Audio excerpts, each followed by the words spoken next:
On a bumpy country road, a small hand tractor chugged along, its front decorated with a bright red ribbon. But despite the festive look, the tractor moved no faster than the old ox plowing in the nearby rice field. The trailer was packed with young men and women. Their clothes were dull and dusty, their faces red from the cold wind, and some even had runny noses. The early spring breeze was sharp as a knife, stinging their cheeks. Everyone looked excited and full of energy. They were newly assigned educated youths, sent to Nyoto Mountain's production team to help with rural development. One girl lay weakly across her knees, clearly unwell. She had been lying down since getting on the tractor. A man with a face full of pimples, dressed in a green military-style jacket, the latest fashion, kept trying to squeeze toward her. On others, the outfit looked heroic, but on him, it only made him look like a toad in green clothes.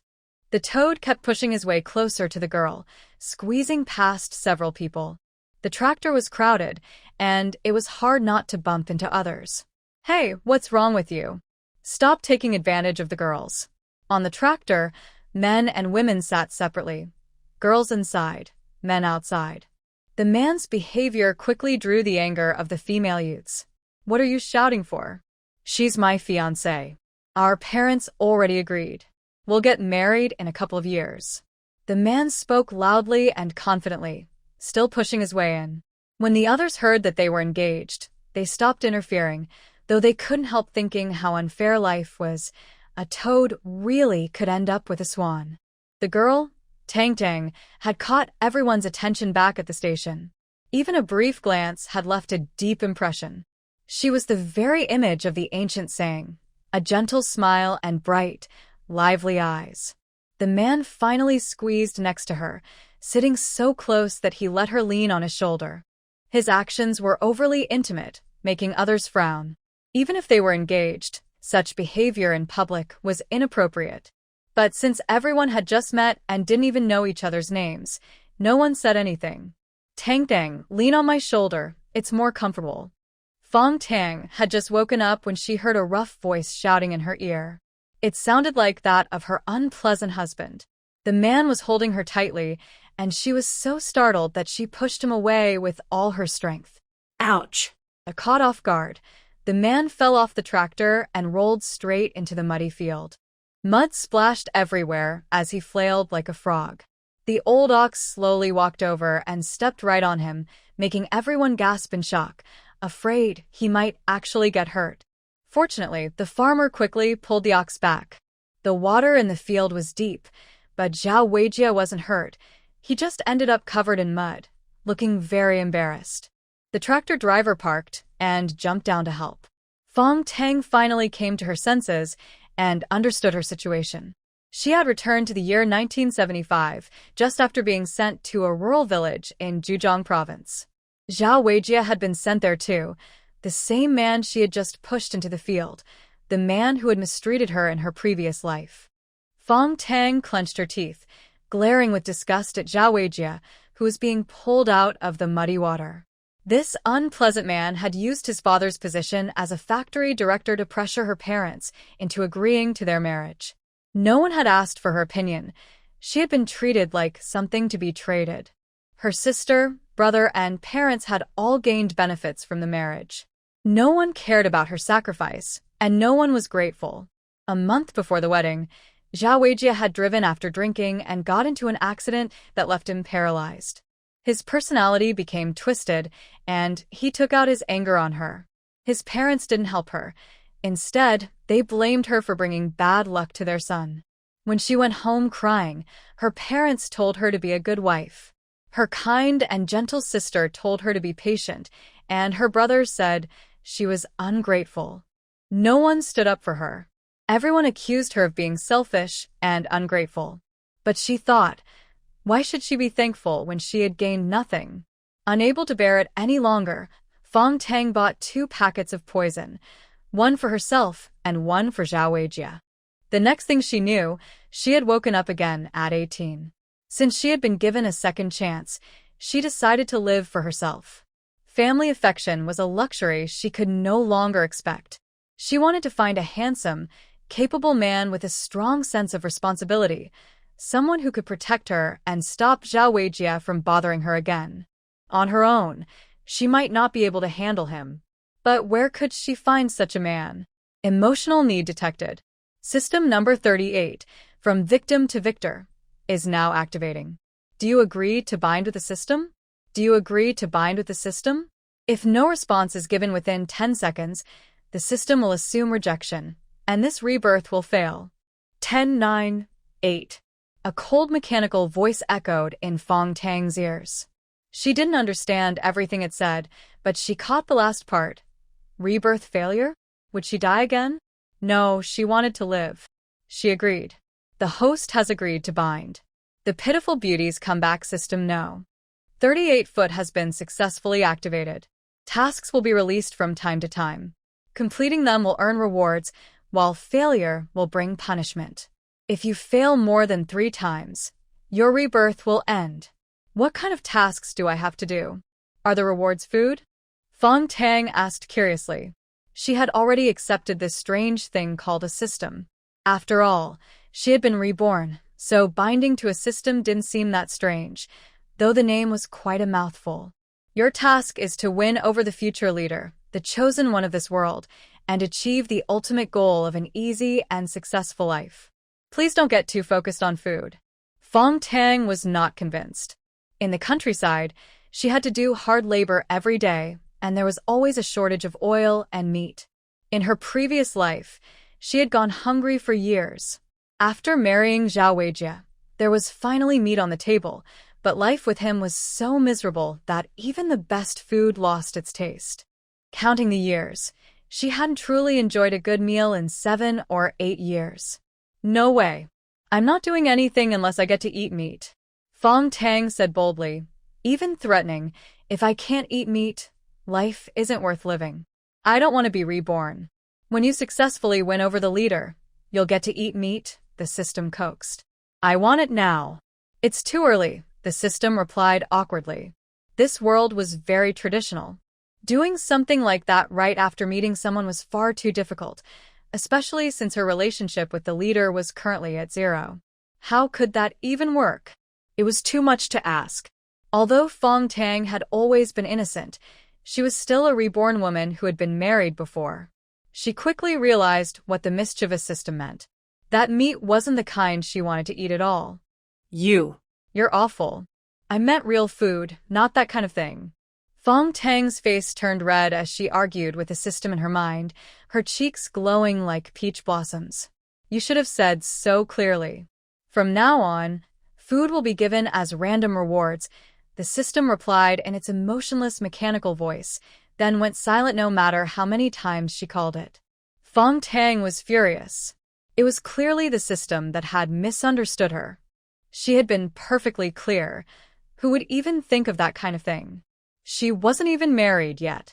Embarrassed and angry, Fang Tang's face grew even redder, brighter than the wild red flowers blooming on the mountain slopes. The people in the truck couldn't help but glance her way, and a few young men blushed, their hearts beating a little faster. Only one young man sat upright, glancing briefly in Fang Tang's direction. His handsome, cold face showed no emotion. Even while sitting on the tractor, his back remained perfectly straight, like a pine tree standing tall in the winter wind. Zhao Weijie, helped up the ridge by the driver, was covered in mud. Every step he took left a muddy footprint. His soaked clothes clung to him like ice, making his teeth chatter as he spoke. Tang. Why did you push me? You were being inappropriate, that's why I pushed you. Fang Tang glared at him, forcing down her disgust. In this life, she would never let Zhao Weijie get his way again. We're together. Ashu. Zhao Weijie's eyes turned dark and cold. He was determined to have Fang Tang. Her parents had already agreed, so he believed she couldn't escape him. Fang Tang's anger flared at his words. The resentment from 2 lifetimes surged up, and she jumped off the tractor, picked up a stone, and threw it hard at Zhao Weijie's head. In front of everyone, a streak of red mixed with muddy water ran down his face, splitting his round face into 2 halves. Who's your girlfriend? You're dreaming. I don't even know you. If you keep talking nonsense, I'll hit you again. Fang Tang trembled with anger and disgust. That throw had taken all her courage, and tears streamed down her face. The host has bravely resisted the bully. Task complete. Reward, clear autumn eyes, the system suddenly announced. Fang Tang was stunned. What did clear autumn eyes mean? She didn't realize that her beautiful eyes now looked misty and full of emotion. Her tear-streaked face made her look so pitiful that anyone who saw her felt their heart soften. The other young workers were furious at Zhao Weijie. How could he behave so shamelessly in broad daylight and even claim she was his girlfriend? It was outrageous. Even though Fang Tang had hit him, everyone thought he deserved it. For someone so shameless, a hard lesson was only fair. Zhao Weijie wiped his face, his hand covered in blood, and shouted angrily, Fang Tang, don't act so high and mighty. Your parents already agreed. Who do you think you are? His father was a factory director, while Fang Tang's father was just a small clerk there. To him, marrying into his family was supposed to be Fang Tang's good fortune. How dare she act so proud? Fang Tang's body trembled. It was a natural reaction of fear toward Zhao Weijie. Seeing this, everyone felt even more sympathy for her and greater disgust toward him, scolding him in unison. If you keep acting like that, we'll report you to the police. Look at yourself. Do you really think you deserve someone like Fang Tang? Keep it up, and don't blame us for being rough. Several young men stood protectively in front of Fang Tang, glaring at Zhao Weijie with anger. The tension was so strong that a fight could break out at any moment. What's all this noise? You're here to work, not to cause trouble. If you keep it up, go back to the city. The driver shouted, and everyone quickly scattered, returning to the tractor. He glanced at Fang Tang with a frown. A girl with such striking looks could easily bring trouble in a rural place like this. When the local troublemakers saw a pretty young woman from the city, they often couldn't control themselves. Just last year, a girl from a nearby village had been harmed while going out at night, and she couldn't be saved afterward. This girl was even prettier than that one. The driver sighed. The village would not be peaceful from now on. The tractor started again, chugging toward Nyoto Mountain production team. Blood had dried on Zhao Weijie's face, and a messy green paste covered his wound. His wet clothes had stiffened in the cold wind, making him shiver, but his eyes grew darker and colder, like a snake hiding in the shadows.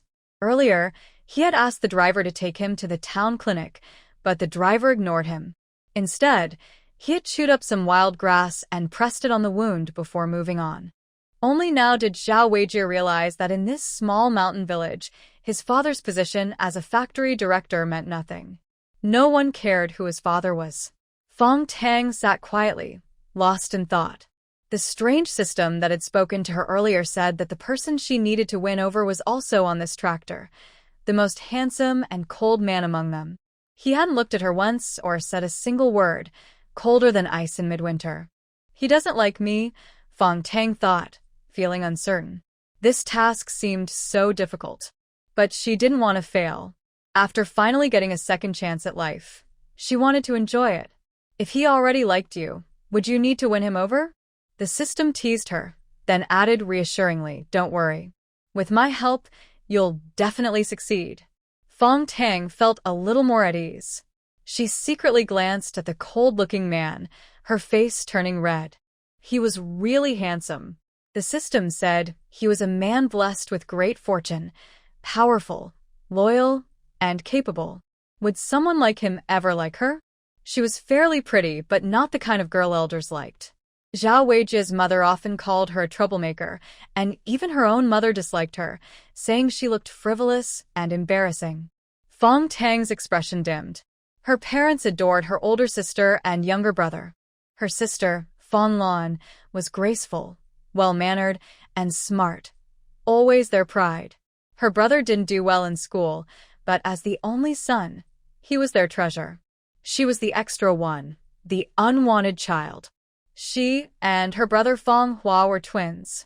When they were born, Fong Lan was only 2. Because her brother was weak, Their parents couldn't manage both babies, so they sent her to live with her grandmother in the countryside. She never drank her mother's milk. Her grandmother raised her on rice porridge.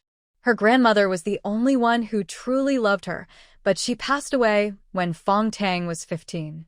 After that, Fang Tang was brought back to the city. For the next 3 years, she did all the housework. During meals, she only ate vegetables and never dared to take more, afraid her parents would scold her.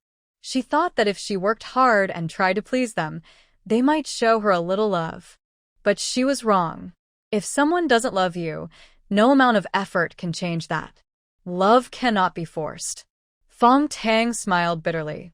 In her parents' eyes, her sister was their pride, her brother their joy. She, with her poor grades and frivolous looks, was nothing but a disgrace. So, when the factory announced that families with more than one child had to send one to work in the countryside, her parents didn't hesitate to choose her. When Zhao Weijie harassed her and spread rumors that ruined her reputation, her parents didn't defend her. Instead, they scolded her for being improper and for bringing shame to her siblings. The Zhao family promised to help Fong Lan get into a special university and to make Fong Hua full-time worker. Her parents agreed to the marriage without hesitation. They told her to be sensible, not to be selfish, and reminded her that her reputation was already ruined. No other man would marry her anyway. And so, in her past life, her own family pushed her into a miserable marriage.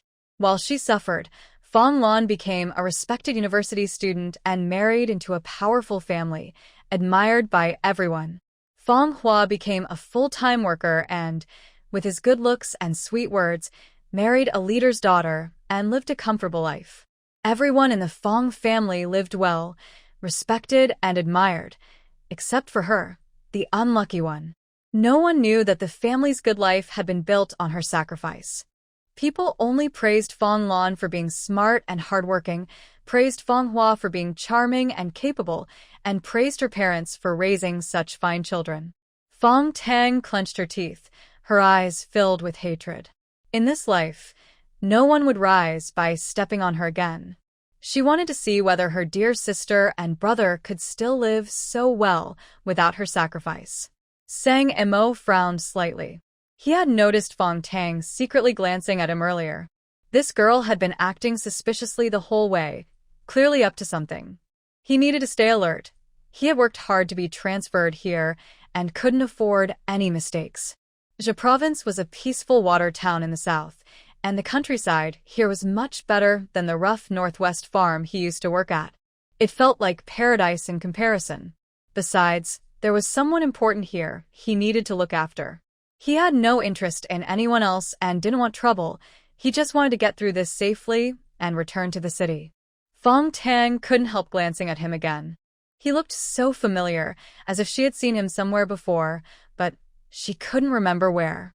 Maybe if she looked a few more times, she would recall it.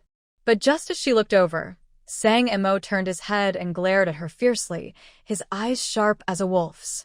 Fang Tang was so startled she almost fell off the tractor. Sang Emo gave a cold, silent sneer. This woman had better behave.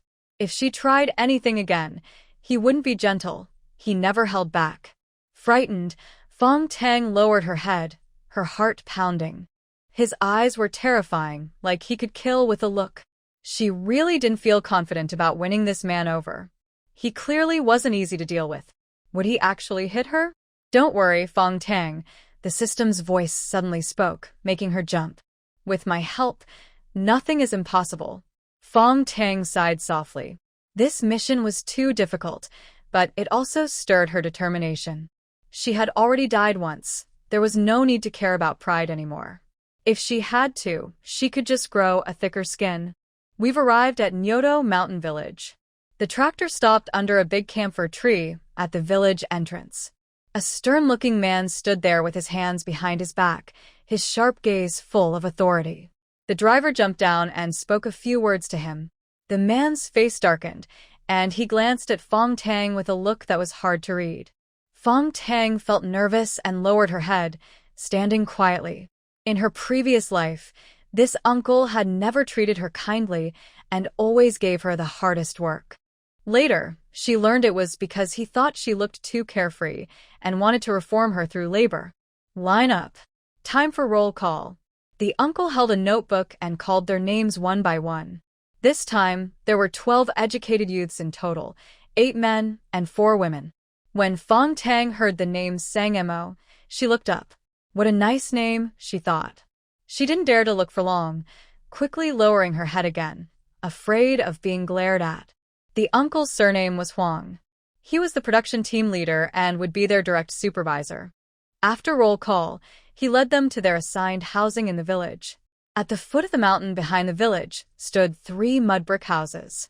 They used to be storage rooms for the team, but had been cleaned and turned into dormitories for the educated youths. Each room housed 4 people. Fang Tang shared the middle room with 3 other girls, just like in her previous life. This place is so damp and smells moldy. How can anyone live here? The complaint came from a girl named Bai Anqi, also from Huqing. She was petite, fair-skinned, and spoke in a soft, delicate voice. She was quite pretty and came from a well-off family. She wore an expensive bright red down jacket that cost over 100 yuan, something most people couldn't afford. Bai Anqi also wore a lady's wristwatch. Among the 12 youths, only she and Zhao Weijie had watches, each worth more than 100 yuan. That meant Bai Anqi's belongings alone were worth 200 to 300 yuan, quite wealthy indeed. However, she was spoiled and difficult to get along with. In her previous life, Fang Tang had often been bullied by her, simply because Fang Tang was prettier and more popular among the male youths. Let's just make do. Life in the countryside can't be as good as in the city. We're here to learn and work hard, said another girl. She looked mature, with short hair, a long face, and dark skin. Her appearance was plain, and she spoke in a serious, official tone. Her name was Zhang Weijie from Luzhou, a devoted admirer of authority. She had been class monitor from elementary through high school and always talked like a little official. Bai Anqi rolled her eyes, gave a small hum, and turned her head away, ignoring Zhang Weijie. Zhang Weijie looked embarrassed, not knowing what to say. Another girl quickly tried to ease the tension. Let's introduce ourselves. We'll be working together from now on, maybe even for a long time. I'm Wenjing from Jiangcheng, who wants to stay in this place forever. That's your choice. I'll be home in a year at most, Bai Anqi said proudly. Bai Anqi was unhappy and rolled her eyes dramatically. Wenjing looked awkward and exchanged a helpless glance with Zhang Weijie. Since they entered the room, the 3 of them had ignored Fang Tang, deliberately or not, leaving her out. Fang Tang didn't try to join them either. She quietly chose the bed by the window and started making it. This bed is mine. Who told you to take it? Bai Anqi shouted angrily and gave Fang Tang a push. Does your name say it's yours? First come, first served. If you don't like it, go talk to Captain Huang, Fang Tang replied calmly, dodging the push and continuing to make her bed without even looking up. In the past, she had always given in to others, but no one appreciated it. Instead, they took advantage of her kindness. She thought to herself that she had really been foolish before. You just wait. I'm going to find Captain Huang right now. Bai Anqi stormed out. Zhang Weijie and Wenjing quickly picked their own beds, leaving only the one near the door. The door had a wide gap, and the cold wind blew straight in.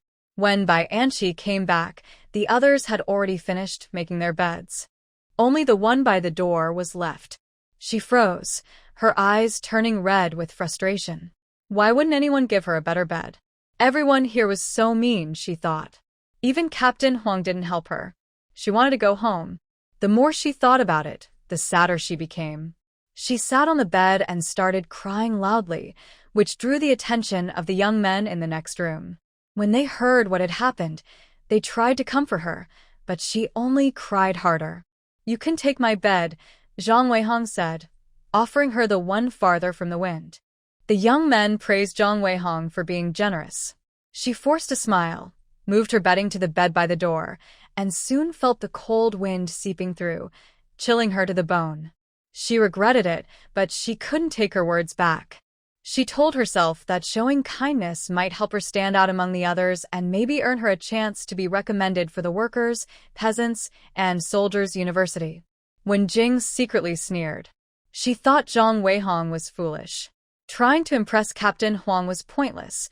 Those who got into that university usually did so through family connections, not good behavior. Fang Tang what chet gan li. In this life, she wouldn't get involved with those three again. When Jing was cunning and calculating, Zhao Weijie liked to act morally superior, and by and she always behaved like a spoiled princess who cried whenever things didn't go her way. None of them were worth the trouble. Several young men were still in the room, chatting noisily. Fang Tang went outside for some fresh air. The dormitory was at the foot of the mountain, and when she opened the door, the mountain was right there. It was early spring, the hills were full of life, and a few peach trees were in full bloom. The view was beautiful. Feeling cheerful, Fang Tang suddenly wanted to climb the mountain and pick a few peach branches to put in a glass bottle on her table. She thought it would look lovely. The nearest peach tree was halfway up the mountain, covered in soft pink blossoms. She remembered that there was a cow shed halfway up where 3 cows were kept.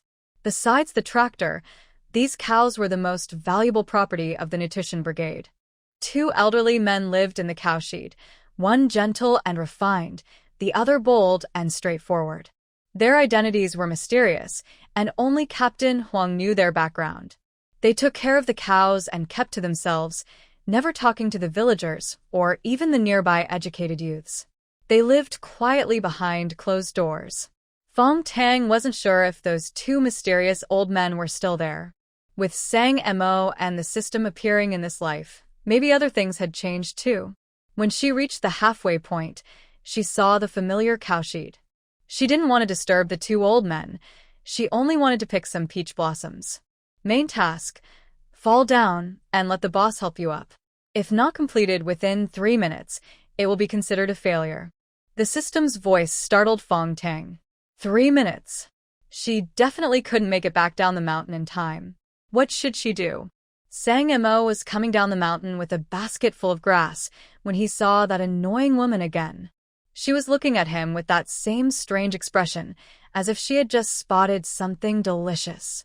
Why did this woman keep showing up everywhere? So annoying. Fang Tang suddenly felt a spark of hope. Maybe the system really was reliable.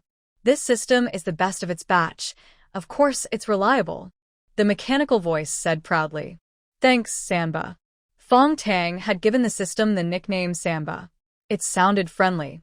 She had no friends or family here, so Samba was the only one she could trust. Task time remaining, 2 minutes and 30 seconds. Please hurry, host. The system's cold voice had no emotion. Fang Tang immediately tensed up, her mind racing. How could she fall in front of the boss naturally, without making it too awkward? Sang Mo had already walked up to her. Fang Tang quickly came up with an idea. She pretended to jump up to reach a peach branch, and then, ouch. Fang Tang successfully fell, though not quite as gracefully as she had planned.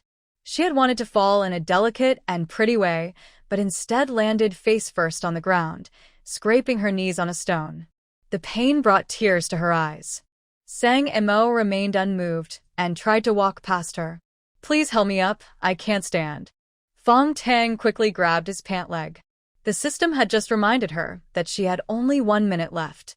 Please, Sang Mo, my leg really hurts. Her eyes were full of tears, shining like clear autumn water, making her look pitiful.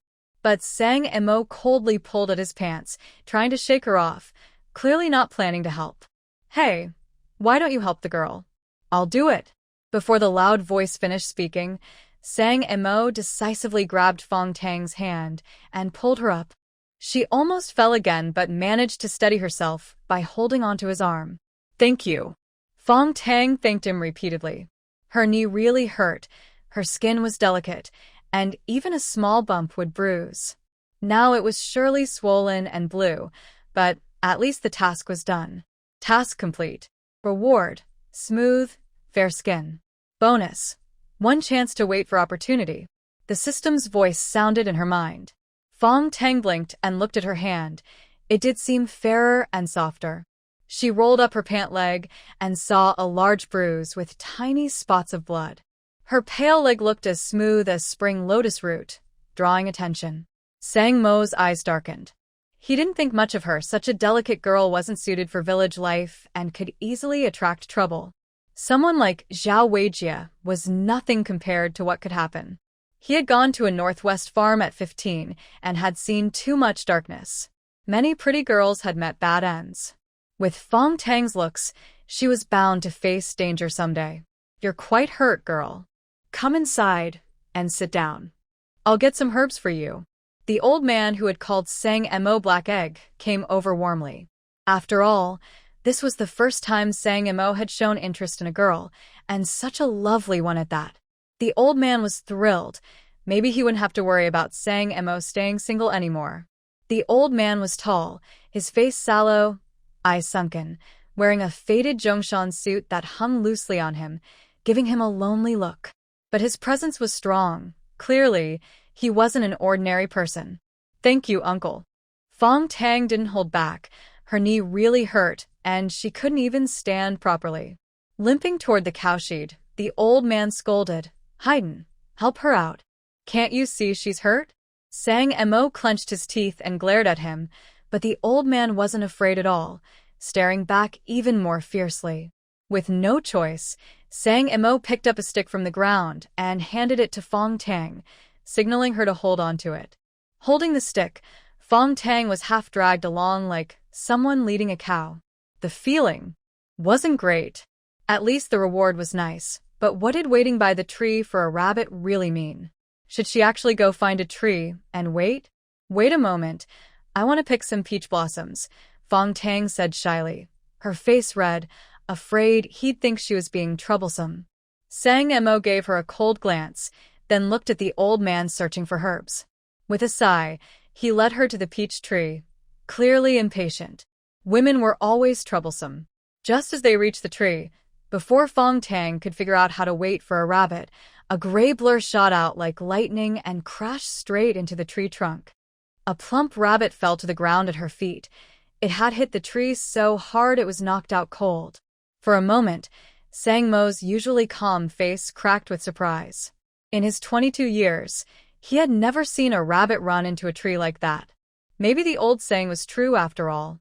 The rabbit looked heavy, at least 10 pounds. Spring grass was rich, and the rabbit had grown fat and round. Sang Mo couldn't help swallowing. He hadn't eaten meat in so long he'd almost forgotten what it tasted like. We can have a feast tonight. Haydn, you handle the rabbit, I'll gather some firewood. We'll have roast rabbit for dinner. The old man happily picked up the rabbit, weighing it in his hand with satisfaction. Old Wu had been weak and swollen from poor nutrition lately. This meal would surely help him recover. Sang Mo was excited too. He strode to the cowshed, tossed half the grass to the cow, and saved the rest for later. Girl, chew these herbs and put them on your wound. They'll help with the swelling, the old man said kindly, handing her a handful of herbs. He looked at Fang Tang with warmth. She seemed lucky. Ever since she arrived, fortune had followed. He and Old Wu had lived in this cowshed for 2 years and hadn't even seen a sparrow, let alone caught a rabbit. Sang Mo's cold face could scare even a tiger away, so it definitely wasn't his doing. The old man was sure it was Fang Tang's good luck. Thank you, uncle. Fang Tang took the herbs, tore off a few leaves, and chewed them. They were bitter and astringent, making her little face wrinkle up. The old man laughed heartily. You can call me Grandpa Fong, just like Haydn does. Grandpa Fong, my name is Fang Tang, Fong, as in upright, and Tang, as in the flower. Fang Tang tried not to laugh. So Sang Mo's nickname was Haydn. What a funny name. We're from the same family. My grandson is about your age, so calling me Grandpa is fair. The old man liked Fang Tang even more. He felt a special connection with this girl. He had 6 grandsons but no granddaughter, and he often dreamed of having one as sweet and gentle as Fang Tang. Fang Tang so mai sop ti. She liked Grandpa Fong too. The herbs felt cool on her wound, easing the pain. She wrapped her knee with a handkerchief and felt much better, though walking still hurt a little. Sang Mo was already handling the rabbit, working skillfully. The old man gathered firewood and dug a pit, getting ready to roast it. "Little Tang, come eat with us tonight," he called. Fang Tang agreed happily. She hadn't planned to leave anyway, and the rabbit looked plump. It would surely taste delicious. Her mouth was already watering, but she thought red braised rabbit would taste even better.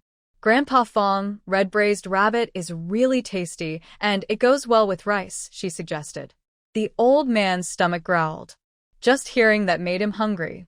He and Old Wu couldn't really cook. They usually just boiled or roasted food until it was done, never caring about flavor.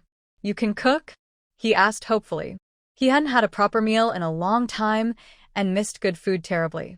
"Yes." "I'm a great cook," Fong Tang said brightly, her smile more radiant than the peach blossoms above her.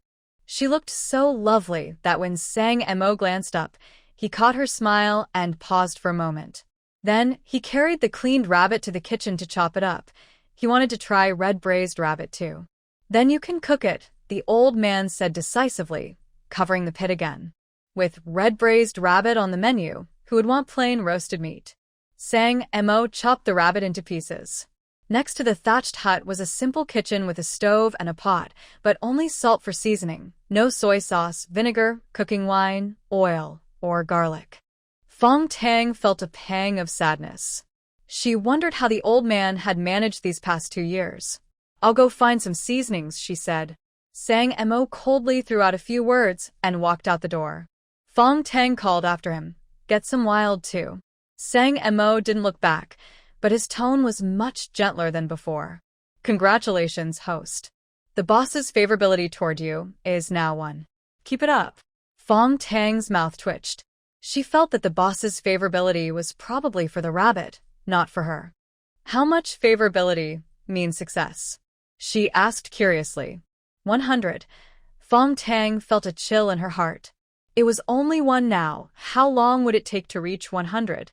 "If I succeed, can I live a good life then?" "Of course. You'll turn things around, impress everyone, and live your best life." The system's words filled Fong Tang with confidence. She wanted to rush to the Fong family right now and make them see her in a new light, full of envy and regret. "As long as you win the boss's heart, everything you want can come true. Keep working hard." After saying that, the system went silent again. Fong Tang, full of energy, rolled up her sleeves and got ready to cook a pot of fragrant braised rabbit. Maybe after the boss tasted it, his favorability toward her would rise again. She first boiled the rabbit meat to remove the gamey smell. Fong Tang skillfully started the fire. Having lived in the countryside for 15 years, she was used to farm work and had learned excellent cooking skills from her grandmother. Just as she finished boiling the meat, Sang Mo returned with wild, mountain pepper leaves, and herbs, all great seasonings. "Can you help me keep the fire going?" Fong Tang asked. Sang Mo glanced at her, then sat down to tend the fire. He was quietly looking forward to it. Judging by her movements, her cooking should be good. It had been years since he'd had a proper meal. The wild rabbit was plump and fatty. Fong Tang rendered a bowl of oil, and soon the air was filled with a rich, mouth-watering aroma. Old Master Fong swallowed hard and said excitedly to the frail old man lying on the bed, "We're in for a treat tonight. Braised rabbit. Old Wu, once you eat this, you'll start feeling better." The frail old man's surname was Wu. His face was a bit swollen and shiny, showing signs of malnutrition. He gave a weak smile and asked hoarsely, "Did Haydn catch the rabbit?" "The rabbit ran into the door by itself, and there's a pretty young girl too. I think she'd make a good match for Haydn." That boy even held her hand. They looked quite suited for each other. Old Master Fong kept talking, while Old Wu smiled softly, his eyes curved with warmth. His heavy mood lightened a lot. Sang Mo was a child he and Old Fong had watched grow up, and they almost didn't recognize him when they saw him that afternoon. The thin boy from years ago had grown into a strong young man, someone who could now protect the 2 old men. Fong Tang searched the kitchen for a long time and only found 2 chipped bowls, both with cracks. She used one to hold oil. At least next time, she wouldn't have to worry about running out. She left a bit of oil in the pot, added sliced, and began to stir-fry. The fragrance filled the air. She added the rabbit meat and kept stirring until it was no longer raw, then poured in some water to simmer. She had wanted to steam some rice, but there were only sweet potatoes in the kitchen, not a single grain of rice. It was the spring famine season, when food was scarcest. The old men must have already run out of grain, and even the sweet potatoes were few. No wonder the old master looked so pale. Since there was no rice, she washed some sweet potatoes and steamed them above the rabbit stew. After half an hour, the smell grew richer and richer, making old Master Fong wander into the kitchen again and again. Fang Tang couldn't bear it anymore and picked out 2 tender pieces of meat for him. He stuffed them into his mouth and chewed eagerly. "Delicious, Tang girl. Your cooking is amazing." The old man gave her a thumbs up. This girl was not only pretty and kind but also a great cook. He decided to remind Haydn to act quickly before someone else won her heart. Fang Tang smiled, picked a few more pieces of meat, and placed them in another chipped bowl. She handed it to Sang Mo. "Try it." Sang Mo took the bowl and ate politely, chewing slowly. The rich flavor spread in his mouth, awakening every taste bud. He felt warmth and comfort all over, as if his whole body was singing. "Is it good?" Fang Tang asked eagerly. Sang Mo swallowed and said, "It's delicious." It truly was. Since leaving home, he hadn't tasted anything this good. Fang Tang smiled brightly, stirred the pot to thicken the sauce, and checked the sweet potatoes. They were ready. Dinner would soon be served. Sang Mo froze for a moment and quickly lowered his head. Fang Tang's smile just now had made his heart skip a beat. That wasn't a good sign.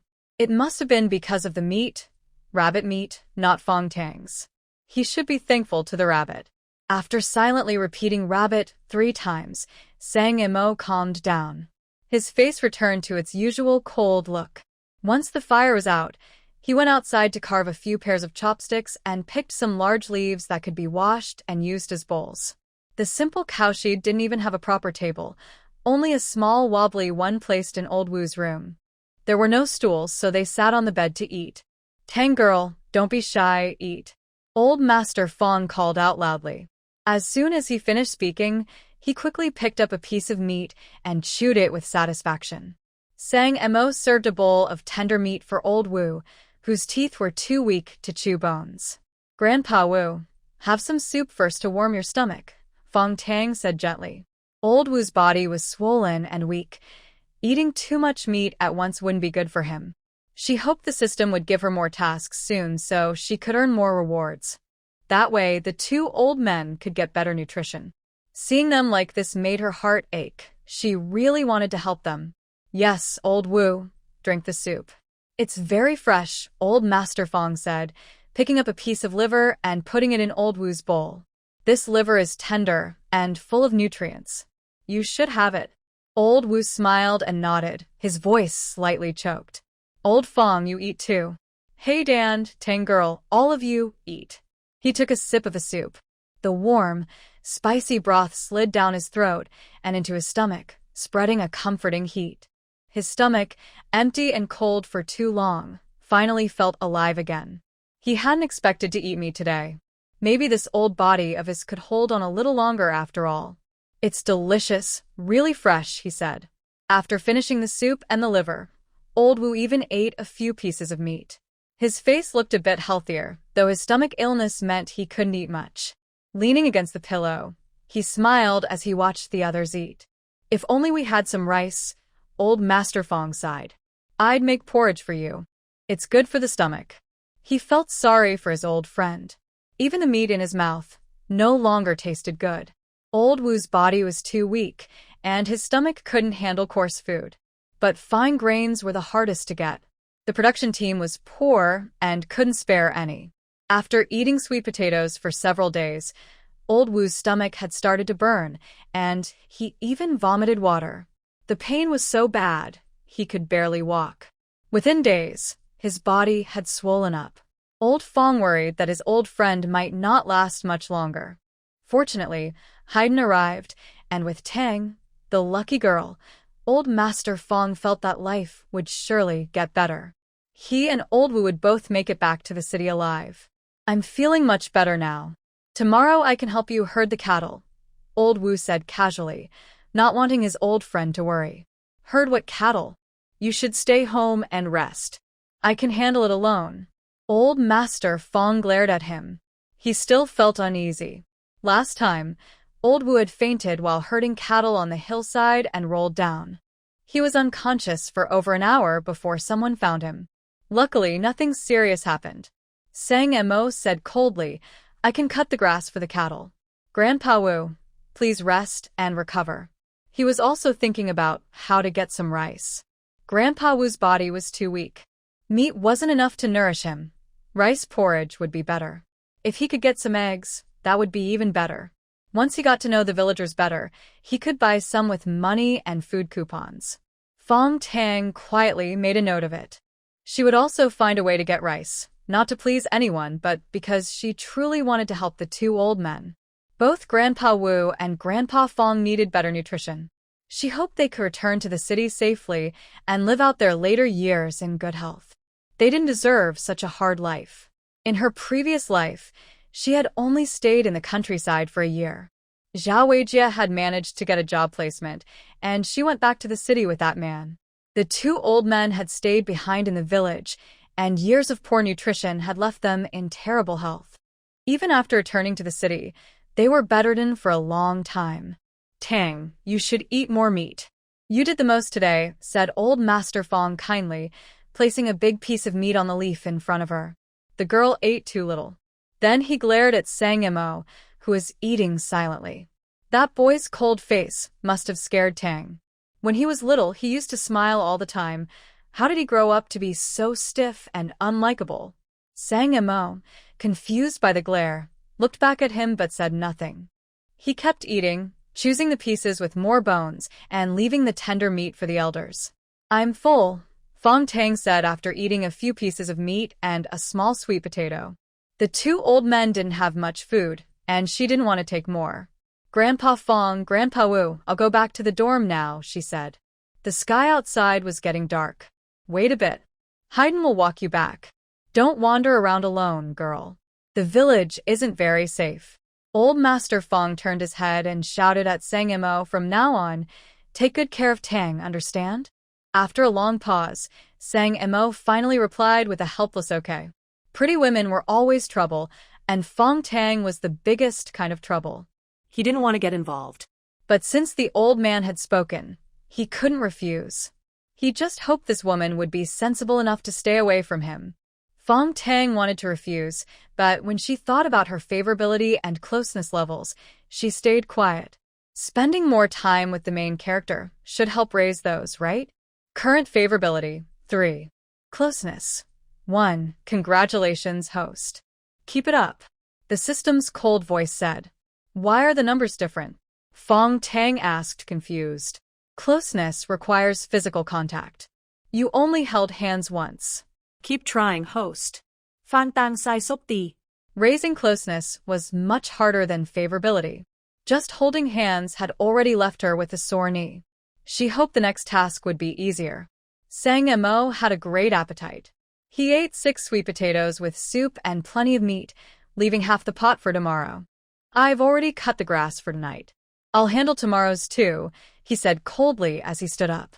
His expressionless face made old Master Fong want to punch him, but when he thought about how much hardship the boy must have gone through, changing from a carefree, mischievous child into this quiet, stubborn man, his heart ached instead.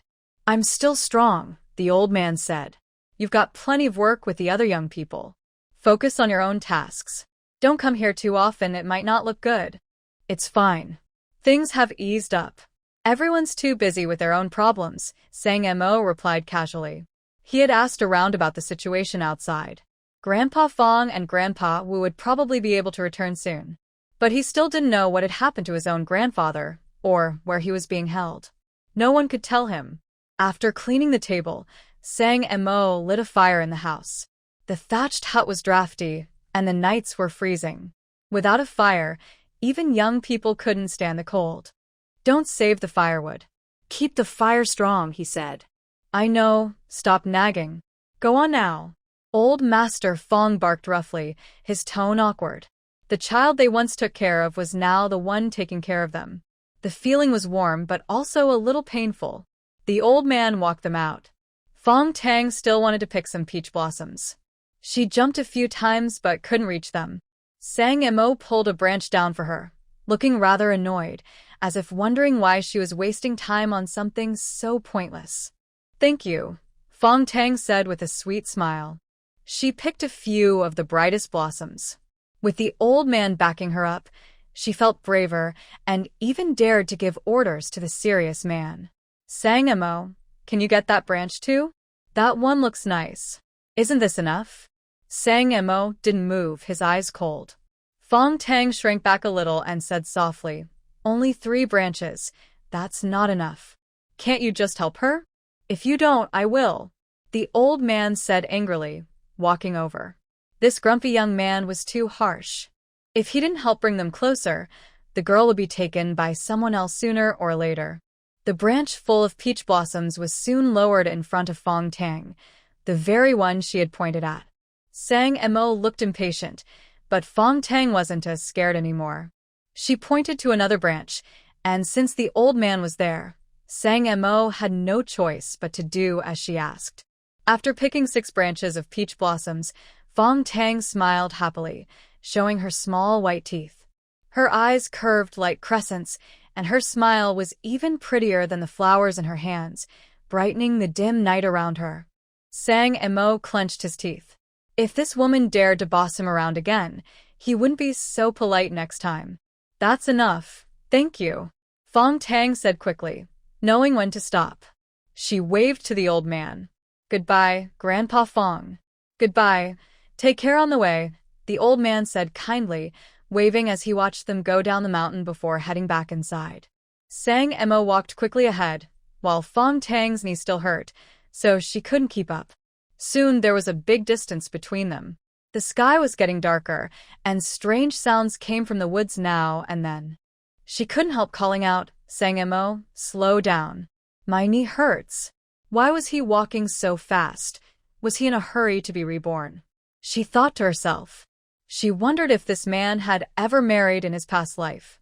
With such a proud and difficult personality, what woman could stand him? Sang Mo stopped and waited for her to catch up. When she got close, he started walking again. After repeating this several times for about 10 minutes, they finally reached the foot of the mountain. The lights were on in the youth dormitory, and voices and the smell of food drifted out. As they neared the door, the two separated. In those days, men and women couldn't walk too close together, or people would gossip and misunderstand. Sang Mo went straight back to the dormitory. He shared a room with Zhao Weijie, and their beds were next to each other. Zhao Weijie was lying down, still dizzy and weak after being hit the head by Fang Tang's thrown stone. "Weijie, is Fang Tang really your girlfriend?"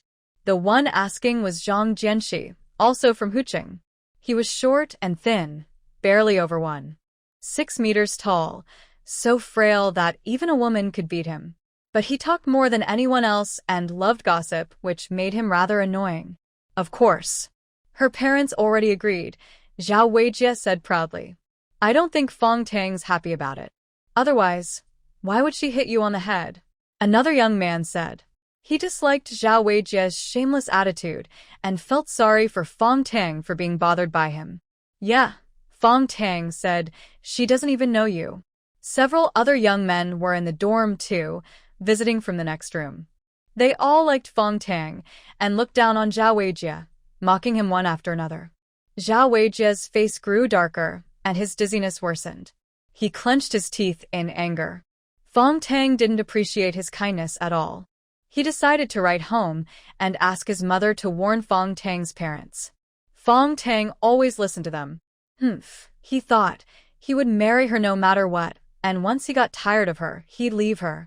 Sang Mo washed his feet, climbed into bed, and soon fell asleep, not joining in the talk. Next door, Fang Tang was also washing her feet. Zhang Weihong had boiled some hot water. Everyone cooked their own dinner. Captain Huang had delivered the grain, half fine, half coarse, 20 jin per person. It wasn't much, just enough to keep them from going hungry. "Let's talk about cooking," Zhang Weihong suggested. There are 4 of us. Cooking separately is too much trouble. How about we take turns each week? I'm fine with that, Wenjing agreed. Me too, said Fang Tang. I don't mind, but I can't cook. I don't even wash dishes at home, said Bai Anqi, trimming her nails with a clipper. Her hands were fair and delicate, her pink nails neatly shaped, clearly not the hands of someone used to housework. Zhao Weijie frowned. Bai Anqi's dainty manner made it obvious she wasn't used to chores. Then Anqi can be excused. The 3 of us will take turns, she said. Bai Anqi raised her eyebrows proudly. I may not cook, but I brought sausages and canned meat. I can share those. She had plenty of money and food coupons. When she ran out, she could buy more at the town supply store, or just ask her parents to send some. Wenjing, who had been unwilling at first, suddenly smiled. Sure, I don't mind. Bai Anqi looked even more pleased and glanced at Fang Tang with a challenging expression. So what if she's prettier? Does she have a better family background? In less than a year, she would return to the city to attend a workers' and peasants' university. Then she would be a proud college student, and Fang Tang wouldn't even be able to compare. Soon, those young men would see who the real princess was. I don't agree. You 3 can cook together, I'll do it myself. Fang Tang refused. In her previous life, Bai Anqi had said the same thing, but she never actually shared her sausages or canned meat. Later, Wenjing also stopped cooking, leaving only Fang Tang and Zhao Weijie to do all the work. For people shared meals, but only 2 cooked, while the other 2 just enjoyed the food. We're a group. It's better to stay united, Zhao Weijie tried to persuade her. It was only the first day, and she already saw herself as the dorm leader. She thought Fang Tang was being too self-centered, which wasn't good for teamwork. Fang Tang gave a cold laugh and pointed at Bai Anqi. If she doesn't cook, I won't either. If you're fine with that, then I'll join. Why should I be compared to you? I have sausages and canned meat. Do you? Bai Anqi said proudly. Fang Tang's clothes were old, clearly showing she wasn't from a wealthy family. How could she compare? Anyone can talk big. Go ahead and show us then. I could say I have dragon meat too, Fang Tang mocked. Wenjing's eyes flickered, and she smiled. Anqi, didn't you just say you'd share them? Why not take them out now and put them with our shared food? Bai Anqi's face changed. She had only planned to give a little, not all of it. Those sausages and canned meat were too precious to her. She glared at Fang Tang, wishing she could scratch that smug look off her face. Fang Tang glared right back. Her eyes were bigger and brighter. She wasn't afraid at all. If you can't bear to share, then stop pretending to be generous. Don't just talk big and expect others to do the work. You think you're the only smart one here? Fang Tang rolled her eyes, got into bed, and went to sleep. In this life, she wasn't going to let herself be taken advantage of again. Wenjing gave a mocking look and said softly, I think it's better if we each cook for ourselves. Sharing meals is too much trouble. Fine. I'll eat by myself, Bai Anqi said angrily. She climbed into bed, pulled out a cookie from her bag, and started eating. The room soon filled with the sweet smell of cream. Zhang Weihong's dark face looked unpleasant. These 3 roommates were all difficult to deal with. None of them followed instructions, and they had no sense of teamwork or discipline. They were too careless and hard to manage. Cold wind blew in through the door, making the oil lamp flicker. Zhang Weihong felt chilled to the bone. The bed was icy, and the little warmth he had built up was quickly taken away by the wind. He decided that tomorrow he must find something to block that gap, or he wouldn't be able to sleep at night. If this went on, he wouldn't be able to stand it. That night, except for Zhang Weihong, everyone else slept soundly. In the morning, they were woken by the loud sound of a horn. Captain Huang was shouting, all educated youths gather at 7:30. Hurry up. Anyone late will lose work points. Fang Tang woke up with a start, quickly threw off her blanket, and washed up in no time. There was no hot water, so she used cold water, which made her face sting but also cleared her head. Zhang Weihong and Wenjing were already done washing, but Bai Anqi was still asleep. No matter how many times Zhang Weihong called her, She didn't wake up. So noisy. It's not even 8 yet. What's the rush? And she looked at her watch. It was only 7:20. At home, she never got up before 8 or 9. She pulled a blanket over her head and went back to sleep. There was no time to make breakfast. Fang Tang remembered that before she came to the countryside, her mother had packed a bag of malted milk powder and a pack of biscuits for her. In her past life, she had been deeply moved by that gesture, but now she found it laughable. Her mother had sent her away and still pretended to care. How fake. The malted milk powder was still unopened.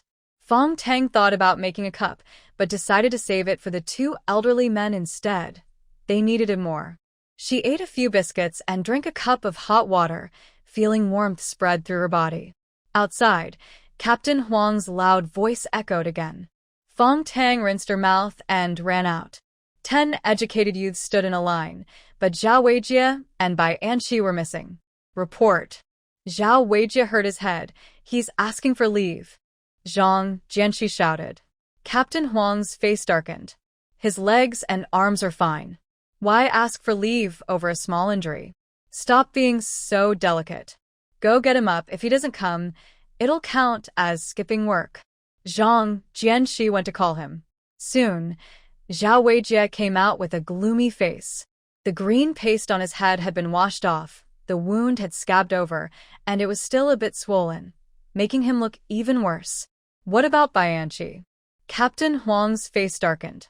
Late on the first day, these city youths were always trouble. They couldn't handle hard work and brought endless problems, especially the pretty girls, who caused even more. She's still sleeping, Fang Tang answered loudly. Zhang Weihong, who had just opened her mouth to defend Bai Anqi, had to stay silent. She felt uncomfortable. Fang Tang really lacked team spirit. She would have to talk to her later. Captain Huang's face was as dark as coal. He said angrily, Bai Anqi will be marked absent. I'll say this again, when you're under my watch, you follow my rules. Don't bring your bad city habits here. Work honestly, and don't try to be clever. The young people listened nervously, their excitement from arriving in the village quickly fading. The village still worked collectively, so the city youths joined the villagers in the fields. Captain Huang assigned them to the land. Each person had a plot, but the sizes varied. Fang Tang's plot was noticeably larger. She knew Captain Huang did it on purpose, but she didn't argue. Arguing would only make him dislike her more. You must finish today, or your work points will be cut. Without showing any kindness, Captain Huang gave Fang Tang a long look before walking away. She was the prettiest one, so she needed to be reformed through hard work, he thought. Fang Tang wasn't afraid. She was good at farm work. Hoeing wasn't a big deal. But after only a few swings, a large blister formed on her palm and broke open, stinging sharply. Tears welled up in her eyes from the pain. She couldn't understand it. She wasn't that delicate. Why were her hands so easily hurt? And why did she keep crying? She wasn't the type to cry so easily. Ice-smooth skin, eyes like autumn water. The system reminded her. Of course, the system's products were always perfect. Skin like that wasn't meant for rough work. It was meant to look beautiful. And eyes like autumn water were supposed to shed a few tears to make her look gentle and pitiful, so others would feel sorry for her. Can you take it back? Fang Tang asked the system softly. I need to work. If I don't, I won't get food, and I'll starve. Ask the main character for help with the hoeing. Finish before sunset. The system announced. Fang Tang blinked and looked toward the next plot. It belonged to Sang Mo. His plot was even larger than hers, yet he was already a third done, working skillfully. Tang Tang, your hand has a blister. Let me see. Zhao Weijie came over and immediately started acting inappropriately toward Fang Tang. Go away. Don't touch me. Fang Tang raised her. If this scoundrel kept bothering her, she would strike him. Zhao Weijie's eyes turned dark as he threatened, Fang Tang, your sister hasn't gone to college yet, and your brother hasn't gotten a stable job. That's none of my business. If you have the ability, go ahead and get my parents fired too. Now, get lost. Stay away from me, or I'll make you regret it. Unable to control her anger, Fang Tang lifted the to strike. Zhao Weijie stumbled backward in fear and fell to the ground, looking completely humiliated. I can get you a job in the city. If you want to go back, you'd better behave, he said, trying to soften his tone when he saw how furious she was. He wasn't ready to give up yet. Fang Tang slammed into the ground between his legs, just a few inches away from a very painful spot. Zhao Weijie's face turned pale with fright. He had narrowly escaped disaster. You ungrateful woman. Don't blame me for being harsh if you refuse to cooperate. He shouted angrily. Again, you too. If you keep causing trouble, I'll send you both back to the city. Captain Huang arrived, furious. He punished them both and looked at Fang Tang with clear disapproval. In his eyes, a woman wouldn't be harassed unless she had done something wrong. He decided to increase her workload to reform her attitude. Zhao Weijie left reluctantly, glancing back with a venomous look, like a snake ready to strike. Fang Tang trembled, tears streaming down her face. A few male-educated youths came to comfort her and offered to help with the fieldwork, but Fang Tang refused. She didn't want to owe anyone anything. Clenching her teeth, she worked a few more times with the until her hands hurt badly. Finally, she threw it aside and walked towards Sang Mo. Sang Mo was holding his high above his head when Fang Tang approached. My hand is bleeding, she said softly, showing her palm. Her fair, delicate hand was covered in red blisters. It looked painful. You'll get used to it, Sang Mo replied indifferently. Everyone went through the same thing. A few blisters were nothing serious. Can you help me with the fieldwork? Fang Tang asked, tears falling uncontrollably. At that moment, she looked as delicate and pitiful as a flower in the rain. The other young men felt sorry for her and envied Sang Mo for being the one she turned to. Yet Sang Mo remained cold and distant, completely unmoved. Rely on yourself, and you'll have enough to eat and wear, Sang Mo said coldly, continuing to the field. There was no way he would work willingly, he had no time for that. I have malted milk, Fang Tang said, thinking of a good idea. Zhang muss pauset in media. When it hit the ground again, he said, wait a minute. Fang Tang sợ mai bờ đai ly. She knew the malted milk would work. She had planned to give some to the two old men anyway, and it was just as well to let Sang Mo deliver it for her. That morning, Sang Mo finished hoeing his own field. After lunch, he helped Fang Tang with hers. His moved fast and strong, turning up large chunks of soil with each swing. His efficiency was amazing. Fang Tang sat on the ridge beside the field, pulling weeds and looking relaxed and content. The sight made Bianchi so angry that her eyes hurt. Bianchi had already learned that she was marked absent from work, and she cried in frustration. She had only overslept a little. Did it really deserve such a harsh punishment? That afternoon, Captain Huang called her to work again, ordering her to finish hoeing a plot of land. If she didn't, he would mark her as lazy and disobedient. For a young educated worker hoping to be recommended to the workers, peasants, and soldiers' university, the captain's reference was very important. So she had to make a good impression on him. Even though Bianchi was upset, she understood what was at stake and had no choice but to work. Captain, Fang Tang isn't working. Bianchi shouted angrily, her jealousy burning. Sang Mo was the most handsome of all the young men there. She had liked him from the first day and planned to get closer to him slowly. But Fang Tang had moved faster. She had only been here 2 days and already seemed close to Sang Mo. Now, the person Bianchi disliked most was Fang Tang. She wished Captain Huang would punish her severely. Captain Huang came over with his hands behind his back. Fang Tang showed him her hand, which was covered in blisters. My hand is hurt. Sang Mo kindly offered to help me. You'd better do your own work, Captain Huang grumbled, clearly displeased, but he didn't say more. He cared about results, not the process. If Fang Tang had the ability to get someone to help her, he had nothing to say about it. Captain, Fang Tang is being lazy. Why don't you punish her? Bianchi said anxiously. Captain Huang's face darkened. He hated being told what to do, especially by a young girl who didn't know her place. You can ask someone to help you too, he said coldly before walking away. At first, Captain Huang didn't like Fang Tang much, but compared to Bai Anqi, he found Fang Tang much more pleasant. Bai Anqi stomped her foot in anger and glared at Fang Tang. What a shameless woman! Fang Tang wasn't afraid of her. She picked up a stone from the ground and threw it at the annoying woman. Bai Anqi screamed in fright, but the stone didn't hit her. It landed near her feet. Fang Tang even made a funny face at her. Bai Anqi trembled with anger, but couldn't do anything about it. This wasn't the city compound, and no one here knew that her father was the manager of a department store. No one treated her like a star. Bai Anqi wasn't stupid. She knew Captain Huang didn't like her, but luckily, he didn't like Fang Tang either. Then Bai Anqi came up with a plan. If Fang Tang got close to Zhao Weijie, that unpleasant man, her reputation would be ruined, and Sang Mo would stop paying attention to her. Thinking about Fang Tang's future embarrassment made Bai Anqi feel much better. She reached into her pocket and touched a few ration coupons. She planned to trade them with the villagers for some eggs. At home, she ate an egg every day.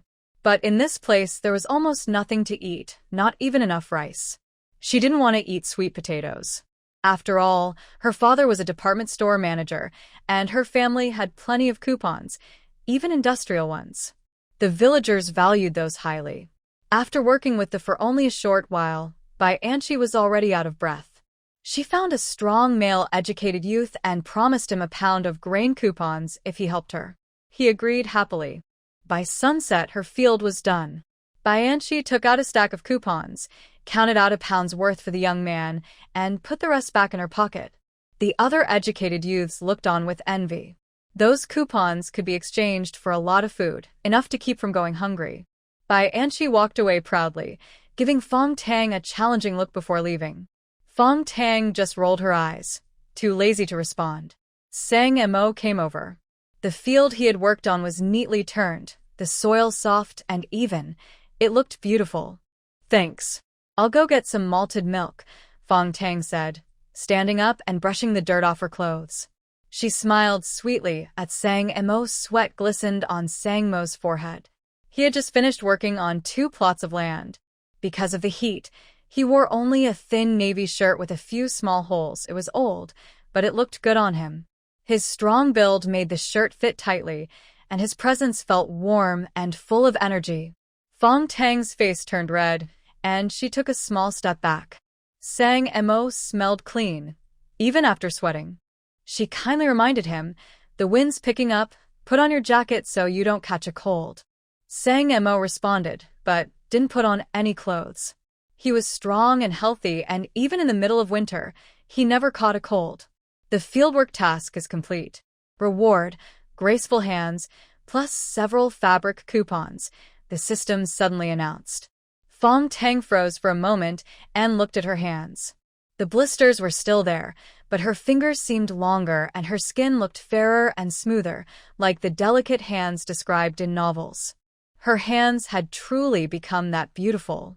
She stared at them, completely fascinated. Hands this pretty shouldn't be used for hard labor. From now on, she decided, she would let the capable man help with the work more often. "It's getting dark," Sang Mo said impatiently. This woman had suddenly stopped moving, staring at her hands for so long. What was so interesting about them? He glanced at her hands and paused for a second before reluctantly admitting that they didn't look bad. But such delicate hands weren't suited for farm work. Today's field had been exchanged for malted milk powder. What about tomorrow? He wanted to see how much of that she still had. Fang Tang lowered her hands and started walking back to the dormitory. After a few steps, she noticed some gray-green spots on the road ahead. Instinctively, she stepped forward and pressed her foot down on them. "Fang Tang, aren't you heading back?" Zhao Weijie and the others walked over to greet her. "My legs are a bit sore. I'll rest for a moment," Fang Tang said, pretending to rub her knees. Zhao Weijie frowned. She hadn't worked all day, Sang Mo had done the hoeing, and yet her legs were sore? Fang Tang was far too delicate and lacked the spirit of hard work. She decided she would have a serious talk with Fang Tang later. Since they were in the countryside, She should learn the hard-working spirit of the locals, diligent, steady, and willing to contribute to the collective effort, not always looking for ways to avoid work. Sang Emo stood silently nearby. He had also noticed the gray-green spots, but he hadn't expected Fang Tang to react faster than him. She might not be good at farm work, but in this kind of thing, she was surprisingly quick. After everyone left, Fang Tang looked around carefully. Once she was sure no one was watching, she lifted her foot and picked up the small pieces from the ground. When she looked closely, her eyes lit up with joy. They're fabric coupons, more than 10 feet of them. Fang Tang's eyes curved with delight. In the countryside, fabric coupons were precious. With more than 10 feet, she could make a whole set of clothes.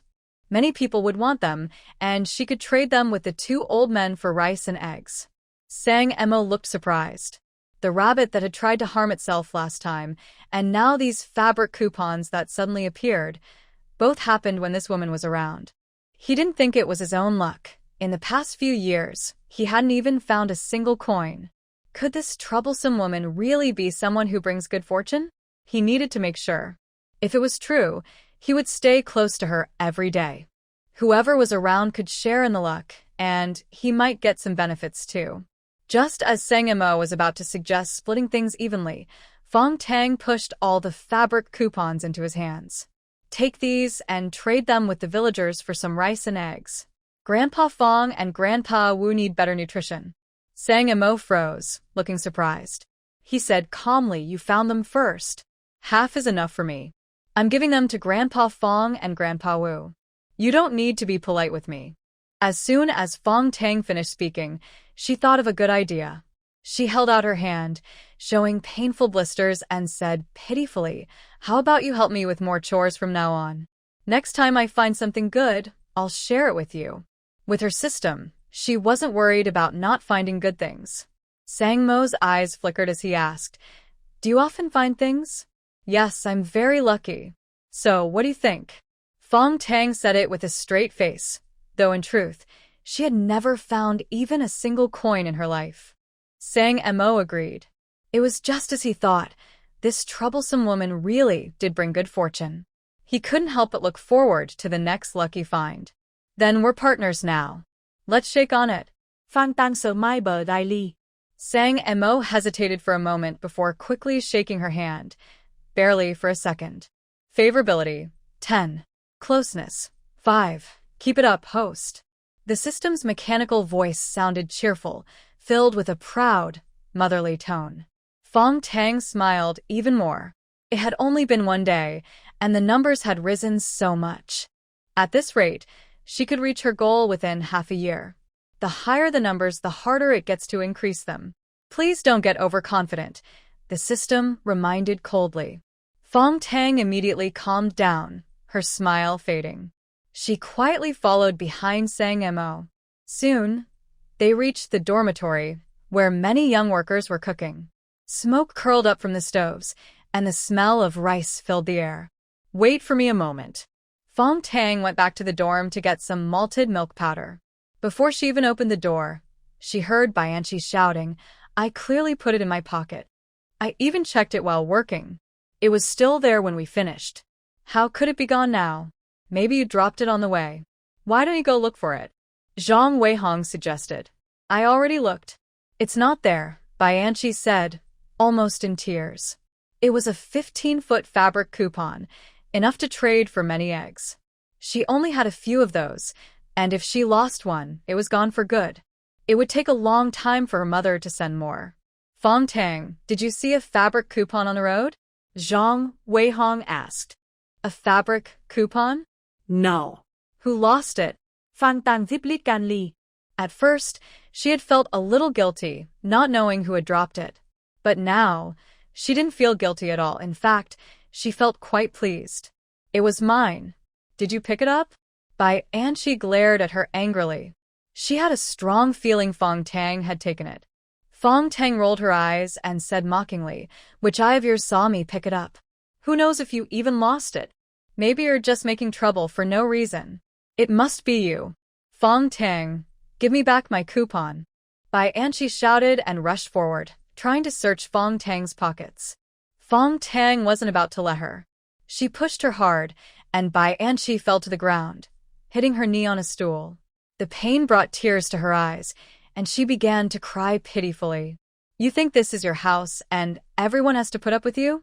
If you accuse me again without proof, I'll make sure you regret it. Fang Tang pointed at her face and scolded her sternly. Even if they searched her, she wasn't afraid. The coupon was with Sang Mo, and Bai Anqi wouldn't dare search him. She wouldn't admit anything. She never took what belonged to others, but when it came to Bai Anqi, she felt no guilt at all. You're all bullying me. I want to go home. Bai Anqi cried, covering her face.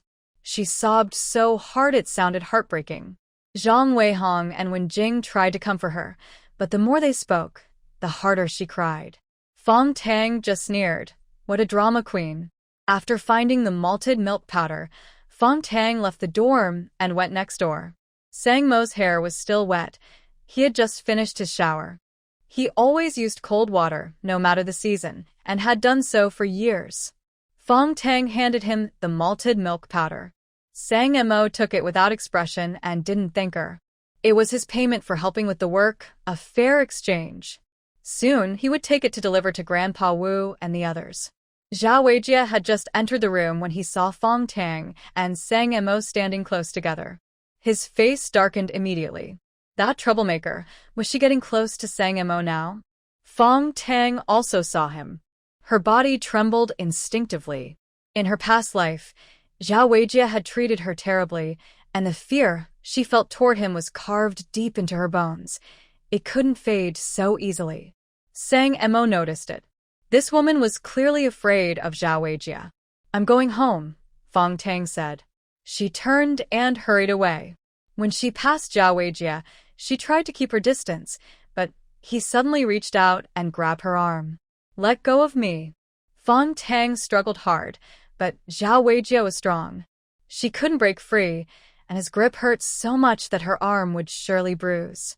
Don't forget, Tang Tang, you're my girlfriend. Stop getting close to other men, Zhao Weijie warned coldly. Who's your girlfriend? You're shameless. I'd rather marry anyone else than you. Let me go. Fang Tang was furious.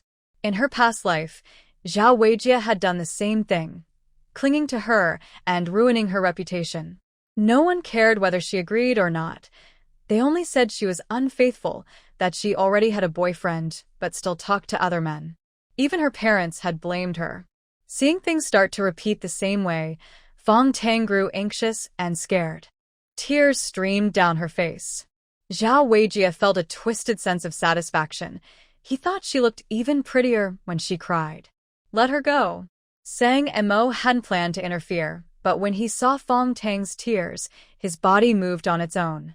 Before he realized it, he had thrown Zhao Weijie aside, sending him sprawling on the ground. I'm talking to my girlfriend. What's it to you? I'll deal with you. Zhao Weijie shouted angrily, rushing forward.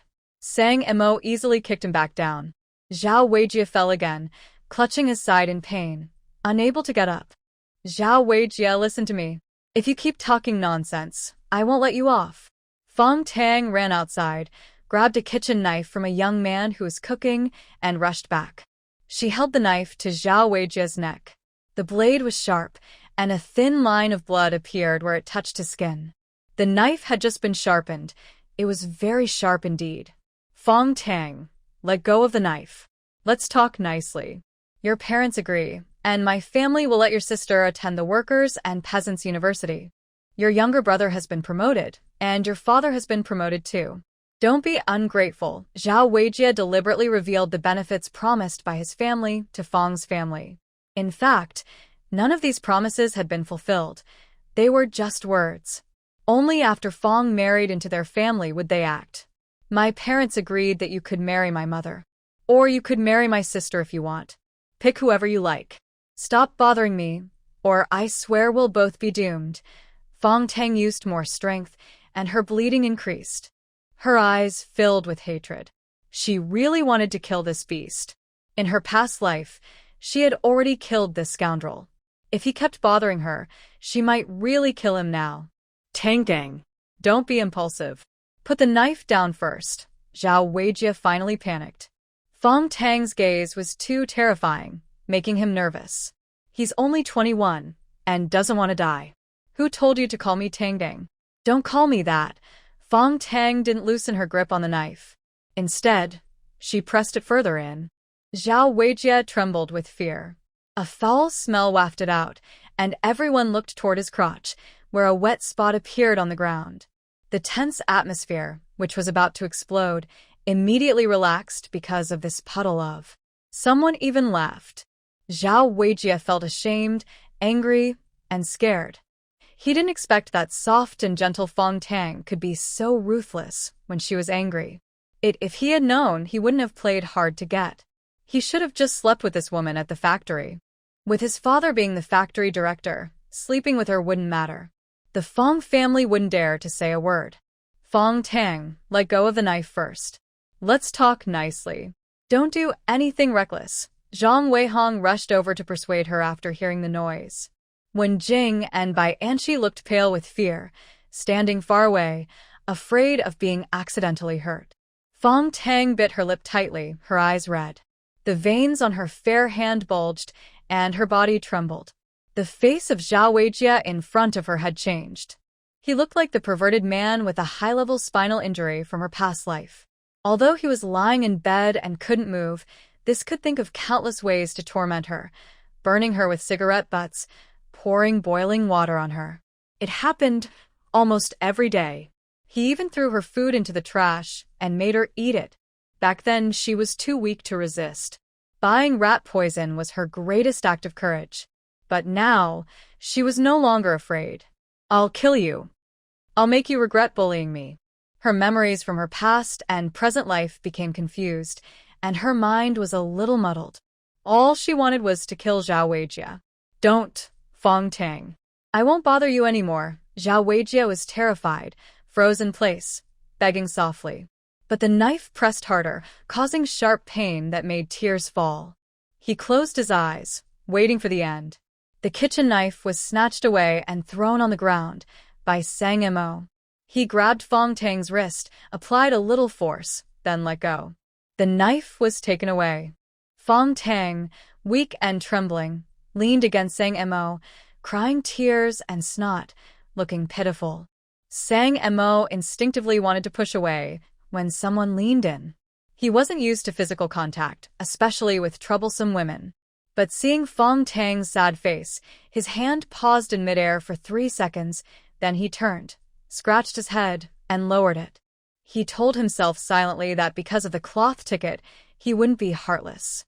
He wasn't a cold person, and this troublesome woman was lucky. She often found good things. If he didn't support her and she fell and got hurt, he would suffer a big loss. With this thought, Sang Mo calmed down, looked calmly at Fang Tang in his arms, frowned, and tears and snot stained his clothes. Captain Huang rushed over. Seeing Zhao Weijie lying on the ground covered in blood, he was terrified, almost losing his soul. He was responsible for these 12 young workers sent here. If someone died, he might lose his job. What's going on? Who did this? Captain Huang was so anxious his voice cracked. Everyone pointed at Fang Tang. He thought it was Sang Mo and scolded angrily. Sang Mo, what did you do? Can't you talk things out? Why did you have to fight? Among these young workers, Captain Huang liked Sang Mo the most. He was good-looking, quiet, quick to work, and had a special energy about him. Most importantly, his daughter liked Sang Mo at first sight and wanted him to marry her. Captain Huang was happy about that, but he wanted to observe more. He thought a girl shouldn't be too eager, or it might seem unrefined, and the man might look down on her. But in his heart, Sang Mo was already like a future son-in-law. Now, Captain Huang hesitated. Sang Mo dared to move a knife and had such a hot temper. He worried his daughter might get hurt. He decided to think more carefully about this marriage. Captain, it's me. Zhao Weijie was being a troublemaker. Fang Tang quickly explained, voice choked with tears. His face was wet with tears and snot. Captain Huang frowned but felt relieved. At least Sang Mo wasn't responsible. Still, he wondered why these two were holding each other so tightly. Under the bright blue sky, a man and a woman were holding each other so closely that it looked improper. I need to observe more. A man with bad manners should not get married. Fang Tang also realized she was in Sang Mo's arms. Her face turned red, and she shyly pushed him away. Her original tearful look changed to a delicate, beautiful face. Even Captain Huang was momentarily stunned. Captain Huang quickly calmed down and looked away. He thought Fang Tang was a big trouble. Having such a woman in the team would attract many men, like dogs coming from all directions.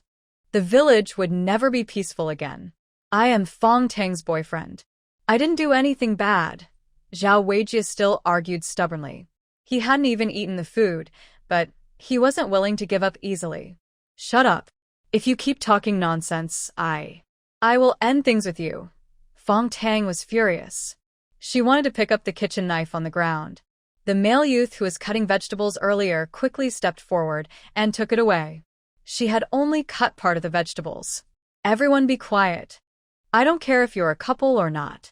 Here, you must behave honestly. No causing trouble. If you do, don't blame me for giving a bad report on your work. Captain Huang used his strongest move.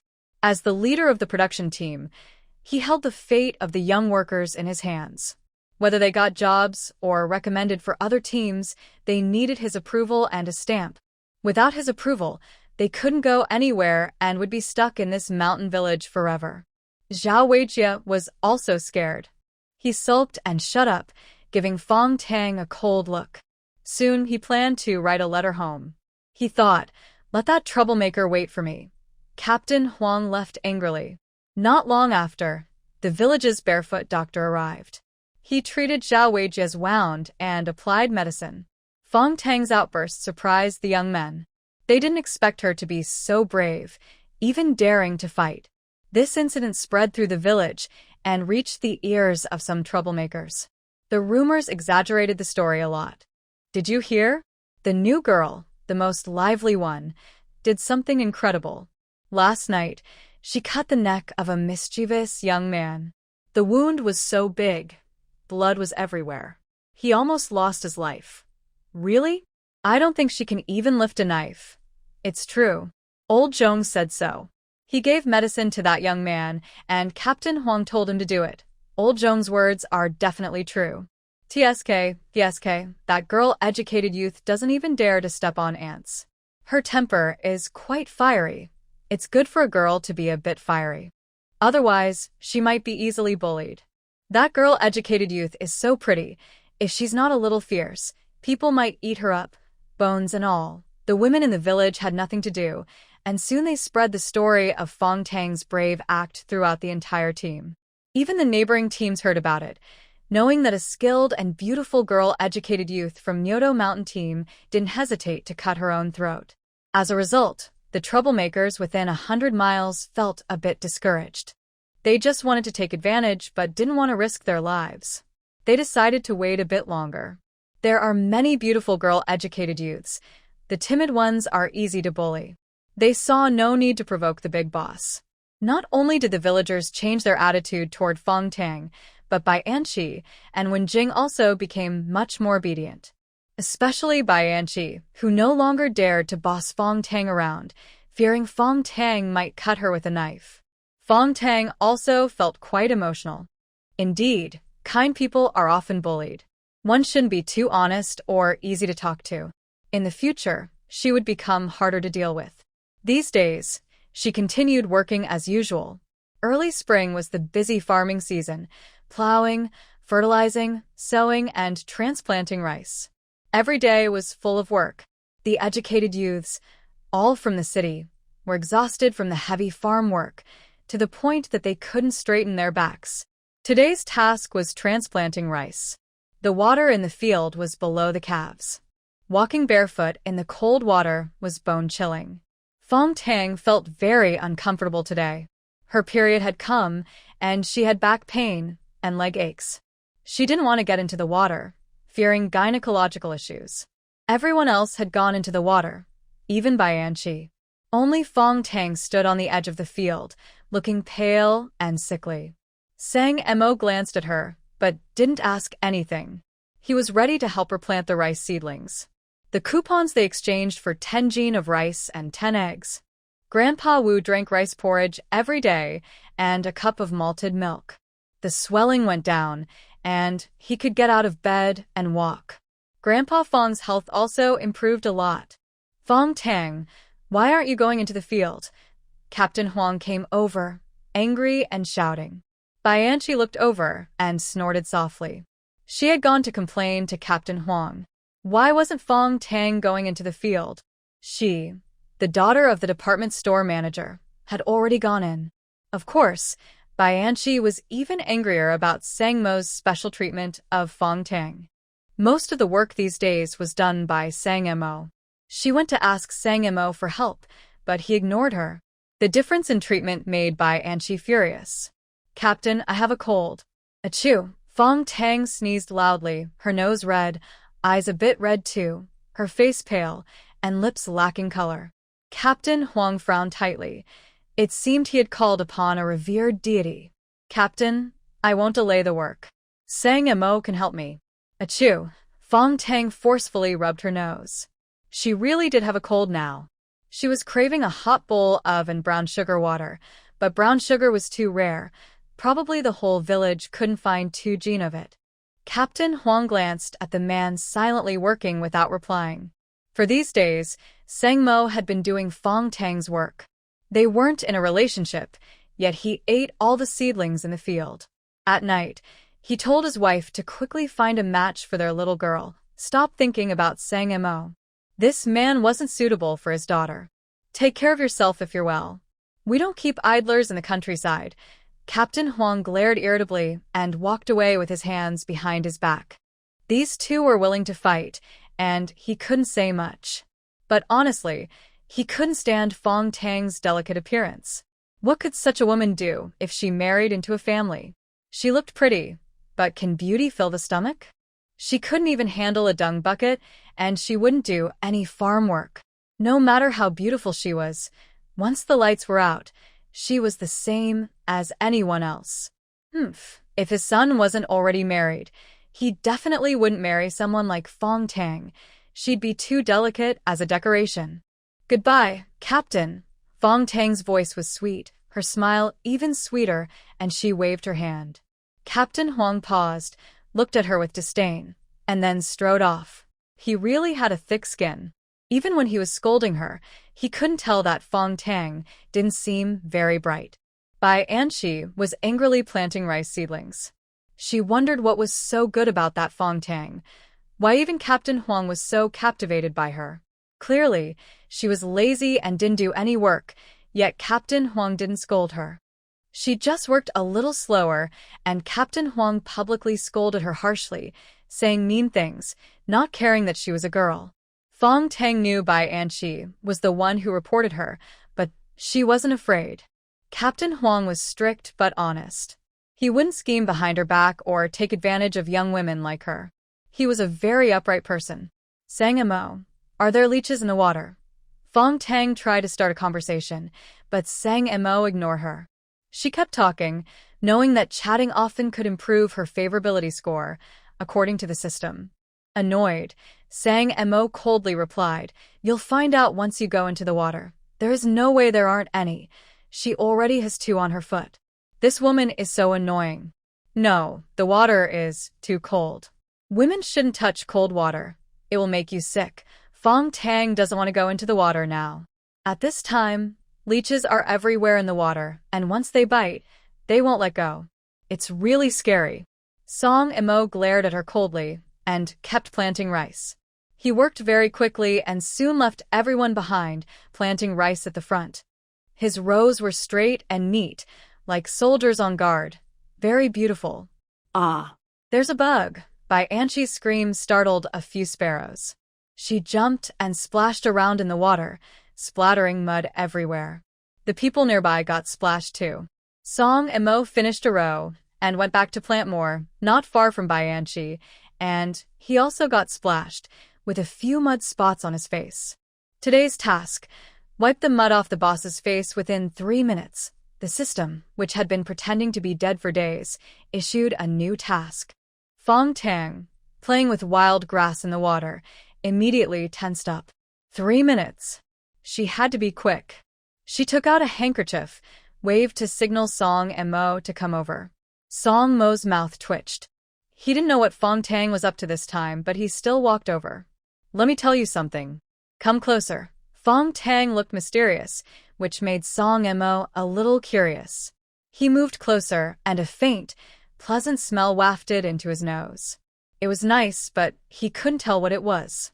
Suddenly, a handkerchief covered her face, gently wiping it. Song and Mo felt dazed. When he came back to himself, the handkerchief was gone.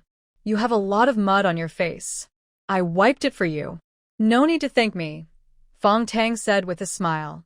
What's the matter? Song Mo's expression was cold, but the tips of his ears turned a little red.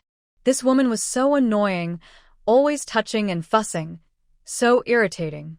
I'm telling you, my right eye just twitched, which means good luck today, Fang Tang whispered. Song and Mo looked around. In the water, there was only water and leeches.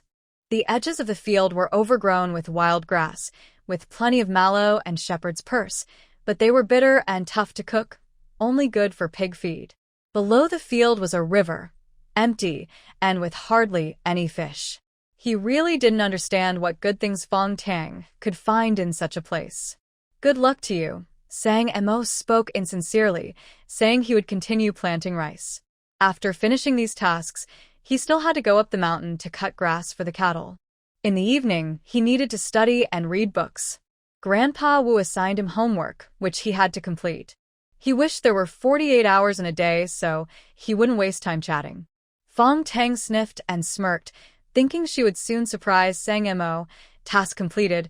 Reward. A warm spring day in the palace, plus Jiang Taigong fishing. The system's cold, mechanical voice sounding wonderful and charming. As soon as the system finished speaking, it disappeared. Fang Tang then felt a warm sensation in her belly, like a little sun hugging her, warming her stomach and flowing to her limbs.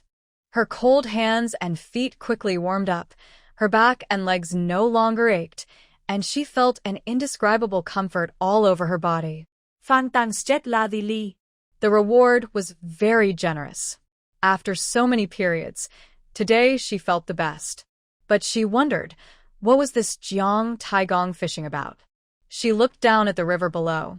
The water wasn't deep, and it was so clear she could see the floating water plants. Several white geese swam leisurely, occasionally diving into the water. A few women washed clothes by the river, knocking on stones loudly, and their laughter floated over. She had heard villagers say that there were no fish in this small river.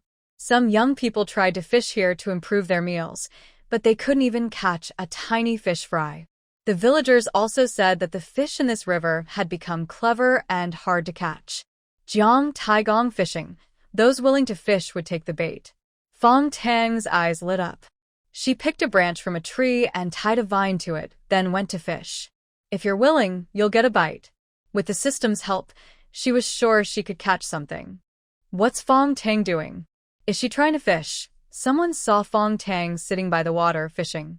Her fishing rod looked very shabby, just a branch and a vine, with no bait at all. It looked like she was just playing. This river has no fish. I checked earlier. Fang Tang is probably just playing. Yeah, she has someone helping her with chores. A few young workers were gossiping with sour attitudes. They saw Fang Tang wiping Sang Mo's face, acting very close, and they noticed Sang and Mo had been helping Fang Tang with chores these days. They were sure the two were dating. Such a beautiful girl like Fang Tang being taken by Sang and Mo made some of the young men jealous. But they only dared to whisper behind her back because Sang and Mo looked like someone not to be messed with. Zhao Weijie looked at Fang Tang with a sneer. He had already written a letter to his family. His parents would surely warn Fang's family, warning them not to be so flirtatious and reckless. He had originally planned to marry Fang Tang and give her a proper status, but now he changed his mind. He thought she wasn't worth it. After he got tired of her, he would dump her and let her be a broken shoe. Sang Mo finished planting a row of rice seedlings and straightened up. He didn't see Fang Tang and thought she had gone back to the dormitory. Soon, he heard her call out, "Sang Mo, come help." He raised an eyebrow and walked toward the edge of the field. As he went up, he used his shoe to slap at the leeches on his foot. The leeches were full and stuck tightly. After a few slaps, they fell off. Sang Mo watched calmly, without blinking. Fang Tang was busy trying to catch fish. She put her homemade wild fish rod into the water. Before long, she caught a fish. She pulled it out, and a big fish jumped onto the bank, flopping around. She couldn't hold it, and it almost jumped back into the water. She called Sang Mo for help. Sang Mo saw it too, and was so surprised his eyes nearly popped out. She really caught a fish? Thinking about Fang Tang's mysterious look earlier, Sang Mo stayed silent and felt a bit jealous. But when he saw the branch she was using as a fishing rod, something that couldn't really be called a rod, his jealousy disappeared. This was the daughter of heaven. If he could just see her once, even half, he would be happy. He couldn't feel jealous anymore. "Quick, catch it. Don't let it run away," Fang Tang shouted excitedly. Sang Mo quickly and accurately grabbed the fish. It was a crucian carp weighing over a pound. It would taste great in braised dishes or soup, full of nutrients. Fang Tang grinned at him, wiped the water off her face, and kept fishing. The system didn't say the bonus reward was only once, so she thought she could catch a few more. Sang Mo found a bucket and put the fish inside to keep. In just a moment, Fang Tang caught another fish, even bigger this time, a 4-pound silver carp. Its shiny white scales sparkled with rainbow colors in the sunlight. It was beautiful. His long-held values were completely shattered. Sang Mo silently grabbed the fish and threw it into the bucket. Then he looked at the vine that the fish had nibbled on a few times. His values shattered even more. The villagers said the fish in this river were very clever. He didn't feel that way. They were so stupid they even nibbled on the vine. How clever could they be? Wow, so heavy. Sang Mo, come quick, Fang Tang called out again. She held the fishing rod tightly with both hands. The vine was pulled straight, clearly indicating a big fish. Sang Mo quickly ran forward, grabbing the branch. The heavy feeling in his hand made him happy. With such a big fish, he would get a good share. The fish soup would nourish people, and Grandpa Wu and Grandpa Fong could use it to strengthen their bodies. The noise here attracted other young workers. They stopped working and came to watch the fun. Just then, Sang Mo gave a strong toss, and the fish jumped onto the shore. It was a white carp weighing about 6 or 7 jin. It jumped around vigorously, making the young workers' eyes turn red with excitement. Who said there were no fish in the river? What is this lively thing in front of us? The young workers, who hadn't eaten meat in a long time, drooled at the sight. They lost interest in their work and quickly followed Fang Tang, running to find bamboo poles. Soon they made simple fishing rods. Some even dug earthworms for bait, confidently declaring, "Fish love to eat earthworms. We can have a special dinner tonight." A row of young workers sat by the river, waiting for fish to bite. Half an hour passed. Fang Tang caught 3 more fish, including a fish. The bucket was full, but the others had no luck at all. The young worker who had boasted earlier had used up all his earthworms, but the fish still didn't bite. He was so angry, he almost spat blood. Meanwhile, Fang Tang kept catching fish one after another. Seeing this, the others were very jealous and went over to ask for tips. "There's no secret," Fang Tang said. "Just put the bait in and pull it up. The fish will come," he demonstrated by roughly tossing the bamboo pole into the water. After a while, the poles sank down. Everyone held their breath. Sang Mo pulled hard, and a dark fish suddenly jumped out, about 2 jin of black fish. Everyone was silent, filled with envy and jealousy. Fang Tang was right. There was no secret. He was just lucky, able to catch fish easily. How can you argue with that? "My hand is so sore. I'm not fishing anymore," Fang Tang said, shaking his hand. He casually tossed aside his fishing rod. There were enough fish to eat. They shouldn't catch everything at once. Next time, they could fish again. A quick-eyed young worker snatched Fang Tang's fishing rod, hoping for some good luck. But the result was the same. He couldn't even catch a shrimp. Everyone had to accept the reality and, sadly, went back to planting rice seedlings.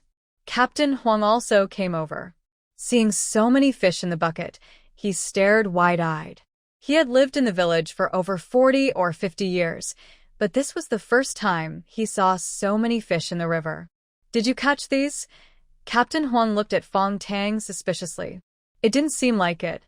"Yes, I caught them." Fang Tang smiled sweetly, feeling very proud. She didn't believe anyone could doubt her. After all, she was lucky to have a protective system. Captain Huang was also very jealous.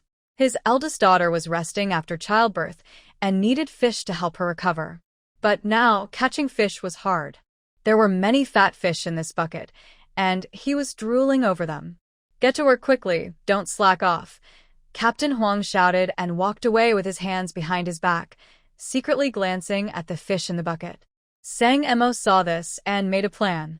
To settle in the village, the team leader needed to be on good terms with others. That would make things easier in the future. Sang Mo finished his work quickly. As it got darker, Fang Tang suggested, "I want to give a few fish to Captain Huang. His daughter is resting after giving birth." Sang Emo smiled slightly. He and Fang Tang had made a plan together. This woman wasn't as foolish as she seemed. "You take some to Captain Huang. I'll give a few to the neighbor, and the rest will go to Grandpa Fong and Grandpa Wu to help them recover." Fang Tang's face was bright and cheerful, like a beautiful sunrise. "Won't you eat?" "Of course I will. You probably won't cook fish, so I'll do it for you. When it's ready, we can all eat together. I make really good fish. So good that your taste buds will be overwhelmed." Sang Mo believed her. Last time, her braised rabbit was delicious, and her braised fish would be just as good. He hadn't eaten fish in a long time, and his mouth was watering just thinking about it. When work was done, Fang Tang took out 2 large fish from the bucket and gave them to the 2 male young workers' dormitories. "Thank you so much. Want to eat together?" The young men were surprised and happy. The disappointment of not catching fish was gone. Fang Tang had become a kind and beautiful angel in their eyes. "I'm not eating. I'll cook for myself. And don't give any to Zhao Weijie, or I won't share my fish with you next time I catch some," Fang Tang said clearly, showing her dislike for Zhao Weijie. "Don't worry, we won't give him any. We'll eat our own." The young men agreed happily. They didn't like Zhao Weijie either. If they didn't share with him, they could have more fish for themselves. The female young workers also received a fish. Fang Tang made the same request. "Don't give any to Bianchi, or I won't share my fish with you next time." Zhang Weihong looked worried and wanted to advise Fang Tang to value friendship and treat enemies like family, but Fang Tang didn't want to hear her nonsense. She simply said, "I'm taking the fish away because you can't share. No sharing, definitely no sharing." When Jing smiled and promised. Only a fool would let the fish go when it was right in front of her. She also saw through Bianchi. Her family was rich, but very stingy. Bianchi often secretly ate delicious food and didn't share with her. She was more generous than Bianchi. Zhang Weihong frowned, feeling uncomfortable. No one listened to her these days. When Jing was slippery and talked around her, Fang Tang ignored her completely and was very delicate. Bianchi was even harder to deal with. She was unreasonable. These 3 roommates were very difficult to manage. Bianchi was so angry, she clenched her teeth. A fish was no big deal. If she didn't want it, she wouldn't take it. She still had sausages. But when she saw the fresh carp, her mouth watered. She loved braised carp the most. Her mother's cooking was especially delicious. She could eat another bowl of rice. Wah! She wanted to go home. She didn't want to stay in this place anymore. Everyone was bullying her. Fang Tang and Sang Mo went halfway up the mountain carrying half a bucket of fish. Lao Wu and Old Master Fong were talking at the door and smiled when they saw them. "Tang girl, why haven't you come to see us these days?" Both old men looked kind. They knew Fang Tang had brought them milk powder and ration tickets. She hadn't kept any for herself, giving everything to them. They hoped they could repay her kindness someday. Here I am. Look at this, Fang Tang said happily, pointing at the bucket. The two old men bent down and saw the lively fish. They grinned happily. They hadn't eaten fish in a long time. The fish in the village river were too clever to catch. Tang girl, did you catch all these fish? Old Master Fong asked excitedly. Yeah, and I've given some to others too. Fong Tang nodded proudly. Old Master Fong gave her a thumbs up and praised her. Amazing! The fish in that river are so clever that even villagers can't catch them. Only you, Tang girl, have this skill. Old Wu smiled and said, Black Egg went to the river a couple of days ago to fish, but he didn't catch a single shrimp all night. Tang girl, your skill is really impressive. Sans mauvaise face d'Arken instant-ly. She turned around quickly, ready to go up the mountain to gather firewood. When night fell, she planned to deliver the fish to Captain Huang.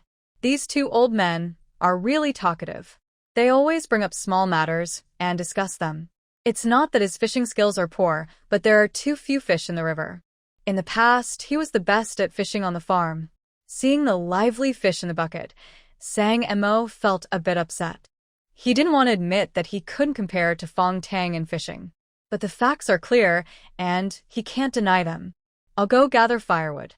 Sang Mo said coldly and strode up the mountain, also planning to cut some grass for the basket. Yesterday it rained, and there are mushrooms on the mountain. When you see some, pick a few, Fong Tang called from behind. Sang Mo didn't turn around and walked faster. There were more things to do, and he needed to hurry. But thinking about the delicious mushrooms, Sang Mo didn't find it troublesome. He even poked around to look for more mushrooms.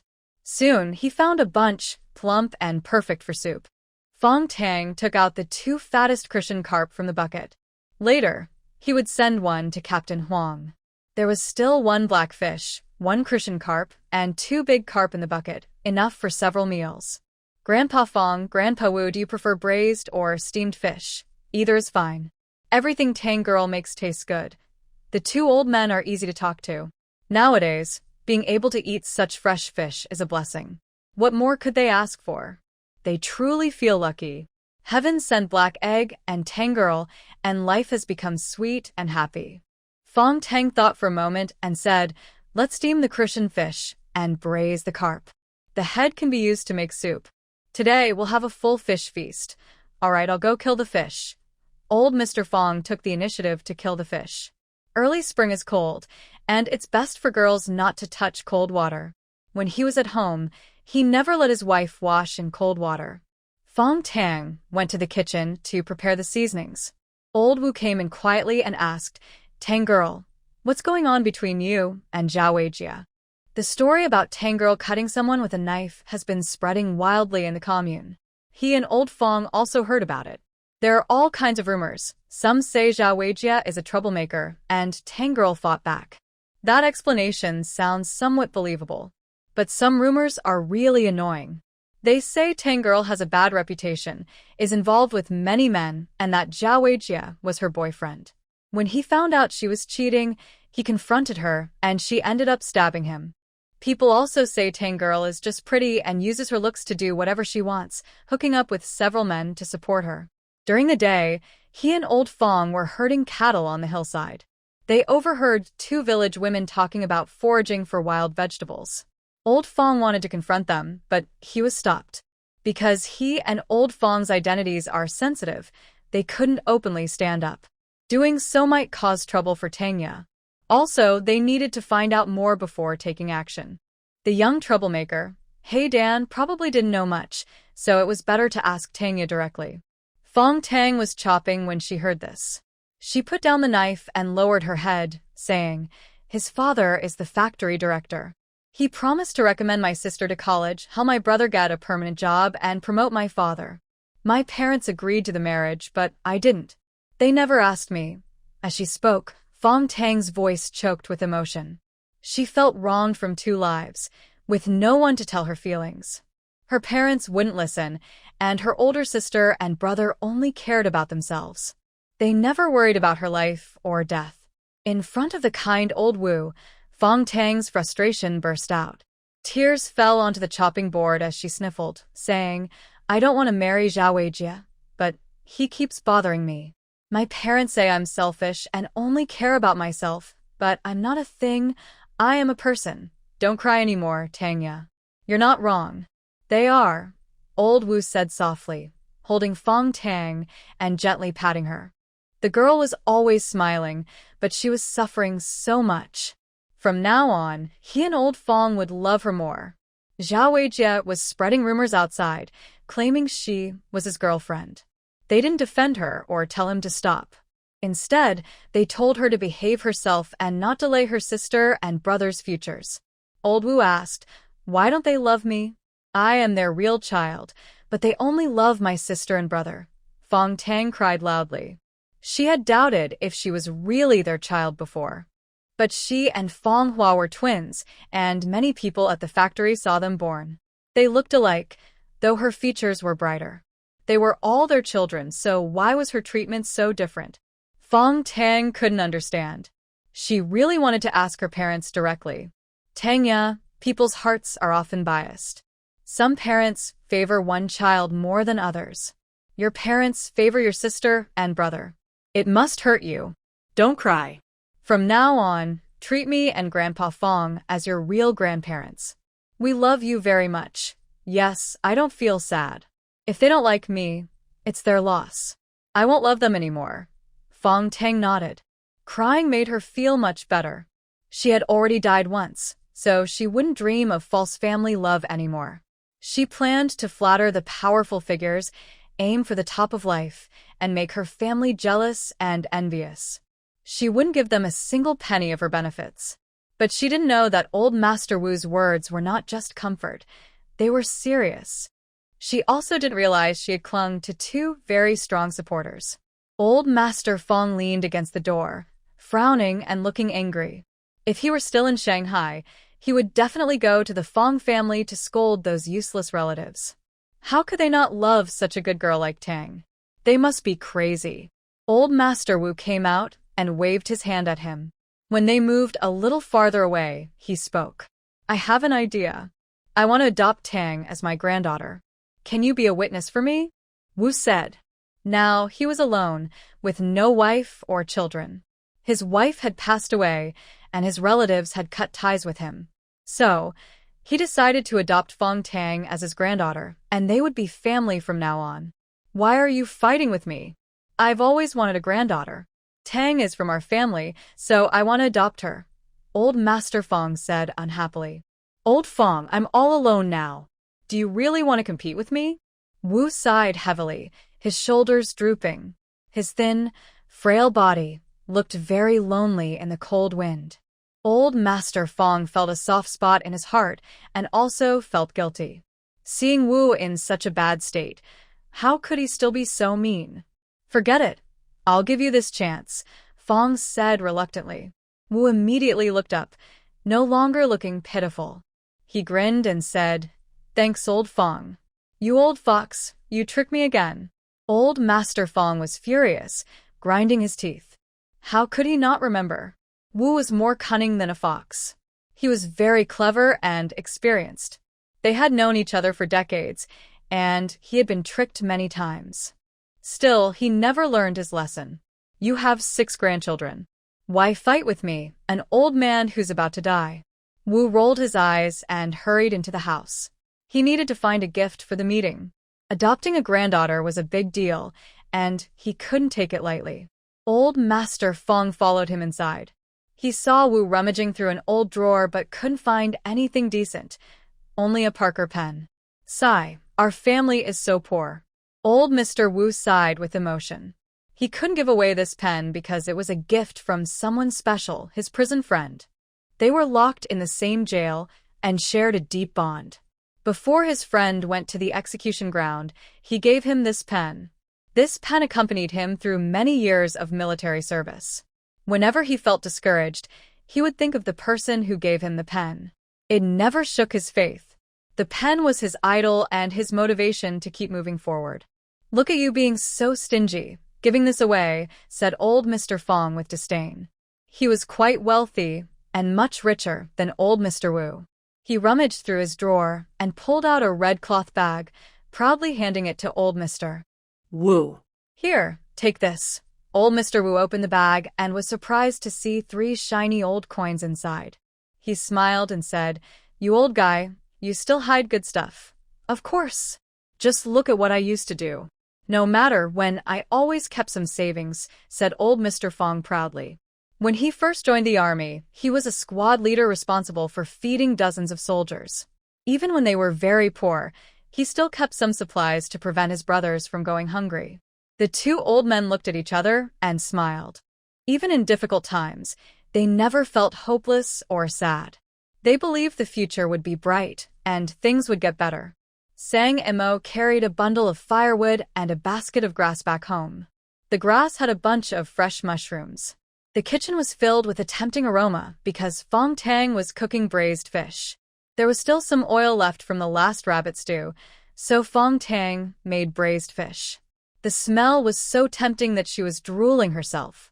Sang Mo went into the kitchen and placed the mushrooms on the stove. "There are so many. Let's cook half now and save the rest for tomorrow," said Fang Tang happily. Wild mushrooms are very tasty and nutritious when stir-fried. Sang Mo also gathered some wild scallions. Fang Tang planned to stir-fry the mushrooms with wild scallions. They would taste amazing. This season, wild vegetables are abundant, but unfortunately, they had little oil, so the wild vegetables didn't taste as good without it. It would be great if they could get flour and pork.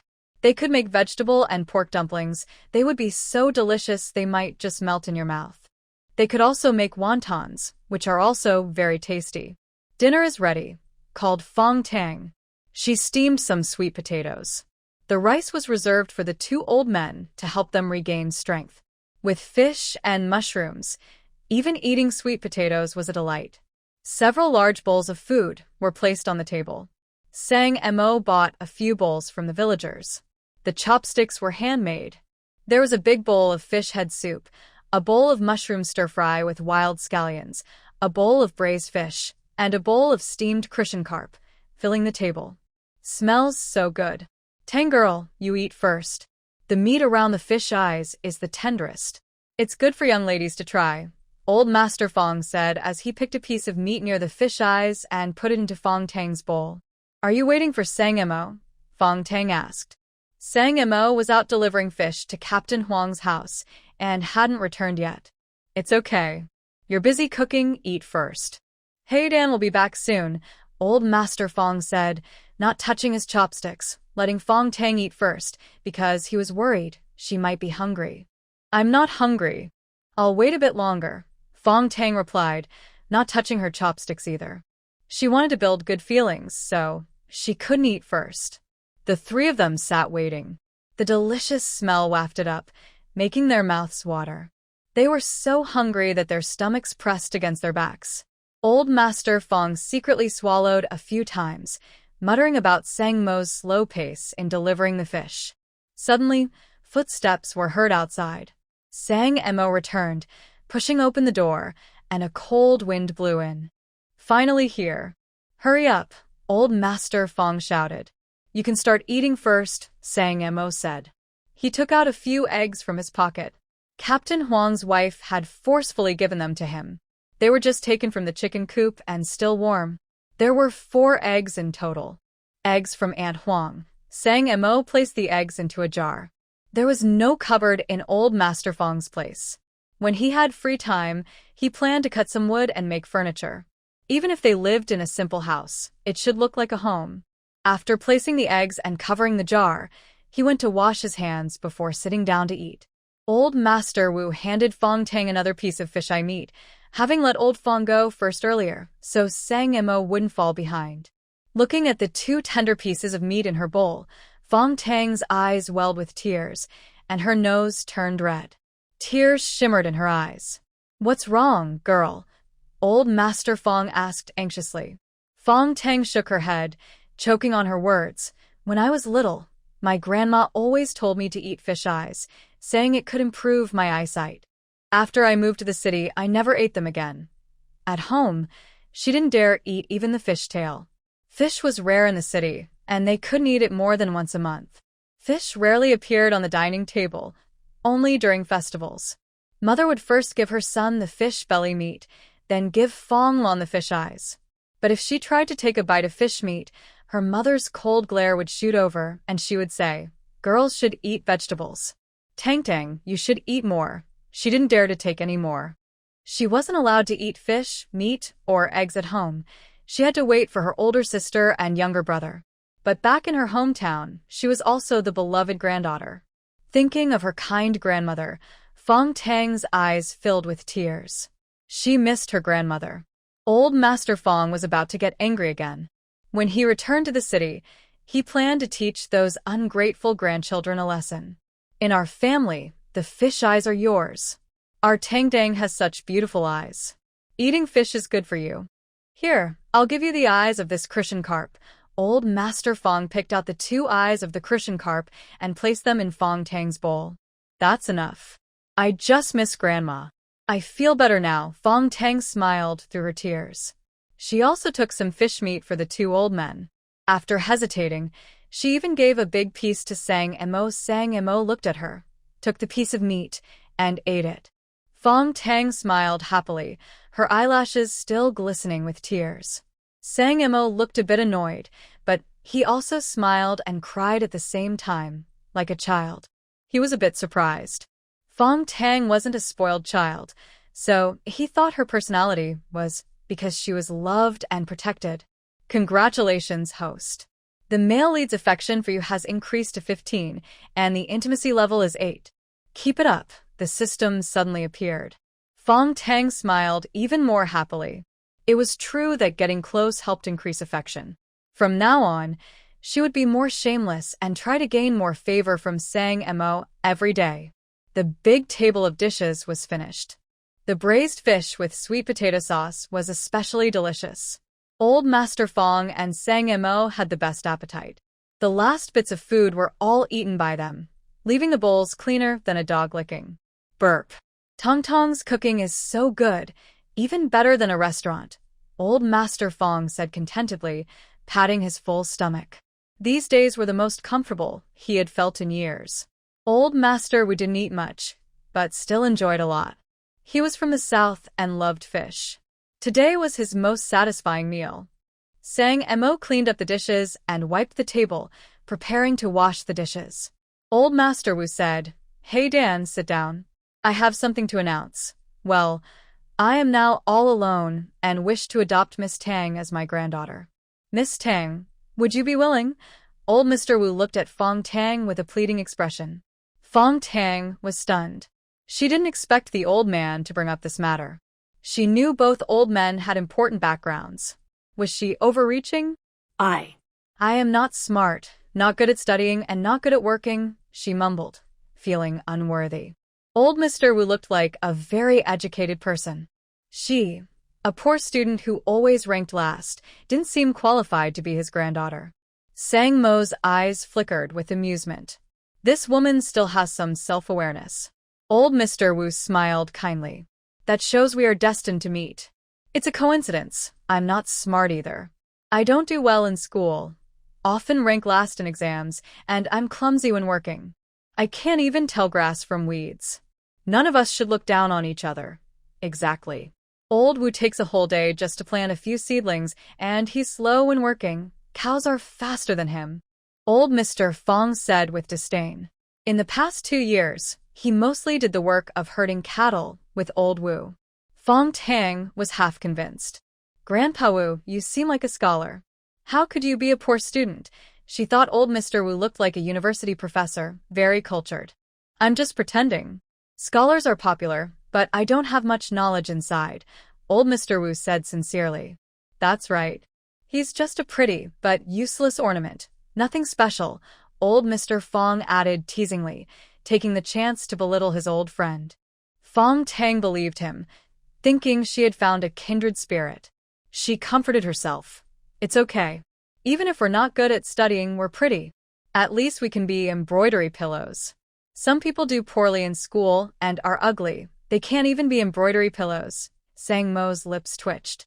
"So being an embroidery pillow is quite honorable?" Old Mr. Wu nodded vigorously. "Exactly. People want to be one, but aren't qualified. Embroidery pillows are very beautiful. Sangmo's face stiffened, and she looked away, unable to hide her expression. Grandpa Wu, a top student from Tsinghua University, was admitted without exams after writing an outstanding article that impressed the university's president, even though he failed math. How could this old man have the nerve to call himself a poor student? But when it comes to math, physics, and chemistry, he really was a poor student. He never passed. Math is too hard. Those numbers make me dizzy, and I don't understand the equations. I don't need these equations for shopping, so why should I learn them? Fang Tang complained about her least favorite subject, math, because she had never passed it. Old Mr. Wu pounded the table and said through gritted teeth, exactly. The people at the education department don't seem to understand. Math isn't really necessary as a subject. Just knowing how to count is enough. That's right. Being able to count from 1 to 100 is enough. What's the use of learning all those equations?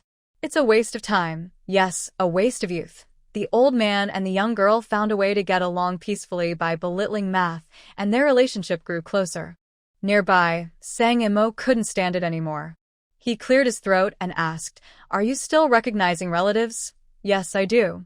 Miss Fong, from now on, you are my granddaughter." "I am your grandpa." Old Mr. Wu looked at his newly adopted granddaughter with a gentle smile. She was so beautiful and knew how to cook. When they returned to the city, he would be jealous of those old folks. Fang Tang was not pretentious. She happily called out, "Grandpa," because she had never met her grandpa before. Having more grandpas was really nice. Old Mr. Wu was so excited he almost couldn't close his mouth. He took a red cloth bag from his pocket, opened it, and revealed 3 shiny silver coins. He smiled and handed them over. "Things are simple now. This is a small gift. When we go back to the city, I will buy you something better. This is very nice." "Thank you, Grandpa." Fang Tang accepted the gift graciously.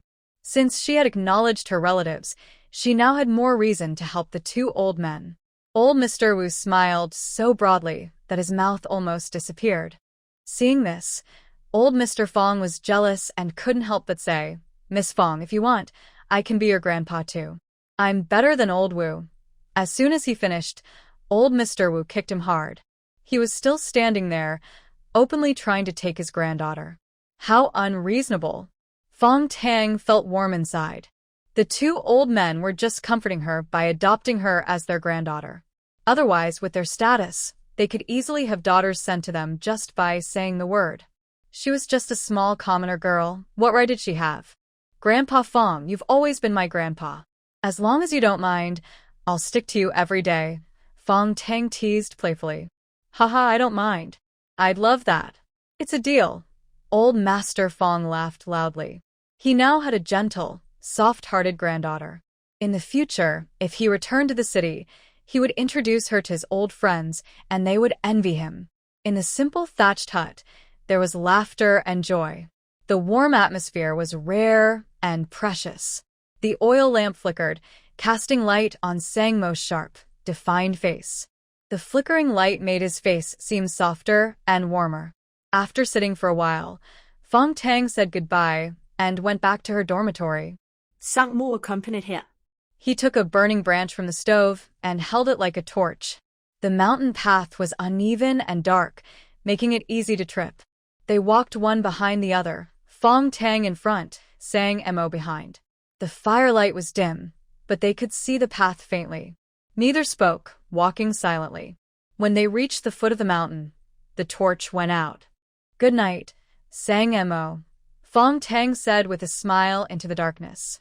She saw Sang Mo pull the corner of his mouth slightly and reply coldly, "Good night." This was the first time Sang Mo responded. Fang Tang was overjoyed, her eyes curling into crescent moons as she smiled. She happily ran back to her dorm. Sang Mo also pulled his mouth into a slight smile and returned to his room. The smell of fish filled the air. On the table were fish bones and the aroma of wine. 2 male workers from the dorm gathered for dinner. They had cooked a big pot of fish stew, and the smell was tempting. Everyone brought their own snacks, wine, sausages, peanuts, and cigarettes. They set up a table of snacks to drink with. Now everyone was drinking and having fun. They were all a little tipsy, their faces flushed. Sang Mo. Where did you go? Come, have some wine, someone called. I've already eaten. You guys go ahead, Sang Mo replied. He wasn't interested in drinking. He needed to stay alert. Alcohol would dull his senses. The others politely called him, but then continued drinking. They clinked cups and became more excited, starting to complain. I can't stay in this place even for a day. I don't know when I'll get back to the city. Who knows? If you're lucky, you might get a job or be recommended to a university for workers, peasants, and soldiers. You think the university is really by recommendation? That's all about connections. If you have no contacts, it's just a dream. Getting a job is the same. Without connections, no one will hire you. Sigh, just drink and forget about these worries. Live day by day, take it as it comes. A few young workers sighed. Their families had no connections either. They couldn't get a job or be recommended to the university. Thinking they might have to stay in the countryside forever, their mood darkened instantly. Lying on the bed pretending to sleep, Zhao Weijie listened carefully to what these people were saying. He sneered a few times, thinking, just a bunch of ordinary folks. His father was a factory director. Before going to the countryside, his mother told him that going was just for training. It sounded good, but soon they would get him a job placement. When that happened, he would work at his father's machine tool factory as a proud state-owned worker, better than a university student. His path was different from theirs, and his future would be different too. He would have a bright future, while these people might spend their whole lives working hard as farmers. He didn't bother with these simple-minded folks. It's just a fish. What's so good about it? He preferred sausages. Zhao Weijie angrily bit into a sausage. His throat was salty, and the fishy smell kept wafting into his nose, making him crave more. That Fang Tang is waiting for him. Zhang Jianxi quietly got up, crossing his arms, saying he needed to go to the bathroom. The others didn't pay attention, continuing to drink. Zhang Jianxi gave Zhao Weijie a secret signal and shook his head outside. Zhao Weijie hesitated for a moment, understood the signal, and went out too. They found a quiet corner, out of the wind. Zhang Jianxi took out half a bowl of fish he had secretly hidden, trying to flatter Zhao Weijie. Eat quickly. I saved it from my mouth, he said with a smile. Since learning that Zhao Weijie's father was the director of the forward machine tool factory, Zhang Jianxi started scheming. He wanted to flatter this young master, hoping to get a factory job for himself someday. His family had no connections. His father was a worker at a street shoe factory, and his mother made paper boxes at home. Even if he returned to the city, he'd only be unemployed. It was better to flatter Zhao Weijie. Maybe he could become a worker at a state-owned factory. That would be a great honor. You're pretty smart, Zhao Weijie said, wolfing down the fish. He was very hungry. Eat slowly. Be careful of the bones, Zhang Jianxi advised. I usually eat fish at home. I'm good at it. I never get stuck on bones, Zhao Weijie replied casually. He had been eating fish since he was young and had never been pricked by bones. Zhang Jianxi watched him easily remove the bones and eat quickly, even faster than eating meat. He wondered how many fish he would need to eat to learn that skill. It made him more determined to flatter Zhao Weijie. Brother Wei, you probably don't stay here often, right? Your dad is so capable, he can get a few job placements easily.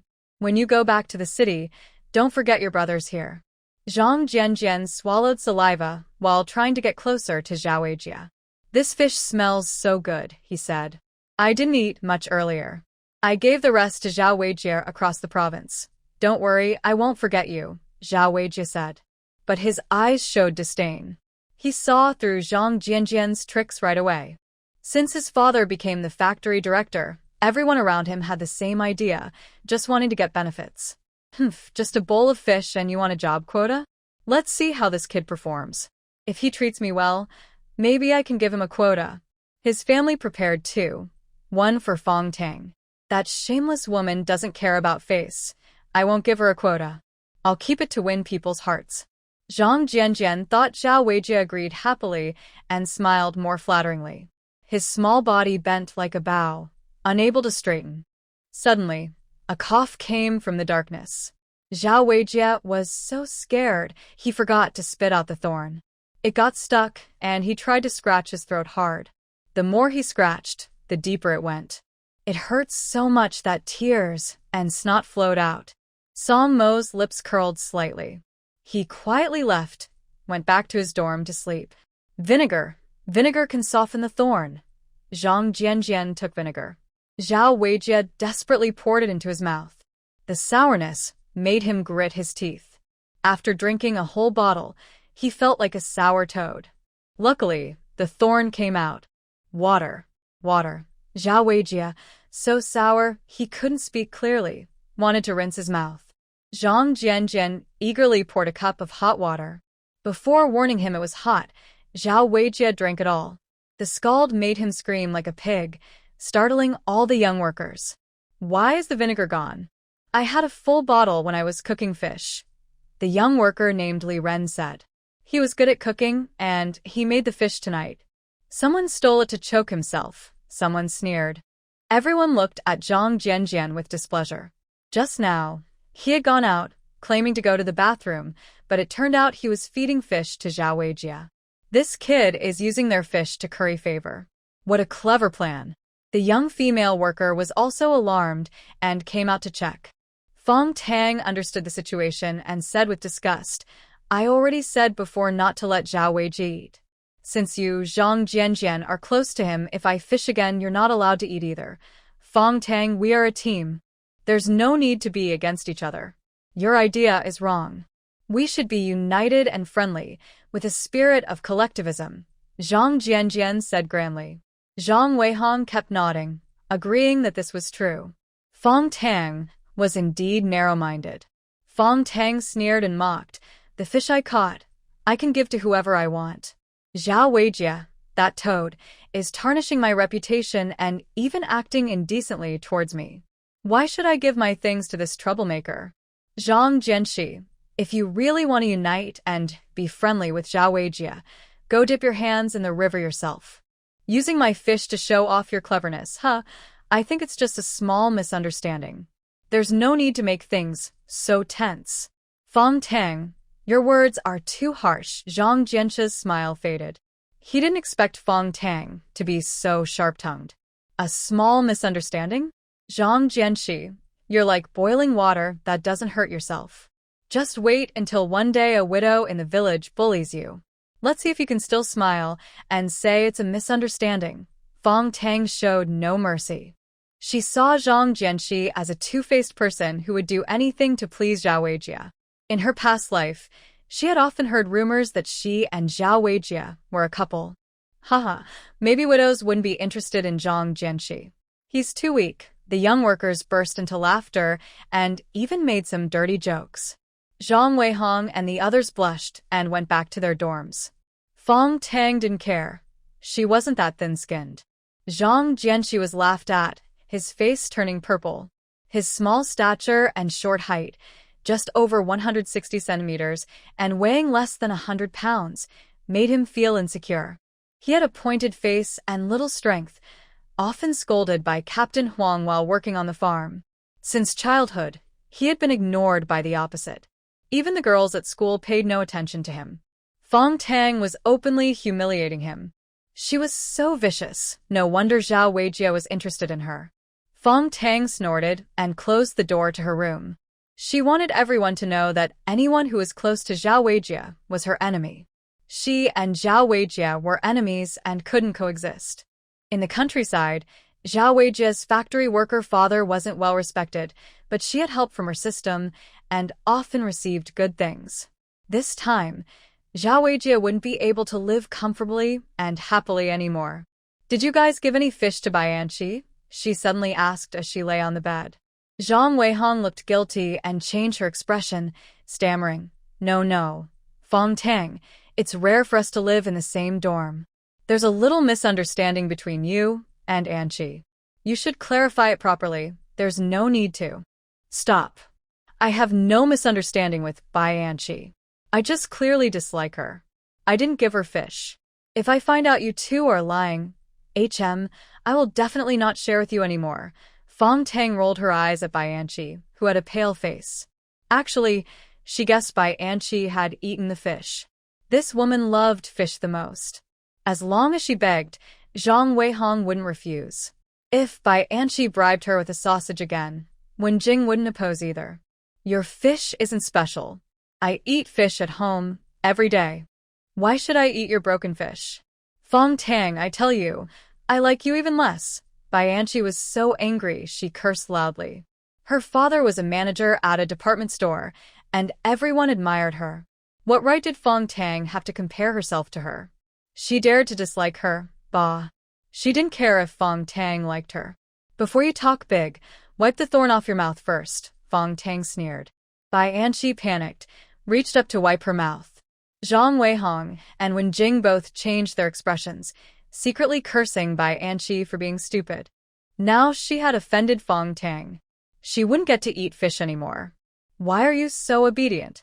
I told you to wipe your mouth, so you do it. I was joking. Fang Tang sarcastically looked at Zhang Weihong and Wen Jing. They both lowered their heads in shame, more worried about missing out on the fish, regretting giving Bai Anqi some. Bai Anqi finally realized she had been played by Fang Tang. She raised her hand to hit her, but Fang Tang easily dodged and even kicked her. For such a small girl, she was more than enough. Fang Tang kicked Bai Anqi to the ground, grabbed her hair, and warned, "Be smart from now on. Don't talk nonsense outside. If you do, I'll cut your face and turn you into a freak." Her scalp hurt badly. Bai Anqi was scared and in pain.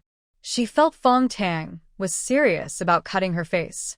The woman's eyes just now were too frightening, like she wanted to kill. Boo-hoo. She wanted to go home, away from this crazy person. Fang Tang sneered contemptuously, released her, and held a strand of black hair. She gently blew on it, and the hair floated onto Bai Anqi's face. She shivered in fear, tears streaming down her face. She was gently patted on the face. Fang Tang smiled slightly and said, "Be good from now on. Don't provoke me all the time. Got it? Remember." Remember. Boo-hoo. Bai Anqi trembled all over. She deeply regretted offending Fang Tang, who seemed crazy. Her mother had told her never to offend crazy people because they might hurt others without punishment. It wasn't worth risking her jewelry or getting into trouble. Zhang Weihong and Wen Jing didn't dare speak. Their eyes showed shock. Fang Tang's behavior just now shattered their view of her. She looked delicate and often cried, but when she scolded Bai Anqi, she was fiercer than a man. Who was the real Fang Tang? Thinking about Fang Tang's two-faced nature, they felt cold. They feared such double personalities. Fang Tang was sweet and soft to the male youth, even pitiful. The boys liked her. But in the dorm, she was so fierce. If they told others, no one might believe it. At the same time, the Fang family in Huqing was still awake, sitting in the living room discussing an important matter. Mother Fang looked worried. Director, who came to the clinic today and said some harsh things. She said Fang Tang was ungrateful, threw stones at Zhao Weijie's head, causing bleeding, and even cut his neck with a knife. How could Fang Tang be so bold? She's too reckless. Director, who is Zhao Weijie's mother, the wife of the factory boss, and the women's director. She spoke harshly that day. Mother Fang was very angry and hated her second daughter. Before going to the countryside, she repeatedly told Fang Tang to treat Zhao Weijie well. The girl promised nicely, but once in the countryside, she revealed her true colors. It was a waste of a packet of cookies and malted milk. Mom, maybe there's a misunderstanding. I'll write to my second sister and ask. If there's a misunderstanding, I'll clarify it. You should also explain to Director who, Fong Lan said softly. She looked a bit like Fang Tang, but her features weren't as delicate or bright. Her face was a little big, her mouth also big, her nose slightly flat, and her eyebrows sparse. She was pretty on her own, but standing next to Fang Tang, she seemed dull. Father Fang nodded approvingly. Lan is thoughtful. Write the letter soon and advise your second sister not to be stubborn. She should understand the bigger picture. I understand, Dad. Maybe she's upset about going to the countryside. I'll talk to her nicely.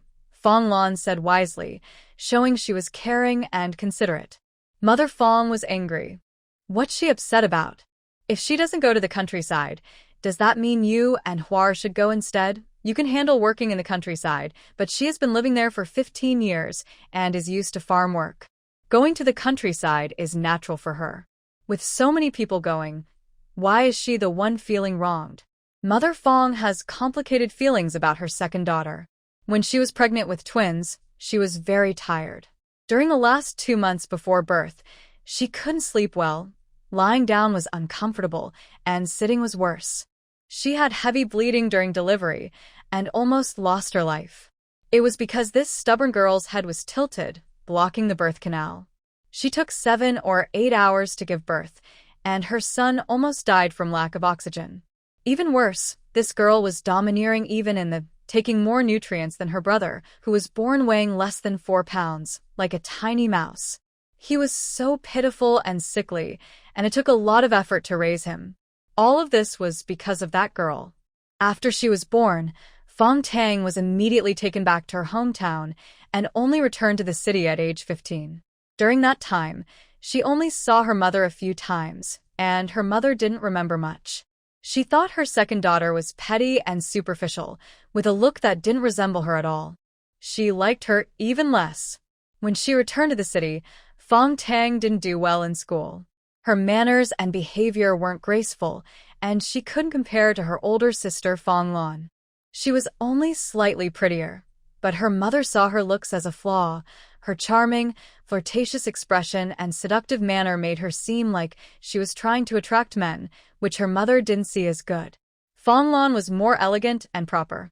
Honest families preferred someone like Lan, mature and sensible, not Fang Tang. So when Zhao Weijie liked Fang Tang and promised her many benefits, her mother felt relieved. She thought this was Fang Tang's best match and a way to repay their kindness in raising her. It felt like all their efforts hadn't been in vain. Fang's father disapproved and looked at his wife. After all, she was their biological daughter, and even if she pretended, she should act properly. He thought his eldest daughter was right. His second daughter was probably upset about being sent to the countryside. This girl was too naive. Their family hadn't mistreated her. Many others had gone to the countryside, so why couldn't she go too? Even the factory director's son had gone, and he would soon be able to find a job back in the city. Going to the countryside was just a formality. Why couldn't she understand that? Fang's father was very unhappy. He thought Fang Tang was ungrateful, not as sensible as his eldest daughter, and not as sweet-talking as his younger son. His second daughter was like a block of wood, petty and unlikable. It was rare that the factory director's son didn't dislike her. Why was she still acting so proud? Father Fong suppressed his anger and said calmly, "Lana, you and your sister should speak kindly in your letter. Be careful with your words. Fang Tang is a bit sensitive. You sisters should talk more gently. I leave this matter to you. Make sure Fang Tang understands clearly and gets along well with Zhao Weijie. Don't worry, Dad. I will talk to second sister." Lana Fong smiled gently, speaking very thoughtfully. Father Fong felt pleased and smiled happily. He trusted Lana Fong. Usually, at home, the second daughter listens to her older sister, so this time should be fine. Father Fong looked at his son sitting lazily on the sofa. He was slouching and not acting properly. His brows furrowed in displeasure and he scolded, "Sit properly. You were late for work again today. If you keep acting like this, you won't keep your temporary job." His son was a constant headache for Father Fong. He didn't do well in school and was lazy. Luckily, he used connections to get a temporary job at the factory. As long as he behaved well, becoming a permanent worker was just a matter of time. Factory director Zhao also promised him that once Fang Tang married Zhao Weijie, his eldest daughter would attend the workers', peasants', and soldiers' university, his younger son would get a formal job, and he would be promoted. Even though these promises were certain, Father Fong still hoped his son would do better so no one at the factory would gossip. After all, only a few people could get permanent positions each year. Many people wanted them and would compete fiercely. If his son didn't perform well, others wouldn't be convinced. Fang Hua scoffed indifferently. "Dad, Director Zhao already promised." Why are you worried? As long as my second sister marries Zhao Weijie, I will definitely become a permanent worker. What's there to worry about? Fang Hua and Fang Tang were twins, but they didn't look alike. He had handsome features and looked quite good, but Fang Hua always had a playful smile and seemed unreliable. Father Fong was angry and lowered his voice, scolding. Unfinished things are always uncertain. Just behave and go to work. If you're late again, see how I deal with you. Fang Hua wanted to argue, but Mother Fong gave him a warning look and smoothly changed the subject. All right. Zhao Hua knows. It's just one tardy. The factory is full of people late every day and no one cares. Just spoil him. His careless attitude is all your fault, Father Fong said angrily and went back to his room to write a letter. He thought he still needed to talk seriously to his second daughter. The relationship with Zhao Weijie must be harmonious. This marriage must not fall apart. As long as the eldest daughter gets into the workers, peasants, and soldiers' university, the younger son becomes a regular worker and the second daughter marries into the factory director's family, he will be promoted again. The Fong family will then be the most respectable family at the machine tool factory. Who would dare look down on him? Father Fong felt proud and happy. He took out a sheet of paper, organized his words, and began to write a letter. Fang Tang received a letter from home after a week. It was a thick envelope. Since Zhejiang province borders Shanghai, letters usually arrived in 3 or 4 days. But the Nyoto Mountain Brigade had no post office, so the mail was only delivered once a week, causing some delay. The mailman always brought a big stack of letters. He would deliver them to Captain Huang, who then told the young workers to pick them up. Captain Huang's house was at the edge of the village, not far from the old camphor tree at the entrance. It had a large yard with 5 simple houses, kept very tidy. In the yard, there were chickens and ducks, and nearby was a pig pen. Captain Huang's wife was a quick-witted woman who was good at farm work and household chores. Auntie, I'm here to pick up the letter. After lunch, there was an hour of rest. Fang Tang came to get her letter. Although she could guess what was written inside, she still wanted to see it, to see how shameless her good parents and good sister could be. Captain Huang's wife was washing clothes in the yard. She smiled and said, "Come in and get it. Why are you standing there? Come in quickly."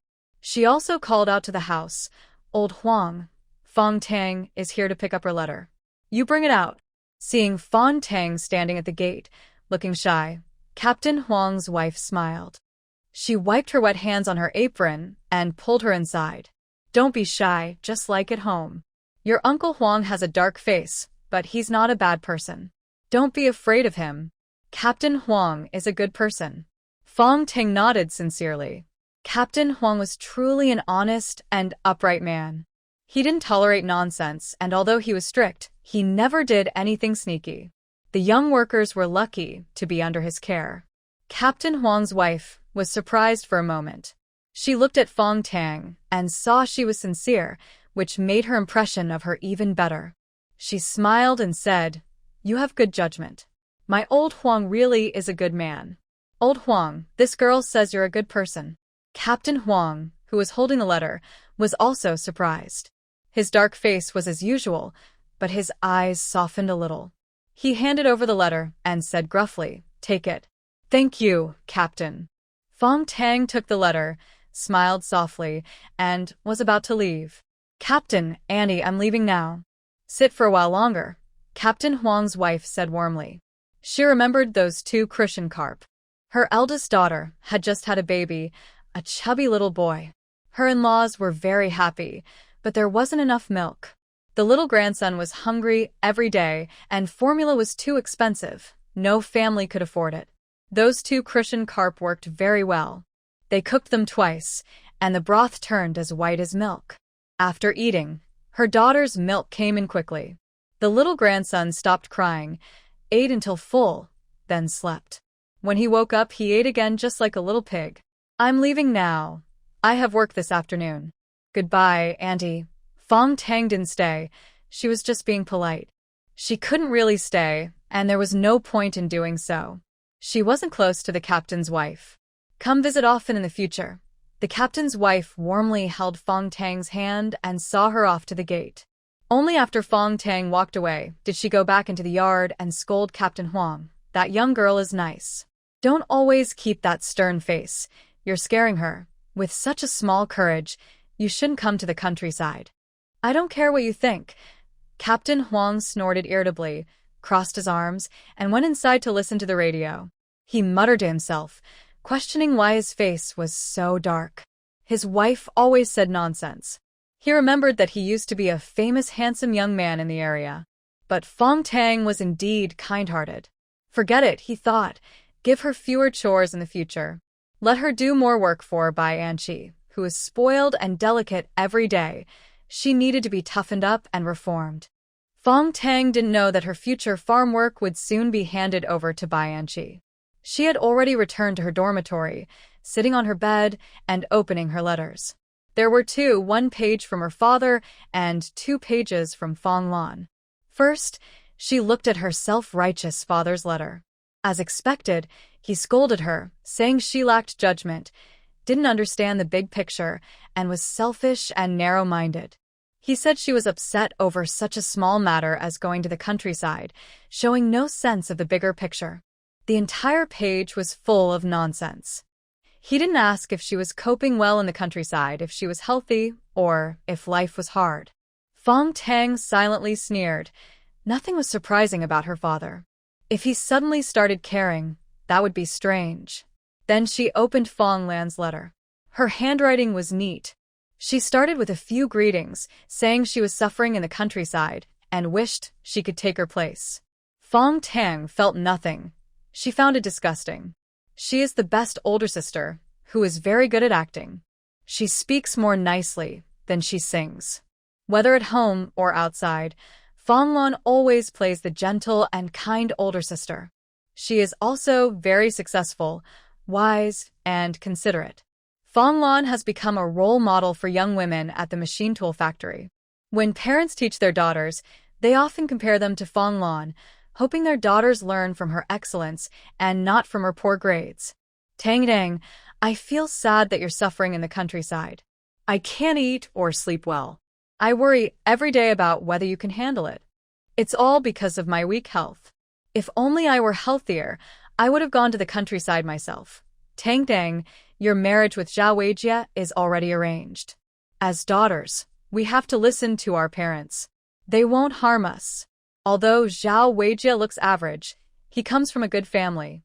He will have a good job in the future, and your work can be arranged too. One day, you'll be the daughter-in-law of the factory director. Your status and position are not ordinary. You're a respectable person. Honestly, my sister is very jealous of you, but she's not as pretty as you, so she can only be envious." "Ha, just joking. I truly hope you and Zhao Weijie will be happy. We're waiting to celebrate your wedding with sweets," Fang Tang sneered.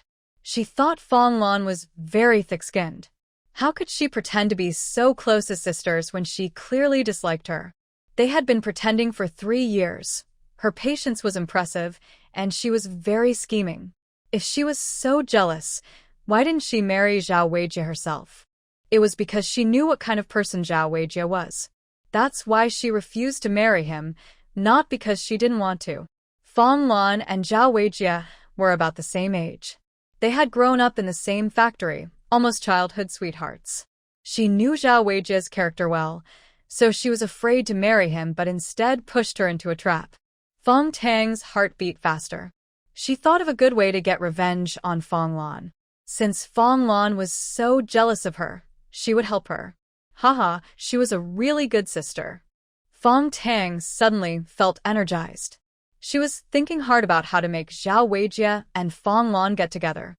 Ordinary methods wouldn't work because Fong Lan was very clever and wouldn't fall for easy tricks. She couldn't think of anything after a long time. Frustrated, Fang Tang hit her head. She was too stupid. The system suddenly spoke up. "I suggest the host talk to a big boss to improve your reputation." It couldn't stand seeing her struggle. The smartest boss would know how to use this situation. What a waste of resources. Fang Tang's eyes lit up. Yes, Sang Mo was so smart. She was sure he had a way. Next door, Zhao Weijie also received a package from his family. The factory director's wife sent a big box with good things like malt extract, luncheon meat, fried noodles, and milk powder. Things money can't buy. Zhao Weijie eagerly tore open the package. The items spilled onto the table. He didn't bother to look carefully and hurriedly found a letter. It was from his mother. After reading it, he smiled proudly. In the letter, the factory director's wife asked about his health and well-being. Zhao Weijie is an only child, with 2 older sisters who are spoiled and loved by their grandparents since childhood. They are the family's treasures. He wrote a letter home crying, and the factory director's wife felt very sorry. Without hesitation, she went to scold Fong's mother and gave a warning. Actually, the factory director's wife looked down on Fang Tang. She thought Fong looked frivolous and her features were not proper. She believed Fong would bring trouble to her son and that Fong's family background was too low to match her son. But her son liked Fang Tang, so she had no choice but to reluctantly agree. What made her even angrier was that Fong's family was asking for many benefits, treating their family like a money tree. But since her son was set on Fang Tang, she and her husband had to grit their teeth and agree, secretly feeling very resentful toward Fong's family. "Son, I found a good girl for you. Her father is the manager of the second department store, named Bianchi. She was also transferred to Neo 2 Mountain Brigade. Her family background is good, and she's pretty. She's a perfect match for our family, much better than Fang Tang. You can try to date her, but don't get too serious. Our family isn't high status. She's just the daughter of a worker. Is she worthy?" In the letter, the factory director's wife spoke very poorly of Fang Tang and introduced her son to Bianchi. Zhao's mother thought that only the daughter of a department store manager was suitable to be her daughter-in-law. So she praised Bianchi enthusiastically in her letter. Zhao's mother believed that fate was wonderful. Bianchi and her precious son were in the same production team. It was truly a match made in heaven. "Son, I've already scolded Fong's family. Don't be too polite to Fang Tang in the future. Your dad is the factory director. Fong's father is not even straight in front of your dad. You need to stand tall and not embarrass your father. Mom sent you some things. Keep them and eat slowly or share a little with others. When you eat our family's food, you must listen to me and help with chores. At home, I didn't even let you wash the dishes. After you leave, I can't sleep at night because I worry about you. I'll send more things later, so take care of your health." Zhao Weijie finished reading the letter and frowned. Bianchi? He definitely doesn't want to marry Bianchi. She's only 3 feet tall, has a bad temper, and isn't as pretty as Fang Tang. Why would he marry such a woman to worship Buddha? But his mother was right. Fang Tang doesn't need to be too polite. He made a strategic mistake before by giving this woman too much face.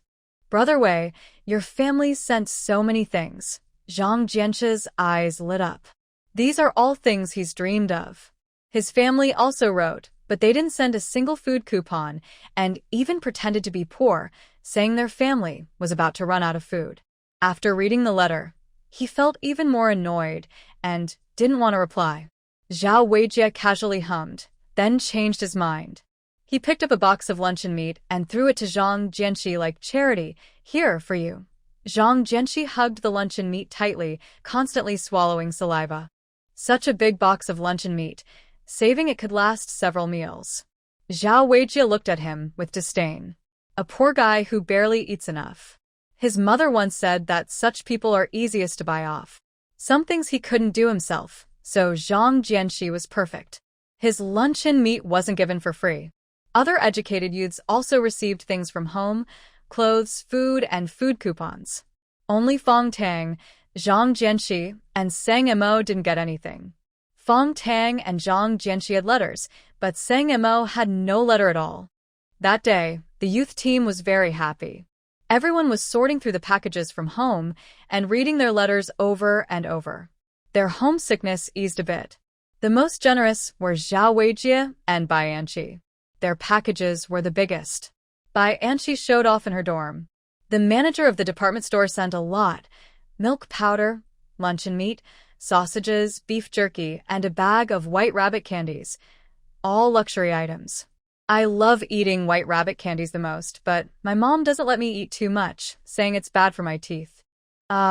Only this many coupons, so annoying. Bianchi pouted, picked up a stack of coupons, and deliberately looked disgusted. She held them high so everyone could see, then proudly locked them in her drawer. Everyone clearly saw that it was cloth ration tickets and industrial coupons.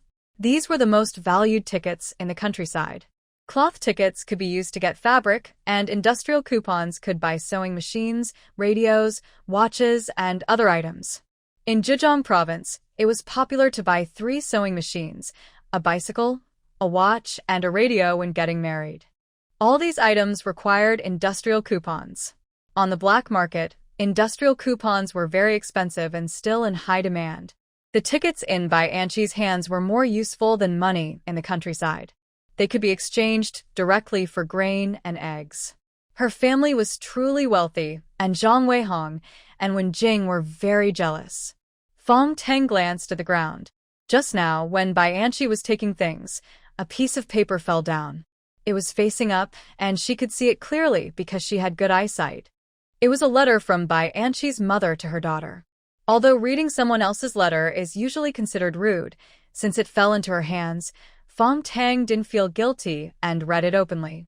The letter mostly expressed longing for her daughter. Fang Tang skipped over that part. What interested her was a paragraph later. Bianchi's mother mentioned that she had looked at a match for her daughter. It was the only son of the factory director at the Forward Machine Tool Factory, named Zhao Weijie. He was handsome, talented, young, and promising. He was also working in nutrition brigade, and Bianchi was supposed to get to know him. If they got along well, they could marry, and then they would both go back to the city for work. Bianchi's mother also said that their families were well-matched and of similar age, making it a very good match. She told Bianchi not to be stubborn and to get along well with him. Fang Tang's mouth twitched, almost unable to hold back her laughter. A handsome, talented young man. TSK, Zhao's mother's bragging skills were getting better. No wonder Bianchi was a bit slow-minded. It must be inherited from her mother. She believed all that nonsense. It was obvious Bianchi's mother was quite foolish. But Zhao Weijie was really popular. Even after going to the countryside, people still eagerly sent him over. She needed to quickly discuss with Sang Mo how to matchmake Fong Lan and Zhao Weijie. She hated Fong Lan even more. Although Bianchi disliked her, she wasn't as vicious as Fong Lan. In her previous life, she hadn't been harmed by her. Here, some candy for you. Bianchi handed out 1 piece of candy each to Zhang Weihong and Wen Jing, deliberately not giving any to Fang Tang, and she snorted in a teasing way. Quietly smiling warmly, her eyes sparkled with mischief. With so many good things, Bianchi was still so naive. She needed to be gently persuaded. You're welcome. I only gave you these because we are friends. Bianchi tilted her head to the side, trying to see Fang Tang's reaction. She probably regretted it now. Even if Fang Tang spoke kindly now, she wouldn't share her candies. Fang Tang rolled her eyes and smiled sweetly. Bianchi, your mom is introducing you to a match. It's the guy next door, Zhao Weijie. Your mom says he's talented and promising, and she wants you to get married when you return to the city. Congratulations. Shut up. You're talking nonsense. Bianchi's face turned pale with anger. She looked down on Zhao Weijie, who was like a frog.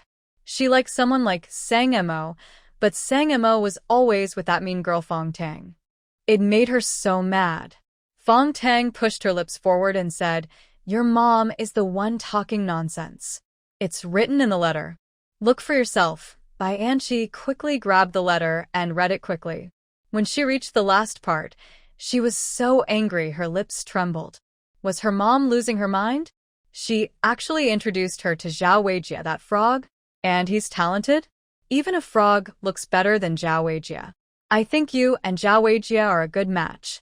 He's not tall, and neither are you. He has pimples and you have freckles. His dad is a factory director, and your dad is a department store manager. Perfect match. Both families have agreed.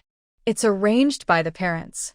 When you go back to the city, you'll definitely get married. Bianchi, Take good care of your fiancé. Don't bother me anymore. It's so annoying. Fang Tang looked sincerely at the furious Bai Anqi, almost laughing from her stomach. Bai Anqi's mom was really clever.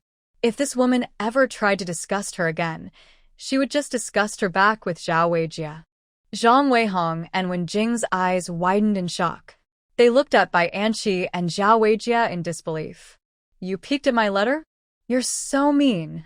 Bai Anqi was so angry she almost cried. She would never marry Zhao Weijie.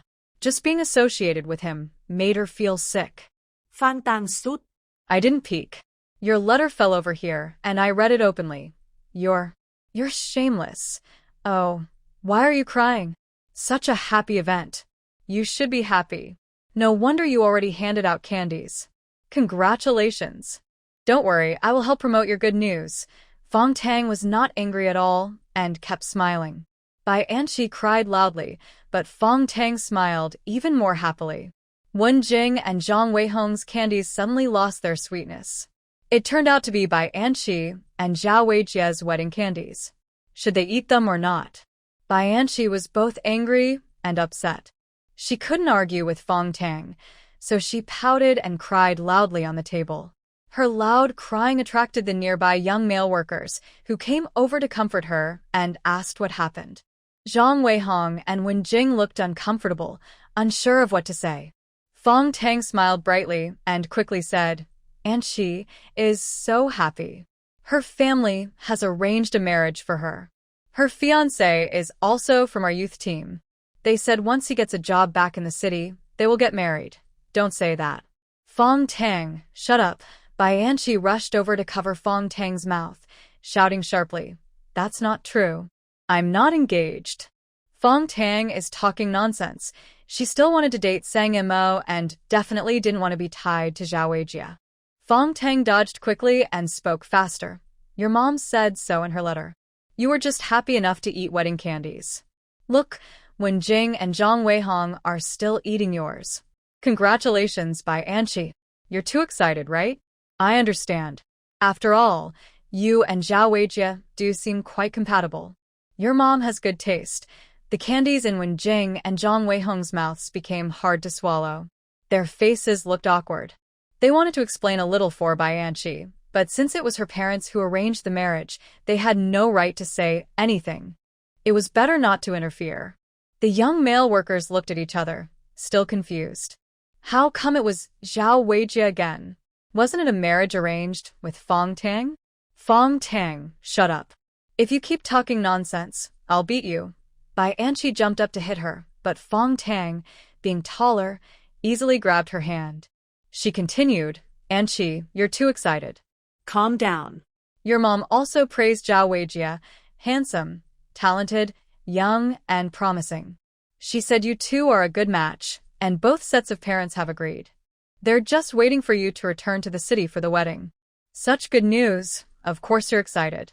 But you need to take care of your fiancé in the future. Don't bother me so much. I find it really annoying. Fang Tang, Zhao Weijie said that you two are dating with your parents' approval. What's really going on? One of the young male workers couldn't help asking. That's Zhao Weijie talking nonsense. He just wants to act like a troublemaker. Fang Tang's expression turned cold. The letter from Bai Anqi's mother came just in time, so she let these two argue and shift everyone's attention. She decided to talk to Lan Fang later. The young educated men suddenly realized what was going on. Zhao Weijie, that is really worthless, full of nonsense and daring to act like a hooligan. Zhao Weijie didn't know he suddenly had an unengaged fiancé. He was taking a good nap and dreaming about Fang Tang, who was bullying him and begging for mercy. Zhao Weijie smiled proudly in his sleep, but his dream was interrupted by someone waking him up. Wake up quickly, something big has happened. Zhang Jianxi shook him hard. Zhao Weijie finally woke up, glaring with angry eyes, ready to curse. Did your mom introduce Bai Anqi to you as a girlfriend? Zhao Weijie was stunned and blurted out, How do you know? He hadn't told anyone. So, how did this kid find out? Zhang Jianxi was almost jealous to death. Zhao Weijie was uglier than a toad, but his girlfriends were all so beautiful. It was probably because his dad was the factory director.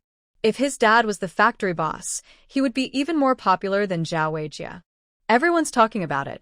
Fang Tang said you and Bai Anqi are engaged and will get married when you return to the city. Now you're practically a couple. Fang Tang even told Bai Anqi to take good care of you and not to bother her. Bai Anqi said. Zhang Jianxi hesitated, afraid to say more. Zhao Weijie sneered coldly. What did she say? She said that's not true. She wouldn't marry you even if she had to marry a pig or a dog. Zhao Weijie's face darkened. Although he disliked Bai Anqi, he was angry that she dared to look down on him. What's so great about a 3-inch nail? He threw off the blanket and strode out. Zhang Jianxi followed behind. Bai Anqi's crying voice came out. I never agreed to be engaged to Zhao Weijie. Fang Tang is talking nonsense. How could I possibly like someone like Zhao Weijie?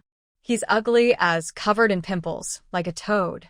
It's obviously Fang Tang and he who are together. At the door, Zhao Weijie's face was as dark as coal.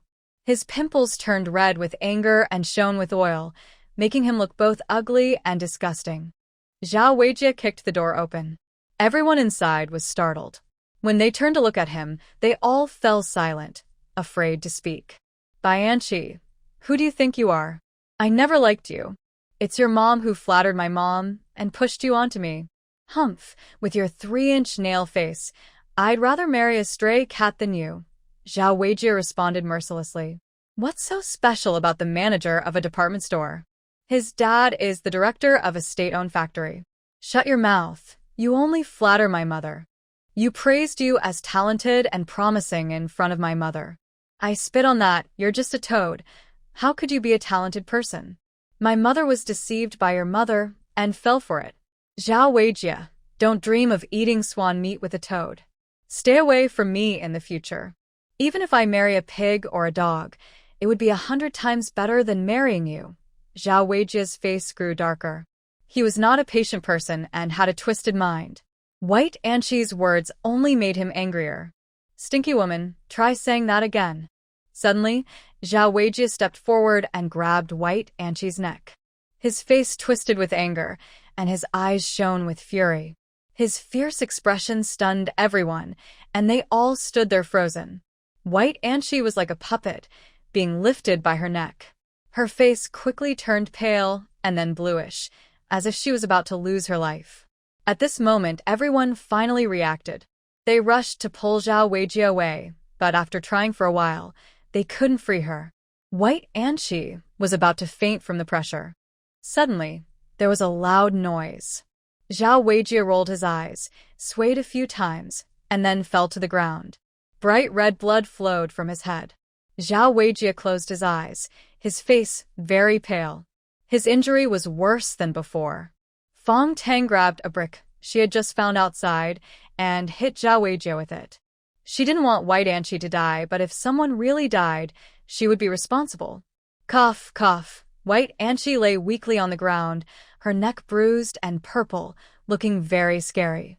She was terrified too. The suffocating feeling just now made her think she was going to die. I'm going to call the barefoot doctor. Zhang Jianxi hurried out. Zhao Weijie was bleeding all over the place, and he was afraid someone might die. Everyone else was still scared. They looked at Fang Tang strangely. This girl had hit Zhao Weijie twice, and each time was more fierce than the last. I just wanted to save her. White Anqi was almost dead. Will I go to jail? Fang Tang let go of the brick, which clattered to the ground. She was so scared her lips trembled, tears streamed down her face, and her body shook like a leaf. The young men felt pity for her. They thought Fang Tang was kind and beautiful. White Anqi always bullied her, but when danger came, Fang Tang overcame her fear and helped. She was like an angel. Don't be afraid. You did it to save someone, so you're not breaking the law. We will all testify that Zhao Weijie is at fault. He was about to hurt someone, and Fang Tang acted bravely to help. The young workers comforted her one after another. Fang Tang cried and thanked them, saying, "Thank you all. I am shaking now. It was so scary just now. Don't be afraid." We are here to protect you. The young workers immediately became brave and proud, standing tall because they felt it was their duty to protect the brave girl. Fang Tang wiped her tears. Since her rebirth, she found her tear ducts were very active. She could cry easily, like turning on a faucet, very convenient. Through her tears, she saw Zhao Weijie lying on the ground like a dead body, along with the pool of blood. She felt very happy inside. If only she had more strength, she would smash this villain with a brick. The system announced again, you completed the task of saving someone from a bully. Reward, great strength. Fang Tang was stunned. She asked, will I be very strong in the future? How strong? The strength of smashing Zhao Weijie with a brick, the system answered honestly. Fang Tang's eyes widened. This reward was great, but it was a bit late. She muttered, why didn't you reward me earlier? I could have knocked out that troublemaker just now. Taking a life is serious. Please stay rational, host, the system reminded coldly. Fang Tang pouted. Her hand itched, and she really wanted to try her new strength skill. But now there were too many people. She decided to wait until she was alone to test it. The barefoot doctor arrived and treated Zhao Weijie's wounds. He also gave him an anti-inflammatory shot. Smiling at Fang Tang, he said, your strength is quite good. Fang Tang's face turned red. She mumbled, I was just too anxious. Doctor, he won't die, right? He won't. I just need to sew a few stitches, the barefoot doctor replied casually. In the countryside, injuries happen almost every day, so he was used to it. Zhao Weijie woke up in pain. When he opened his eyes, he saw the barefoot doctor sewing on his head. The sound of the needle piercing the skin was loud and painful. Zhao Weijie couldn't help but scream loudly, like a pig being slaughtered. Stop yelling. If you keep shouting, your scalp will tear and your brain matter will come out. I can't save you if that happens, the barefoot doctor warned. Terrified, Zhao Weijie immediately shut his mouth.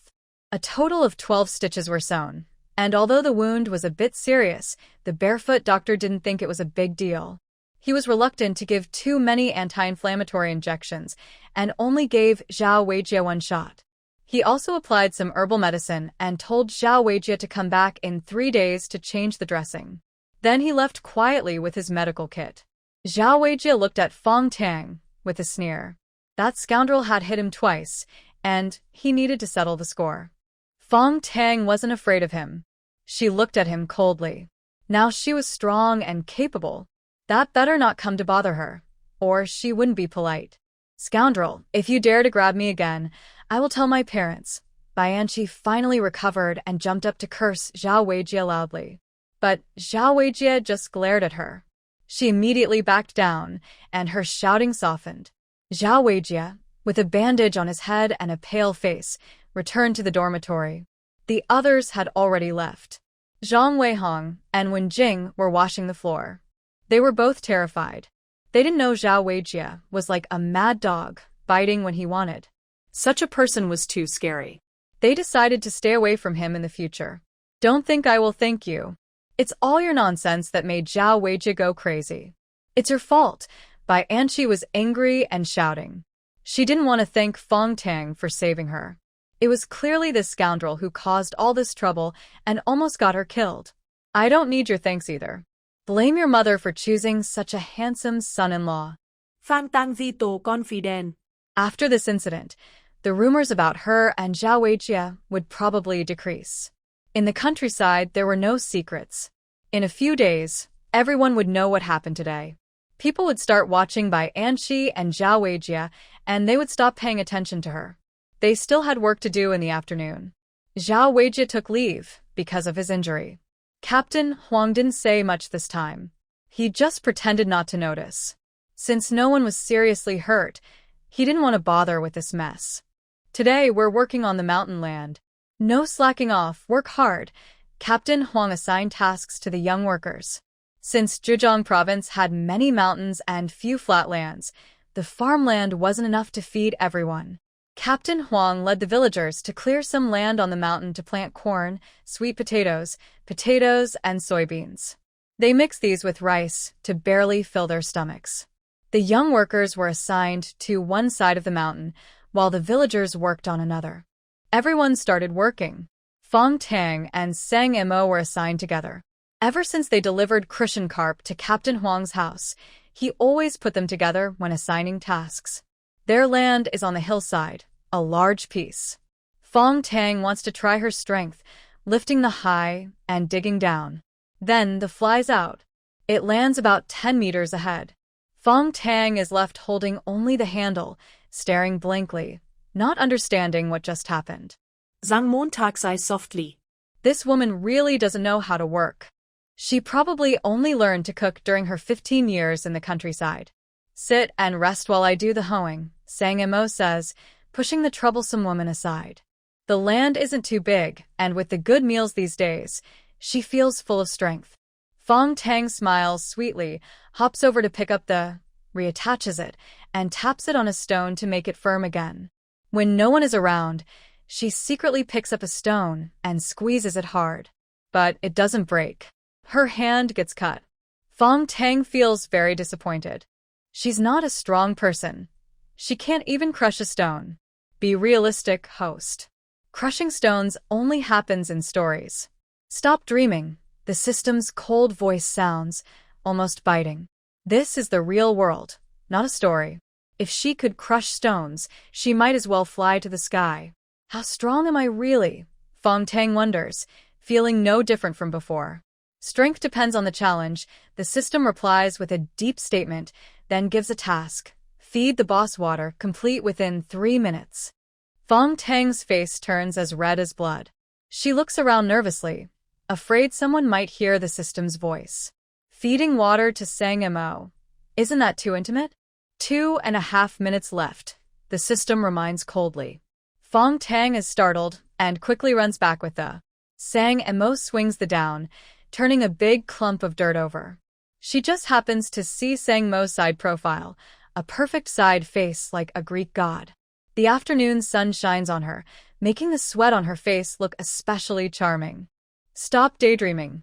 1.5 minutes left. Fang Tang's heart almost jumps out of her chest. She just looked for a moment, and already a minute has passed?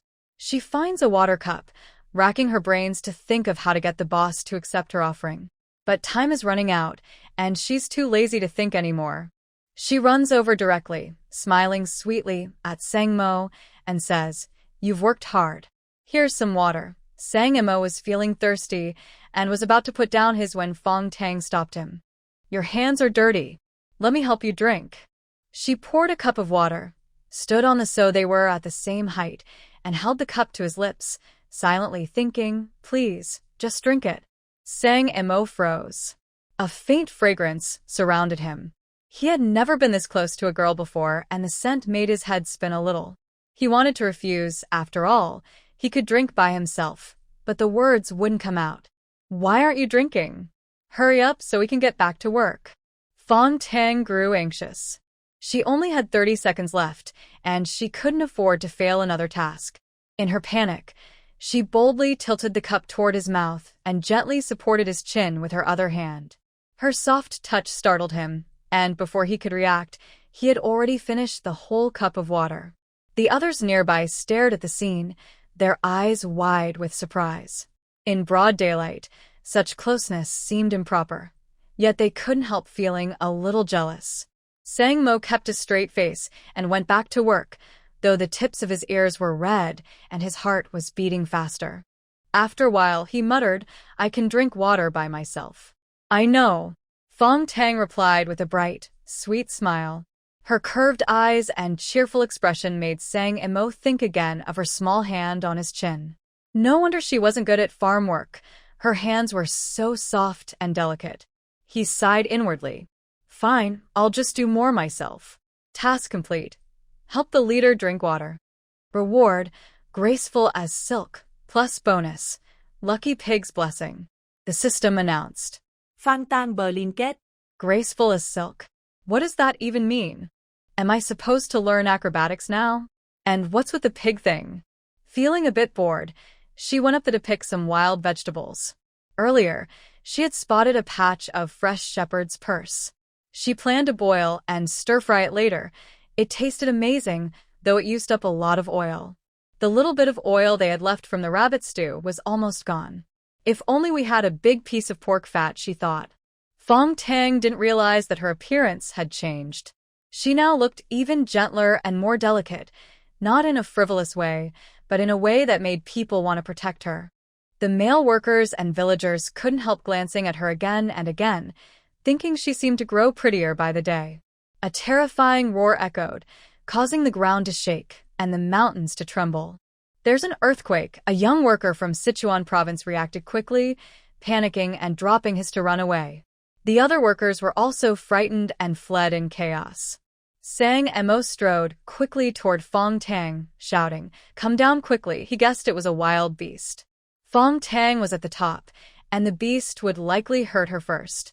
Suddenly, Fang Tang remembered the system's mention of a fat pig pushing through a gate. She hesitated, reluctant to leave her position. The system's rewards shouldn't harm her, right? No. This system only provides rewards, not safety for the host. The system's cold voice made Fang Tang's scalp tingle. She turned and ran. The wind howled past her ears, bringing a foul smell and frightening roars. The ground shook even more. The villagers, who had been calm, now scattered in fear. "It's a wild boar. Run!" The villagers shouted loudly and ran faster. With such a loud noise, the boar must be big. An adult wild boar's fighting strength is said to rival that of a tiger. It's even said that the original form of Zhao Weijie was a wild boar. "Don't panic, run downhill," Captain Huang shouted while running, still holding his as a weapon. Sang Mo, Fang Tang, hurry up. Captain Huang was getting anxious. Fang Tang was closest to the wild boar, while Sang Mo was rushing uphill. If something happened to them, how could he explain to their parents? After thinking for a moment, Captain Huang clenched his teeth and charged forward with his. As the team leader, he couldn't just stand by and watch the young workers get hurt by the boar. If anything happened to these two kids, he would never feel at peace. The foul smell grew stronger. Fang Tang felt as if the boar was right behind her, with long tusks sharper than knives, ready to pierce her in one bite. "There is a big tree on the east side." Sang Mo plans to climb the tree with Fang Tang. Wild boars cannot climb trees, so they are safe hiding in the branches. "Which way is east?" Fang Tang is about to cry. Why does everyone always say northeast, southwest, instead of front, back, left, right? As someone from the south, she really can't tell the difference between east, south, west, and north. She also isn't used to the way northerners give directions. Walk 100 meters east, then turn 50 meters west, then go straight north until you see the traffic lights, then turn south. Fang Tang feels she might never find her way with such instructions. Sang Mo's cheeks twitch with frustration. She really wants to give this troublesome woman a few good slaps, just to make her smarter. How can she not even tell east from west? Is her brain made of water? "Run to your left." Sang Mo reorganizes her words. This time, Fang Tang understands quickly and reacts fast. She immediately turns left. The wild boar finally appears. Sang Mo and Captain Huang both gasp in shock, their teeth chattering from fear. The wild boar is very large, weighing around 200 to 300 pounds. Its tusks are sharp like knives. If it stabs a person, it would cause 2 bloody holes, certain death. Strangely, the wild boar seems to recognize Fang Tang. Even though it saw Captain Huang, it ignored him and followed Fang Tang as she turned. It looked like the tusks were about to pierce Fang Tang's body. Sang Mo rushes forward with A and shouts to Fang Tang, "Climb the tree." Fang Tang looks tearfully at the tall, straight tree in front of her. There are no branches to hold on to. How is she supposed to climb? Unless she is like Yanzili San, who can fly and walk on walls. The wild boar roars angrily, avoids Sang Mo, and charges at Fang Tang again.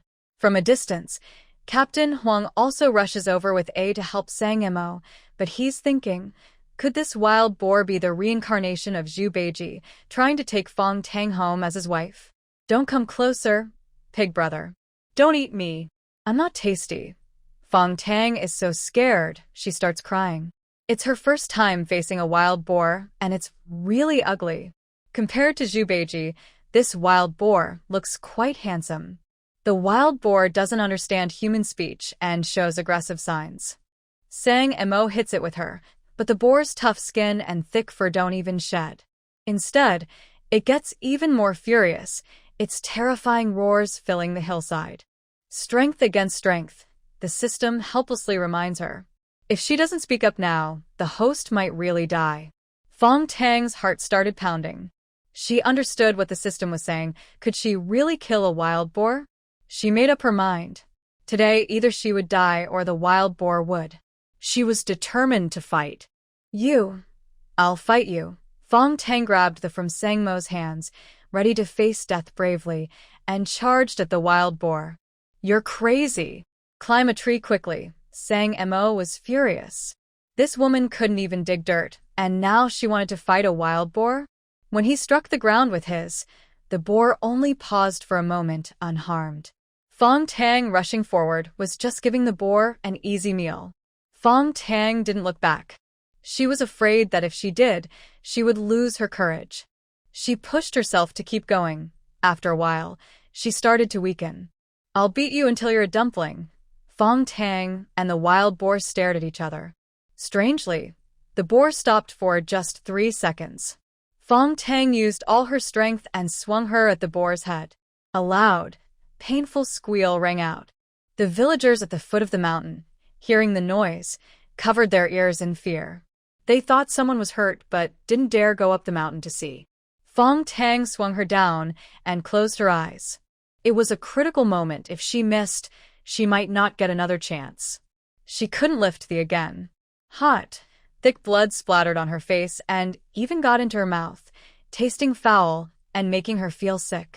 The boar twitched on the ground and let out several more squeals before finally stopping. Sang Mo stepped forward and kicked the boar a few times. It didn't move. He looked at Fang Tang, who was covered in blood, her face pale and eyes wide with shock.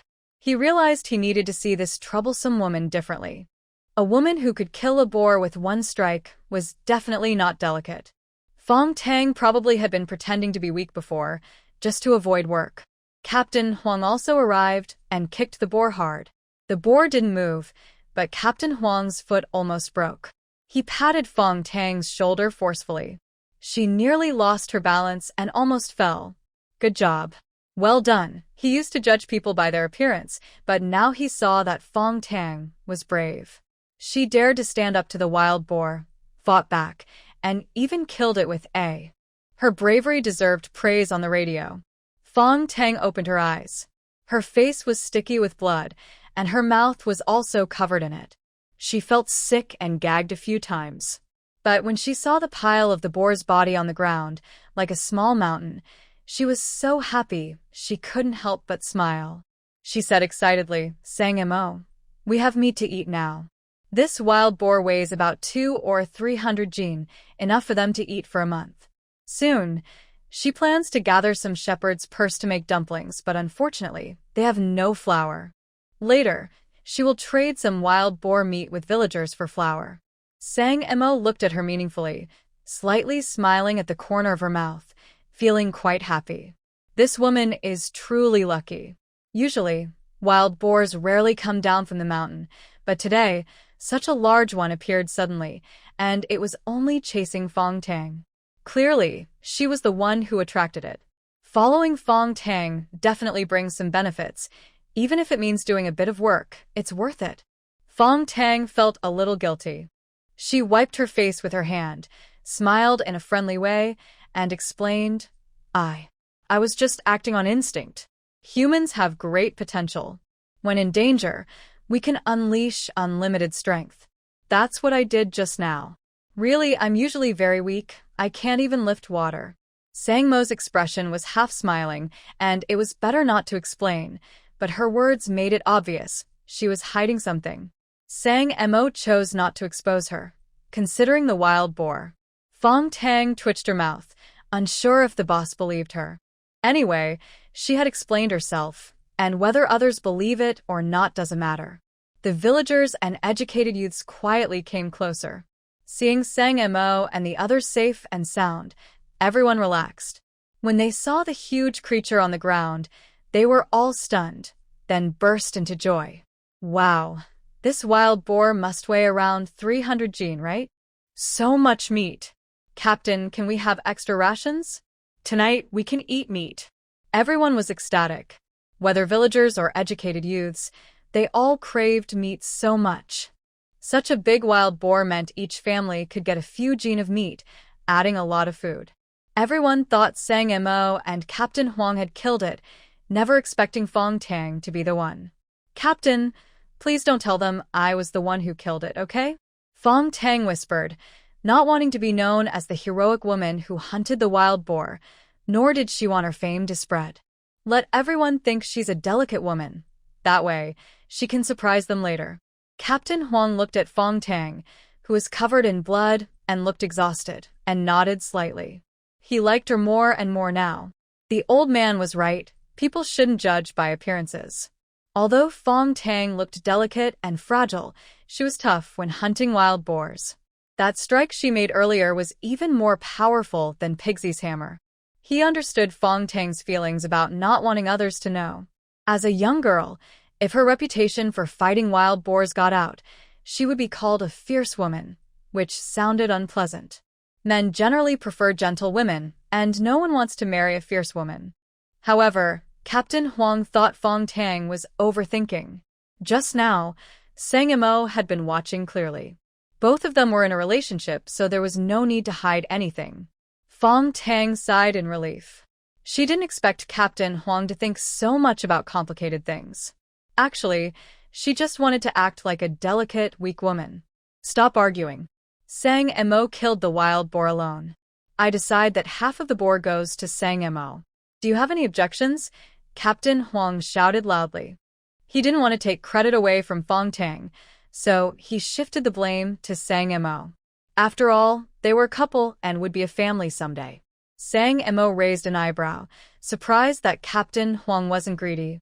When he worked on the farm before, the leaders there were not so kind. They were greedy and liked to bully others. He had suffered a lot at first, but gradually got used to it, and life became easier. The young people from the village had no objections. They didn't contribute much, so just getting a little meat was enough for them. Some villagers were unhappy. The boar weighed about 300 jin, around 150 kilograms. Half of it would be about 150 jin. Could Sang Mo eat all that by himself? Captain, the wild boar is from the mountains and the mountains belong to our team, someone shouted. A few nodded in agreement, thinking that was fair. The mountain belonged to the Nyoto mountain team. Since the wild boar grew in the mountains, it was considered a shared resource of the whole village. Logically, it should be divided equally among everyone. Why should Sang Mo get half? Captain Huang's face darkened. He scolded. If this mountain wasn't ours, could you split the boar? When the boar ran out, you all ran faster than it. If it had run into the village and hurt someone, who would be responsible? When it was time to work hard, you all ran away. Now that there's a benefit, everyone gets excited. Doing things honestly and fairly is important. Heaven is watching us. Most villagers looked ashamed and didn't dare to speak. A few villagers still disagreed, but they were fewer and weaker, so they didn't dare argue with Captain Huang. The decision was made. Sang Mo then spoke. I only want 2 legs and the belly. Just give me some pigskin too. Although there are 2 legs, they are only worth about 50 or 60 pounds, and the meat inside isn't valuable. When Sang Mo said this, the villagers all smiled happily, and their eyes looked at him more kindly, thinking he was good at dealing with people. Fang Tang didn't say anything. 2 legs are enough to eat, and not sharing with the villagers would make it hard for them to stand firm in the village later. Let's give you the pig's head too. Captain Huang felt guilty. No need. 2 legs are enough. Sang Mo refused. He planned to keep 1 leg and use the other to go to town for grain and nutritional supplies. But he wanted to discuss it with Fang Tang since she was the one who shot the wild pig. Captain Huang didn't insist further. There are many people in the village. The wild pig looks big, but each family wouldn't get much meat, just enough to satisfy their craving. After this event, Everyone lost interest in working. A few strong young men carried the wild pig down the mountain together. The butchers started sharpening their knives, and others boiled water, busy and cheerful. The good news about catching a big wild pig spread quickly through the village. Everyone came to see, making it more lively than New Year's celebrations. Sang Emo found Fang Tang. She was washing her face by the river, pulling some water plants from the bank, rubbing them hard to produce green foam, then scrubbing her face with force. The foam grew more and more. This water plant has no special name, but villagers all use it to wash their hair and bathe. Fang Tang also learned to use it. After washing her hair, she smelled a grassy scent, better than shampoo. She rubbed her face for several minutes until it turned red. The pig blood was finally washed away, but her hair still had some, sticky to the touch. Fang Tang was about to go back to her dorm to boil water and wash her hair and body. She felt uncomfortable all over, very miserable. Just as she stood up, she saw Sang Mo, which startled her. She scolded, "Why are you like a ghost, not making a sound? I called you, but you didn't hear." Sang Mo frowned. This woman was about to bleed from rubbing her face so hard. How stupid. Didn't she know to rub gently? "What's the matter with you looking for me?" Fang Tang pulled a lot of water plants from the riverbank. She planned to mix them with shampoo to make her hair softer and free of dandruff. Sang Mo's brow furrowed even more. She didn't even have shampoo. Her parents were too biased. It was clear that Fang Tang's clothes were all old. Among the 4 female educated youths, her clothes were the worst. But her parents were both workers, and their financial situation wasn't bad. It was obvious they favored her. Sang Mo came over to explain that he had made the decision on his own to turn down so much pork, worried that Fang Tang might be upset about it. Fang Tang pulled up a handful of water plants, looked up in surprise, and said, "I don't mind. You were just trying to win people's hearts, I understand." Sang Mo felt relieved, but he thought her choice of words was wrong. It wasn't about winning people over. He just wanted to get along with the villagers and build a friendly, united relationship with them. They walked side by side. Sang Mo's expression returned to its usual calmness. Fang Tang suddenly thought of something and said, "If we had some glutinous rice, we could make stuffed pork belly with it. It's really good for the stomach, Grandpa would love it." Sang Mo didn't know that dish. He had grown up in the north, where food wasn't as delicate as in the south. He had left home at 15 and wandered from place to place, so he was used to eating whatever could fill his stomach. "It's true," Fang Tang said proudly. "My grandma taught me." She was famous for her cooking. People from all the nearby villages invited her to cook at their banquets. When she was little, Fang Tang often followed her grandmother to those banquets. While her grandmother cooked, she would eat and play happily on the side. After thinking for a moment, Sang Mo said, "I'll find some glutinous rice. What else do we need? If we have flour, that's even better. We can make shepherd's purse dumplings. There's plenty of shepherd's purse on the mountain, and we already have pork. We just need flour. I'm telling you, those dumplings are so delicious you'll love them." Just talking about it made Fang Tang hungry. She hadn't eaten shepherd's purse dumplings in years. Her grandmother used to make them often. Back when she lived in the countryside, life wasn't bad. Her father sent 10 yuan every month, her grandmother raised chickens and pigs, and often helped cook at banquets. She earned 2 yuan each time, plus some candy, pastries, and leftover dishes. Her grandmother loved her dearly and always saved the best food for her. Those 15 years felt like living in a jar of honey. Sadly, her grandmother passed away too early, still worried about her before she left. Fang Tang sniffed, her eyes turning red. She missed her grandmother so much. Her hometown was also in Zhejiang province, but far from Nyoto Mountain.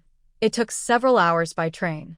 When the Qingming festival came, she planned to take leave and visit her grandmother's grave, bringing plenty of paper offerings so her grandmother wouldn't suffer in the afterlife.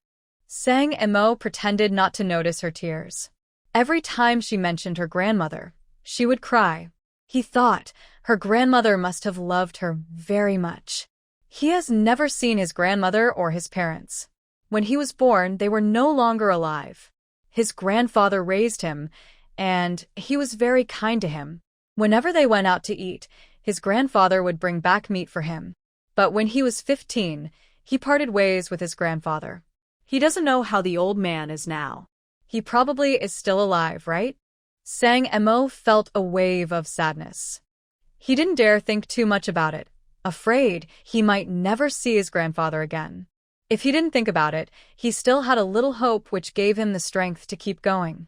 Should I go get flour and glutinous rice? Are there any more? Sang Mo asked. Fang Tang shook his head. Getting these two is good enough.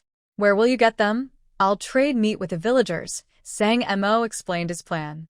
I'll keep one pig leg to eat, and trade the other for grain. When the weather gets warmer, I'll go hunting in the mountains. He has hunting experience. Right now, it's early spring, and the wild animals in the mountains are very fierce. Once it warms up, he can go into the mountains. Small animals like rabbits and wild chickens should be safe to hunt. Just make arrangements, Fang Tang said. Fang Tang had no objections. A pig leg weighs about 30 jin, around 15 kilograms, enough for a few of them to eat. Trading for grain is a good idea. The two old men eat sweet potatoes every day, which isn't enough for their health. Sang Mo's eyes softened a little. He had to admit that Fang Tang had helped him a lot these days. Without her, he couldn't take such good care of the two old men. She was truly lucky, blessed by divine favor. They walked and talked quickly, soon arriving at the village, which was bustling with activity. A fierce wild boar was tied to a stool, already opened up. A large basin of blood was collected. The butcher skillfully handled his knife, cutting the boar into pieces. The intestines and stomach were separated, and the pig's head was placed aside. Sang Mo, you take these, said Captain Huang, pointing to a pile of meat on the ground, which he told Sang Mo to carry back. He knew Sang Mo was familiar with the two old men who raised cattle in the mountains. They often went to the thatched hut. Huang Captain chose to turn a blind eye, not wanting to interfere too much. He knew these two old men had an unusual background. He tried to take good care of them when he could, but he didn't want to make it obvious. As long as he didn't go against his conscience, it was fine. Sang Mo packed the meat into a basket and carried it in 2 trips. Captain Huang also left him a pigskin. It was a good item. Once dried, he could keep it. If he had diarrhea, he could cut a piece, roast it, and eat it. It was very effective for treating diarrhea. This folk remedy was learned from the farm by Sang Mo. It works very well. Old Master Wu has a weak stomach and often has diarrhea, so he keeps some wild boar skin ready. The villagers started dividing the meat. Captain Huang was in charge, fair and impartial, dividing equally by person. He didn't take any for himself, showing fairness. Mom, I want to eat braised pork. Mom, make steamed pork with preserved vegetables. It's good with rice. Mom, I want to eat meat floss steamed eggs. A group of children eagerly follow their mother, excited to eat meat. The women carry a small piece of meat, tied with straw, about a jin, half a kilogram. The wild boar meat is mostly lean with some fat and is a bit tough and has a strange smell, so the flavor isn't very good. But for children in the countryside who rarely get meat all year, this small piece is a delicious treat. The kids are very happy, some drooling with greed. Okay, I'll cook for you tonight. The women happily agree, and the children cheer loudly, waiting eagerly for dinner. In fact, the women don't plan to finish all the meat at once. They plan to salt some and eat it slowly, cooking a little each time for the kids and men. It could last a whole month. That day, the village was especially lively. Work ended early, and every household was sending up smoke from their chimneys. The children stopped playing and stayed by their stoves, staring at the pots, waiting to eat meat. Fang Tang washed her hair and took a bath, feeling refreshed. The educated youths also divided the meat. The men were more generous, planning to finish it all at once, each taking a jin of meat. Honestly, that's not enough. Even in the city, meat was rare. Each family only had a monthly meat coupon for 1 jin, which wasn't enough to fill their stomachs. During this time, whether city or countryside, people lacked oil and water in their diets. Even small girls could eat 3 big bowls of rice in one meal. They had huge appetites. Too bad there's no vinegar. Zhao Weijie, since you're not working, go buy some vinegar in town. You finished all the vinegar. The male educated youths were unhappy with Zhao Weijie. Vinegar was public property, but Zhao Weijie didn't say a word and finished a whole bottle. He didn't replace it afterward, which was rude. Zhao Weijie was annoyed. It's just a bottle of vinegar. He's been feeling dizzy and nauseous lately, and he's not in good shape. He can't even get out of bed, let alone go to town. The town is about 15 or 16 miles away, and he has no bicycle. Zhang Jianhua, please take a leave to buy some vinegar. Zhao Weijie didn't want to seem like he was taking advantage, so he took out a few small bills and asked Zhang Jianhua to go. Zhang Jianhua felt a bit embarrassed. Asking for leave would mean losing work points. He was already slow at work and had fewer points than others. If he lost more, he might run out of food rations, which depend on work points, more food, fewer points, less food. He didn't want to go hungry. But since he hadn't received his work quota yet and didn't want to offend Zhao Weijie, he accepted the money with a smile and asked, "What else do you want to buy?" "Just buy everything at once." He was worried Zhao Weijie might change his mind suddenly. Zhao often ordered him around to run errands, and it was better to buy everything in one go. Buy a bar of soap, 2 jean of cookies, cream flavor, and 2 jean of peach crisps. Zhao Weijie handed him more money. There was no small shop in this place and no place to buy snacks. The supply and marketing cooperative in town was too inconvenient. "Okay, I'll buy everything tomorrow." Zhang Jianhua secretly felt happy. He couldn't lie about the prices because the cooperative had fixed prices. Zhao Weijie would find out if he asked. But he could adjust the weight a little, take a few pieces away from the 2 jean of cookies and peach crisps. Zhao wouldn't notice. He hadn't eaten snacks in a long time. Thanks to Zhao Weijie, he could satisfy his craving tomorrow. Zhao Weijie sneered slightly, looking down on Zhang Jianhua's servant-like attitude. His mother was right. Such poor folks, if given a little benefit, could be easily bossed around like cattle. In the future, he didn't want to work anymore. He'd just have Zhang Jianhua do it. Over with the female educated youth. They were also making meat. Zhang Weihong and Wenjing were cooking braised pork. The smell of meat wafted out, making everyone drool and stare eagerly at the pot. Fang Tang carried her portion of meat, planning to cook in the thatched hut. Wenjing called her back, eyes flickering, smiling as she asked, "Fang Tang, aren't you eating with us?" "No, I'm not. I have something to do." Fang Tang smiled faintly and left, opening the door. After she left, Bai Anqi snorted. Her neck still hurt, with a large purple bruise. That night, she had nightmares. She kept seeing Zhao Weijie's terrifying, fierce face, like a man-eater. She wrote a letter home, crying and telling her parents about Zhao Weijie trying to strangle her. Her parents probably wouldn't force her to date Zhao Weijie anymore. Thinking about that frustrating day, Bai Anqi hated Fang Tang even more. She didn't feel grateful for Fang Tang's help at all. If it weren't for that troublemaker causing problems, Zhao Weijie wouldn't have hurt her. That troublemaker stabs someone and then saves them. So mean and cruel. Fang Tang often goes to the half-mountain area with Sang Mo. Are they dating? When Jing casually started to talk. Zhang Weihong paused and asked back, "Fang Tang often goes to the half-mountain area? What does she do there?" The story about the 2 mysterious elders living in the half-mountain area was known to everyone in the youth team. People guessed that the 2 elders had done something wrong and were sent to the countryside for reform. They were probably not good people, so when the youth team passed by the thatched house, they would avoid it and not get involved with the elders, fearing trouble. Who knows what Fang Tang is thinking? She and Sang Mo are really brave, when Jing hinted. Zhang Weihong frowned and said unhappily, "Fang Tang is too independent. She doesn't consider the group when she does things. We should talk to her together later." Wen Jing smiled but said nothing. Bai Anqi snorted and said happily, "There's nothing to say. She's asking for trouble herself. Who's to blame? She's just too stupid. Why did she try to stop herself from getting hurt?" Zhang Weihong advised, "Fang Tang even saved you. That shows she still cares about friendship. Maybe if you get along well, you could become good friends." "Who wants to be friends with her?" "I have plenty of friends." Fang Tang? What is she? Not worth being my friend. Bianchi exploded with anger and even blamed Zhao Weijie, pointing at her and shouting, "Who do you think you are? Always telling others what to do, showing off how great you are, making us feel so small. Stay out of my business."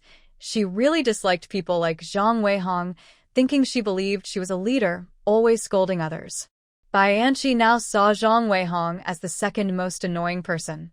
Fang Tang was number one. Her status would never change. Zhao Weijie's face turned pale and white with embarrassment. She felt so humiliated, she wanted to find a hole to hide in. No one had ever insulted her like this before. Bianchi was too arrogant. She just wanted everyone in the dorm to get along peacefully. Was that wrong? Meat's ready. Oh, it smells so good. Come and eat, Wenjing called. She served a big bowl of meat, the aroma filling the air, quickly easing the awkward atmosphere. Zhao Weijie sat down to eat with a serious face. Bianchi also started eating, and neither of them paid attention to the other. Jianzhong, the quiet one in the middle, was unaffected. She ate meat quickly and neatly, one piece at a time. Bianchi, on the other hand, looked like she was starving and was eating very slowly. She chewed each piece for a long time, while Wenjing could eat 3 pieces in the same time. Bianchi clenched her teeth and regretted teaming up with Wenjing. The woman looked small but ate very fast. She simply couldn't keep up and felt she was at a disadvantage. Wenjing, eat more slowly. You finished all the meat. Bianchi pouted, unhappy because she had only eaten a few pieces. Eat faster. I'm already eating slowly. Wenjing didn't stop. She quickly grabbed a big piece of meat and put it in her mouth, eating happily. Bianchi's chopsticks paused in midair because Wenjing had snatched the meat she wanted. She was so angry she grabbed her bowl and scraped at the meat, removing quite a bit before stopping. I haven't eaten much of my 1 gene of meat. You all ate it. Bianchi rolled her eyes, annoyed. These women seemed to have never eaten meat before. She decided she wouldn't team up with them anymore. There wasn't much meat left in the bowl. Wenjing still ate quickly and precisely. Zhao Weijie was unhappy because she hadn't eaten much either. Bianchi had taken her share, and logically, the remaining meat should have been hers, but Wenjing had already finished her portion. Then I want my share too. Zhao Weijie hesitated for a moment, but then picked up her bowl and decisively took the remaining meat, along with some broth. Wenjing's chopsticks missed the meat, and her face darkened a little. She softly said, "What are you all doing? You're just taking everything for yourselves. Since we're dividing the food, let's also cook separately from now on." That works too, Zhao Weijie agreed.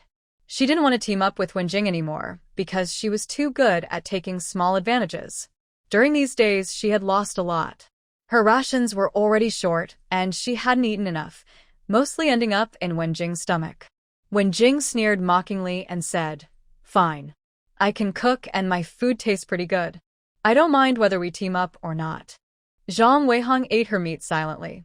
She could cook too, so she didn't care much either. Bianchi's heart sank. She couldn't cook, not even plain noodles. What should she do? But she didn't want Wenjing to take advantage of her. That woman ate like a pig and would clearly benefit from teaming up. Bianchi wasn't that foolish. Angel White quickly came up with an idea and said coldly, "I will share with the neighbor." She would rather share with the young male workers than with Wenjing. This woman is just as my mother said, thin and sharp-featured, with high cheekbones. I don't want to be friends with someone like her. Wenjing sneered softly, poured the rice into a basin, mixed the juices, and started eating heartily. If she didn't want to share, she wouldn't, and she didn't care. The female young workers' dormitory was tense, while the grass hut was peaceful and friendly. Fang Tang was making dumplings. Sang Mo had brought flour and glutinous rice, 5 gene of flour and 1 gene of rice, enough for several meals. On the mountain, wild chives were abundant. Just digging a basketful was easy. Sang Mo was kneading the dough, and Old Man Fong was chopping the filling. He also knew how to roll out dumpling skins. Old Man Fong was from the north and loved wheat foods. When he heard about making dumplings, he was more enthusiastic than anyone. Fang Tang mixed the filling, tasted it, and found the flavor just right. Salty enough, but not too much. Old Man Fong quickly rolled out the skins, while Fang Tang was responsible for wrapping the dumplings. Sang Mo and Old Man Wu also helped.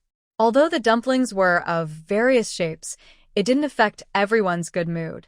When the water boiled, Fang Tang put in the dumplings, covered the pot, and waited until they floated to the top after boiling. They looked plump and white, making them very tempting. She added cold water 3 times, waited for the water to boil again, and then took the dumplings out. This method was taught by her grandmother. When Fang Tang was young, she asked why they added cold water 3 times. Her grandmother said it was an old tradition passed down from ancestors. Just follow it and don't ask why, because ancestors never made mistakes. Time to eat dumplings. Pour some vinegar. Fang Tang placed a large basin of dumplings on the table. The old, wobbly table had been repaired by Sang Mo, and now it was steady and firm. The seasonings were also well stocked. A few days ago, Sang Mo went to the town supply store and bought many spices and some daily necessities. The grass hut was decorated warmly, and the drafty gaps had been sealed, making it much warmer. Eat, Tang girl. You did the most work. Old Man Fong picked a dumpling and put it in Fang Tang's bowl. As for the wild boar incident, Sang Mo didn't hide it from the 2 old men. Although they were shocked by Fang Tang's strength, they didn't ask many questions. Everyone has their secrets, and there's no need to dig into them. My strength comes and goes. I can't really explain it. When I'm in danger, my strength suddenly increases. When there's no danger, it disappears, Fang Tang explained. Now she is like this, and she didn't lie. Just now, she tried to carry a bucket of water, but it was very difficult, and her hands turned red from the effort. That's called a burst of potential. People's potential is great. There's a story from abroad about a weak mother who saw her child trapped under a car and single-handedly moved the vehicle. Tang girl's situation is similar to that, old Mr. Wu explained. Old Mr. Fong nodded repeatedly. That's right. Do you know how I learned to climb trees? When I was chopping firewood in the mountains, I encountered a hungry wolf. Its green eyes scared me to death. I was only about 10 years old then. I couldn't outrun it, and I thought I was going to be eaten. Suddenly, I had an idea, and I quickly climbed a tree to escape. Tang couldn't help but laugh. Old Mr. Fong was so funny. That's called a dog jumping over a wall in desperation, old Mr. Wu teased. You're more desperate than a dog. Old Mr. Fong wasn't willing to show weakness. The 2 old men, both over 100 years old, argued like children. Inside the simple thatched house, a bright red fire burned in the stove, and a plate of fragrant dumplings sat on the table. It was warm and lively. Everyone was smiling happily, full of energy, and their faces looked rosy. This was completely different from the bleakness of a month ago. A big bowl of dumplings was all eaten up. Old Mr. Wu was from Jiangnan and loved eating shepherd's purse and pork dumplings. He rarely ate so much and even drank a big bowl of soup. As old Mr. Fong said, this is the original broth turned into food. That's the rule back in my hometown. That pig's stomach, tomorrow I'll stuff it with glutinous rice and stew it. It'll be good for the stomach, Tang said. Old Wu, you should eat more. Your stomach is almost ruined. Old Mr. Fong was very happy. He worried about his old friend's health every day. Grandpa Fong, you should eat more too. This food is nutritious and very nourishing. Tang looked at Sang Mo and said, we have a big pig stomach and we can all eat our fill. Yes, everyone eat. A healthy body is the foundation of everything. They agreed. Old Mr. Fong strongly agreed. For example, when he and Old Wu went to the countryside, he was healthy enough to handle it, but Old Wu almost lost his life. No matter what they did, having a good body was essential. The old ancestors were right. Compared to the joyful atmosphere here, the Fong family's mood was much colder. They received Tang's letter and sat together again as a family. Father Fong looks serious, with furrowed brows. Mother Fong is angry and Fong Lan also frowns. Fong Hua still appears carefree. They all read Fong Tang's letter, but said nothing else, not even explaining why they wanted to fight Zhao Weijie. Instead, they made big demands for money, food stamps, and supplies. Dad, Mom, life here is very hard. I can't eat enough or stay warm. I work all day and am so tired I can't stand straight. Please send me some nutritional supplements, money, and stamps. I want to drink malted milk. I am too weak. I need good food, so I can have the energy to be with Zhao Weijie. I feel dizzy from hunger and don't even want to talk. If I offend Zhao Weijie, don't blame me. Big sister wants to go to the workers, peasants, and soldiers' university. Younger brother wants to become a formal worker. Dad, you want a promotion. These are all very important. I understand the priorities, but I am too weak and not thinking clearly. If I say something wrong or do something wrong and ruin the family's good reputation, I will feel very guilty. Father Fong looked at the letter again, his anger rising. He slapped the table and shouted, "Nonsense. Disloyal and unfilial. I said it before, that girl is just a troublemaker. When she was pregnant, she caused me trouble. She also caused Xiao Hua to be in danger. She's a disaster. If I had known, I wouldn't have kept her." "Stop talking," Father Fong interrupted his wife. "Some things are better left unsaid. Words spoken aloud can be overheard and cause trouble." Mother Fong closed her mouth in frustration. She didn't say anything wrong. Fang Tang shouldn't have been born in the first place. If she was born, she should have been thrown into the toilet and drowned to avoid shame and making them angry. Fong Lan was also angry, but kept her feelings hidden. She softly said, "Dad, Mom, maybe because farm work is too hard, my second sister's mood is unstable. I just got my paycheck, so I'll send some money to her to help her get better." She is now working as a temporary worker at a machine tool factory, earning only 15 yuan a month.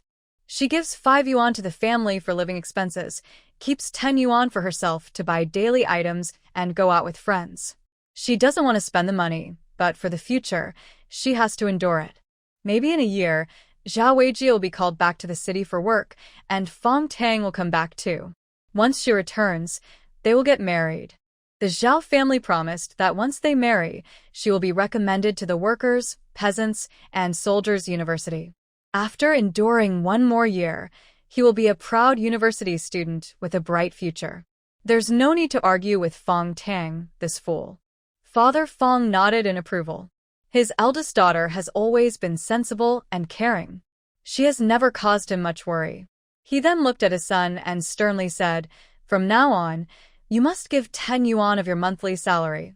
Fang Hua also works as a temporary worker at the machine tool factory.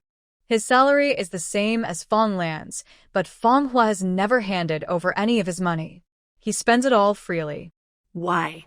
"My salary isn't enough for me. If Fang Tang needs money, you give it to her."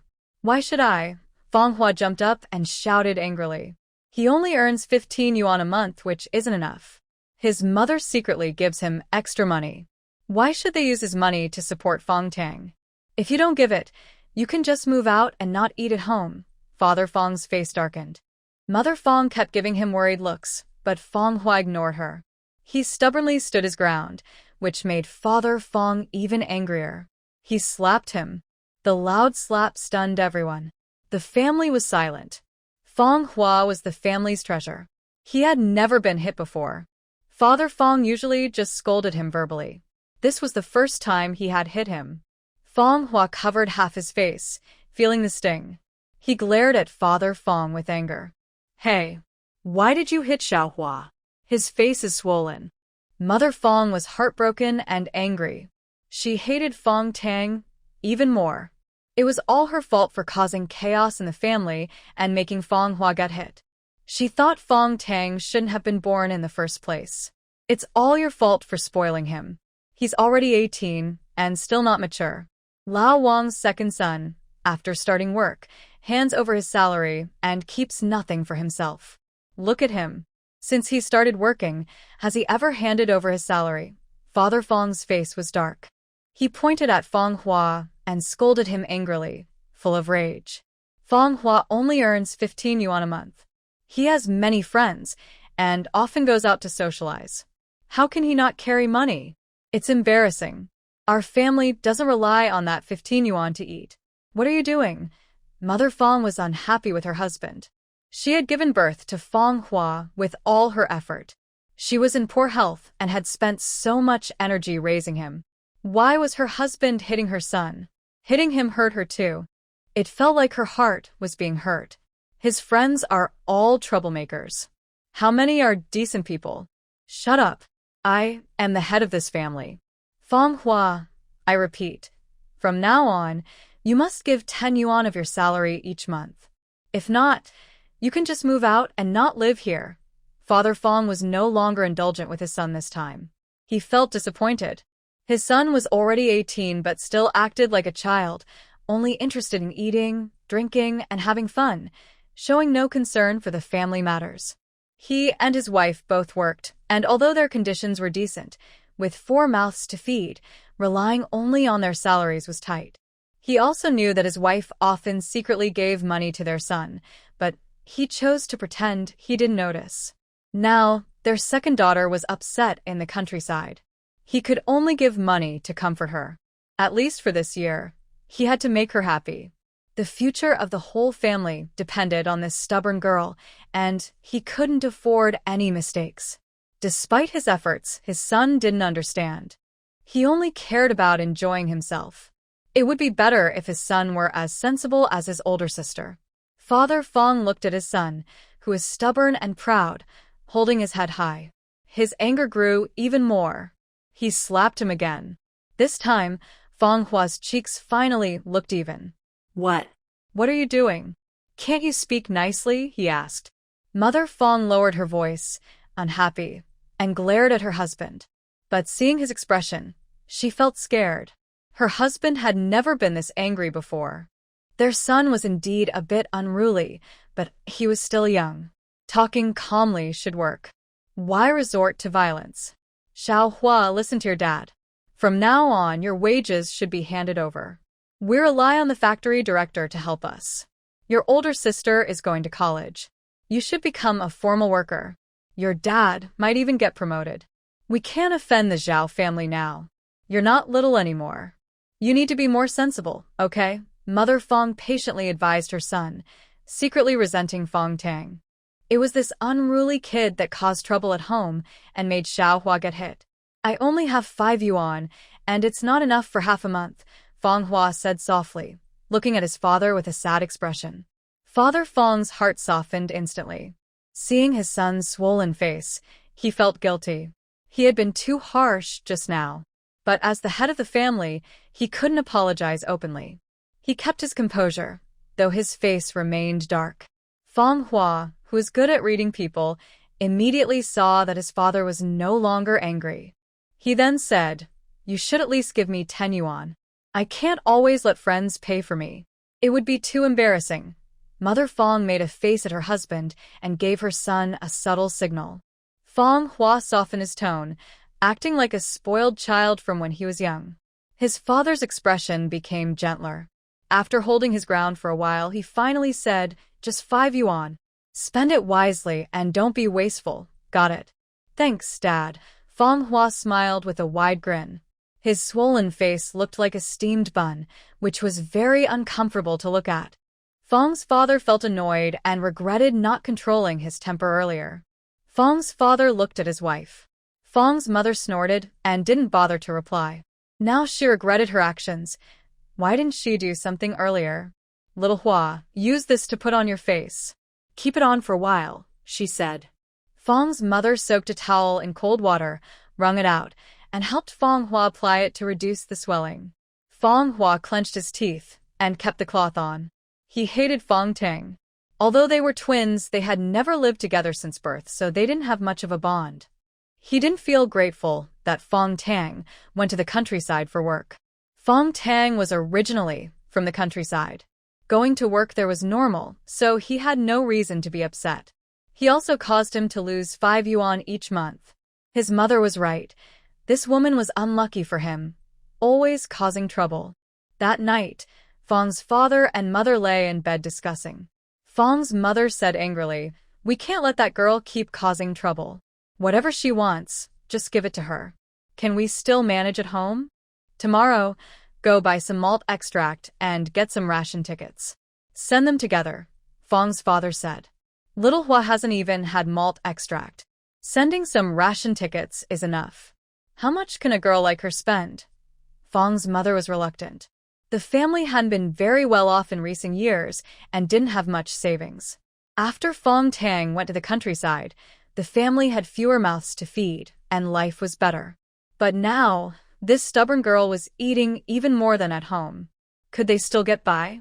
Fong's father glared and said, "Don't lose the big by focusing on the small. It's only for a year. Once Tang Tang marries Zhao Weijie, it'll be fine." Thinking about the benefits promised by Zhao's family, Fong's mother quieted down. After a moment, she said reluctantly, "When that girl comes back, I won't let her get away with it." Fang Tang didn't know what was happening at home. She only wrote back to vent her feelings and to see how generous her good parents could be. She had marinated one of the pig legs herself, and the other was taken by Sang Mo to sell in town. There was a state-owned distillery in town. Sang Mo went to the factory's family building, where workers with steady wages worked. They loved meat, but Sang Mo didn't need meat coupons. His meat was sold quickly. Some who missed out asked him when he would sell again. "Not sure. I might hunt some wild game and sell it here," Sang Mo said as he packed up. He looked around cleverly, knowing that private selling was not allowed. If he got caught, he would have to do reform through labor. "Young man, it doesn't have to be meat. Chicken, duck, fish, or eggs are fine. We can negotiate the price." An elderly woman smiled warmly and said. Sang Mo's mind moved, and he asked, "How about wild mushrooms and shepherd's purse?" "Yes, I want some. Shepherd's purse dumplings are tasty, but chicken, duck, fish, and eggs are better." "Young man, when you come back, tell the gatekeeper that I am a relative of ours. My surname is Yu." The elderly woman lowered her voice and whispered to Sang Mo. She also mysteriously added, "If you have carp or turtles, that's even better. A hen is fine too. My daughter-in-law is resting after giving birth. I want as many as I can get, and money is easy to settle." "All right, I'll ask around when I go back." Sang Mo nodded. He thought about Fang Tang's excellent fishing skills and decided to discuss with her whether they could go fishing again. After parting from Grandma Yu, Sang Mo quickly carried his basket and walked away. When he passed the supply and marketing cooperative in town, he couldn't help but stop. His mind replayed the scene of Fang Tang gathering water plants at the riverbank, alive and well. All the other young women knew how to wash their hair, but Fang Tang didn't. The wild boar she caught was hers, and logically, the money from selling it belonged to her. Sang Mo paused at the entrance of the supply and marketing cooperative for a minute, then stepped onto the stairs and asked the clerk, "1 bottle of shampoo and a bar of soap, please." Since they didn't have shampoo, they probably didn't have soap either, so he decided to buy both at once. He wasn't feeling compassionate. He was just helping that woman spend money. That was all. Sang Mo also bought a pound of biscuits. The two old men liked snacks, so he went to the alley behind the market. There, some villagers were selling grains. When they saw Sang Mo, they looked nervous and quickly packed up to leave. "I want to buy rice." His words calmed them down. He greeted them warmly and bought a bag of rice, about 30 jin, around 15 kilograms, as well as 10 jin of flour and 5 jin of glutinous rice flour. Fang Tang had mentioned that the mountain was full of wormwood, and with Qingming festival approaching, they could make Qingming dumplings to eat. His basket was full, and he had spent all the money from selling meat, but with so much grain, it would last his family for half a month. In the afternoon, Sang Mo went to work as usual. When he finished, Fang Tang habitually followed him to the hillside. Recently, she mostly went to the thatched hut for meals because her cooking was good and the food smelled delicious. The two old men and Sang Mo had all grown used to her cooking and couldn't really enjoy their own homemade meals anymore. Buying so much grain, that's great. Seeing the full jar of grain, Fang Tang's eyes curved with happiness. With so much grain, the old men could properly supplement their nutrition. Wow, there is glutinous rice flour too, so we can make Qingming cakes. We can also make dumplings and steamed buns. Fang Tang carefully counts the food, smiling happily. Next to her, Sang Mo looks a bit dazed, feeling that this woman seems more beautiful than when they first met. Just now, he was lost in thought. Sang Mo quickly turned his head away, no longer looking at Fang Tang. His ears turned red, and his heart beat faster. He felt guilty for staring at the girl so much. Like a naughty troublemaker, he was being too careless. What is Qingming cake? Old Master Fong, who is from the north, asked, as he had never heard of it. It's made from green fruit, mugwort, and glutinous rice flour. It's very tasty, Wu Old Master explained, swallowing a few times. He likes Qingming cake, whether sweet or salty. But he hadn't eaten it for many years, and he missed it so much. There's plenty of mugwort on the mountain. I'll pick some later. By the way, Sang Emo, have you bought the alkali? Fong Tang asked. Sang Emo was momentarily distracted and shook his head. Why would he buy alkali? He wasn't making steamed buns. I'll go to town tomorrow to buy some. With alkali, we can make dough for buns and steamed bread.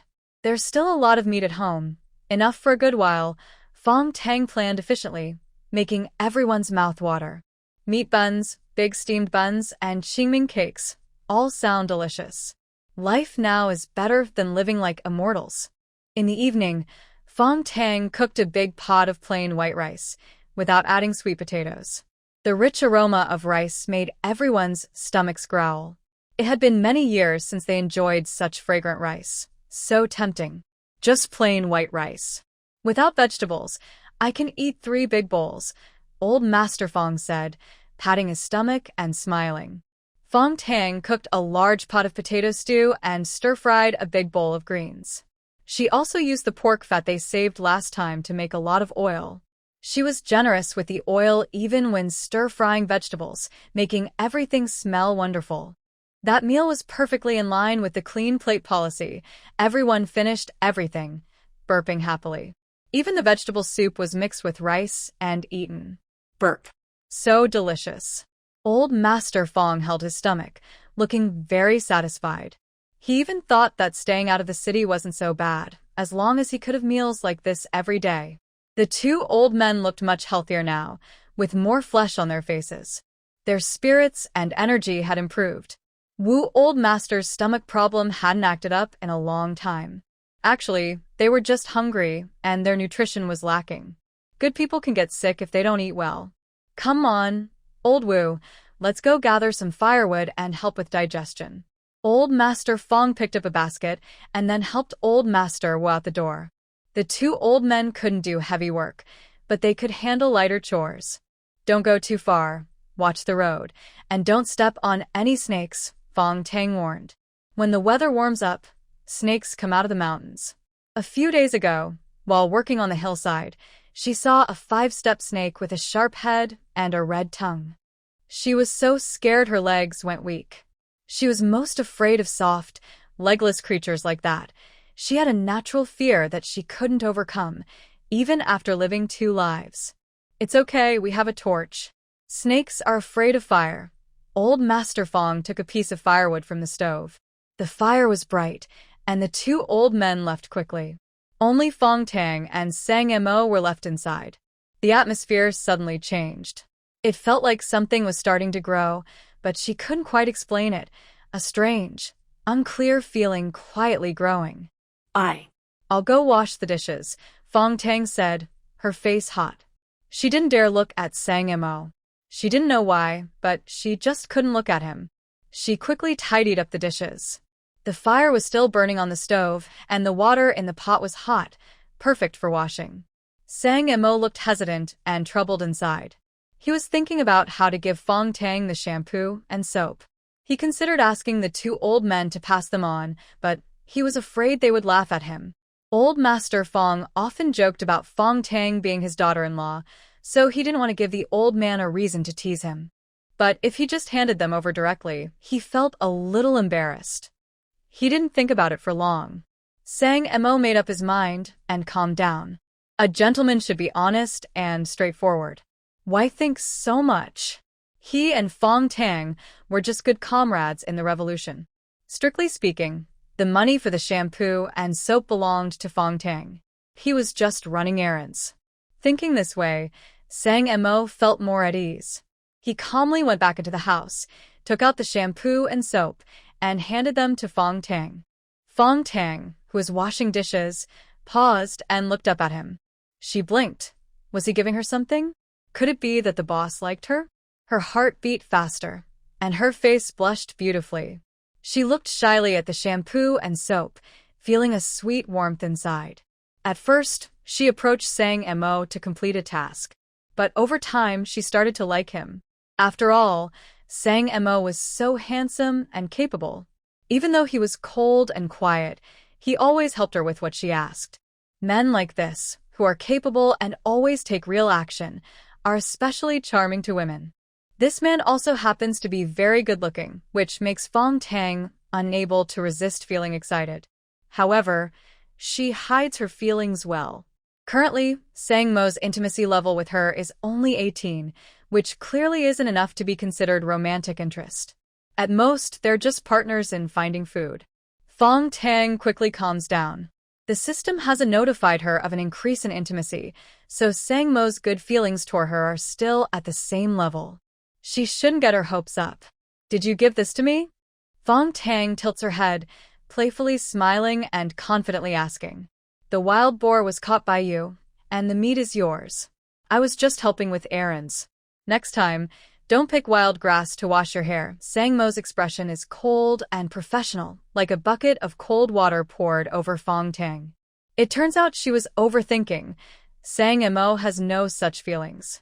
Luckily, she didn't fall for it. Thank you. Fang Tang really needed it. The shampoo and soap she brought from home were running out, so this was just in time. You're welcome. Sang Mo finished speaking and turned around. He picked up from the corner of the wall, preparing to go up the mountain to clear land and plant potatoes. He has a good relationship with the villagers now, especially with Captain Huang. When he subtly mentioned clearing land last time, Captain Huang didn't say much, but gave his approval. There is plenty of wasteland on the mountain. Planting more potatoes can serve as food and vegetables. Later, they can also plant peanuts, sweet potatoes, beans, pumpkins, loofahs, and winter melons, all easy to grow with just a few seeds. Sang Mo is full of energy and confident about the future. As long as he works hard and perseveres, tomorrow will definitely be better. On the hillside, two old men are leisurely gathering firewood and chatting. Old Wu, did you really see the shampoo and soap? Yes, I saw clearly. They were under the grain. When I found them, Heidan's face turned red and he snatched them away. That kid is afraid of embarrassment. What's there to be shy about? Fang Tang is such a good girl. Heidan finally woke up. Do you think Heidan has given Fang Tang something now? Probably. Let's go back later and let them stay a bit longer. Yes, let's go back later. Oh, Heidan is about to get married, and we're getting old too. Old Master Fang sighed deeply, giving his lower back a few hard pats. Time really doesn't spare anyone. When he was young, he could fight 10 men alone without breaking a sweat. Now, just gathering some firewood makes his back ache. He's become an old man. Old Mr. Wu sighed.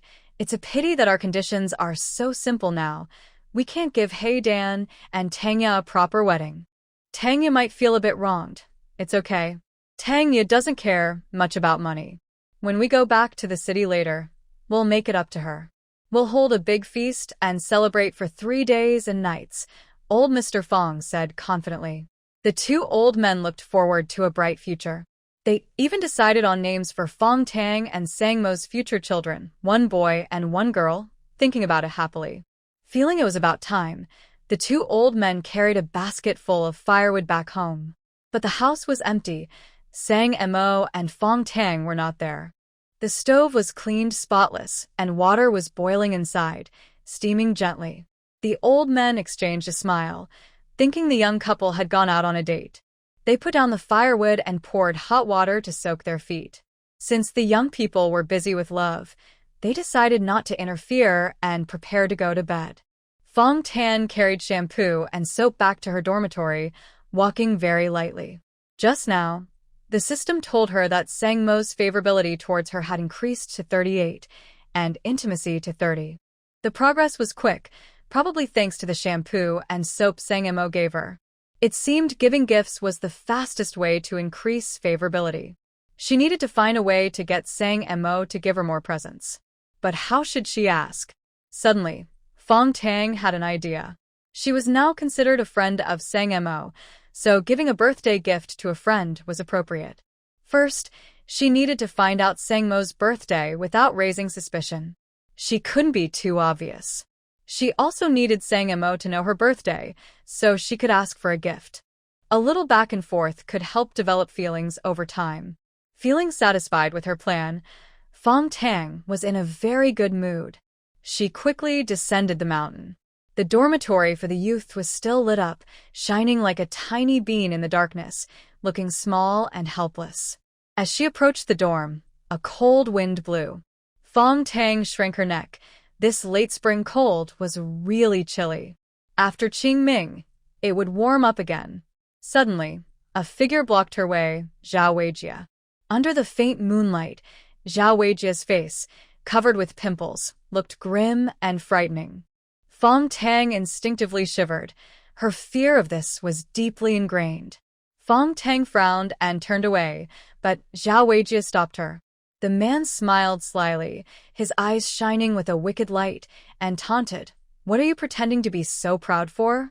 Your family got a lot of benefits, but it's just because you sold yourself. You better serve me well, make me happy, and I might give you a proper status. Otherwise, once I get bored, I'll just dump you." Zhao Weijie reached out to try to pull Fang Tang away. Since their dorm was nearby, making a scene would be bad. He couldn't wait to deal with this troublemaker. He was eager to finish it today. He was afraid that if he didn't act now, Sang Mo would handle Fang Tang. He wasn't interested in second-hand goods. "Let go of me," Fang Tang shouted angrily, but her words only made Zhao Weijie more excited. He covered her mouth with his hand and grabbed her, planning to take her to the foot of the mountain to deal with her there. Fang Tang struggled hard, feeling very scared. The fear from her past life returned. She remembered her strong person skill. She was strong against the strong. But why couldn't she break free? Today's task is to have the hero save the beauty and cry in his arms for at least 10 minutes, the system announced again. That idiot Sang Mo is on the mountain. He doesn't have X-ray vision, so how can he fly over to save me? Quickly, activate my strong person skill, Fang Tang shouted in her mind. Asking others for help was useless. She had to save herself. She wanted to slap Zhao Weijie like a wild boar and knock his head off. "Please stay calm, host. Completing this task will raise your intimacy level to at least 45, the system said calmly. Fang Tang's struggling lessened a bit. When her intimacy level reached 45, she felt a flicker of hope. The system said that as long as her intimacy and favorability reached 100, she could finish the task. Then she would become the envy of everyone, the person everyone admired and hated. She was going all out. Some young workers heard the noise and came out to check. Seeing Zhang Jianxi, they asked, "Did someone just shout? Was it Fang Tang?" No, it was a wild cat jumping over. Zhang Jianxi looked nervous, but since it was dark, it was hard to tell. The young male workers believed him and joked, "Fang Tang's voice sounds a lot like a cat." "She's so delicate." Zhang Jianxi forced a nervous laugh, beads of sweat on his forehead. This was his first time doing something like this, and he felt very anxious inside. Zhao Weijie promised to give him a job opportunity. He was eager to return to the city for work, so he could only apologize to Fang Tang. He also thought that Fang Tang marrying Zhao Weijie was a good match. It's a pity he wasn't a woman. Then he would also want to marry into the factory director's family, enjoy a comfortable life every day. Fang Tang just couldn't see the bigger picture, and insisted on opposing Zhao Weijie. Why bother? Fang Tang had already been dragged to the foot of the mountain. Zhao Weijie's heavy breathing and spit on her face made her feel hot, sticky, and disgusting. Her whole body was covered in goosebumps. Suddenly, she opened her mouth wide and bit down hard. Zhao Weijie cried out in pain and let go. Fang Tang shouted loudly, "Sang Mo, help me." After just one cry, Zhao Weijie covered Fang Tang's mouth again and whispered a threat in her ear. "Yelling won't help. I've been too nice to you before. Tonight, I'll do this to you. What are you still pretending for?" Fang Tang struggled hard, but she no longer had the strength of a strong person and couldn't break free. Zhao Weijie's hand was still moving over her body, making her feel sick. Sand Mo hadn't appeared yet. Was she really going to be defiled by this scoundrel today? Fang Tang cried in despair, but she quickly gathered her courage. She used her last bit of strength to step on Zhao Weijie's foot and ran away in panic. But she hadn't gone far before Zhao Weijie caught her again and slapped her hard, making her see stars, feel dizzy, and taste blood in her mouth. Unforgivable thing. Zhao Weijie's face was fierce. He lunged at her excitedly, trying to tear her clothes. But someone grabbed his collar from behind, then punched him in the face. Soon, a flurry of fists rained down like rain, so dense he couldn't even breathe. He had just finished working in the field, returned to the hut to put away his tools, and was heading down the mountain to his dormitory. On the way, he vaguely heard Fang Tang calling for help. He only heard her cry once. Sand Mo wasn't sure if he heard wrong, but he quickly ran down and instinctively arrived at the scene, seeing Zhao Weijie doing something inappropriate to Fang Tang. San Mo's anger exploded. He was furious, an animal worse than a dog.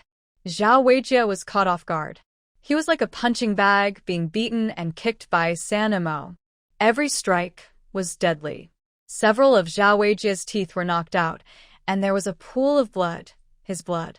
His stitched-up head wound had just healed but burst open again. Blood streamed down his face. He was beaten so badly he couldn't fight back, collapsing on the ground like a dead body. "Stop hitting, Sang Mo." Fang Tang was afraid he might hurt him badly, so she stopped him to prevent Sang Mo from going to jail. Sang Mo looked at her. Her clothes were still neat, only her hair was messy, and tears covered her face. He let out a sigh of relief. Luckily, he ran into her, otherwise the consequences could have been terrible. He felt very guilty. He should have gone down the mountain with Fang Tang. If he had been with her today, this wouldn't have happened. Zhao Weijie, lying stiff on the ground, looked at them coldly. The scoundrel was unconscious, covered in blood, with his chest rising and falling weakly. He was still alive. "Sang Mo? Thank goodness you're here." "Boo-hoo." Fang Tang was very scared. Her body was trembling. Zhao Weijie's disgusting claws, like snakes, were moving over her body. The thought of that nauseating feeling made her shiver just thinking about it. "Don't be afraid, it's over now." Seeing the redness and swelling on Fang Tang's face, Sang Mo felt even more guilty. He kicked Zhao Weijie, who grunted and stopped moving. "Boo-hoo." "I'm so scared." The atmosphere was tense. Suddenly, Fang Tang threw herself into Sang Mo's arms, crying softly. Sang Montag Froze. His hands hung stiffly in the air, unsure of what to do. Her sweet scent filled his nose, and her hot tears dripped into his neck, making his skin tingle and feel uncomfortable all over. "It's okay now." Sang Mo didn't know how to comfort her and didn't dare to touch her. But seeing Fang Tang cry so sadly, a strange feeling grew in his heart. He really wanted to wipe her tears, but he didn't dare. He didn't realize that this strange feeling was called compassion. But Sang Mo had never experienced it before, so he didn't understand. Fang Tang's tears flowed like a faucet, streaming down. The system was counting her time. 5 minutes left. "Keep going. Wipe her tears." Sang Mo took a blue checkered handkerchief from his pocket, wanting Fang Tang to wipe her tears. His clothes were already wet. If she cried any more, he might as well take a bath. No wonder the book said women are made of water. Indeed, they're like faucets. "Sang Mo, please don't tell anyone, okay?" Fang Tang looked up at him with a pitiful expression, her eyes shining like a small deer abandoned by its owner. It made people want to protect her. Sang Mo thought for a moment and nodded in agreement. He knew what Fang Tang was worried about. If what happened tonight got out, the villagers wouldn't sympathize with Fang Tang. Instead, they would say she was not proper and had attracted troublemakers. Many people believe that flies don't land on a spotless fly, thinking that victims are partly to blame. Otherwise, with so many women around, why would the troublemaker only target you? Obviously, you also have some issues. Who told you to dress so beautifully? You deserve to be targeted by troublemakers. "Thank you," Fang Tang said with a faint smile. Tears were still falling, and her face was swollen. Her sad, tearful look could melt even a heart of steel. Sang Mo's heart skipped a beat. He quickly looked down, afraid to meet the woman's eyes. He felt something was wrong with himself. His throat was dry, his whole body was hot, and he had a strange urge. Sang Mo couldn't understand why. So, he kicked again, blaming Zhao Weijie. Kicking was the right choice. 10 minutes left. The task is done. The reward is a fresh breath, plus the skill of fishing like Jiang Taigong. The system's voice sounded. Fang Tang sighed in relief. Today's task was very dangerous. She almost lost her innocence. But the reward was good. Did the fishing skill mean she could catch fish perfectly in the future? As for a fresh breath, Fang Tang didn't care. In these hard times, beauty didn't matter much. It was more of a burden. Fang Tang left Sang Mo's arms, wiped her tears, and her legs went weak. She almost fell to the side. Sang Mo quickly caught her. She snuggled back into his arms, holding on even tighter. The sweet scent filled the air, and her heartbeat sped up. Sang Mo's body was very stiff. He looked at the grass nearby and suddenly understood what was going on. Earlier, Fang Tang had used A to kill a wild boar. Zhao Weijie definitely didn't face a wild boar that was harder to deal with. With Fang Tang's strength, it should have been easy. But she had no resistance at all, clearly because she was terrified. Her legs had gone weak from fear. How could she fight back? This woman was too timid. She had once killed a wild boar, but no one knew where she got that courage. Sang Mo felt grateful he arrived just in time. Otherwise, he didn't even want to think about it. A surge of anger rose inside him. He kicked Zhao Weijie several times to vent his frustration. After standing steadily, a strong male scent filled his nose. He looked down and realized he was curled up in Sang Mo's arms. Suddenly, he thought of a word. His face turned red, and his heart beat faster. But Fang Tang didn't think much of it. She believed Sang Mo had no romantic interest in her. I feel weak in my legs. Fang Tang shyly pulled away from the embrace, and suddenly, Sang Mo was left feeling empty and uncomfortable. Being held in a warm, gentle embrace, he suddenly thought of that phrase, which seemed very fitting. The two ignored Zhao Weijie, who was lying on the ground, and they returned to their dorms one after the other. Near the door, Fang Tang smiled at him sweetly. Good night, Sang Mo. Sang Mo slightly tugged at his mouth and responded, then decisively went back to his dorm. After closing the door, his heart was still pounding. During his shower, he still smelled that familiar, gentle fragrance. Usually, after a shower, he would read a little before sleeping, but tonight, he couldn't focus on any words. His mind kept replaying Fang Tang's tearful face and that faint scent, which didn't fade even after washing. Sang Mo scratched his head, closed his book, pulled the blanket over himself, and decided to sleep. Sleep was the best option. That night, Sang Mo had a dream, but in the dream, it was Fang Tang. She was smiling at him sweetly, tiptoeing, pouting her red lips, and leaning in closer. He woke up startled, opened his eyes, and stared at the dark tent. He couldn't fall back asleep. Tomorrow he planned to do more work. He was sure his energy was too high, which caused these strange dreams. That must be it. Next door, Fang Tang also dreamed. She dreamed of Sang Mo holding her tightly, doing things she couldn't describe. So embarrassing. Fang Tang slept restlessly all night. She was awakened by the radio noise, lying in bed staring blankly. Her face grew hotter, and she couldn't remember her dream clearly, but a few parts were very vivid. So embarrassing. Fang Tang covered her face in embarrassment but couldn't help but laugh. In her dream, Sang Mo still spoke sweet words to her, much warmer than his cold, distant real self. She gently patted her face, forcing herself to stay calm. She told herself that the big boss didn't like her, so she shouldn't keep daydreaming. She repeated this several times until she calmed down. But inside, she felt a little disappointed. It was the first time in her life she liked a man, but it was unrequited love. Big Boss's favorability and intimacy level with the host are both at 45. Congratulations, keep it up, the system's voice suddenly sounded, and Fang Tang was stunned. She had only slept last night, so why had her abilities suddenly increased so much? Didn't you say that physical contact was needed to improve? Neither I nor Sang Mo were together. Fang Tang asked confused. Being together in dreams also works, the system replied coldly but with a hint of warmth. Last night, she watched their dreams all night, like watching a movie. It was so embarrassing. She never expected that the usually cold boss could have such wild dreams. In modern terms, it was a bit of suppressed passion. Fang Tang blinked, not understanding at first. Being together in dreams? Could Sang Mo have dreamed of her last night? Her face turned red with embarrassment. Was she not secretly in love with him? Is Sang Mo also fond of me? She asked shyly.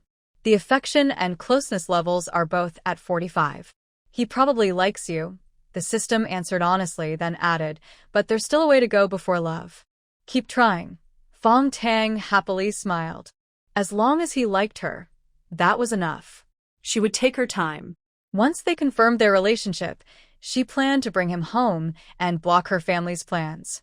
She patted her face to wake herself up a bit, then got out of bed to wash up. She decided to go to the river to try her new fishing skill, see if she could hit the mark every time. That way, she could eat fish more often. Zhao Weijie and Wenjing were busy preparing breakfast. Last night's leftovers, boiled with a little water, made a simple porridge. With some pickles, it was enough for a quick, cheap meal, filling her stomach just enough. The atmosphere in the dorm was a bit strange. Everyone was busy with their own things, silent. There used to be laughter and chatter, but Fang Tang didn't mind. She didn't want to get involved with these three, nor did she want to make friends. Have you seen Zhao Weijie? He hasn't come back all night, someone asked. Outside, some male youth were shouting, and there were hurried footsteps. Fang Tang secretly sneered. She wished he were dead. Zhang Jianxi, you went out with Zhao Weijie last night. Why did only you come back? Where's Zhao Weijie? Someone demanded. I don't know. Zhao Weijie said he had some things to do, so I came back first, Zhang Jianxi stammered nervously. He was terrified. Last night, Zhao Weijie had asked him to keep watch and promised him a job opportunity, so he agreed. I watched helplessly as Zhao Weijie took Fang Tang hostage and went to the foot of the mountain. He was torn inside, knowing this was wrong and harmful, but he lacked the courage to speak out or let others find out. He really needed the work quota. Also, Fang Tang and Zhao Weijie seemed to be doing well together. Zhang Jianxi thought Fang Tang was pretty naive, giving up the factory director's son and instead choosing a powerless, ordinary man like Sang Mo. Sure, Sang Mo looked nice, but what else was there? Last night, he stood outside in the cold wind for a long time, waiting for Zhao Weijie to come back. When he didn't, he thought Zhao Weijie had run off with someone else, happy and carefree. He felt both envy and jealousy, never imagining that Zhao Weijie was in trouble. Zhang Jianxi couldn't help but tremble, worried about Zhao Weijie's safety and also about the incident last night coming to light, which could involve him too. Has Fang Tang come back? He blurted out the question. If Fang Tang hadn't returned, it probably meant Zhao Weijie was safe, maybe even hiding in a cave, celebrating quietly. Are you looking for me? Fang Tang suddenly appeared, looking at him with a half-smile. His eyes shimmered like a lake's surface, beautiful but cold. Zhang Jianxi felt a chill run through him, realizing something was wrong.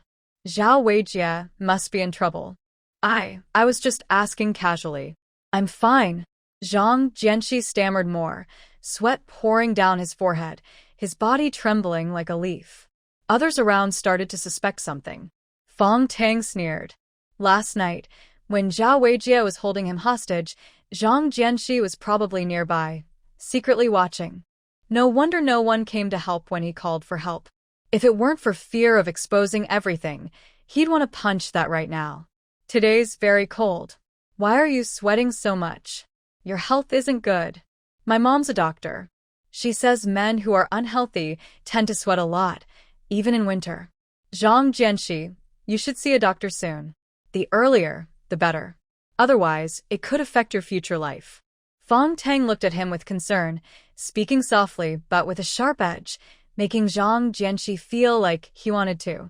I'm in good health. I just don't like heat. Really, I'm most afraid of hot weather.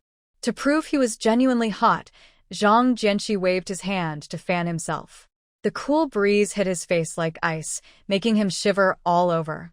His body felt like it was submerged in an icy pool, so cold it reached to his bones. Can't tell you're so thin but afraid of heat. Then take off your clothes quickly, or you might get sick. Fang Tang spoke in a caring and gentle tone, with innocent eyes that made Zhang Jianxi unable to refuse, which was more painful than a silent person eating bitter medicine. Others also joined in, saying, "Yeah, since you're afraid of the heat, why not take off your clothes? Why wear so much?" Some enthusiastic young workers came over to help Zhang Jianxi take off his clothes. "I'll do it myself." Zhang Jianxi felt helpless, but knew he had to do it. The hole he dug was his own mistake, and even if he froze to death, he had to jump into it. Under everyone's watch, he took off his thick outer coat. Inside, he only wore an old, short wool vest. He was already short and thin, and now he looked even more hunched and small, like a monkey. A cold wind blew over, making Zhang Jianxi shiver and sneeze loudly. "It's so cool now. Hee. Better to take off the clothes," he said stubbornly, despite his face turning blue from the cold. Everyone was too tired of arguing with him and didn't bother to point out he was wrong. After all, they weren't the ones freezing. "Why hasn't Zhao Weijie come back yet? Could something have happened?" someone asked. Everyone frowned, not liking Zhao Weijie, but they were a team. If something happened to him, they couldn't avoid responsibility. "Let's go look for him. We'll report to Captain Huang later," said a young worker. No one objected, so they split up to search. Fang Tang also helped look, pairing with Sang Mo, following others toward the foot of the mountain. Fang Tang didn't dare look at Sang Mo, feeling nervous. Sang Mo looked expressionless, seeming upset, but he was actually thinking about the dream he had last night, feeling anxious inside. He had lived for 22 years, and it was the first time he had such a complicated dream. It was so embarrassing. Right now, Fang Tang was beside him, within reach. Sang Mo's heart skipped a beat, and he quietly moved a little away. He had to keep a distance from the female comrades, probably because he had been too close to Fang Tang these days, which caused those dreams. It was disturbing his sleep. He was still very sleepy and knew he wouldn't have enough energy to work if he didn't rest well. Sang Mo decided to keep a proper distance from Fang Tang, so he quietly moved a small step back. Neither of them spoke, and the atmosphere grew more awkward. Zhang Jianxi and Zhao Weijie are working together. Fang Tang broke the silence to ease the tension. "Yeah, Zhao Weijie used recruitment quotas to bribe Zhang Jianxi," Sang Mo added, sharing his analysis. Zhao Weijie's recent behavior clearly showed he was hiding something. He boasted every day in the dorm about how he could return to the city in about a year because his father was a factory director. He said he didn't have to suffer in the countryside his whole life. Zhao Weijie also claimed his father could get him several work recruitment spots. Because of this, the boys in the dormitory had started to flatter him, especially Zhang Jianjian, who was the most eager. But Zhang Jianjian was timid and afraid of trouble. If Zhao Weijie hadn't promised him a work spot, Zhang Jianjian wouldn't have dared to do anything bad. Zhao Weijie dreamed of returning to the city, and to get those spots, he was willing to do anything, even kill. Fang Tang sneered quietly when she heard this. It turned out Zhao Weijie was using the work spot he gave her to bribe Zhang Jianjian into doing bad things. She had become a victim. Luckily, Sang Mo was there to help. "Don't be afraid. Zhao Weijie won't dare to do anything anymore," Sang Mo said softly, thinking Fang Tang was scared, so he comforted her. After parting from Fang Tang last night, Sang Mo went out to do some work. Zhao Weijie had a wild night, unforgettable and intense. He probably wouldn't dare to hurt Fang Tang again. Fang Tang shook her head and whispered, "He won't give up easily." In her previous life, Zhao Weijie was like a poisonous snake in the sewer, making her shiver just thinking about him. Luckily, in this life, Zhao Weijie hadn't become useless or a pervert. He was easier to deal with than before. Sang Mo heard this, but said nothing. If Zhao Weijie still wanted to do evil, they would teach him a lesson even harsher. He didn't believe that wasn't afraid. Suddenly, someone shouted, and everyone ran over. It was at the foot of the mountain where the incident happened last night. Zhao Weijie was lying stiffly on the ground like a corpse, straight and rigid, looking just like a dead body from afar. A trembling male youth reached his hand to his nose and felt a faint breath. He was overjoyed. He's not dead, he's still alive. Everyone sighed in relief. As long as he was alive, that was good. But seeing Zhao Weijie's terrible condition, everyone couldn't help but shake their heads. They didn't know what he had been through, but he looked crushed, as if run over by an army of horses. It was too tragic. Zhao Weijie, wake up. They called him for a long time. Finally, Zhao Weijie opened his eyes faintly. When he saw the familiar boys, tears welled up in his eyes. He burst into tears, crying loudly, as if he had found his long-lost parents. You finally arrived. I called you all night, but none of you came. Boo-hoo. Why didn't you come? I'm so scared all alone. Zhao Weijie tightly hugged a young male worker, crying loudly and feeling very wronged. He had never felt so upset in his 21 years. Let go first. What exactly happened? The young man being hugged felt uncomfortable. He wasn't a pretty girl, just a big man who looked like a toad, with a bruised face. It was strange to be hugged like that, and he was having a nightmare. But Zhao Weijie held on like an octopus, refusing to let go, crying non-stop. Fang Tang's mouth twitched. Last night, he just got a scolding. Was it really that serious? Zhao Weijie wasn't usually so timid. Did you do something to him again last night? Fang Tang whispered, just guessing. Nothing much, just caught some little friends to play with him, Zhao Weijie replied lightly. Fang Tang didn't quite understand, little friends? Zhao Weijie, get up quickly. Don't hold on so tight. Can someone help us lift him? The young man being hugged looked very uncomfortable. He called for help as he couldn't lift himself. Zhao Weijie was fat and short, heavier than a wild boar. Other young workers came to help, each holding an arm to lift him. Zhao Weijie kept shouting, ouch. Be gentle, it hurts so much. Enough. You're a grown man, stop whining. What did you do last night? Why do you look like this? Zhao Weijie's face changed slightly. He wanted to say he was beaten by Sang Mo, but he didn't dare. If Fang Tang found out about his suspicious intentions, even if his father was the factory director, it wouldn't help. He would definitely be taken by the police and charged with a crime, maybe even face the death penalty. Zhao Weijie shivered and mumbled, I couldn't see clearly in the dark.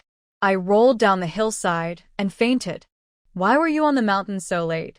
You're asking for trouble. Although the workers were suspicious, they didn't ask further. They helped Zhao Weijie toward the dormitory. Suddenly, one of the young men helping Zhao Weijie jumped up like a spring, screaming loudly. Oh my gosh! Everyone was startled and looked over. The man who screamed pointed at Zhao Weijie in panic and tremblingly said, Snake. There's a snake.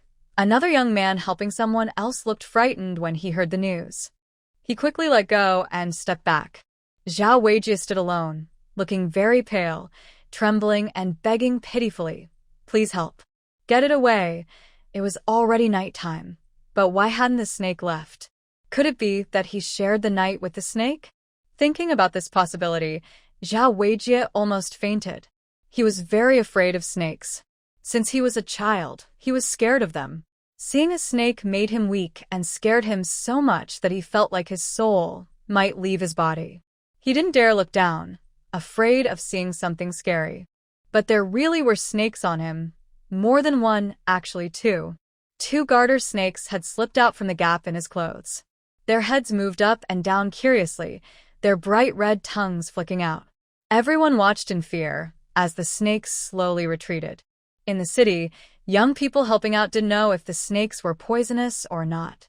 To them, all snakes seemed dangerous and could bite. Fong Tang saw this and couldn't help but laugh. She realized that the little friends mentioned by Sang Mo were these two snakes. Zhao Weijie was very afraid of snakes. He wouldn't even eat snake meat.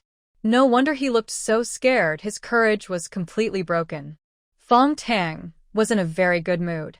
She smiled happily at Sang Mo, thinking how clever his mischievous plan was. It was so satisfying. Sang Mo looked a bit distracted and turned his head away awkwardly. Fang Tang's bright smile was dazzling, and looking at it for too long might give him strange dreams tonight. So, he quietly moved a little further away. Now, the distance between him and Fang Tang was about half a meter. Fang Tang also noticed that Sang Mo was distancing himself from her. She felt a little sad. Did Sang Mo dislike her? But the system didn't show her that their closeness had decreased. Fang Tang was happy again. Since their intimacy level hadn't dropped, it meant Sang Mo still liked her. Could it be that he was just shy? To check her guess, Fang Tang took a big step towards Sang Mo, reducing the distance from half a meter to just 10 centimeters. She even pretended to accidentally touch his hand. Sure enough, Sang Mo reacted as if he had been shocked and quickly pulled back. His ears turned red, but his expression remained cold, showing no sign of shyness. The strong contrast made Fang Tang very happy. She realized that even when he was shy, Sang Mo still looked like an icy mountain that kept everyone at a distance. Sang Mo took another step back, his heart beating faster. The faint scent from Fang Tang kept drifting toward him, making his head spin and his thoughts blur. He had to keep his distance from Fang Tang, or he would lose his composure. Besides, with his current situation, he had no right to think about such romantic matters. His grandfather's fate was still unknown, and the Sang family was no longer what it used to be. He didn't want to and couldn't drag anyone else into his troubles. Sang Mo reminded himself again and again until his emotions slowly calmed, but he still didn't dare look at Fang Tang, much less get close. Fang Tang smiled quietly and stopped teasing him. There was no need to rush. When the time was right, Sang Mo wouldn't be able to escape. Two snakes slowly slithered out from the folds of clothing and coiled around Zhao Weijie, one on his left shoulder, one on his right. The two green snakes looked majestic, like twin dragons. Zhao Weijie caught a whiff of their strong scent and froze in fear, not daring to move, afraid that even a twitch might make them strike. Are they gone yet? He asked after a long moment, his voice trembling. They're on your shoulders, someone replied. The others were no longer as frightened. The snakes looked calm and gentle, resting lazily on Zhao Weijie's shoulders. After watching for a while, some even thought the snakes looked rather elegant. Zhao Weijie's vision went dark, and a sharp smell spread through the air. He had lost control again. Everyone covered their noses, their eyes full of disdain. It was the second time already. For someone of his size, he was truly disappointing. If not for his father being the factory director, he wouldn't amount to much. Please get these snakes off me. I'll pay you. Zhao Weijie begged desperately. His legs were shaking, and if the snakes weren't removed soon, he felt he might faint. The young workers hesitated. They wanted the money, but seeing the snakes flicking their tongues made them nervous. They didn't know if the snakes were poisonous. What if they got bitten? I still have canned meat and malted milk powder. I'll add 5 more yuan. Zhao Weijie offered anxiously. The group exchanged uncertain looks. The offer was tempting, but none of them dared to take the risk. If it had been frogs, they would have done it without hesitation. But snakes, those were terrifying. 10 yuan, plus 1 can of meat and a bag of malted milk powder, Sang Mo said coldly, stepping forward and fixing his gaze on Zhao Weijie. Zhao Weijie couldn't help trembling and squeezed out a little more. He still remembered how fiercely Sang Mo had beaten him last night, expressionless, with eyes that looked like they wanted to kill. He truly felt Sang Mo might kill him. Moreover, those 2 fierce snakes in Sang Mo's hands looked like caterpillars, obedient and harmless. He thought, this isn't even a human anymore, just a devil. Although Zhao Weijie was dull, he knew his limits and understood that Sang Mo was someone he couldn't afford to offend. He was the son of the factory director, while Sang Mo was a poor nobody. He had jade, and Sang Mo had broken pottery. There was no need to bother with someone so lowly. His life was worth much more than Sang Mo's. Zhao Weijie agreed, but inside, he felt very frustrated. The two snakes were placed there by Sang Mo, scaring him all night and causing him to lose a lot of money and things. Sang Mo reached out easily and caught both snakes, one in each hand. The snakes were very obedient and didn't move. Sang Mo put them into the grass, and soon, rustling sounds indicated the snakes had disappeared. Zhao Weijie let out a breath of relief. His pants felt cold and sticky, with a strong smell. He hated and feared at the same time, but dared not show it. He looked at Sang Mo with a pleading expression. From now on, he would never dare to provoke Fang Tang again. There were plenty of beautiful women. With his father being the factory director, he could have any woman he wanted. Why risk his life for Fang Tang? Fang Tang would regret abandoning him for that poor guy Sang Mo someday. When she came crying and begging, he wouldn't show mercy. He would humiliate her even more. Where are the things? Sang Mo asked coldly. Zhao Weijie trembled and hurriedly said, I'm going to get them now. He didn't dare delay. He ran back to his dorm, took 10 yuan, the last can of luncheon meat, and a bag of opened malted milk powder carefully, and handed them to Sang Mo.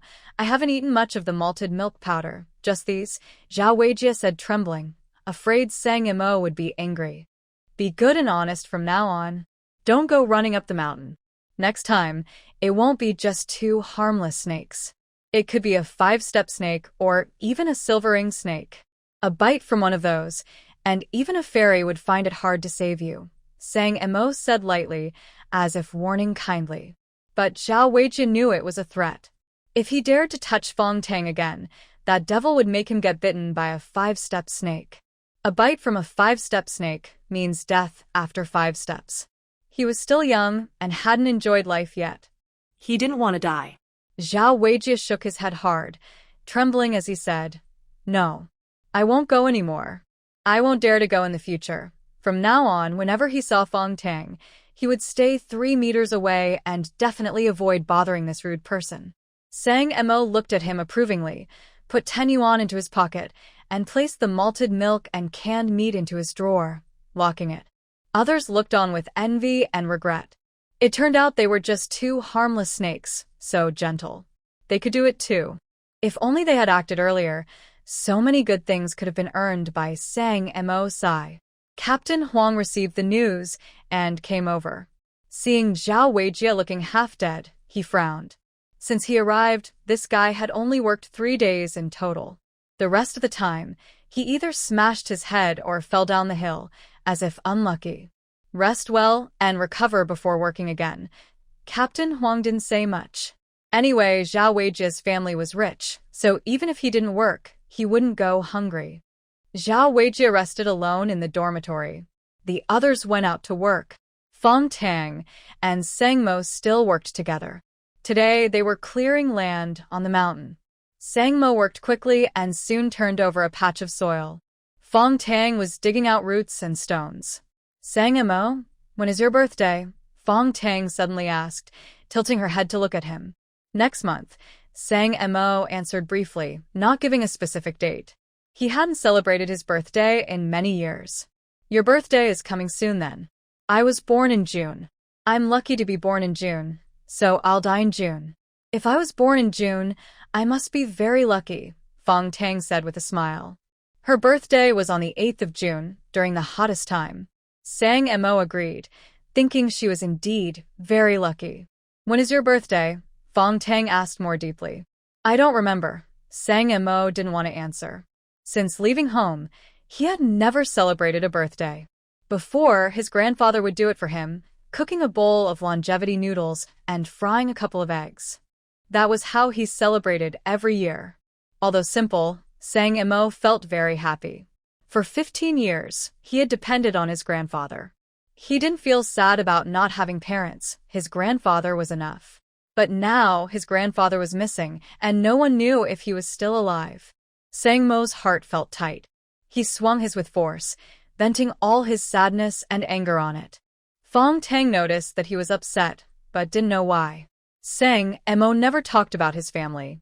Other young workers received letters and packages from home. Even Zhang Jianxi did. But Sang Mo had nothing. He was all alone. Everyone guessed that his family was gone or something had happened at home, leaving only him. Such things were common at this time. Families breaking apart, people dying or leaving. Fong Tang thought Sang Mo probably came from a complicated background. He was familiar with the two old men, clearly knowing them since childhood, and they were part of the same circle. Maybe his family had fallen on hard times. Otherwise, with his status, he wouldn't be working hard in the countryside. It will get better. I'll tell you a secret. Within 2 years, everything will be fine, Fong Tang whispered. In his past life, after 2 years, the country was peaceful again. Many people returned to the city and found jobs. People like the two old men would have good lives, and Sang Mo's family would also improve. The Sang Mo's hand paused. His expression changed slightly as he looked around. Others were working far away. He then lowered his and whispered, "Don't say these things anymore. I know, I'm just telling you. Really, trust me. Your family will get better." Grandpa Wu and Grandpa Fong feel the same. Fong Tang moved closer and whispered softly into Sang Mo's ear. What others saw was these two acting affectionately, teasing each other openly in the daytime. It was quite inappropriate. Sang Mo also felt uncomfortable. The sweet scent of orchids filled his nose, making his head dizzy. His throat grew dry and hot, almost like it was on fire. He moved aside and said coldly, "Don't speak so close. Just worried someone might hear. Anyway, I'm telling the truth. Don't always look so worried. Things will get better." Fong Tang's voice softened unconsciously. It sounded normal, but to Sang Mo, it felt like she was acting spoiled. He moved a bit further away. Her voice was too distracting. He couldn't listen without his heart pounding fast, as if he had a heart condition. It was too strange. Since meeting Fong Tang, his life had been turned upside down. His body was also acting up. He decided he must stay away from her in the future. But he couldn't go too far. Sang Mo was reluctant to part with good things. He thought it was just a reason, but he didn't know his true feelings deep inside, whether he was reluctant to part with things or with people. "What's your birthday exactly?" Fong Tang moved closer again, deliberately getting even nearer. She leaned towards Sang Mo's ear, noticing how red and cute he looked. She really wanted to pinch his cheek. He became shy again. Why was he so adorable? Fong Tang was in a very good mood. It showed she had feelings for Sang Mo. Her shyness meant she liked him. March 8th, Sang Mo, worried she would come even closer, simply told her the date and scolded with a serious face. "Hurry up and work. Don't slack off." "Got it." Fong Tang rolled her eyes in annoyance, then bent down to work. March 8th on the lunar calendar is April 8th on the solar calendar. She needed to prepare a birthday gift. She would ask Sang Mo later how he usually celebrated his birthday. Sang Mo let out a breath of relief. He finally moved away. He picked up his and started turning the soil, working faster than others. By noon, he had finished most of the field. Fong Tang straightened up and stretched her hand, massaging her aching waist. Her body seemed to be getting more delicate. Just a little work made her back and waist sore. It was really unreasonable. "Go rest." "I'll finish the rest," Sang Mo said expressionlessly, without even looking up. He seemed angry, but Fong Tang knew that was just his usual attitude. Actually, he was just caring for her and feeling sorry for her. "Sang Mo, you're so kind." Fong Tang's heart felt warm. She smiled sweetly at Sang Mo, her voice soft and gentle like honey, sweet and smooth. Sang Mo's heart skipped a beat. He quickly looked down, pretending to pick up a stone from the soil. His ears turned red again. "You're working too slowly," Sang Mo explained coldly. After speaking, he regretted it. That wasn't really what he meant, but once the words left his mouth, he couldn't take them back. Would he start crying again? Sang Mo was a little worried. He didn't dare look up, afraid to see tears in Fong Tang's eyes.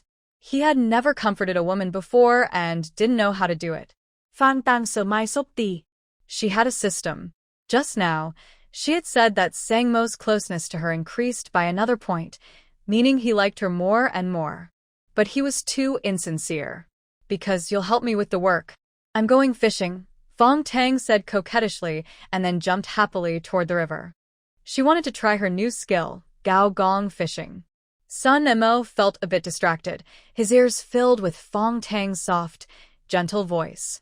What does this woman mean? Is she just openly slacking off? It didn't seem like that. Sun Mo thought he might be misunderstanding, but he didn't want to ask Grandpa Wu. Whenever it involved Fong Tang, these two old men liked to joke around. It's fine if he's a man, but Fong Tang is a girl, so it's better to keep such jokes to a minimum. He looked toward the riverbank. Fong Tang was making a simple fishing rod again, just like last time, breaking a branch and tying a vine to it, then heading to the river. Sun Mo slightly curled his lips. If she managed to catch fish this time, he would truly be convinced. From now on, even if his body felt unwell, he wouldn't stay away from Fong Tang. Fong Tang wasn't sure if she could catch fish either. The system said it was like Jiang Taigong fishing, no bait needed. She casually made a fishing rod, threw it into the water, and squatted there, waiting for a fish to bite. Besides Sun Mo, others were secretly watching, no longer working. Since Fong Tang caught a fish last time, villagers and educated youth kept going to the river to fish whenever they had free time. They even made their own fishing rods and dug worms for bait, but they caught nothing, no small shrimps at all. Soon, Fong Tang pulled up her fishing rod. Everyone's eyes widened, staring intently. A white light streaked across the sky, drawing a beautiful arc, then suddenly fell to the ground. It was a lively, jumping fish. She really caught a fish. Everyone gasped, stunned, their hearts racing with envy. They couldn't be jealous of such good luck. After all, she was the daughter of the Dragon King. They didn't dare envy her. They just wanted to cling to her good fortune and share some fish soup. Sun Mo quickly grabbed a bucket and stayed nearby, helping Fong Tang with her fishing. She caught 5 fish in a row, carp, white fish, and bighead carp, all quite heavy, with some weighing about a jin, around 500 grams. The daily limit is 5, the system announced. Fong Tang was about to cast her line again, but after hearing that, she retracted it. 5 fish a day was enough. One should be content. Why stop fishing? Others asked curiously. Everyone had stopped working and gathered by the riverbank, watching Fong Tang fish, hoping she'd catch more. Maybe enough to share a fish or 2 like last time. Knowing when to stop is important. Catching more isn't helpful. Fong Tang said something profound and then casually threw her fishing rod, showing a calm and wise demeanor. Everyone else felt disappointed. There were only 5 fish, not enough to share. They watched eagerly, hoping Fong Tang would offer to share, even just half a fish. Fong Tang saw through their thoughts, but didn't want to share. She decided to give Captain Huang 1 fish and keep the rest for herself. You can also fish, Fong Tang said with a smile. There are many fish in the river. Only you seem to catch fish easily, Fong Tang. Do you have a secret? Someone asked jealously. Fong Tang's expression became mysterious. Everyone's hearts raced. Could she really have a secret? I once had a dream. In it, a dragon was flying in the sky. It said it was my ancestor and told me that if I was hungry, I could just go fishing. Then I wouldn't go hungry, Fong Tang said randomly. Sun Mo's forehead twitched. Such nonsense wouldn't even fool a 3-year-old. Maybe she was lucky. But others believed her completely, convinced by her story. They suddenly understood. So, she was a descendant of the Dragon King. No wonder she could fish so easily. She was dealing with the Dragon King soldiers. No wonder the fish in the river listened to her. They couldn't catch fish, but Fong Tang could easily do so. It was all about her ancestors' power. Twinning was truly an art. They had lost from the start. Everyone looked at her with envy and frustration. Their expressions were strange. Fong Tang almost burst out laughing. She had just been joking, but they took it seriously. When you're truly skilled, even nonsense sounds impressive. Suddenly, the system issued a task. Let the sand out of your eyes within 3 minutes. I don't have sand in my eyes, Fang Tang muttered inwardly. But as soon as she said that, a gust of wind blew, making her eyes sting and impossible to open. Tears streamed down her face. Sun Mo, I got sand in my eyes. Please help me out, Fang Tang called out painfully. Sun Mo hesitated, then walked over to her. Which eye? Don't be fooled by his calm appearance. Inside, he was panicking. But he always kept a cool face, no matter how nervous he was. Left eye. Hurry. It hurts so much, Fang Tang said, tears flowing more and more. She didn't know how much sand the system had put in her eye, but it was killing her. Sang Mo's voice came very close, and I could feel his breath and the scent on him, which smelled like the sun. Very pleasant. A hot finger was placed on my eyelid, lifting it gently, then he blew air onto it. His strong male scent washed over my face, warm and intoxicating. I blinked, still feeling uncomfortable, and couldn't help but act a little spoiled. Sang Mo blew a few more times, then carefully checked my eyes to make sure there was no sand, and only then did he relax his fingers and step back. Feeling his breath was farther away, I felt a bit disappointed. Being so close to Sang Mo made me feel very safe, like leaning against a big mountain. The sand is gone, and you'll feel better soon. Don't rub your eyes with your hands. Sang Mo handed me a clean handkerchief, which carried his scent. I took it and gently wiped my eyes, feeling much more comfortable. I blinked a few times, tears still clinging to my eyelashes. My eyes were red and looked like a frightened little deer. Sang Mo's heart trembled at this, and he quickly looked away. His gaze was sharp, making him feel uneasy. Mission complete. Reward: charming eyes like silk, with a bonus of catching a turtle in a jar. I was stunned. Charming eyes like silk? Like a fox spirit? Does that mean men will listen obediently if I flirt? I usually didn't care about rewards, but this time I paid attention. I wanted to attract Sang Mo. Here's your handkerchief. My eyes no longer hurt, so I handed the handkerchief to him. Sang Mo reached out to take it, then turned his head away. Our eyes met, and then his ears turned even redder, like he was caught doing something bad. His heart pounded loudly, and his face flushed. This woman's eyes are like hooks. Sang Mo thought of a spider in the silk cave, feeling that her eyes could shoot out threads. These threads might be electrified, binding people tightly and making them numb and confused. I secretly felt proud. The new reward really worked. I deliberately said, the handkerchief got dirty. I'll wash it and give it back to you. Sang Mo had already taken the handkerchief, but hadn't let go. I reached forward again and took it back, then lightly traced his palm with my fingertips.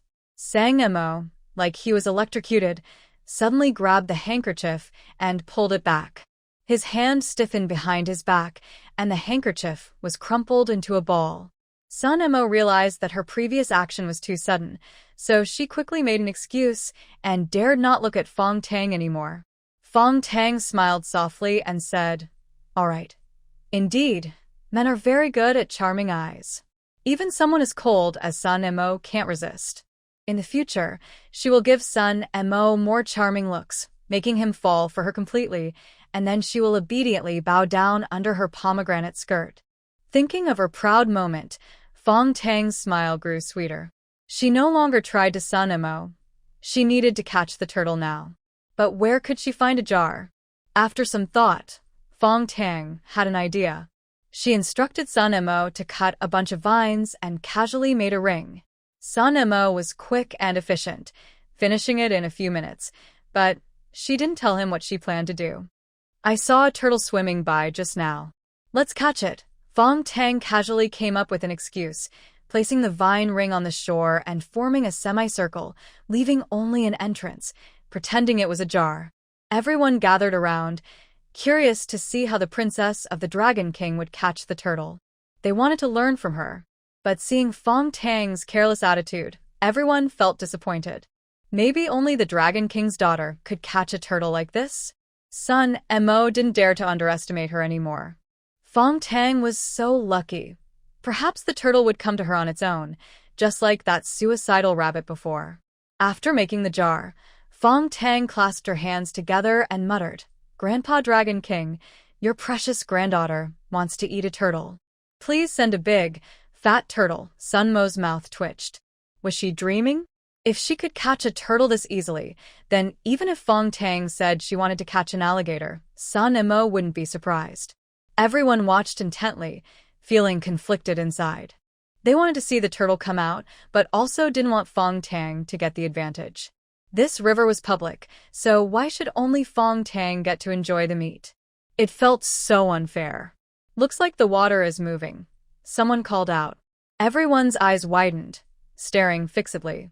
Ripples appeared on the water surface, but no one was sure if it was the turtle. They clenched their fists nervously, like waiting for the final shot in a soccer game. Suddenly, a dark head peeked out of the water. It was the legendary green-eyed turtle. Everyone held their breath, anxious and hoping the turtle was clever enough not to go into the ring. However, the turtle did not hear everyone's thoughts. It slowly surfaced, revealing its full size. Everyone's eyes widened with excitement, even more than when watching a soccer goal. This turtle was very fat, weighing about 7 or 8 jin, around 3.5 to 4 kilograms. It was full of meat. "Don't go in. Run away, stupid turtle, it's a trap. Turtle, turtle, hurry and run. If you don't, you'll be in danger." These were everyone's current thoughts. They all hoped the turtle would run quickly and not let Fang Tang get it. Fang Tang stayed calm and didn't panic. She beckoned to the turtle and softly said, "Come in quickly." Under everyone's watchful eyes, the turtle obediently crawled into the trap made of vines, without any hesitation. Sang Mo, quick and sharp, pulled hard, and the turtle got tangled in the vines, unable to move. Sang Mo estimated the turtle weighed at least 8 jin, about 4 kilograms, maybe more. He was now very impressed with Fang Tang, truly amazed. Maybe she really is the daughter of the Dragon King, or how else could she have such amazing skills? "Fang Tang, can you tell your ancestors to be kind to us? Please just spare some small shrimp soldiers, and we don't ask for much." Everyone, feeling jealous and envious, started to have ideas. For someone like Fang Tang, a noble descendant of dragons, they had to flatter her. Maybe they could even get a few small fish or shrimp to eat. Fighting against her wouldn't be good for them. "Well, if my ancestors come looking for me, I'll mention it then. I can't say exactly when they will come." Fang Tang dared not say she was lying. Only she knew she was a fake, all thanks to the system. Everyone was happy because they now had hope. They thought Fang Tang was a kind and good-hearted girl. The first fish she caught, she even shared with them. Work was over. Sang Mo carried a wooden bucket back to the hillside. Now he could go openly to the grass hut without fear of being seen. Captain Huang and the villagers mostly ignored the two old men. This was the best way to get along. Captain Huang also took good care of the two old men, trying not to make them do heavy work. Instead, he let them do light chores like herding cattle. These past 2 years at Nyotu Mountain were the most relaxed time for the old men. Sang Mo and the team had become familiar with the old men. Without any fear, they openly interacted with them, no longer hiding anything. "This carp is for Captain Huang. We will eat 2 ourselves, and the remaining 2 will be taken to town to exchange for grain. Also, this turtle can be traded for quite a bit of grain." Fang Tang had already made plans. She had learned how to fish and could catch fish every day. Eating fish daily would get boring, so she decided to exchange some for grain to try different ways of eating. "Don't you want to eat the turtle?" Sang Mo asked. "Ha, I was just joking to fool them. Actually, I have a feeling I will catch a big turtle today." "I feel like I never get it wrong," Fang Tang said half seriously. Sang Mo didn't doubt her. He trusted whatever she said. The truth was, this girl's luck was truly unbeatable. Both old men had no objections. The items were brought by the kids, and the 2 old men benefited from it. What else could they say? Sang Mo thought about Aunt Yu from the brewery. She dressed well and seemed quite wealthy. Last time, she asked him for carp and turtles. She could pay the price. He decided to take a day off tomorrow and go to town. That evening, Fang Tang steamed a white fish called xiaoyu. This wild fish was very tender and not too fishy. It tasted delicious. The carp was to be sold, and there was still a big fish left, enough for 2 meals. After dinner, Sang Mo carried a bucket to Captain Huang's house. He took out 2 eggs that Captain Huang's wife had forcefully given him. He had agreed to take a day off tomorrow, and also helped Fang Tang get permission to take leave. Fang Tang said she wanted to buy some daily necessities in town, but didn't want Sang Mo to bring them. Actually, she was talking about toilet paper. She felt shy asking someone to bring it, and she also wanted to visit the post office to see if any packages had arrived. It had been many days since she last sent a letter. If a package was sent, it should have arrived at the post office by now. Early the next morning, Sang Mo and Fang Tang set out together for the town. It was about 14 or 15 miles there and back, a total of 30 miles, which would take several hours. Sang Mo carried a basket on his back, filled with eggs, carp, and the turtle in a bucket. He balanced everything with a pole. He collected the eggs from the village, paying 2.5 cents per jean. He bought over 20 jean. The villagers were reluctant to eat eggs, so they stored them instead. They didn't dare sell them in town for fear of being taken for labor. Only the sugarcane workers from nearby Wucheng would come to exchange eggs for daily necessities like oil, salt, soy sauce, vinegar, and thread. At first, these sugarcane workers only traded chickens, ducks, and feathers. Later, they became peddlers, exchanging all sorts of small items. Eventually, Wucheng grew into a small center for goods from all over the world, thanks to this group of traders. However, the sugar pounding help rotates through each village and doesn't come often, and they can't exchange it for cash. So when Sang Mo said he could help take the sugar to sell in town, everyone was happy. They didn't charge Sang Mo any money. He could sell the sugar first and then get paid later. Each family recorded their eggs in a small notebook. Last time, he found out that eggs in town sell for about 3 to 3.5 cents per jean, a Chinese weight unit. That means 1 jean of eggs earns about 5 cents. Although it's not much, saving little by little can add up over time. With a steady sales channel, he could also sell other things like wild mountain products. Sang Mo was ambitious. He wanted to expand his business to the county seat, which would have a bigger market than the town. But he knew he had to take it slow and plan carefully. Fang Tang didn't bring anything, but after walking a few miles, her legs started to ache. Looking at the endless road ahead, her feet felt even more tired. When would they finally reach the end? It would be great if I had a bicycle, she sighed. She bent down to rub her calves. She was delicate and couldn't handle much hardship. What a pity. Once we earn enough money, we'll buy one, Sang Mo promised. He also planned to buy a bicycle, but a good one would cost nearly 300 yuan, which was very expensive. His total savings were only about 100 yuan, so it was still far away. Yes, let's work hard to earn money, Fang Tang encouraged. She believed in Sang Mo. He was destined to be a big boss someday. Not only a bicycle, but even a private plane wouldn't be impossible. Suddenly, Fang Tang's heart raced. She remembered who Sang Mo was. She had seen him before, on TV. In her past life, she lived a difficult life at the Zhao family.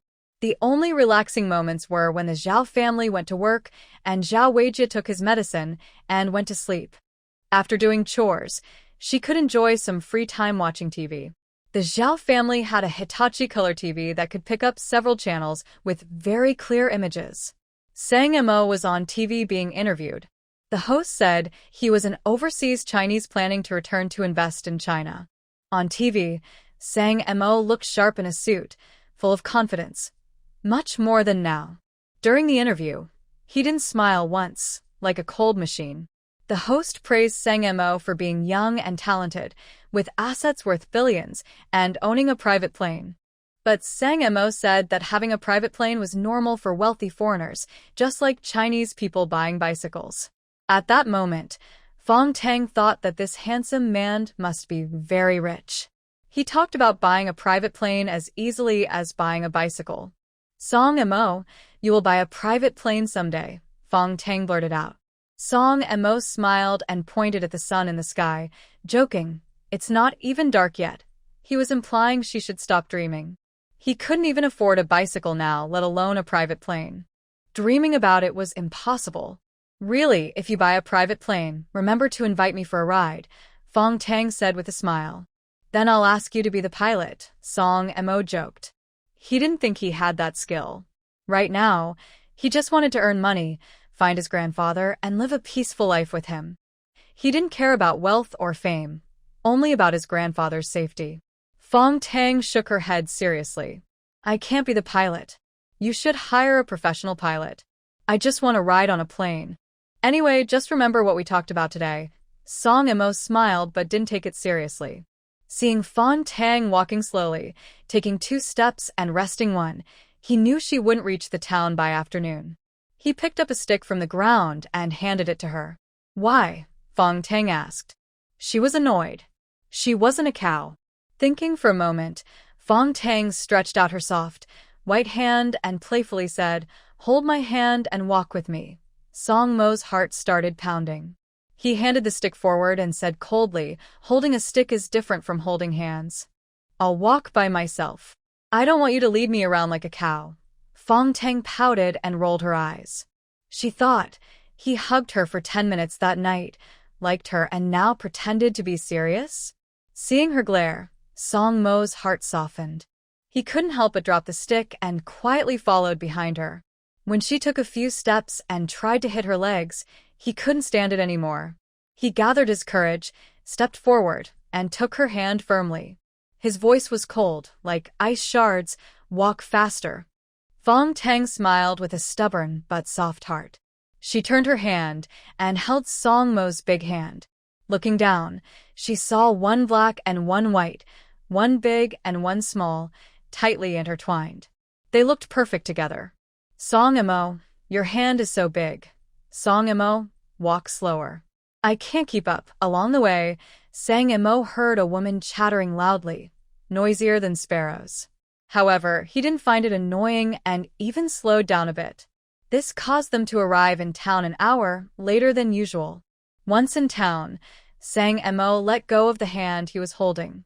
Even when couples go out, they usually don't hold hands because it looks strange. But after letting go, he felt empty inside, as if he had lost something very important. He took Sang Mo straight to the brewery and told the guard, I'm Aunt Yu's relative from the countryside, here to deliver some things. When the guard heard it was Aunt Yu, his attitude changed immediately. He smiled kindly and pointed the way. Go back there to the staff housing. Ask again when you arrive. Thank you, sir. Sang Mo politely thanked him, took an egg from his basket, and handed it to the guard. Then he led Fang Tang away. The guard smiled as he looked at the egg, thinking well of Sang Mo. The young man knew how to behave, which was good. At the staff housing, Sang Mo didn't need to ask around. He heard Aunt Yu's loud voice. She was carrying a basket of vegetables and chatting with a few other women. 2 pounds of eggs each month aren't enough. The old man and the little grandson need 1 egg every day. We haven't eaten any ourselves, and it's still not enough. Nothing is enough. That 1 gene of oil and 2 gene of meat won't last. The ration tickets we get each month don't last until the end of the month. Aunt Yu, your family shouldn't worry, right? Your family all work at the factory, with money and ration tickets. You probably don't have to worry. How can I not worry? I'm worried to death. My daughter-in-law has no milk, and the grandson refuses to drink formula. He's so hungry, he cries loudly. This was Aunt Yu speaking, sighing heavily. Her daughter-in-law had given birth to a big grandson, and the whole family was happy. But the good times didn't last. The daughter-in-law didn't produce much milk, and the grandson had a big appetite, was picky, and refused to drink formula or anyone else's milk, only his own mother's. Aunt Yu was now asking around for Crucian carp and pig trotters to make soup for her daughter-in-law to produce milk. It was working well, but these days, Crucian carp and pig trotters were precious, and no one could afford to eat them every day. Although the Yu family was well off, they couldn't cook without rice. The whole family was worried. Zhang Montag listened carefully. It seemed he had come at the right time. He called out, Aunt Yu. Aunt Yu turned around and immediately recognized Sang Mo. She was the handsome young man who sold wild boar meat last time. She smiled happily and warmly greeted him. Come, let's go home and sit. I told a few other women. This is my relative. She doesn't come often, so you probably haven't seen her. One woman, who had previously said there weren't enough eggs at home, made a dismissive face. She was there when Sang and Mo sold pork last time. That young woman was so pretty that just a glance was unforgettable. Why suddenly say she's a relative? That's nonsense. The egg woman didn't call her out. She focused on the basket Sang and Mo was carrying, stepped on her tiptoes, and looked inside. Her eyes nearly popped out. Wow, so many eggs. There must be hundreds. The egg woman quickly thought, everyone at home loves eggs. If she could get about 100, her grandson could eat 2 a day without any problem. Aunt Yu led Sang Mo and Fang Tang back to her home. The residential area was all single-story houses. Aunt Yu's place was at the edge, with a small yard that was very tidy. There were some green onions and vegetables planted in the flower bed. In the living room, there was a sofa, a small cabinet, and a little coffee table. The sofa was covered with a white cloth. Such fancy furniture was only affordable for well-off families, which made Sang Mo feel more confident. Aunt Yu brewed 2 cups of tea, and also brought out sunflower seeds and candies.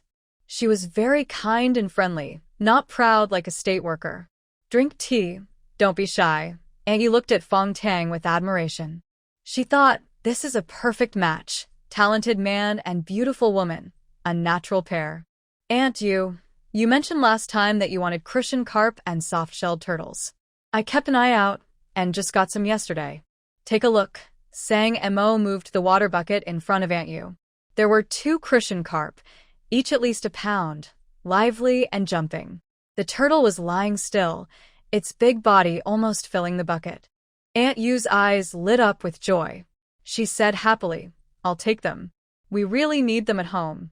To be honest, my daughter-in-law is postpartum and needs good nutrition every day. Your gifts are very timely.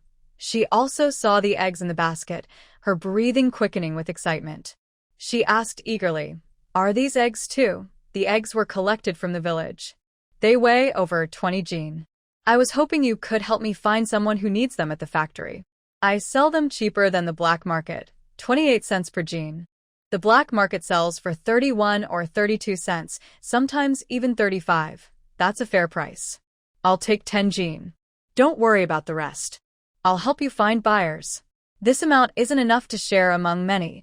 Aunt Yu generously ordered 10 jin. She wasn't short of money. She just wanted the goods. Wang Ba and 2 crucian carp were priced by Aunt Yu according to the market rate. The crucian carp cost 5 cents each, and Wang Ba was $4. Together, they totaled $5, which was more than Sang Mo expected. Even if he only paid $4, he would be happy.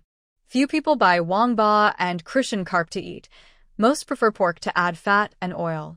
Will there be more crucian carp in the future? I want some, Aunt Yu asked. She was worried about her grandson going hungry, so spending a little money was no problem. Sang Montag hesitated.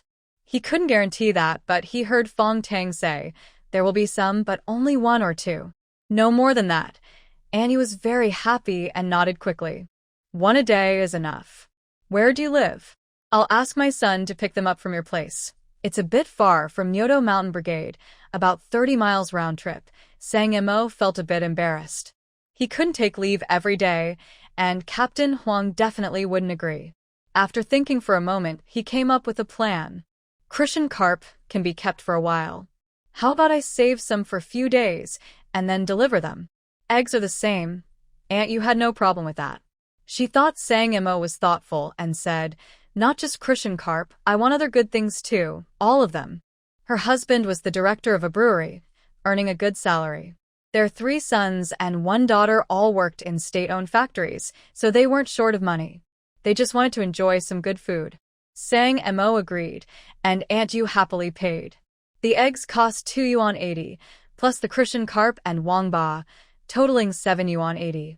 Aunt Yu planned to go out and find someone for the remaining eggs. Soon the egg seller came knocking. Mrs. Yu, I saw your relatives carrying so many eggs. I want to ask if you're selling them. Keep your voice down. Don't let anyone hear. Otherwise, we won't have eggs to eat. Aunt Yu scolded lightly. The egg seller quickly covered her mouth. The two women whispered like exchanging secrets and soon reached an agreement. Aunt Yu gave Sang Mo a look and smiled, saying, "This is Aunt Wang. She wants all the remaining eggs. Since we're good friends, I'll sell them at the price you gave me, 3 cents per gene. How about that?" Sang Mo pretended to hesitate. "Sometimes, the black market sells for 3.5 cents per gene. I usually give Aunt Yu 3 cents because she's my relative," Aunt Wang hurriedly said. "My good sister, Aunt Yu. Call me Auntie, and we're family. Young man, if there are eggs in the future, I want them all. Dream on." "I want some too," Aunt Yu said unhappily. "Go ahead and pick first. The rest will come to me," Aunt Wang said, trying to flatter her. Sang Mo didn't hesitate for long. "All right, since it's because of Auntie Yu, you must not tell anyone about this. Otherwise, I'll get into trouble. Don't worry, even if you get into trouble, I won't benefit from it. I just want to eat eggs." Auntie Wang kept promising. She wasn't foolish. She wouldn't do something that hurt others for no reason.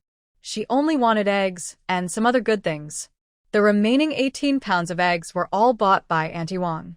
She paid 5 yuan and 40 cents on the spot. The price was much cheaper than the black market. Auntie Wang was very happy, carrying a full basket of eggs covered with a cloth, and she left secretly, looking very mysterious. Auntie Yu also invited them to stay for lunch, but Sang Mo refused.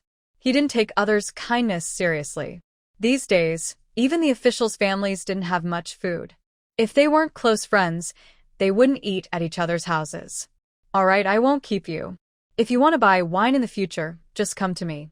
My eldest uncle's word still works." "No need for a ticket, I'll give you the best price," Auntie Yu said generously. Sang Mo's heart beat faster. Then he thought of something, expressed his gratitude first, and then asked casually, "Annie, does anyone collect the leftover wine mash from the factory?" "Yes, the pig farm comes to pick it up," Auntie responded quickly. "Do you want some wine mash?" Sang Mo nodded shyly. "My family raises pigs, and I want to get some wine mash for them to eat. I'll introduce someone to you. His name is Hu, and he manages the wine mash. I'll ask him to give you some. Not much, just a few dozen gene is fine," Auntie Yu said generously. The winery didn't have much else, but they had plenty of wine mash. Her husband is the factory director. He's the boss of the wine factory. Who would dare disobey him? "Thank you, Auntie," Sang Mo said repeatedly. "No need to thank me. Just bring some good things next time. All right, you two should go home now." Auntie Yu saw them off at the gate with a warm attitude. The security guard watched, more convinced that Sang Mo and the others were relatives of the factory director. He secretly felt glad he hadn't been rude to them earlier, and he even earned an egg. Eggs are sold for 8.2 yuan, turtles and crucian carp are 5 yuan, eggs are bought at 25 yuan per gin. After subtracting costs, there is a profit of 1.2 yuan. The turtles and crucian carp are pure profit. In total, the profit is 6.2 yuan. Sang Mo quickly calculated the account. The turtles and crucian carp belong to Fang Tang. After subtracting 5 yuan, he actually earned 1.2 yuan.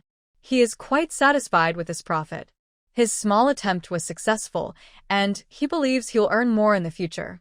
This also proves that reselling makes more money than working hard. He works very hard every day in the village, but earns not even 1 yuan. Wow, so much money. Sang Mo, you're really amazing. Fong Tang's eyes lit up as she looked at Sang Mo with admiration. Truly a big shot, brave, clever, and quick-tongued. If he doesn't make money, who will? Sang Mo's face felt hot. His eyes were very attractive, almost electric through the air. He quickly looked down and took out 5 yuan to give to Fong Tang. "What are you doing?" Fong Tang frowned, but her tone was soft and gentle, not very intimidating. "Those turtles and crucian carp are caught by you," Sang Mo explained. Fong Tang rolled her eyes and pouted. "We caught them together. Or, did you sell them? The money is ours both. Half for each." Sang Mo thought this wasn't fair, but Fong Tang only wanted half and threatened not to fish anymore. He had no choice but to agree. "Then keep it here for now. If you need money later, just ask me. Okay, I will definitely ask you." Fong Tang smiled with a mischievous glint in her eyes. After dealing with this guy, she thought, all the money earned will be handed over obediently. Fang Tang was going to the post office. Sang Mo accompanied her and asked around. Sure enough, there was a package quite large. The Fong family really spent a lot this time. The package was heavy. Fang Tang opened it at the post office. Everything she requested was inside: milk essence, cookies, a jean of brown sugar, and a tightly wrapped cloth bag containing 50 jean of food stamps and 10 yuan. Fang Tang said the least no. The old saying is true. Only crying children get candy. In her past life, she worked hard and stayed silent, but no one paid attention to her. Now, she just writes a letter and cries, then threatens again, and the things arrive. Zhao Weijie's shield still works well. She can't let her family know about her breakup with Zhao Weijie. She still wants to get more good stuff. The two of them went to a small alley to buy rice and flour. Fang Tang then went to the supply store to buy toilet paper. After that, they headed home. Song Mo, do you think Zhao Weijie will listen to you? Fang Tang asked. Song Mo thought she was worried about Zhao Weijie bothering her, so he said he won't dare to do that anymore. Fang Tang shook her head. What I mean is, you should ask Zhao Weijie not to tell my family that we are not together. Just keep it for 2 months. Song Mo frowned and felt a bit unhappy. He thought Fang Tang didn't want to give up Zhao Weijie because he was the son of the factory director and had job opportunities. But he didn't want Fang Tang to suffer for that. If my parents find out that Zhao Weijie and I are no longer together, they won't send me anything anymore. I used those things to threaten Zhao Weijie. The Zhao family promised many benefits: my sister going to college, my brother becoming a formal worker, my father getting promoted. All because of him. They are reluctant to let go, Fang Tang explained. Song Mo's frustration temporarily disappeared, and he felt happy.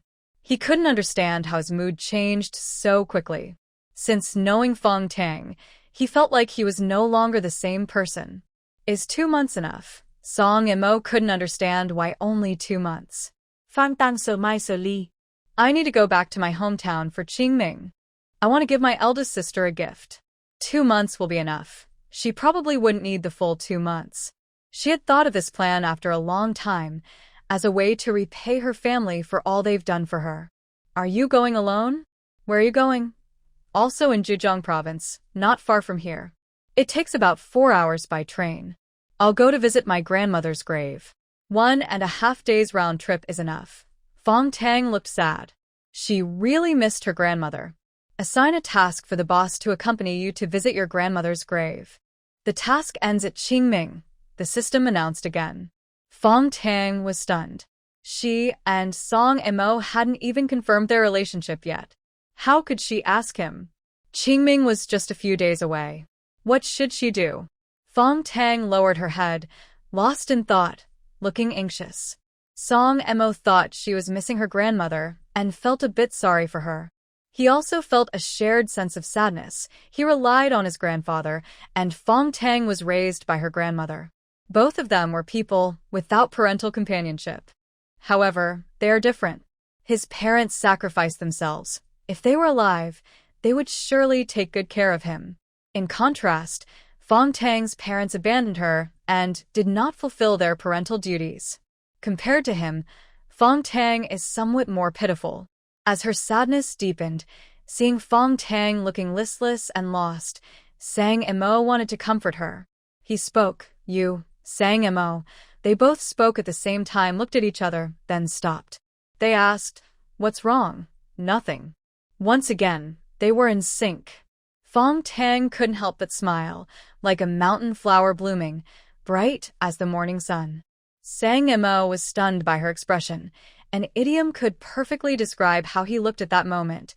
Fang Tang stopped smiling, but her eyes were still full of happiness. The system had just reminded her that Sang Mo's closeness level with her had increased again, now at 55. The progress was very fast. Maybe soon, they could officially become a couple. I'm a little scared to go back to my hometown alone. Sang Mo, can you go with me? Fang Tang asked directly, looking at him expectantly. Sang Mo hesitated. He was thinking, what does it mean to accompany Fang Tang back to her hometown? Does that count as being a couple? His face suddenly flushed, and his heart pounded quickly. His mind was dizzy. He even heard Fang Tang speaking. You don't want to? Well, then I'll go by myself. Even if those people bully me, I'm not afraid. Sang Imo shivered and suddenly snapped out of his thoughts, asking sharply. Fang Tang wanted to laugh inside, but showed a sad expression on her face, feeling gloomy. She said, Don't ask anymore. It's nothing. Are your relatives from your hometown bullying you? Sang Imo guessed. Fang Tang still didn't speak. Sometimes silence said more than words. Without her saying anything, Sang Imo could guess the situation. But she wasn't lying. Some relatives from her hometown weren't good people. Because her grandmother was young and widowed, living a hard life as a single mother, she had suffered a lot of bullying. Even though Fang Tang's father had moved to the city to work in a state-owned factory, he rarely returned home. She and her grandmother still faced bullying, sometimes even worse. Maybe it was jealousy. They envied that her family received 10 yuan every month, while rural folks couldn't save that much in a year. So, her and her grandmother's life back home was better than that of the village head. Everyone in the village was jealous. In the end, it all came down to Fang Tang's father. If he had been a little more diligent about visiting home and maintaining good relations with his family, things wouldn't have turned out like this. Mr. Fong is very proud and a bit narrow-minded. After finally leaving the countryside, he still sees it as shameful and holds grudges about how his family treated him and his widowed mother in the past. Over the years, he rarely returned home, but he forgot that his mother and daughter still lived there. This shows he is very cold and selfish. Sang Imo frowned and automatically pictured a scene, a group of fierce-looking people surrounding Fang Tang, each face hateful. Fang Tang looked small and helpless, tears in her eyes. I'll go back with you, Sang Imo said quickly. If something happened to Fang Tang, he would feel guilty. As a partner, he had to take responsibility. Fang Tang smiled happily, her eyes shining. Sang Imo, thank you. Suddenly, the system's voice sounded. Task complete. Reward, soft jade flowers. With a bonus of chaos and unrest, Sang Imo looked over just in time to see a ray of sunlight shining on Fang Tang, making her look like she was wrapped in a golden veil. Her fair skin was like snow, her beautiful face more lovely than flowers, and her eyes like two clear pools. Her figure was soft and delicate, more beautiful than a flower, like a painting. He had never looked at a woman so carefully before. He didn't care about beauty or ugliness. Even if he saw her every day, he wouldn't remember her face. But he remembered Fang Tang's face clearly. Even with his eyes closed, he could draw it. He thought he must be sick, this was too abnormal. But this kind of sickness didn't seem to cause any discomfort. Instead, it gave him a tingling, numb feeling, and he liked it. We're leaving now. I have work this afternoon, Sang Mo said stiffly, breaking the romantic atmosphere. Fang Tang wasn't angry. She knew he was shy. She stepped forward and took Sang Mo's hand. Her soft hand felt like it had no bones. Sang Mo's body stiffened, but didn't pull away. Instead, he held her hand tighter. They walked side by side on a quiet country path, with no one around but them. Woof woof woof, the fierce barking of a dog came closer. Fang Tang was startled. She was most afraid of aggressive dogs and big geese in the countryside. They were the biggest bullies and liked to chase and bite people. A big yellow dog barked proudly at a dirt hill. When it heard their footsteps, it turned its head and barked fiercely at them, its fur standing on end, as if ready to attack. Fang Tang was so scared she hid behind Sang Imo. Sang Imo picked up a few stones. If the dog lunged at them, he would throw stones to scare it away. The big yellow dog didn't seem very interested in them. It barked a few times as if warning, then quickly started barking at the dirt mound and pounced on it. Sounds of a fight came from behind the mound, like two dogs fighting. However, Fang Tang thought it was probably a chicken and a dog. The system reward was a noisy scene, so it likely involved that. Sang Imo, go check. It might be a wild chicken. Fang Tang gently tugged on Sang Mo's sleeve. Sang Imo wanted to say it was impossible. Wild chickens are timid and fly away at the sight of dogs. They wouldn't fight. But then he remembered Fang Tang's lucky streak, and he decided to go ahead. He walked to the edge of the dirt mound and wasn't very surprised when he saw a big yellow dog holding a colorful wild chicken in its mouth, looking very weak. Song and Mo threw a stone to scare the dog away. The wild chicken fell to the ground, fat and heavy, about 4 or 5 jin. Tonight, we'll make chicken soup. Fang Tang came over calmly, as if everything was under her control. Song and Mo was also very calm. After seeing so much, he was used to it. Next time he went out with Fang Tang, if a pig fell from the sky, he wouldn't be surprised. When they returned, it was already afternoon, and work had started. Captain Huang didn't say much, just assigned them tasks. Song and Mo finished quickly. After work, he quietly went to the dorm to find Zhao Weijie, who was lying on his bed. Seeing him, Zhao Weijie turned pale and quickly swore, "I won't look for Fang Tang anymore, really. Whenever I see her, I just walk away. I won't talk to her." His head still felt dizzy, and he couldn't even get off the bed. He was afraid that if he looked for Fang Tang again, he might lose his life. If your family asks, just say nothing happened between you and Fang Tang. You're still trying, and you can't slip up in the next 2 months. Remember that. Song and Mo took out a lazy little snake from his pocket. He found it while working in the afternoon. Snakes that just woke up from hibernation are very lazy and easy to catch. Zhao Weijie's pupil shrank, almost peeing himself. He wanted to ask why, since he was already involved with Fang Tang, why did he need to hide it? But now he didn't want to ask. Song Mo's words were final, and he agreed. "I won't say anything I shouldn't," Zhao Weijie kept promising. His life was more important. Song Mo was a tricky person. He couldn't afford to offend him. Song Mo looked at him with disdain, then put the little snake back into his pocket and coldly said, "If this matter goes wrong, I'll make you disappear without a trace. Even your bones won't be left." Zhao Weijie was crying, feeling cold all over, trembling, and his legs gave way. He fell to his knees on the bed and bowed his head.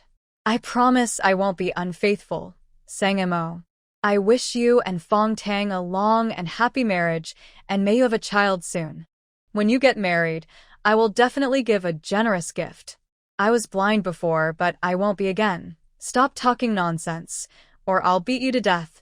Sang Mo looked at him coldly. The fool couldn't even speak properly. He and Fang Tang were partners, and all that talk about a perfect marriage and having children early was nonsense. Zhao Weijie was stunned. They were already a couple, inseparable. How could that be nonsense? He didn't want to argue anymore.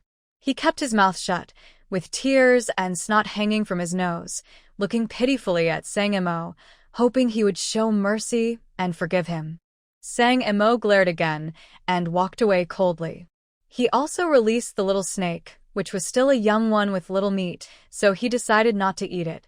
Zhao Weijie sighed deeply, wiped his cold sweat, and sadly crawled back into his bed. He really wanted to go home now. He couldn't stand this place for a minute longer. Once he was feeling better, he planned to call the town and urge his father to get the work recruitment quota. If he didn't, Zhao's family's ancestral line might really end. Not long after Sang Mo left, the other male youth returned. The dormitory suddenly became lively, with everyone talking and laughing, preparing to cook dinner. The close friends teamed up to make it easier. Cough, cough. Zhang Jianqi coughed painfully, almost tearing his lungs. He hobbled in, pale and ghostly looking, seeming even worse than Zhao Weijie lying on the bed. Cough, cough. He kept coughing loudly, tears and runny nose coming out. Last time, he tried to act tough in front of everyone, sweating from the effort. He then took off his coat and stood in the cold wind. That day, he caught a cold with a stuffy nose, fever, and cough. He went to the barefoot doctor for medicine, but it didn't get better. It even worsened. The doctor told him to go to the town clinic, but Zhang Jianqi didn't want to spend money, so he kept pushing himself. He still went to work every day, but his condition got worse. In the past 2 nights, he kept coughing and couldn't sleep well, which also affected his roommates. "Jianqi, you should go see the doctor at the clinic. Don't let it turn into pneumonia," someone advised. Everyone agreed. They were annoyed. The coughing at night kept them awake, and they were worried about catching it. They thought Zhang Jianxi was reckless, coughing so badly, he should have gone to the clinic himself. Okay. Cough, cough. I'll go tomorrow. Zhang Jianxi couldn't speak clearly and kept feeling troubled inside. The town was 30 miles away, and he needed to take a day off to go there. He also had to spend money on the doctor and waste a day of work points. The loss was too big. He wasn't like Zhao Weijie, who didn't worry about eating or drinking even when lying in bed. His family sent money and supplies. Zhang Jianxi couldn't rely on his family at all and had to depend on himself. He sighed and forced himself to get up and cook. He didn't share meals with others because he had a small appetite and didn't eat much. Sharing food was always a bad deal for him, so he always cooked alone. Brother Wei, I'm going to town tomorrow. Do you want me to bring anything? Cough, cough. Zhang Jianxi leaned close to Zhao Weijie's bed and asked politely. Last time, he helped bring some snacks, but he didn't hide them well, and Zhao Weijie didn't notice. The snacks he hid were kept very carefully, and he ate a little each day for several days until they were all gone. Stay away from me. Don't infect me. Zhao Weijie glared annoyedly, spitting saliva onto his face. It was all virus. Zhang Jianxi took a few steps back, still smiling politely, trying to flatter Zhao Weijie. Zhao Weijie was satisfied and didn't want to get out of bed. He took the key from under his pillow and told Zhang Jianxi to open the drawer and get the money. There was a stack of money in the drawer, several 10-yuan bills and some 1 and 2-yuan coins. Zhang Jianxi had never seen so much money before. His breathing grew heavy, his pupils dilated, and he really wanted to take the money. Bring 2 jin of peach crisps and 2 jin of biscuits. You can take 5 yuan, Zhao Weijie ordered. Zhang Jianxi suppressed his greed and only took 5 yuan. Zhao Weijie was not clever, but he was very careful with money. If he took an extra yuan, Zhao Weijie would notice. He hadn't even gotten the work assignment yet, so he couldn't risk losing everything over a small amount. But he could secretly take a few pieces of the snacks. He hadn't eaten peach crisps in many years. When he was a child, his mother went to visit relatives and bought a jin of peach crisps. She took out a piece, broke it into small parts, and shared it with her siblings. He only got a small piece, which he put in his mouth and didn't want to chew. He kept it in his mouth, slowly melting with saliva. The taste still lingered in his memory. As Qingming Festival approached, the weather grew warmer. The mountain was lush with green. The peach blossoms were almost finished, and the cherry, apricot, plum, and pear blossoms all bloomed in a rush. The pink flowers covered the area, and the air was filled with the scent of flowers. During this time, Sang Mo went to the town again. Fang Tang caught 5 fish every day, enough for each meal. The leftover fish were kept in water to grow, and after a few days, there were more than 10. Sang Mo also collected many eggs from the village.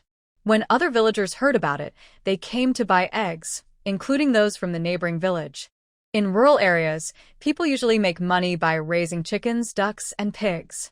Selling eggs is the easiest way, but it's hard to sell them. Sang Mo helped everyone solve this problem.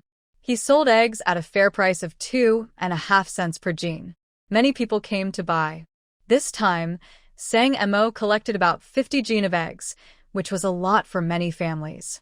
He kept track of everything in a notebook and planned to settle accounts after selling. With so many eggs and fish, Aunt Yu's family couldn't eat them all. But others from the brewery needed them, so they came to buy. Soon everything was sold. Sang Mo also bought rice, flour, and a small jar of precious rapeseed oil. He returned home full of supplies.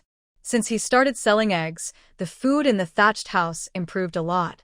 Every meal now had a meat dish and there was less sweet potato mixed with rice. The 2 old men looked healthier. They also saved some money. Sang Mo kept it to buy a bicycle. Fang Tang also saved some money from selling fish. Including the money sent from home, they had over 30 yuan, some small savings. On the day before Qingming Festival, Fang Tang took a day off. She wanted to go back to her hometown. Her old house and land still belonged to her, and her grandmother had clearly said she wanted to leave everything to her granddaughter before she died. But after moving to the city, her household registration was transferred and the land was taken back by the village. The old house was still kept by the village head as a favor to her grandmother. Otherwise, it would have been taken over. Sang and Mo also took a day off. They both asked for leave, claiming they were going back to their hometowns. Captain Huang agreed quickly. Recently, Sang and Mo often sent fish, even though he didn't want to, because the fish was very tasty. He couldn't resist the temptation and felt guilty. Captain Huang was kind and took better care of them. Luckily, Sang and Mo and Fang Tang were generally good people who didn't cause trouble. Besides Fang Tang being a bit lazy with work, everything else was fine. The night before leaving, Fang Tang prepared a big meal. Sang and Mo cooked a wild rabbit he caught in the mountains, stewed it in a big pot, steamed a fish, stir-fried some vegetables, and cooked a pot of white rice. It was more lavish than many families' New Year's feast. Sang and Mo also brought out a bottle of wine given by Aunt Yu. The brewery had plenty of wine, made from sorghum with a high alcohol content and good flavor. Both old men liked to drink, and their eyes lit up when they saw the wine. "You little brat, why didn't you bring out the wine earlier?" "You stinky kid." Old Master Fong quickly grabbed the bottle, opened it, and sniffed happily. He hadn't tasted good wine in many years. "Old Wu, tonight we won't leave until we're drunk." Old Master Fong poured 2 glasses of wine, eagerly took a sip, and praised, "This wine is great. It has a lot of strength. There will be more later." Sang Mo's eyes showed a smile, but when he thought of his grandfather, who also loved wine, the smile faded. Even the rabbit meat didn't taste as good. Old Master was very thoughtful. Seeing Sang Mo's concern, he comforted him. "Your grandfather is very lucky. He'll be fine. I wrote to an old friend to ask about him, and we'll get a reply in a few days." "Don't worry." Sang and Mo nodded. It was impossible not to worry, but he didn't want the 2 old men to be anxious. He calmed his emotions and drank with them. Old Master Fong drank a little too much and started to feel dizzy, but his mind became sharper. He patted the table excitedly and said, "I just remembered something. When we first came here, someone told us a few things. They said several of our old friends were sent to Jiangsu and Zhejiang provinces. Black egg, your grandfather might be in Zhejiang or nearby in Jiangsu." Sang Mo's eyes lit up. This was a very important clue. He could follow this lead to find out where his grandfather was. Old Master Wu said, "You should go back to your hometown with Tang Girl first. Later, you can ask about your grandfather. Old Fong, and I will also look into it. I'm sure you and your grandfather will reunite very soon." The 3 of them were very excited, but they drank a little too much. Tang Fong silently ate her meal, feeling troubled inside. In her past life, Sang and Mo appeared on TV, and the host introduced some of his story. She remembered Sang and Mo was alone, with no family. Sang and Mo said his closest relative was his grandfather, but he had disappeared after an incident years ago. So, he left in sadness and went abroad to develop his life. She hoped Sang Mo's grandfather was still safe now. If not, Sang and Mo would be sad again and become the cold robot from her past life. Unfortunately, the system had no precognition. If only she knew where Sang Mo's grandfather was, that would be great. Tang Fong was in a bad mood and wanted to drink some wine. She poured a little into her cup. After taking a sip, it burned her mouth and made her eyes water, just like eating mustard. It was too strong. The old men and Sang and Mo were all amused. Sang and Mo even went to pour a glass of water and gave it to Tang Fong. "Cough, cough. This stuff isn't good. Water is better." Fong Tang took a sip of water, feeling her throat soothe a little. She had a light drink, and it made her feel a bit dizzy. Her face looked like a peach blossom, her eyes like autumn water, and her lips, naturally red, looked beautiful under the oil lamp, so stunning that it was hard to look away. Sang Mo's heart skipped a beat. He quickly looked away and unconsciously took a big sip of wine, feeling even more dizzy. Their interaction was noticed by the 2 old men, who smiled knowingly. A happy event was near. "Hey Dan, take good care of Tang tomorrow on the road. Don't let anyone bully her," Old Master Fong advised. "Yes," Sang and Mo replied, his face feeling very hot. He wasn't sure if it was the wine or his own feelings. At this moment, Fang Tang was stunned because the system suddenly issued a task, an extremely difficult one. Give the boss a kiss within half an hour. Fang Tang was shocked. They hadn't even confirmed their relationship yet, and now she was supposed to kiss him? Would Song Mo think she was a troublemaker? Can I just kiss her forehead? Fang Tang asked. If she only kissed his forehead, she could manage that. Kissing the lips, if you want a deep kiss, is also possible, the system said seriously, using very suggestive language. Fang Tang's face almost bled from embarrassment. She didn't dare to kiss his forehead, and now she was asked to kiss his lips. Even a light touch would be a kiss, and Song Mo would definitely think she was a troublemaker or think she was flirtatious. Mo Fong, the boss only wants happiness, the system reassured her, adding, You drank alcohol, right? You can explain it as being drunk. Fang Tang's eyes lit up. Yes, she was drunk, so she didn't remember what she did. After finishing their meal, Song Mo and Fang Tang returned to the dorm together. Since the incident with Zhao Weijie, Song Mo hadn't let Fang Tang walk alone on the mountain road again. There were many idle second-rate villagers who liked to pick on pretty female educated youths, so she had to be careful. Song Mo wasn't actually drunk, but his head was a little dizzy, and he was walking unevenly. A faint fragrance from nearby kept stimulating him, making him even more dizzy, more intoxicating than wine. Fang Tang was lost in thought and accidentally staggered. Her body tilted to one side. Song Mo quickly reached out with his long arm, caught her, and held her gently, like a soft jade. Both of them froze. They didn't let go of each other, as if time had stopped. They looked at each other, their eyes gradually becoming passionate and dreamy. Under the influence of alcohol, the atmosphere grew more intimate. The heartbeat sounded like thunder. Sang Mo swallowed hard. In this situation, he had seen similar scenes in dreams, including some very intimate actions, but he dared not think further. It was too dangerous. Watch the road. Sang Mo finally managed to say something, cold and stiff. The romantic atmosphere froze a little, but Fang Tang wasn't disappointed. She knew this guy was sharp-tongued but secretly caring.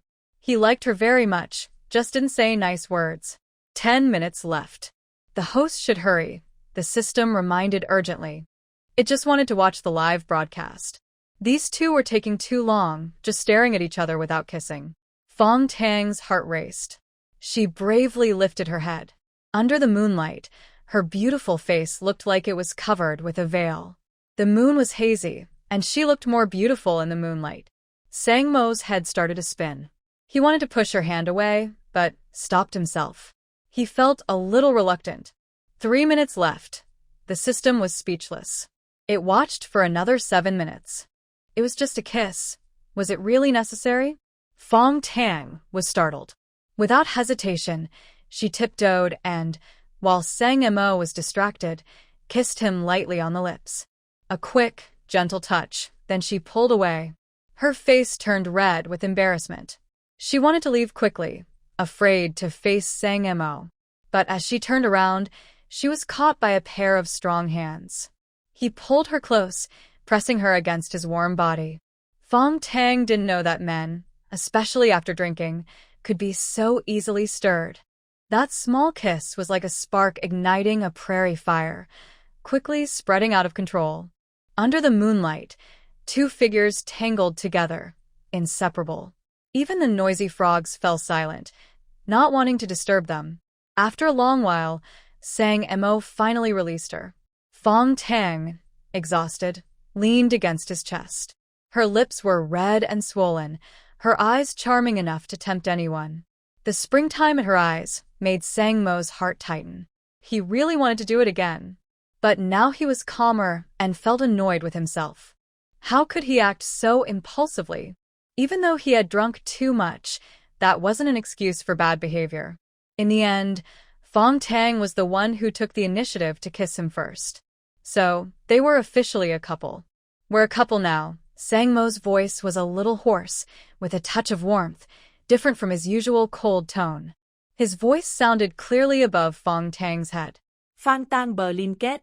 So, this was what being a couple meant? It seemed a bit quick, but what does it matter? She liked Sang Mo, and Sang Mo liked her. They were both happy, a perfect match with handsome looks and talent. Fang Tang didn't speak, but she showed her feelings through her actions. She tiptoed and kissed him, only to be firmly kissed back by the man. Men who are more passionate can't resist teasing, and sparks fly easily. The system watched eagerly. Live broadcasts are more fun, and it's looking forward to their future married life. It will surely be very interesting. Fang Tang could hardly stand, leaning on Sang Mo's chest. She listened to his strong heartbeat and the rich, unique scent of a man, like the smell of the sun, which was very pleasant. "We're going back," Sang Mo whispered in her ear. No longer cold, but gentle. The icy look on his face melted away. "My legs are weak. Carry me," Fang Tang pouted. Now that she was his girlfriend, she wanted to act cute and enjoy the perks of being a girlfriend. Sang Mo chuckled softly, his eyes full of love. His attitude changed. Before, if a woman spoke like this, he wouldn't even bother to look and might think she was crazy or had problems. Now, he found Fang Tang's acting cute and wanted to kiss her. As her boyfriend, carrying her was natural. He obediently bent down, and Fang Tang skillfully jumped onto his back. She wrapped her arms around his neck, and her warm hands made her face blush. Meanwhile, the soft, fragrant his back made Sang Mo's heart flutter. He gently lifted her higher and started down the mountain. "Sang Mo, am I heavy?" Fang Tang leaned on his shoulder, talking casually. Sang Mo honestly answered, "Not really, but you're so soft. It makes me nervous to carry you. Wherever you go, I'll go too. We won't be apart, okay?" Fang Tang dreamed of their future together, even thinking about having children. She believed their kids would be beautiful, smart, and well-behaved. "Of course. Where else do you want to go?" Sang Mo's tone was firm. Since she was his girlfriend, she should follow him. Fang Tang smiled happily, feeling very sweet inside. She wished the walk down the mountain could be longer. She wanted to stay on Sang Mo's back forever, never wanting to get off. Even though Sang Mo wanted to walk slowly, they still reached the dormitory quickly. As they approached, Fang Tang got off first. The two parted reluctantly. The others in the dormitory were still awake. Bai Anchi was playing cards with a male youth in the neighboring dorm. Recently, she had become close to him, and they often ate together. Fang Tang went to wash up and thought about the intimate moment just now, smiling to herself. At that moment, the system issued a reward. The kissing task is complete. The reward is the whereabouts of Grandpa Lao. Fang Tang was so surprised, she almost jumped. She quickly suppressed her excitement and asked, "San Ba, do you know where Grandpa Sang Mo is?" "Of course. This system is the best quality." "How could I not know?" The system sounded very proud. It dared to look down on it, so it had to show some real skill. Fang Tang hurried to flatter it. "San Ba, you're the best, top-notch, absolutely the best in the universe." Of course, the system was feeling a bit proud now. In a good mood, Fang Tang took the opportunity to ask about Grandpa Sang Mo's whereabouts, but the system went silent, pretending to be mute. "The time isn't right. Is his grandpa still alive?" Fang Tang didn't press further. As long as he was alive, that was enough. Of course. This system is talking about the living person's whereabouts, not the dead. Fang Tang felt relieved. This life was different from her previous one. Sang Mo wouldn't be alone anymore, and she wouldn't jump into Zhao's trap again. Both she and Sang Mo would be happy and live better than anyone else. Finally, good news came about what had been weighing on her heart. Fang Tang felt extremely happy and couldn't help but smile brightly. Zhang Weijie and Wen Jing on the opposite side were stunned. Maybe it was because they were under the light, but they felt Fang Tang looked even more beautiful than when she first arrived. "Fang Tang, are you and Sang Mo dating?" Wen Jing asked cautiously.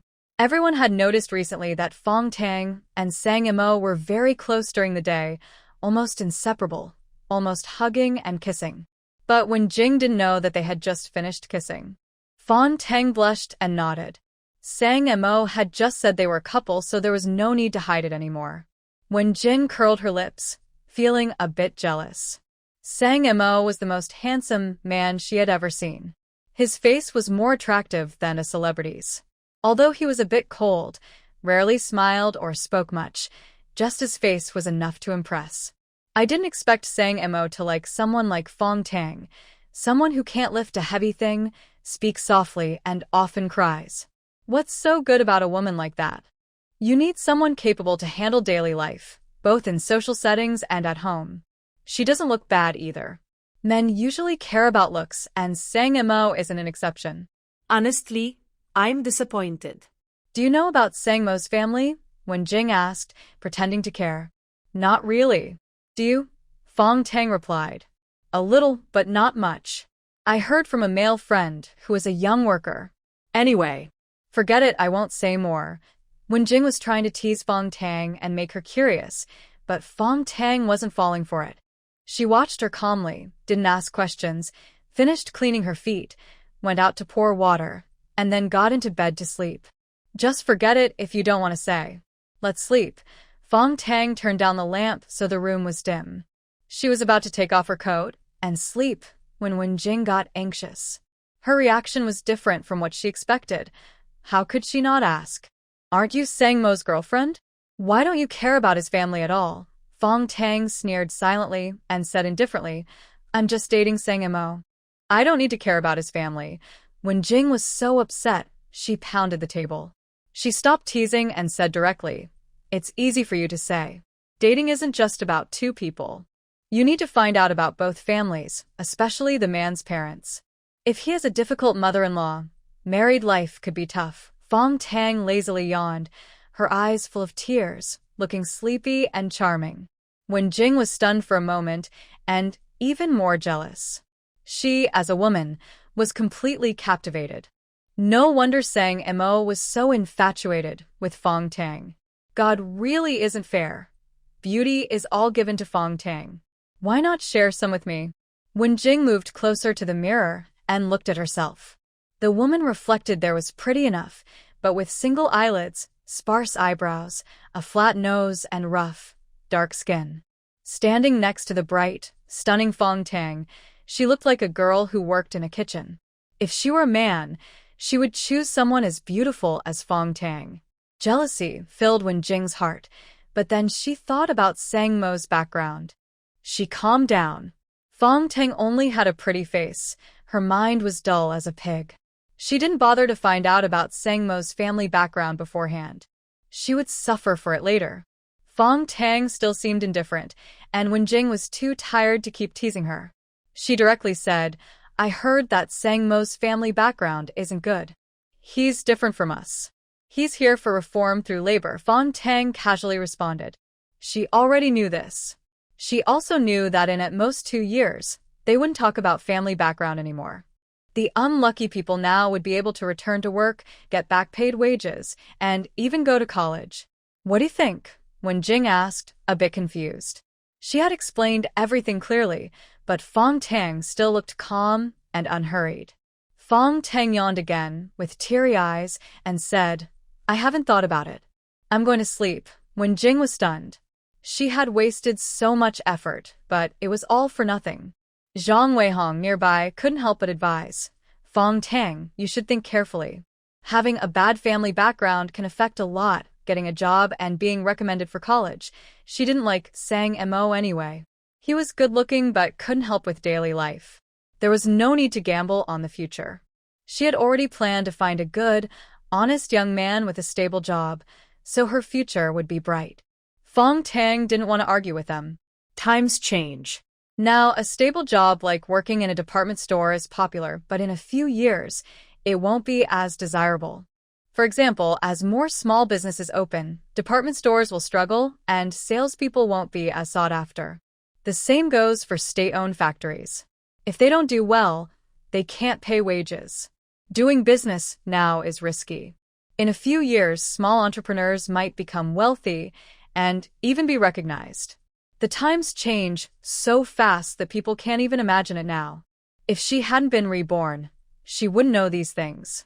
Also, in a few years, the college entrance exam for workers, peasants, and soldiers would be canceled. The country would restore the college entrance exam, and going to college would have to be earned honestly. But Fang Tang didn't plan to go to college. She knew she wasn't talented in studying, so it would be a waste of time. She planned to start a small business after returning to the city. She believed it would be better than working for others. Zhao Weijie and Wen Jing looked at each other, both feeling like they had hit a soft spot. Fang Tang didn't care at all. They thought she was too stupid. One day, she would regret it. Wen Jing stretched lazily and prepared to sleep. Since Fang Tang kept jumping into trouble, she didn't need to worry anymore. It wasn't her sister after all. Why bother interfering? The door was pushed open and a cold wind blew in, but no one entered. Bai Anqi was standing at the door talking to someone, with the door still open. The wind howled, and Zhang Weihong, who was closest, shivered from the cold. "Don't forget to call me tomorrow." "Goodbye," Bai Anqi said shyly, giggling a little. It sounded like she was talking to a man. The man's voice was familiar, like a young man from the neighboring village. "Anqi, if you don't come in, I'll close the door."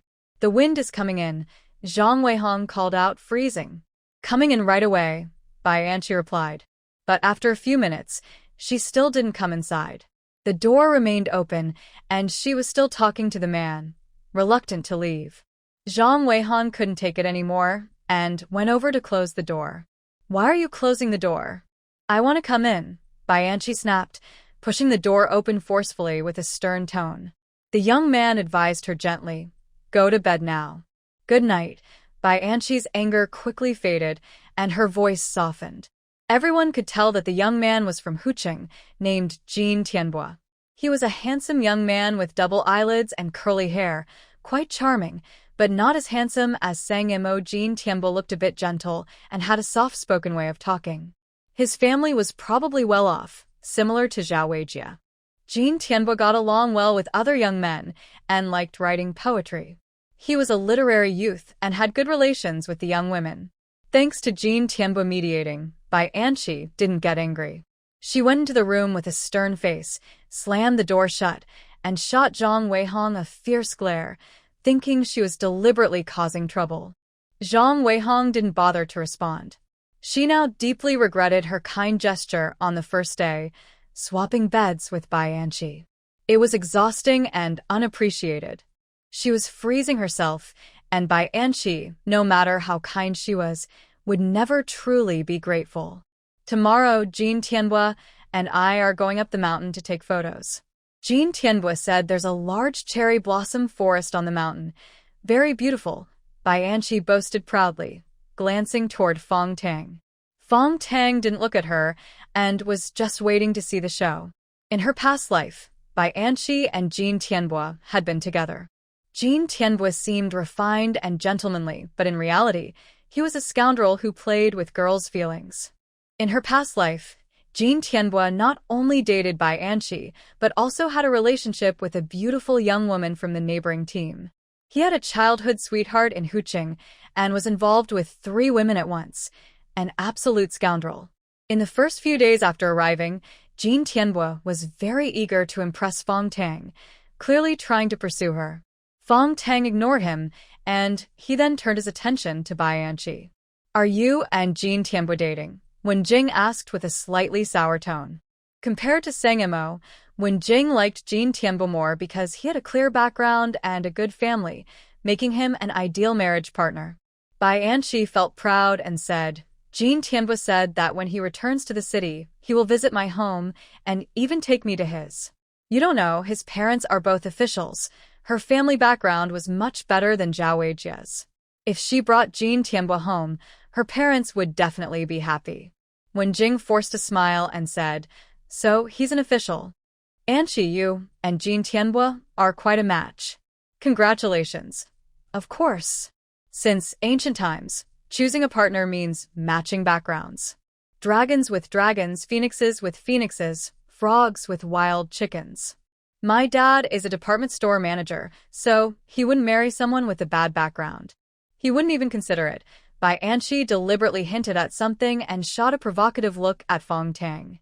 She was saying that she now looked down on men like Sang Imo with poor backgrounds. Jin Tianbo was 100 times better than Sang Imo. That's true. Frogs are just meant to match with wild chickens, Fang Tang said more strongly, giving Bai Anqi a meaningful look. Bai Anqi immediately got furious, jumped up, pointed at her, and yelled, "Who are you calling a wild chicken? Whoever responds is who they are." Fang Tang rolled her eyes. She was too lazy to argue with someone so stupid.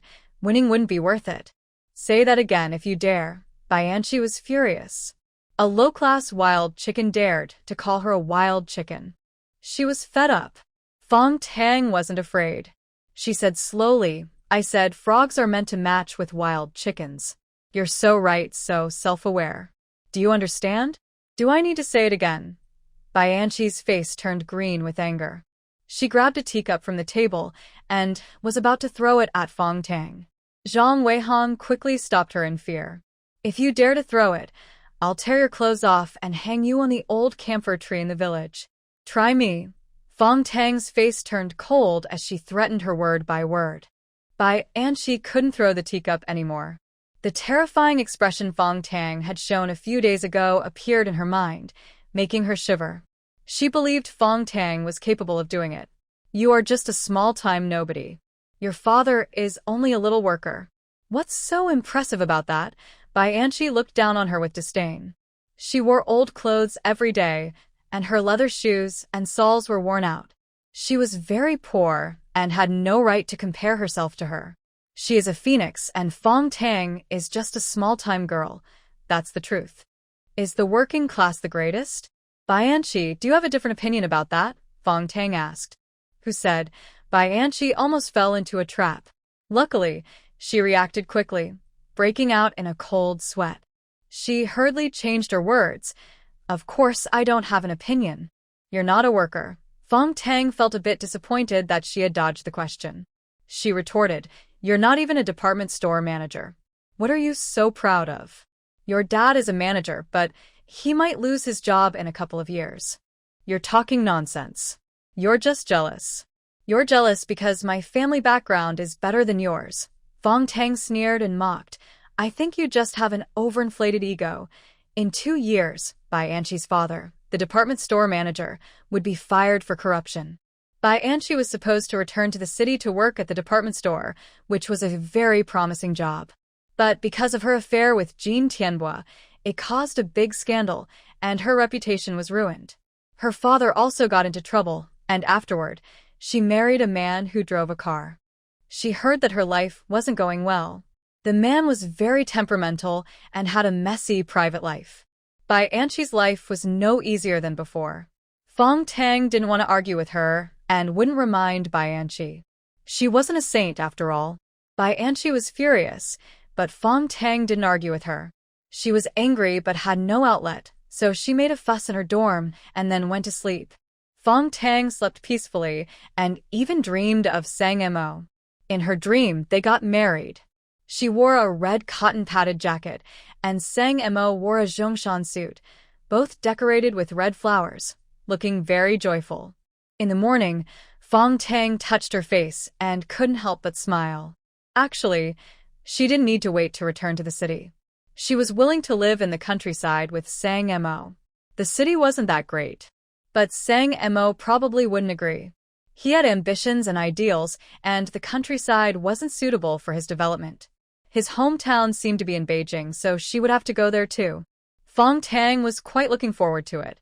She chose a relatively new outfit, braided 2 small pigtails, and tied a hair ornament. The girl in the mirror looked beautiful and charming, even more lovely than the begonia flowers on the table. After saying goodbye to Zhao Weijie and the others, Fang Tang picked up his bag and left. Captain Huang said that today the team's tractor would go to the county town for errands and could take them along. The fish they sent over these days had been very helpful, and Captain Huang was becoming easier to talk to. Sang Mo also changed into a nearly new zhongshan suit, looking handsome and neat, with a straight waist like a pine tree. Fang Tang smiled at him, jogged over, and stood together. He tilted his head and said, "Let's go." Sang Mo's face felt hot because he had a dream again last night. This time, it was even more intense and unstoppable. He didn't expect Fang Tang to influence him so much. Now, he just wanted to find his grandfather quickly, so he could marry Fang Tang. The tractor jolted all the way to the train station. It was already 9:30 in the morning. Fang Tang's backside was sore from the bumps, and he was limping as he walked. When he got off the vehicle, he stumbled a bit, but luckily Sang Mo caught him. "Thank you, Uncle Huang." Sang Mo thanked the tractor driver and handed him a pack of cigarettes. The man grinned and smiled. He was the same uncle who had picked them up from the countryside on the first day. His surname was Huang too, and he was a cousin of Captain Huang, not far in the family.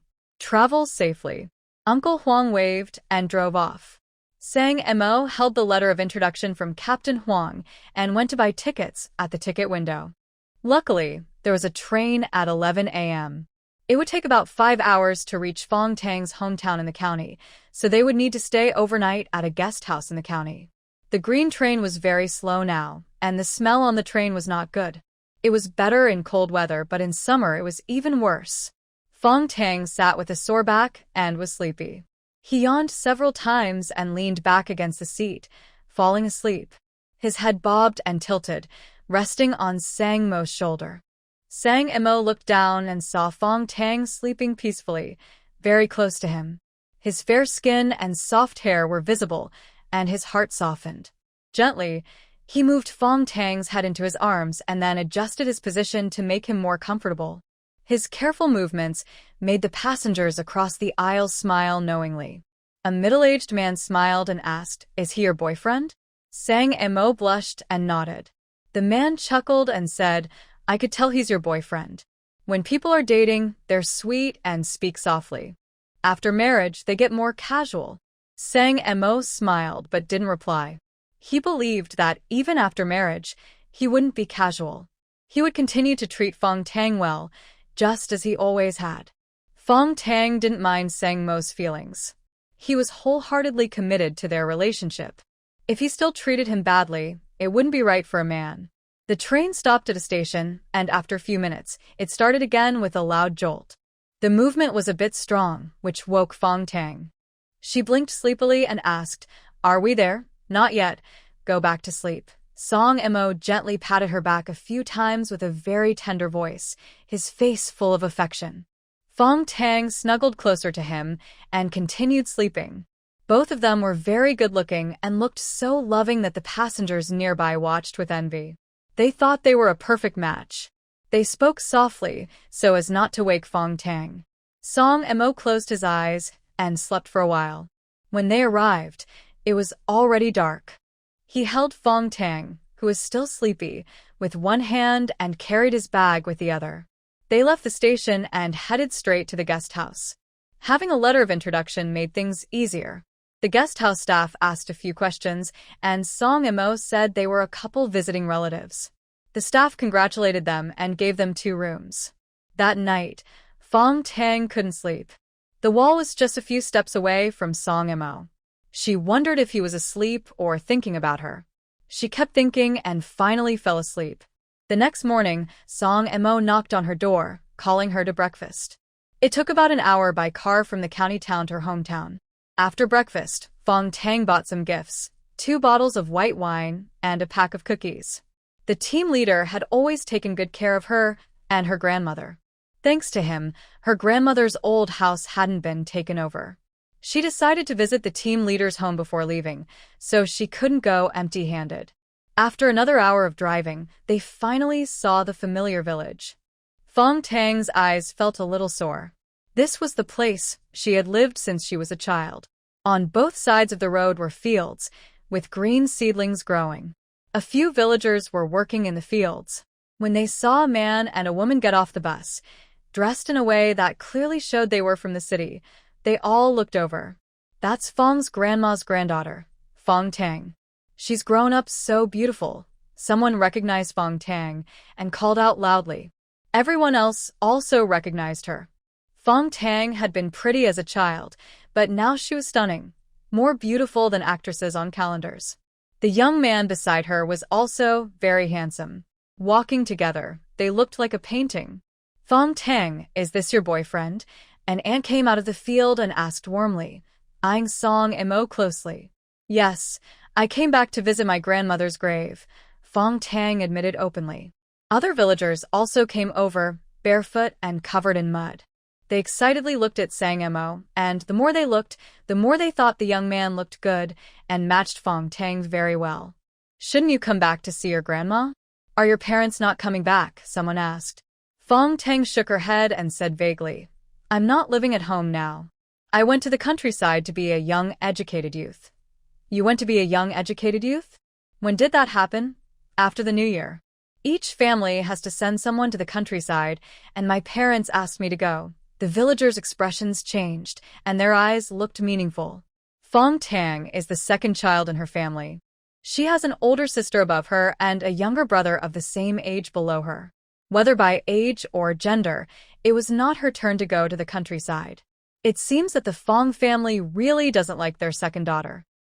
That young man isn't very kind either. Grandma Fong raised that brat with great effort. When she died, he didn't even wait for her last look. He hasn't visited her grave in these 3 years. Only Fong Tang, the girl, has a kind heart. Your dad is now a city person. He doesn't remember the old home anymore. We're not on the same side anymore. An uncle mocked. He is about the same age as Fong's father, a childhood friend, but now they are from 2 different worlds. Fong Tang knew this uncle. His surname was also Fong. He was from her family. Last year, Uncle Fong went to the city to find work, wanted her father to help find a job, and hoped to stay at Fong's house for a few nights. Once he found a job, he planned to move out, but her father refused to help and didn't even want to host him. He didn't even leave food that day. Later, her father became infamous back home. People said he forgot his roots and had no conscience. These words were spread by Uncle Fong, but they weren't wrong. Her father really was like that. Fong Tang smiled quietly and said nothing. She saw Uncle Fong as her helpful ally, but she needed to plan carefully. She wanted to give her dear family a big gift. After saying goodbye to the uncles and aunts, Fong Tang led Sang Mo back to her old house. It had been abandoned for 3 years and probably couldn't be lived in anymore. Sure enough, the old house had no life. The yard was overgrown with wild grass. Fong Tang opened the door with a creak. A musty smell rushed into her nose. Spider webs covered the beams, and sunlight shone through the broken window panes. Dust danced in the beams of light. The main hall has a big table with chairs on both sides. Usually, when there's nothing to do, Grandma sits on a chair to rest. Because Grandma is friendly and hospitable, villagers like to come to her house to visit. In Fong Tang's memory, the house is always lively. Grandma would boil water and make tea for visitors, showing warmth and care. Now, the lively hall is quiet and empty, overgrown with weeds and insects. Fong Tang sniffles and feels her eyes sting. She really misses her grandma. My grandma loves sitting here and telling me stories. Fong Tang points to the chair beside the big table and talks slowly about her childhood with Sang Mo. My grandma is a great cook. She makes snacks and special foods for festivals. During Qingming, she makes Qingming cakes. During the Ghost Festival, she steams sugar balls. At winter solstice, she makes rice balls. And during Dragon Boat Festival, she fries wheat flowers. She always made these for me. Once, I accidentally fell into a dirty water ditch. Grandma went door to door to ask for rice, then cooked a big meal for everyone, saying it was to get rid of bad luck for me. Grandma wouldn't eat much herself, leaving all the food for me. She fasts on the 1st and 15th days of the lunar month. When she has free time, she goes upstairs to recite scriptures and folds paper gold ingots. It takes 108 recitations to fold 1 ingot, so her paper ingots are very skillful. Many people come specially to buy them. Fong Tang keeps talking and then takes Sang Mo upstairs. The stairs are made of wood and have become a bit loose over time, creaking loudly when stepped on, as if telling the story of the house's owner. On the 2nd floor, there is a bed and a cabinet. Fong Tang and Grandma live upstairs. There is a small room with a wooden fish and a shrine, where Grandma recites scriptures. Sang Mo listens quietly to the girl's stories. From her words, he imagines a kind old lady living happily with a lively, beautiful girl. Though life was hard, it was warm and happy. He feels glad that Fang Tang's childhood was happy and that Grandma loved her very much. Sangmu, I miss Grandma. It would be so good if she were still alive. Fang Tang suddenly starts crying and throws herself into Sangmo's arms. Sangmo gently pats her back, unsure what to say to comfort her. He also misses his grandpa and understands Fang Tang's feelings. But he is a bit luckier. His grandpa is still alive. He says softly, "My grandpa is very good. He will take care of you in the future." Fang Tang smiles through her tears, wipes her eyes, and softly asks, "Do you think your grandpa would like me?" She felt unsure of herself because her appearance was not liked by older people. Mother Fang often said she looked frivolous, and Zhao Weijie's mother also called her a sly fox, implying she was not a good person. "Of course, I like someone who likes me," Sangmo said confidently. Fang Tang blushed shyly when Sangmo said he liked her. "But my mom says I look frivolous, and old people won't like me." Fang Tang pouted, feeling uneasy inside. She was worried that Grandpa Sangmo might oppose her relationship with Sangmo. She didn't want Sangmo to be caught in the middle and feel torn. Sangmo's face darkened as he said coldly, "Your mom is lying." He had never seen such nonsense from a mother, saying her own daughter looked frivolous, as if she wasn't human. Although she was his future mother-in-law, Sangmo didn't want to respect her because he thought Fang Mom didn't deserve his respect.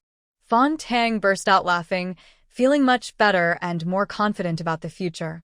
Even if Grandpa Sangmo really didn't like her, she wouldn't give up on Sangmo. She would work hard to make the old man like her.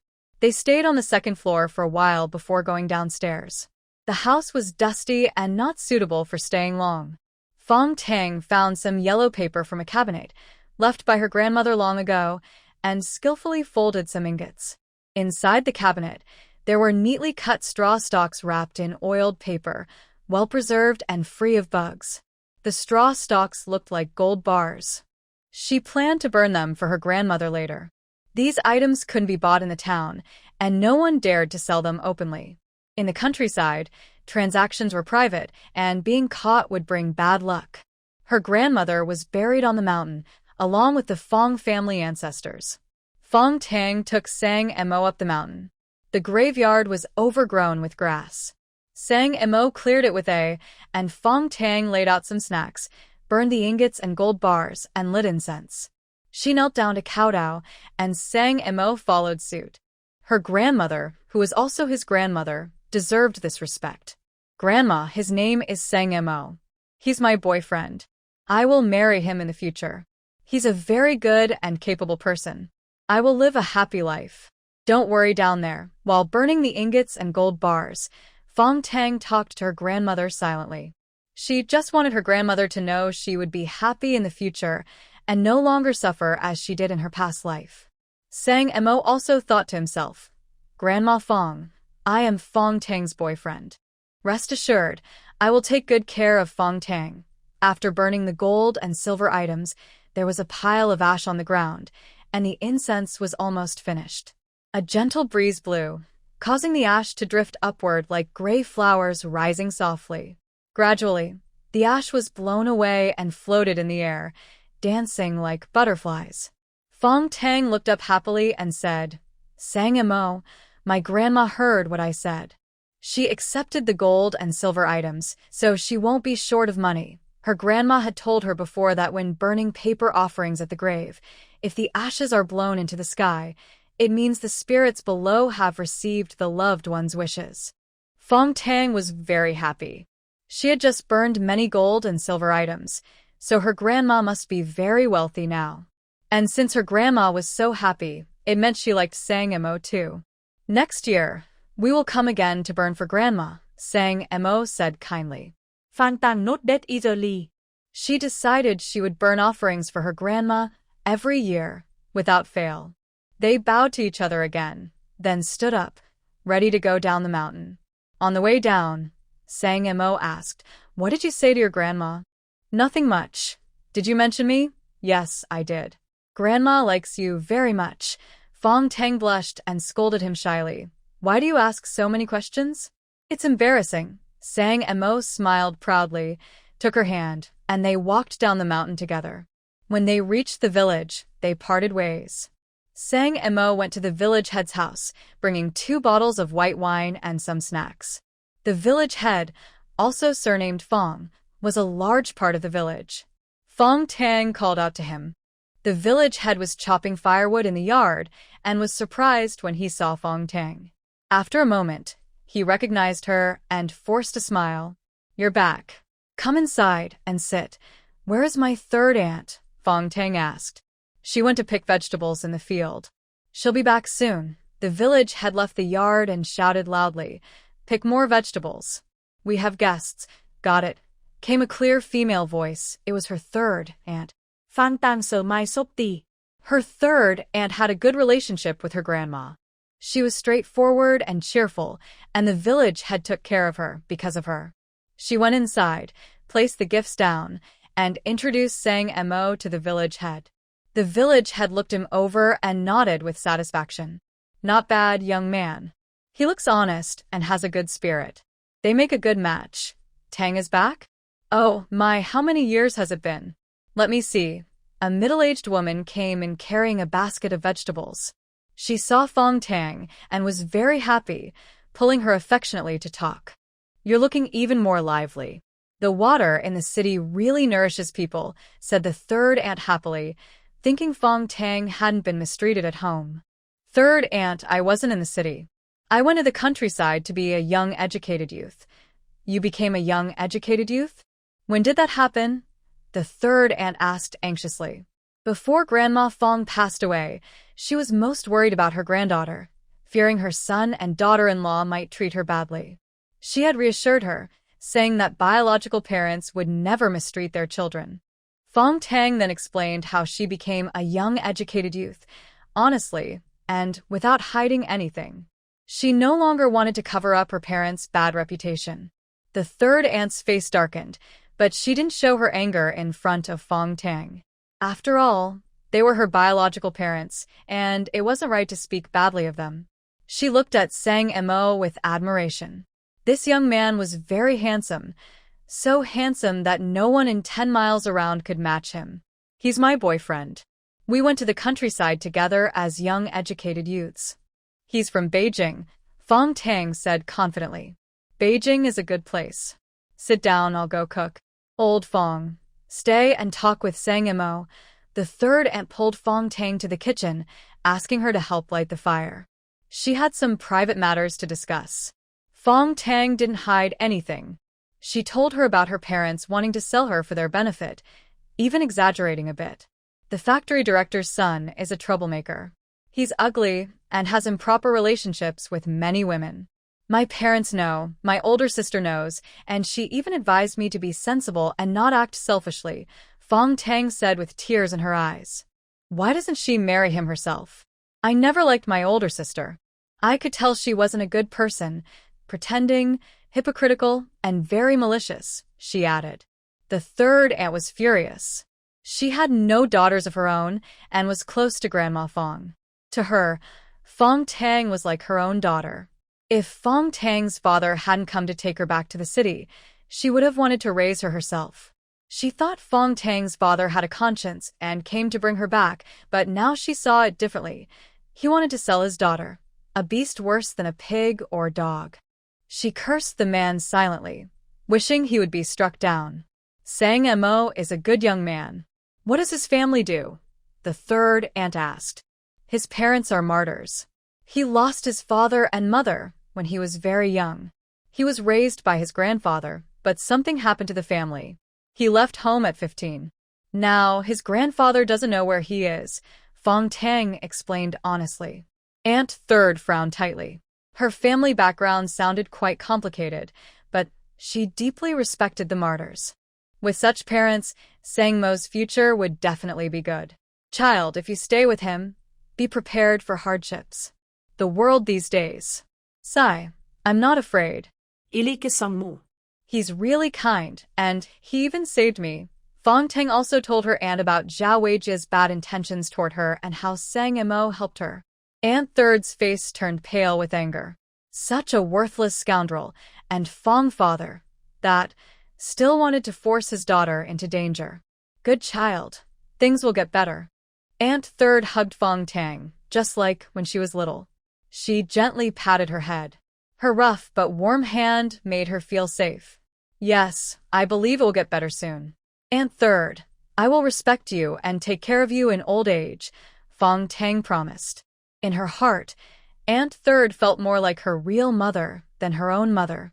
When she first got her period, it was Aunt Third who explained everything to her, made her a menstrual belt, and taught her how to use it. She also told her not to touch cold water.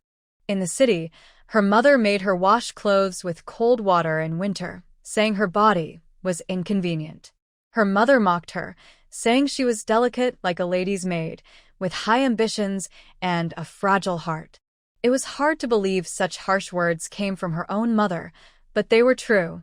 Haha, I'm looking forward to it, Aunt Third laughed heartily. She told Fang Tang to go light the fire.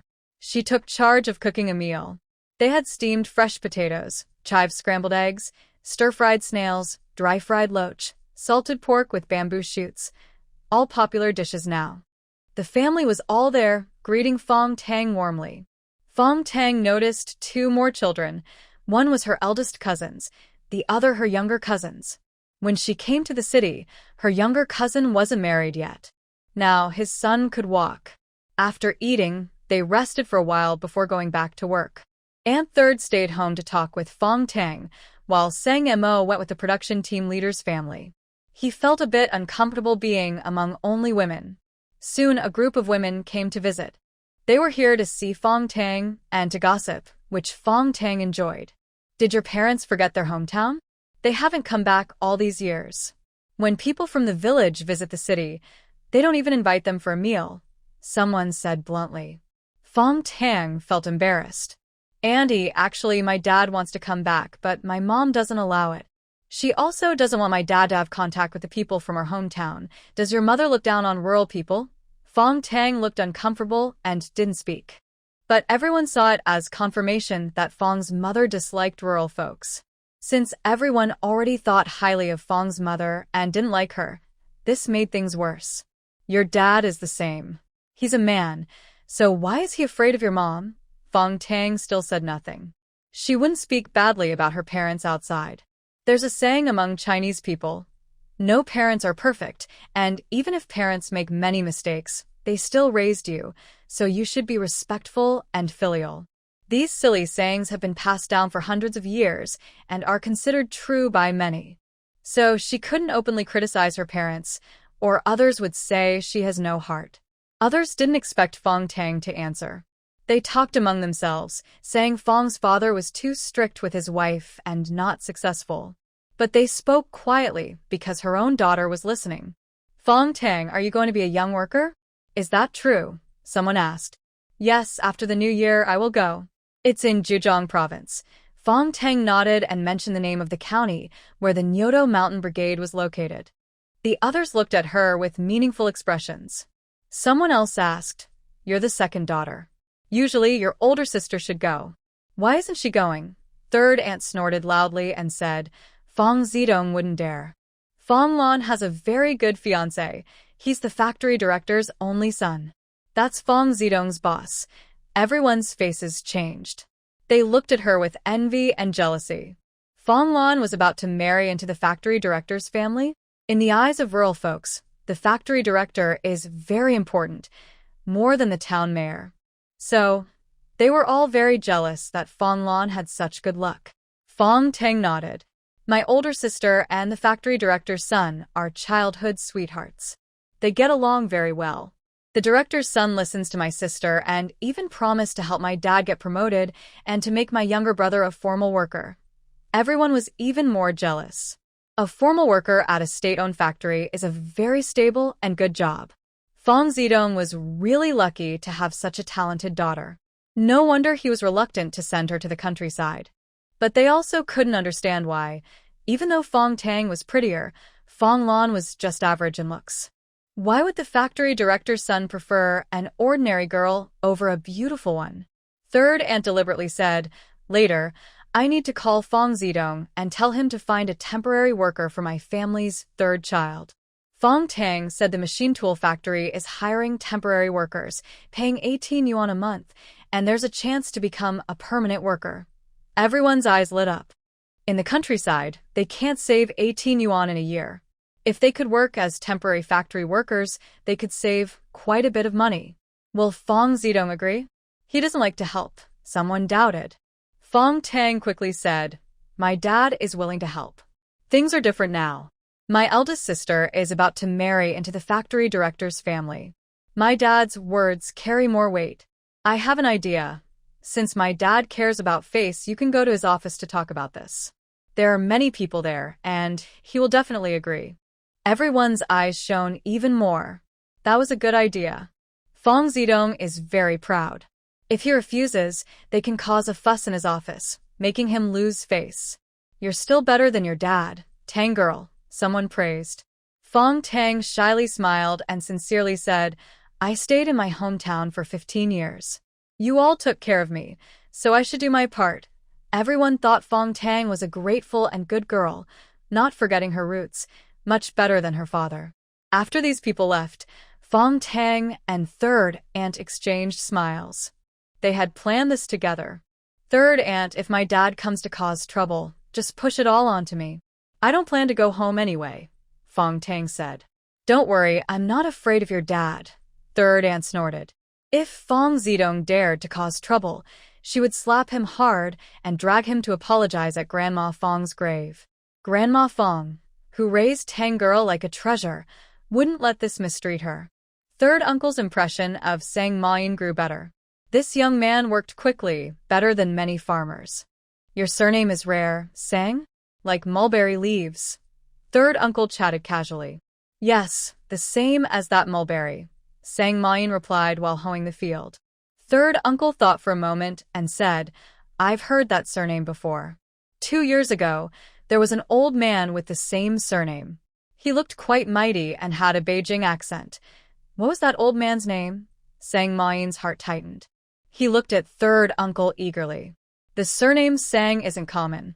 Coming from Beijing and having the same surname, that old man was likely his grandfather. Sun Mo suppressed his excitement. He was very sure that this old man was his grandfather. His grandfather was a good farmer and often said that when he retired, he would go back to the countryside to farm. Right now, his grandfather was probably starving and malnourished, which made Sun Mo feel very sad. "Third uncle, is that old man still in the village? He moved away last year." "I don't know the details, but I can find out for you." Third uncle didn't ask more. He guessed that Sun Mo's family background was not simple. The old man with the surname Sang didn't seem like an ordinary person, and Sun Mo's demeanor also didn't look like someone from a common family. When the 3 elders arrived at the brigade, he tried to help and take care of them as best as he could. Unfortunately, they later moved elsewhere, and he didn't know how they were now.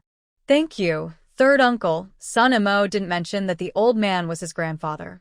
He wasn't sure yet, and he was worried about causing trouble for Third uncle. "Why thank me? Fang Tang is a good girl. She's kind-hearted. If you treat her well, she'll treat you even better," Third uncle said. "Don't worry, I will take good care of Fang Tang," Sun Mo promised. Third uncle smiled, but didn't say anything more. He was tired of hearing such promises. That Fang Zidong had also promised to treat Fang Tang well before. HMPF. Fang Tang came over. She needed to catch a train to the county town soon, so she had to leave early. She handed out red envelopes to the children, 2 yuan each for 5 children. Third uncle's family didn't want any. Fang Tang grabbed Sun Mo's arm and left. She still had some money saved up. Third uncle and his wife had taken good care of her and her grandmother before, so these small red envelopes didn't matter. Plus, she still had an old house here. She didn't live in the village anymore, but someone needed to watch over it. Otherwise, others in the village might have bad intentions. With Third uncle around, they wouldn't dare to cause trouble. Third uncle's wife carried a bag and hurried after them. Inside were dried vegetables and salted meat she had dried, hoping Fang Tang would take some to eat. But they had already gone far, and Fang Tang turned back to wave goodbye.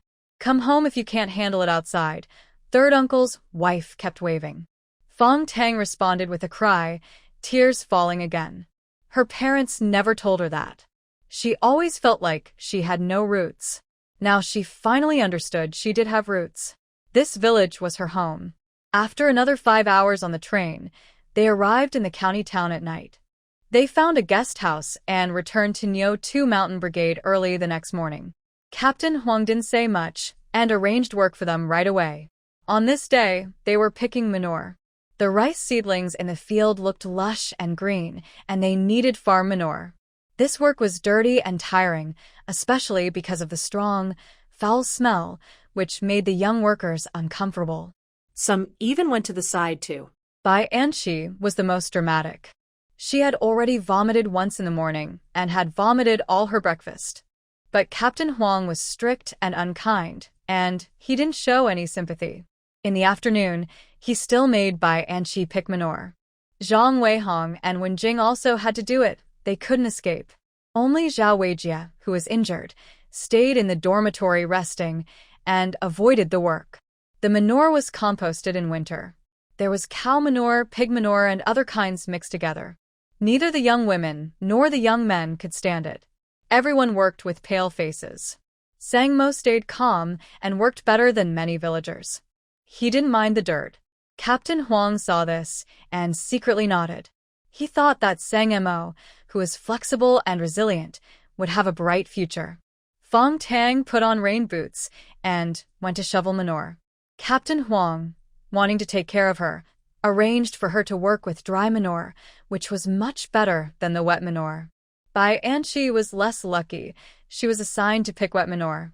It was so disgusting that she almost vomited water. While shoveling manure, Fang Tang talked to the system. "Didn't you say you would tell me where Grandpa Sangmo is? I still have no news." "Don't worry, I already have it," the system said slowly. "No way. You're lying to me." "In 3 days, I will have the exact address," the system replied, and then disappeared.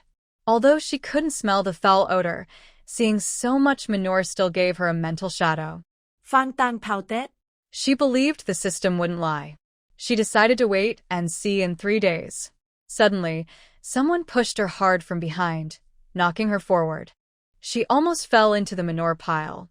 If she had fallen in, it would have been really embarrassing. Fortunately, she was quick and managed to stabilize herself after a few wobbles. She turned around and saw Bai Anqi walking ahead and glancing back at her with a provocative look. Fang Tang was furious. It was definitely that annoying girl who had pushed her. "Stop. Why did you deliberately bump into me?" Fang Tang stepped forward angrily and asked. "I didn't mean to." "Sorry." Bai Anqi apologized insincerely. Fang Tang was even more angry. That girl clearly did it on purpose. Fang Tang wondered what was wrong with her. Just now, Bai Anqi was passing by while collecting manure when she saw Jean Tianbui secretly looking at Fang Tang. Although they haven't officially confirmed their relationship, in the eyes of the young workers, they are already a couple. Bai Anqi and her parents have mentioned Jean Tianbui in their letters. But Bai Anqi isn't really stupid. She knows Jean Tianbui has a wandering eye. It's normal for men to be a bit flirtatious. Her mother often says so, and her father used to have other women outside. Bai Anqi can tolerate all that. What she can't accept is that Jean Tianbui likes Fang Tang.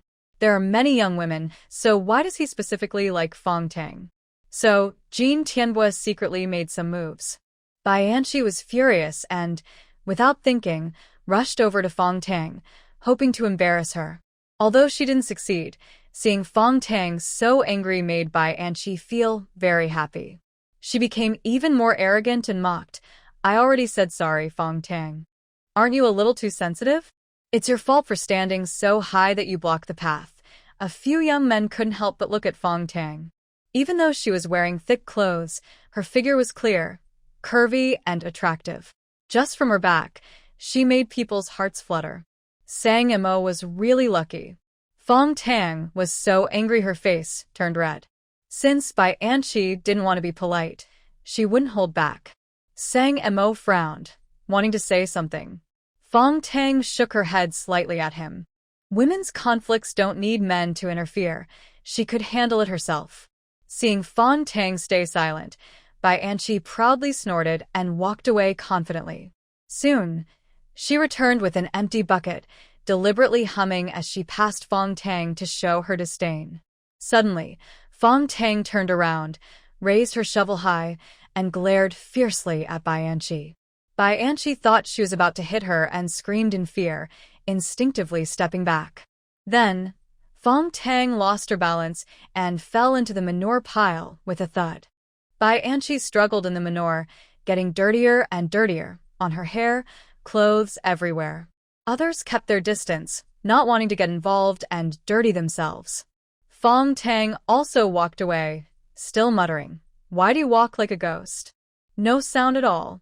"I was just shoveling manure." "And what are you afraid of? Do you think I'd shovel you too? Now look at you, falling flat on your face. No dinner for you tonight." White Anqi, still struggling in the manure pile, was furious when she heard this. She opened her mouth to curse, but suddenly, a suspicious lump really slipped into her mouth. The taste was very strange and unforgettable. White Anqi froze for 3 seconds, then finally realized what had happened. She spat out what was in her mouth and started vomiting uncontrollably, looking very embarrassed. Fang Tang watched happily, thinking this would give White Anqi a good lesson for a month. She really thought she was easy to bully. "You did this on purpose, Fang Tang, you mean girl. I'll beat you to death." White Anqi cleaned out her stomach and, furious, wanted to settle the score with Fang Tang. Fang Tang sincerely said, "It was an accident. Who told you to walk so quietly and come up behind me?" Sorry about that.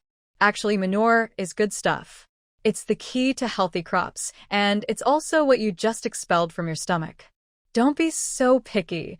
It was better not to say anything, but once she did, everyone's faces changed. White Anqi felt her stomach churn, as if her lunch wanted to come out from above. She went to again, but only dry heaves. Her stomach was empty now. After vomiting, she still wanted to confront Fang Tang, but before she could speak, Fang Tang said, "You're not that petty, are you?" "I already apologized." White Anqi clenched her teeth tightly. She couldn't breathe or speak properly, almost choking and feeling like she might blood. She really wanted to slap Fang Tang hard. "Stop working? If you slack off again, you'll lose half your work points." Captain Huang came over and scolded her without hesitation. Everyone obediently went back to work. White Anqi stood stubbornly, looking very disheveled. "White Anqi, you have several maggots on your head. If you don't wash up now, they'll crawl into your mouth." Fang Tang kindly reminded her, but there were no actual maggots. These were just dried manure. Only the liquid kind. White Anqi's face changed drastically. Her mind immediately pictured several plump, white worms wriggling, even imagining them bursting inside her mouth.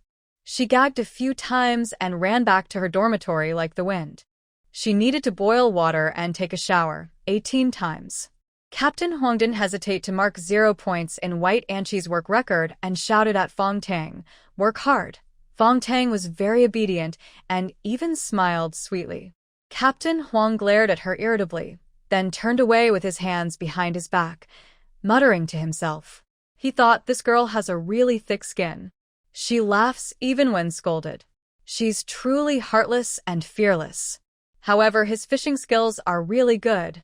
He can catch fish every day, but the villagers can't catch a single one. It's quite strange. Among the fishermen is Captain Huang. He went fishing 3 times, prepared very well, but caught nothing each time. Only then did Captain Huang truly admire Fang Tang. Song Mo smiled slightly and kept working. He was happy that his partner was not easy to fool. No matter the time, kind people can be taken advantage of. You shouldn't be too easy to talk to. Fang Tang's small temper is quite good. After a whole day of collecting manure, he smelled terrible. After work, the young workers all took a bath. Fang Tang also took a hot bath, then carried his clothes to the river to wash and fish a few more fish. Fang Tang picked up a stick and tapped his clothes, while also checking his relationship level. He thought he and Song Mo had become closer, so he wondered if he had completed the main task of winning over him. No, the relationship level is only 68. Keep trying, host. Why is it only 68? We are already close, and we even kissed. Fang Tang blushed. Even thinking about it made him shy.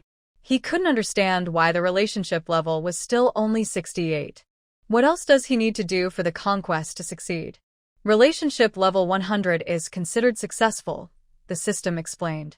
But how can I reach 100? Fang Tang asked. Be more intimate like what spouses do. The system gave an example, still secretly sneering at Fang Tang.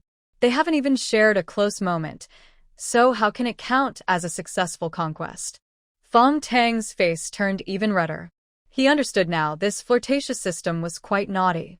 Such things can only happen after marriage. They just confirmed their relationship now, and marriage will still be a while. Fang Tang was momentarily distracted, almost letting his clothes drift away. Luckily, he reacted quickly, grabbed his clothes, and continued tapping them. Letting things happen naturally is best. That night, they still ate at the two old men's house. Fang Tang prepared the meal and sat at the table to eat. He hadn't told the two old men about his relationship with Song Mo, but their little gestures were noticed by Old Man Wu. He quietly pulled Song Mo aside to talk. Have you and Tang girl confirmed your relationship? Old Man Wu asked. Song Mo's face turned a little red, but he admitted openly. Old Man Wu was pleased. The young couple was finally together. But as her parent, he had to be serious and show some proper manners. Tang girl is my and old Fong's granddaughter. If you want to marry her, you must show sincerity. Every proper step must be followed. Once we find your grandfather, bring Tang girl to meet him. She shouldn't suffer any wrongs, or I won't forgive you. Old Mr. Wu spoke very sternly. Only Sang Mo and old Mr. Sang catch his eye among the Sang family. The others are not worth mentioning. Fang Tang's gentle nature might not be enough to handle those people. He needs to prepare in advance. With Sang Mo protecting her, Fang Tang won't be at a disadvantage. Sang Mo looked very serious and promised carefully, rest assured, I won't let anyone bully her. If he can't even protect his own woman, what kind of man is he? Old Mr. Wu was satisfied. This young man, Hey Dan, keeps his promises and is responsible. With him protecting Tang girl, she shouldn't suffer. He patted Sang Mo on the shoulder and said with a smile, when things are better in the future, your wedding should be grand. Don't let Tang girl be wronged. Sang Mo nodded. He would work hard to earn money. He wanted to give Fang Tang a grand wedding. Whatever others have, his wife must have. Whatever others don't have, his wife should have that too. After dinner, Sang Mo washed the dishes. The two of them went down the mountain to their dormitory. The crescent moon hung in the sky, lighting the mountain path. The mountain was very quiet, only the sound of the wind and their footsteps. There's a hole here. Sang Mo held Fang Tang's hand, or she might have fallen into the hole. His hot big hand held hers tightly. Fang Tang's heart was pounding like a drum. She blushed and secretly glanced at Sang Mo beside her. He was tall and strong like a mountain. She suddenly felt very safe. It was as if nothing big could happen as long as this man was here. What are you thinking? Sang Mo's voice sounded very close, and she could feel his warm breath. Fang Tang was startled and looked up. Her cheek touched something warm and soft, Sang Mo's face. He bent down to look at her, still smiling. Nothing. Just walking. Fang Tang blushed and shook her head. She didn't want to admit she was thinking about him. But inside, she was thinking, Sang Mo's smile is really good-looking. Luckily, he usually keeps a cold face. If he smiled like that all the time, he would definitely attract many women. Are you thinking of me? Fang Tang was startled. She doubted that this cold man would ask such a thing. Is he flirting? By accident, Fang Tang bumped into a warm, hot embrace and threw herself into it. Sang Mo held her tightly, smiling with his eyes. He was so silly, he didn't even know how to walk properly. Why are you so silly? Sang Mo sighed softly, just about to kiss her. Before Fang Tang could react, she was kissed. The moon peeked out shyly behind the clouds. A gentle breeze blew by and quickly disappeared. In the grass, tiny insects and animals peeked out curiously, watching humans show affection. If frogs could talk, they would say, wow. Humans kiss when they show love, just like us frogs. Fang Tang was dizzy from the kiss and weakly leaned on Sang Emo. Her legs felt like jelly. Sang Emo, having enjoyed himself enough, finally let go. Seeing the woman in his arms with dreamy eyes and red lips, his handiwork, he felt proud and wanted to kiss her again. But he held back. If he kissed her again, he might lose control. They were just dating, and there were things he shouldn't do. He couldn't be reckless. This time, Fang Tang didn't need to say anything. Sang Emo took the initiative and leaned down. Fang Tang hummed softly and jumped up, thinking he was being considerate. Their shadows stretched long under the moonlight and intertwined. Bored, Fang Tang couldn't help but nibble on Sang Mo's ear. Soon, she felt Sang Emo stiffen. After a while, he gritted his teeth and said, "If you bite me again, I'll stop you right here." Fang Tang was so scared she didn't dare move and obediently stayed on his back. Sang Emo had been frightening just now. Did he really mean to do that? Suddenly, the silent system spoke up. Assign a task. Bite the big boss's ear once. Completed within 3 minutes. Fang Tang gritted her teeth in anger and tried to communicate with the system.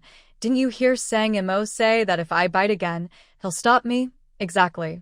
Your intimacy level will definitely increase a lot, the system eagerly said, looking forward to it. You rotten scoundrel.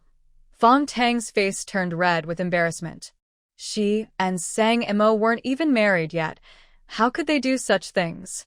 But the system had a point. Her intimacy level could really improve. 1 minute left, the system reminded. Fang Tang was startled and, without thinking, bit her ear. This time, she switched ears and didn't just bite one. Sun Emo had just recovered and continued down the mountain. Suddenly, his ear was bitten again. His previously calm heart instantly started to race, and a strange feeling inside him was roaring, urging him to do something. This mischievous little spirit was getting bolder. Sun Emo put down the person on his back. Without hesitation, he held her close. If she didn't want to listen to kind words, then he could only punish her with action. It was impossible to deal with Fang Tang right there. Some things could only be done after they got married. Otherwise, the two old men would definitely punish him. But he couldn't neglect discipline either, or this little spirit would become more and more overbearing in the future. The moon hid shyly behind the clouds and didn't dare to come out for a long time. Fang Tang was completely dizzy from the kiss. Now she realized that Sun Emo had held back earlier and hadn't really gone all out. With such good lung capacity, why not become a diver? Fang Tang weakly leaned into Sun Mo's arms, muttering to herself. She didn't need to look in a mirror to know her lips were probably swollen, and it was embarrassing enough to be seen. My lips are swollen, Fang Tang muttered quietly. Sun Emo looked down and saw that her lips were indeed more swollen, red and plump like ripe cherries. It made him want to kiss her a few more times. He gently stroked her and said, "I told you not to bite, but you insisted on biting." That was how he finally quenched his thirst. He still needed to take a cold shower afterward. Fang Tang looked at him weakly, feeling annoyed. She was so stingy, she wouldn't even let him bite her ears. Sun Mo's heart fluttered. He really wanted to punish this little spirit right then. Since they just became close, he couldn't hold back anymore. Now he understood a bit about King Wu's husband, Fu Chai. He used to think the guy was too useless, easily bewitched by women, and even lost his kingdom. He thought that if Shi Shi and Fang Tang were as beautiful as she was, he might not be much better than Fu Chai. From now on, no biting ears, Sun Emo warned the mischievous spirit. Fang Tang playfully asked, "When can I bite again?" "Wait for the notice," Sun Emo finally managed to say, after a long pause. Seeing Fang Tang still wanting to ask more, he angrily covered her mouth with his hand and threw her onto his back, stopping her from speaking, to prevent her from tempting him again. Fang Tang was proud of her influence over Sun Emo. It showed that he liked her very much. Their intimacy must have increased a lot, right? Currently, at 70. Keep working on it. The system's words made Fang Tang feel a bit disappointed. After so long kissing, she only increased by 2 points? The first kiss has a more noticeable effect. Later, the increase will be smaller. The host should unlock other ways to boost intimacy, like mutual affection, the system kindly reminded her. Fang Tang rolled her eyes. She realized that the system was just a mischievous, flirtatious program. Task of whispering completed. Reward: 5 minutes of lung capacity, plus a skill to catch wild rabbits, the system announced. What does 5 minutes of lung capacity mean? She asked. It means your lung capacity is too small, which affects the feeling during kissing, the system explained. Don't always think about these things. Good lung capacity means I can also dive underwater. If I fall in, I won't be afraid, Fong Tang retorted. She was always thinking about kissing and romantic moments, so silly. This skill was very useful, and Fong Tang liked it. The rabbit-catching skill. Was it the same as fishing? She looked around, wondering if there were any wild rabbits nearby. Maybe they don't come out at night? San Mo, put me down. I think there are rabbits. Fong Tang wanted to look around. Although the system was a bit flirtatious, it was reliable in other ways. There should be rabbits nearby. San Mo hesitated before setting her down and followed her around. He actually wanted to say that rabbits usually don't come out at night, but Fong Tang's luck was so incredible that normal rules didn't seem to apply. Maybe there really were rabbits. Rabbits often have multiple hiding spots. There should be 3 burrows. Let's look for those, Fong Tang muttered to herself as she searched for rabbit holes. San Mo was a bit amused and curious whether Fong Tang could really find a rabbit. Suddenly, Fong Tang shouted, "Found one." San Mo looked over. Near a small dirt mound, there was indeed a hole hidden by grass. It looked very much like a rabbit burrow. In the middle of the night, she actually found one? San Mo's mouth twitched. He was once again amazed by Fong Tang's luck. It was almost unbelievable. Only the heavens could be so lucky. Stay quiet. Rabbits are timid. I'll light a fire and smoke it out, San Mo whispered. He planned to make a torch and smoke the rabbit out of the burrow, maybe even catch the whole nest. That's too complicated. Let's just fish it out, Fong Tang said, grabbing a stick. She tied some fresh grass to the front and poked into the hole, thinking she could catch the rabbit like fishing. Just hook it out. San Mo's forehead twitched. He really wanted to tell her that these were rabbits, not fish. You couldn't catch them with a hook. Just as he was about to speak, he saw Fong Tang pull out the stick. At the front was a chubby rabbit biting the grass, dumber than the one that had tried to commit suicide earlier. San Mo silently closed his mouth. Well, he had underestimated her. San Mo grabbed the rabbit's ears. The rabbit only realized what was happening and kicked its legs hard, but it was no use. Fong Tang tied some fresh grass and continued to bait the trap. After a while, there was no response. She wasn't disappointed. Maybe she could only catch one wild rabbit each day. That's right, congratulations to the host for becoming smarter, the system said happily. Fong Tang wasn't angry at all. She was very happy. Every day, she caught 5 fish and 1 wild rabbit, which was more than she could eat.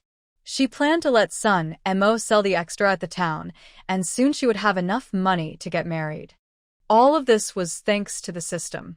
She was grateful and didn't get upset. The system in the dark sniffed. This host was the easiest to talk to and the most patient among all its hosts. It almost wanted to cry. When the task was done, it would have to leave the host. The system felt a little sad because it didn't know what the next host's personality would be like. So, it decided to take its time completing the task. It chuckled happily in the dark.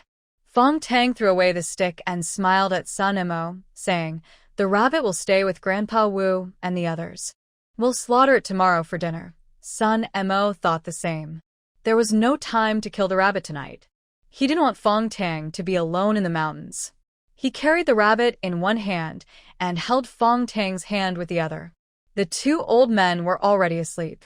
He made little noise, covered the rabbit with a basket, and put some grass inside. The rabbit weighed about 7 or 8 jin. He could also give some meat to Captain Huang. Recently, he often took leave, so he needed to keep Captain Huang on his side. They parted ways in the dormitory. Fong Tang touched her lips and pushed open the door. Everyone was there. Bai Anchi rolled her eyes when she saw her, looking like she couldn't stand Fang Tang. Fang Tang didn't bother to pay attention to her. She poured water from the kettle to wash up and used a hot towel on her lips to reduce swelling. Actually, as soon as she entered, everyone noticed her unusual lips. Bai Anqi felt jealous inside. She still hadn't given up on Sun Mo. Although her reputation was bad, she was really good-looking.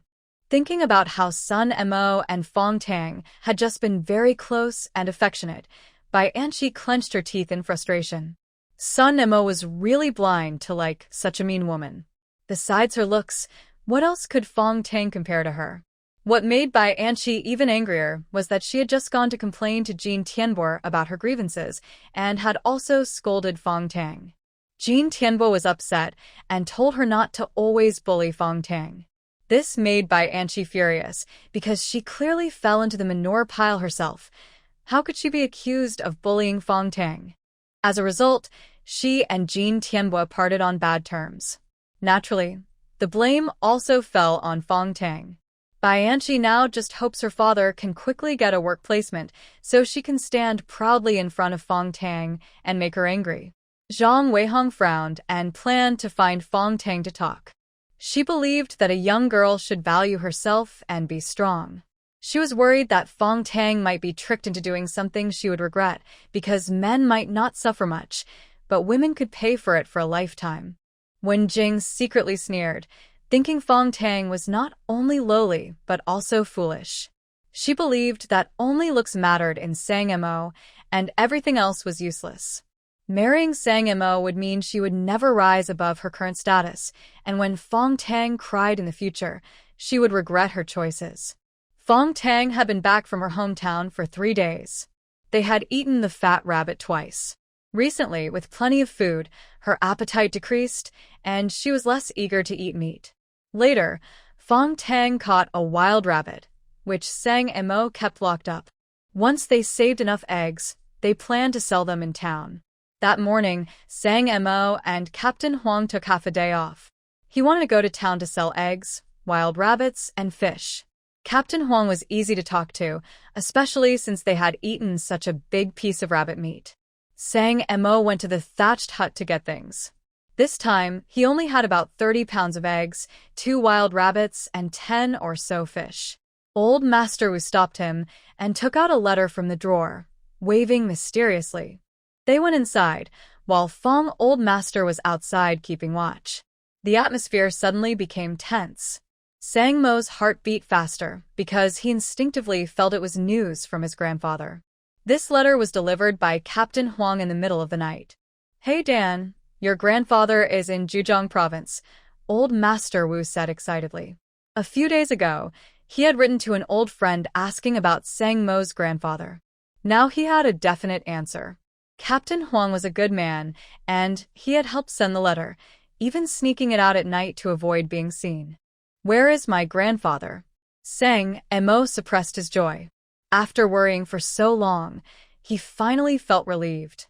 As long as his grandfather was alive, that was enough. "My friend only knows he's in Zhejiang province, but not the exact location. He will keep looking. My friend said your grandfather is doing well now, not as miserable as before."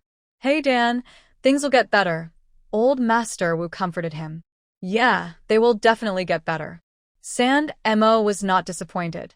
For the first time, he received a letter from his grandfather, and he was very happy. He had a feeling that he would soon be reunited with his grandfather. He also wanted to tell him that he had a wife now. Suddenly, Sang Mo thought of third uncle. Maybe he should call and ask. The production team had already answered third uncle's phone, so he planned to call him from the town later. Excited, Sang Mo packed his things and quickly headed toward the town. Usually, it took 2 hours to get there, but this time he arrived in an hour and a half. He wasn't in a hurry to make the call first. He wanted to sell his goods at the brewery. Carrying so much on the street was unsafe. The meeting place was still at Aunt Yu's house. When he arrived, Aunt Yu went out to call people. Soon, the house was full of people, all friendly and welcoming. 2 wild rabbits were sold to Aunt Yu and Aunt Wang. Sang Mo didn't ask for much, 3 yuan each. Rabbit meat wasn't expensive, costing only 50 cents per jean, and he kept the change. Aunt Yu liked Sanmo's straightforward attitude and mentioned the rice wine residue.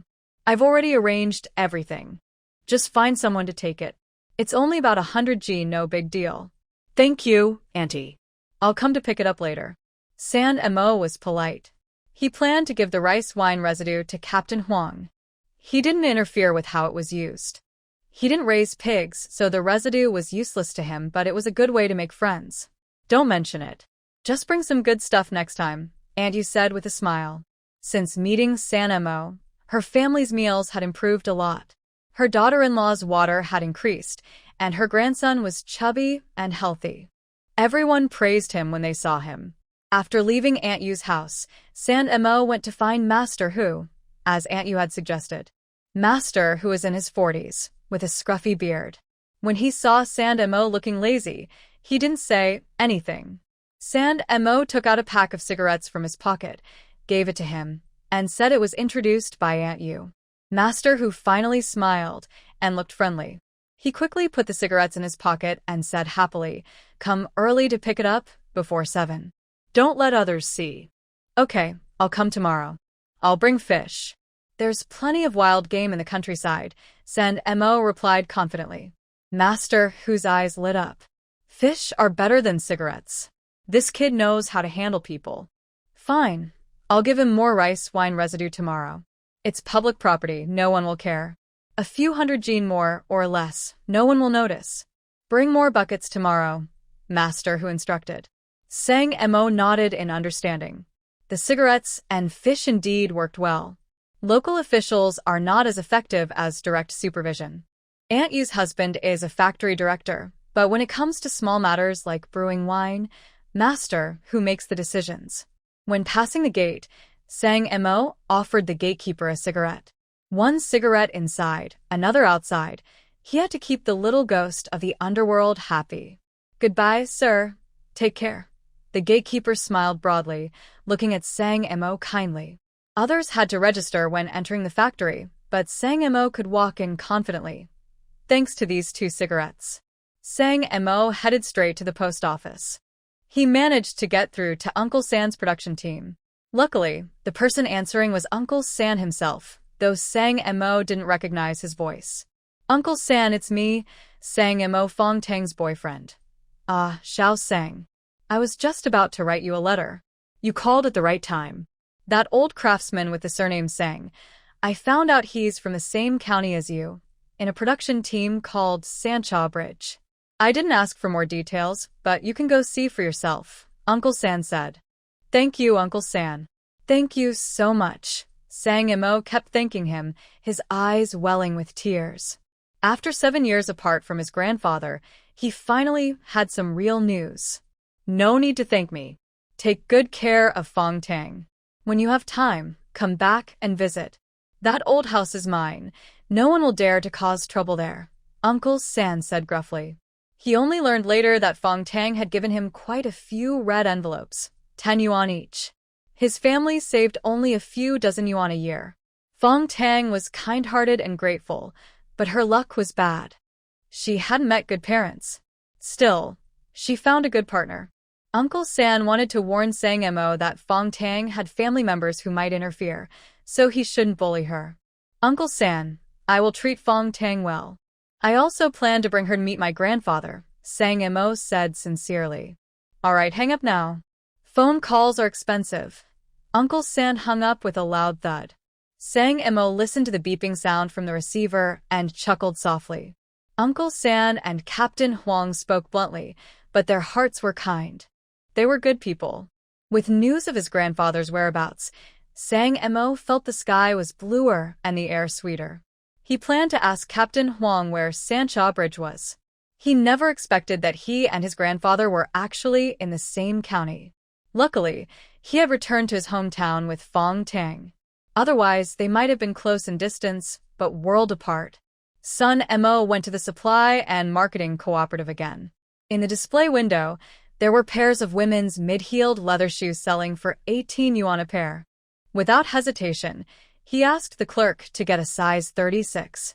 Fang Tang's shoes were worn out, so he needed to buy a new pair. After paying 18 yuan, Sun Mo placed the shoes in his basket and happily headed back to Nyoto Mountain Brigade. He was so excited, he almost wanted to sing. After 7 years, he finally felt at peace.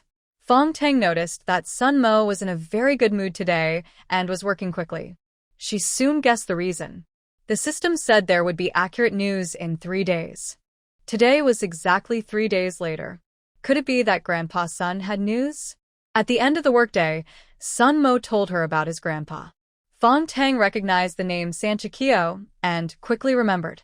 She exclaimed happily, "I've heard of Sanchikyo before. It seems not far from here." Actually, she had heard about it in her previous life. It was indeed nearby, because there were educated youths there too. The county was mountainous and poor, with many young people coming from other places. "I'll ask Captain Huang." Sun Mo felt even better. If it wasn't far, he could visit his grandpa anytime. The 2 old men were also very happy. They were old friends of Sun Mo's grandpa, with decades of friendship. When they heard about his grandpa's whereabouts, they were more excited than anyone. They wished they could meet him right now. After dinner, Sun Mo went to Captain Huang's house. The captain's wife was washing dishes. When she saw him pouring tea warmly, she looked increasingly pleased as she received gifts from Sun Mo these days. She even regretted that Sun Mo and Fang Tang had become a couple. She wished she could marry her daughter to this young man. Captain Huang tore a page from the calendar and spread it on the table. It smelled of tobacco. He started rolling cigarettes, while Sun Mo sat nearby. "Uncle Huang, I have something to tell you. I have some connections with the local distillery. We've already agreed. Tomorrow I'll go fetch some wine lees. About 100 or 200 jeans should be fine, but I need to be there before 7 a.m. Would you send someone to go to town with me?" Sun Mo asked directly.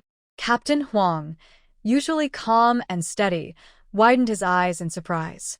He rolled his cigarettes several times but couldn't get them right, so he gave up. He eagerly asked, "Can you really get the wine lees?" Wine lees were valuable.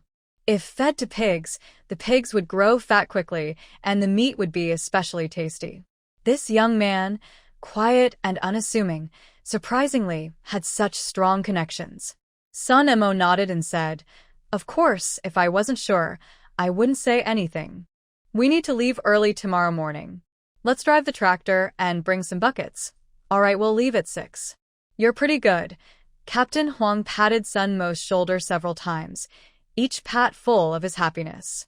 Sun Mo then asked about the Sanchikyo Brigade. Captain Huang was in a good mood and answered gladly. "Sanchikyo is about 20 miles from Natushan. We still need to go into the mountains and the car can't go all the way. It's on a hillside. Why do you want to go there?" "I have a relative there and want to visit," Sun Mo replied calmly. "Later, you can ride my bicycle. Walking is tiring." Captain Huang didn't doubt him. He thought, the emperor has a few distant relatives too. "Okay, I won't be polite." Sun Mo accepted Captain Huang's kindness. Riding the bike was much faster. After fetching some wine lees from the distillery, he took leave to visit his grandfather at Sanchikyo. Fang Tang and the 2 old men were waiting for Sun Mo. When he finally arrived, he smiled and said, "It's just next door, 20 miles away. I'll visit my grandfather the day after tomorrow, then I'll prepare some good food for you to take over," Fang Tang said as she stood up, ready to make qingming dumplings. Now that there was plenty of mugwort and they had glutinous rice flour at home, plus the weather was not hot, qingming dumplings could last a few days. They also planned to make some buns. Sun Mo's grandfather was from the north and liked buns. Tomorrow, they would pick some shepherd's purse. They still had salted pork and flour, and big, fresh buns would be delicious. "Let's do it tomorrow. It's too late today." Sun Mo stopped her. There was no rush. He was worried Fang Tang might get tired. "All right, we'll do it tomorrow." Fang Tang didn't insist. They agreed to finish early tomorrow and make more so the 2 old men could also enjoy the food. The 2 went down the mountain together. Sun Mo carried a bag, and Fang Tang didn't think much of it. But when they were near the dormitory, Sun Mo suddenly handed her the bag and quickly said, "Try it and see if it fits. If not, I'll exchange it tomorrow." After saying that, Sun and Mo went into the dormitory as if chased by a ghost. Fang Tang blinked and looked down at the bag. When she opened it, she saw a pair of shiny women's leather shoes. Size 36, just her size, and the style was trendy now. Fang Tang felt her heart melt like honey. This silly boy giving gifts was like fighting a battle, so awkward and unromantic. Fang Tang carried the leather shoes back to the dorm. Bai Anqi was showing off the photos she took on the mountain a few days ago. They had just been developed. Wen Jing praised them a few times, making Bai Anqi very proud. Tianbo says I am more charming than flowers, Bai Anqi said shyly. A pile of black and white photos was scattered on the table. Since there are no color films now, Fang Tang casually glanced at one photo. In it, Bai Anqi wears a veil, has shoulder-length curly hair, leans under a cherry blossom tree, tilts her head, and smiles charmingly. Her eyes seem to be looking at Jean Tianbo, the photographer, with a very fitting expression. Honestly, the photos turned out quite well. Jean Tianbo, this scoundrel, actually has some talent. Fang Tang remembers that after the reform and opening up, he quit his stable job and opened a photo studio. Business was booming, and he quickly became wealthy, also attracting more naive young girls. Such beautiful photos. This roll of film must have cost quite a bit. He took all these pictures for you. Jean Tianbo is really good to you, Wen Jing said, unable to hide her envy, which made Bai Anqi even more proud. He says I look good, and he likes taking photos. He asked me to be his model. Next time, he wants to take me to the reservoir for a shoot. Bai Anqi glanced at Fang Tang and deliberately raised her voice, as if to be heard by him. Does Sang and Mo have a good-looking face but nothing else? Does he have a camera? Is Jean Tianbo romantic? Wen Jing was even more envious and couldn't help asking, when are you going to the reservoir to take photos? A few days later, when the weather is nice. We're planning to have a picnic by the reservoir. Tianbo said it would be more romantic that way. He's very romantic, Bai Anqi boasted. Wen Jing hesitated and then asked, can I go with you to the reservoir for a picnic? I can bring some cookies. Since coming to the countryside, she had been working every day. She was a city girl after all, but now she felt like a country bumpkin. The romance had long gone from her life. But Wen Jing mainly wanted to go to the reservoir because of Jean Tianbo. She was from Jiangcheng, but her mother was from Huqing. Her mother had always told her that she must marry a man from Huqing, so she could return there legally. Jean Tianbo was her ideal match. Clean family background, both parents officials, good family conditions, handsome appearance, sweet talker, a poet, romantic. He seemed tailor-made for her, a perfect future husband. Although Jean Tianbo and Bai Anqi are now getting closer, Wen Jing doesn't take it seriously. Bai Anqi, this fool, is no match for her. The key point is Jean Tianbo. Wen Jing knows very well that Jean Tianbo prefers beautiful women like Fang Tang. She looks ordinary and isn't eye-catching enough for Jean Tianbo, but that's not a problem. Women often have an easier time winning men's hearts. As long as she wants to, she can definitely marry Jean Tianbo. Bai Anqi's face darkened suddenly, and she said unhappily, no, I want to go play with Jean Tianbo. Why are you coming along? After saying that, she glared at her, feeling Wen Jing was shameless to make such a request. Wen Jing's smile froze for a moment, but she wasn't angry. She smiled warmly and said, it's more lively with more people. Just a picnic with you two isn't very fun. It's better to invite more people. If you don't agree, forget I said anything. Bai Anqi snorted, thinking Wen Jing was quite sensible. She felt she had no shame, and was shameless to say that. She wanted to curse her. What does she mean by more lively? She and Jean Tianbo are on a date, and naturally, the fewer people, the better. Fang Tang glanced at Wen Jing, and didn't think she would give up easily. She remembered that in her previous life, Jean Tianbo and Wen Jing also seemed to have some connection. Although Wen Jing looked plain, she was warm, proactive, caring, and gentle. Once Jean Tianbo fell ill, a delicate girl like Bai Anqi wouldn't take care of him. Wen Jing cooked porridge, washed clothes, and took care of him meticulously. In her weak state, Jean Tianbo was moved and got involved with Wen Jing.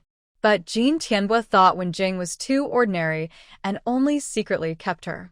Wenjing never complained.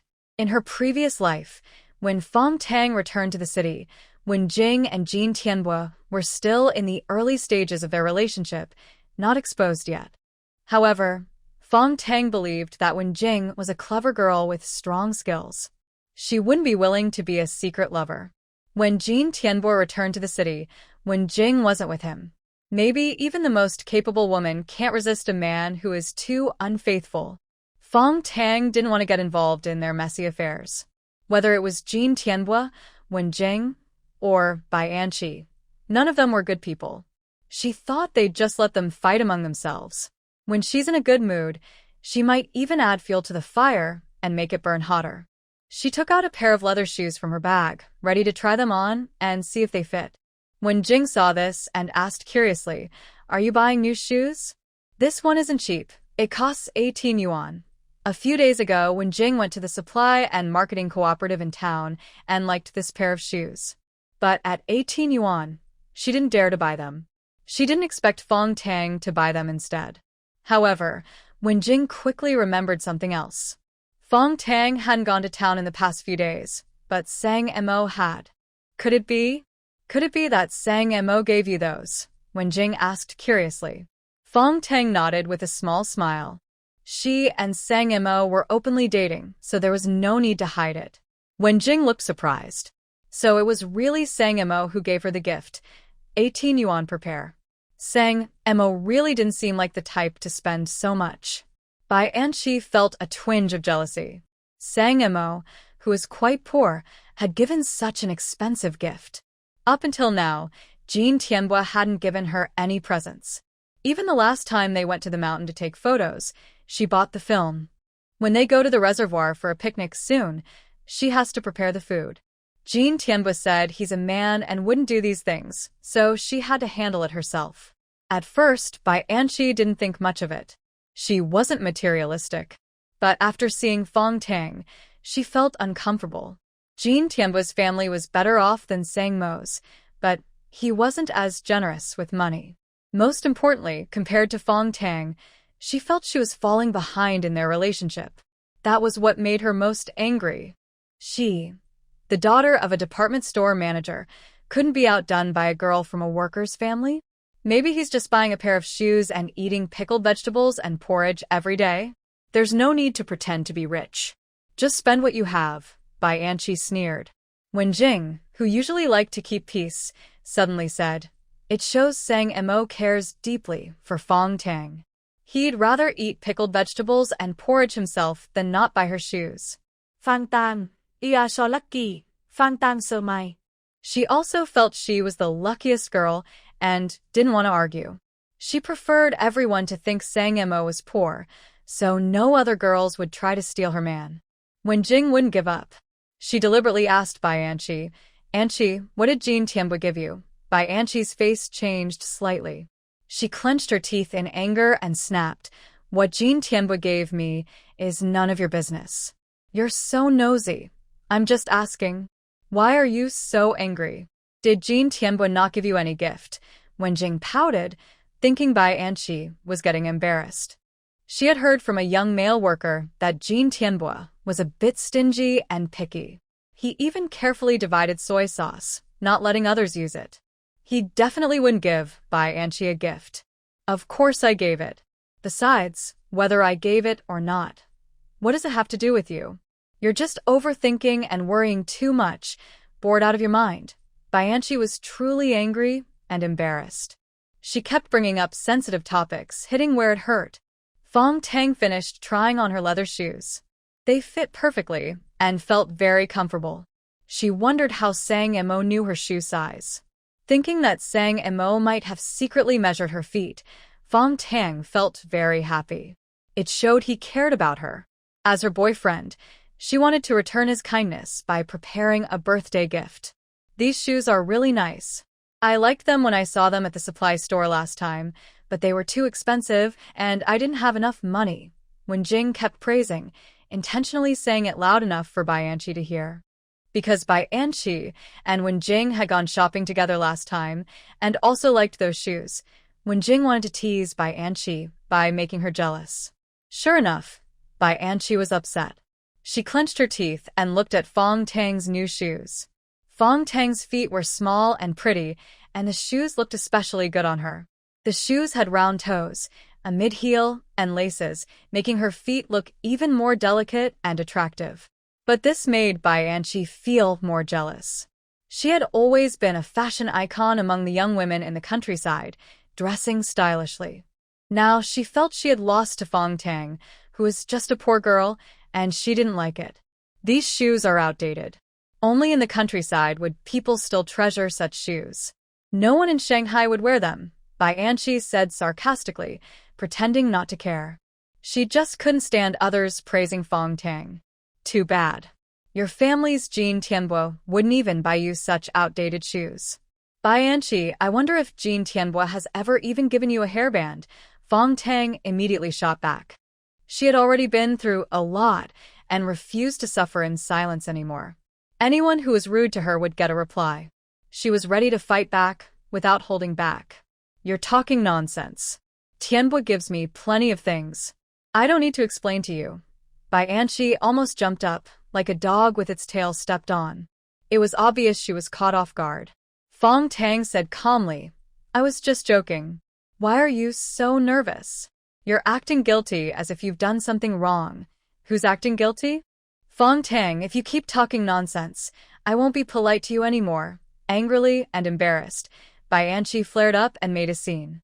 But Fang Tang wasn't afraid. She saw her as just a paper tiger. Bai Anqi thought for a moment and smiled. Bai Anqi, does your mom know about this? Zhao Weijie is really the perfect match your mom likes.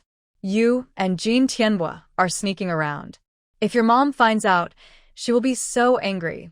Zhao Weijie is Bai Anqi's biggest weakness. When her name is mentioned, Bai Anqi gets very angry. She grabs a teacup on the table, ready to smash it. Fang Tang coolly warns her, if you dare to smash it, I will tell Jean Tianbo that you snore, grind your teeth, talk in your sleep, and even sleepwalk.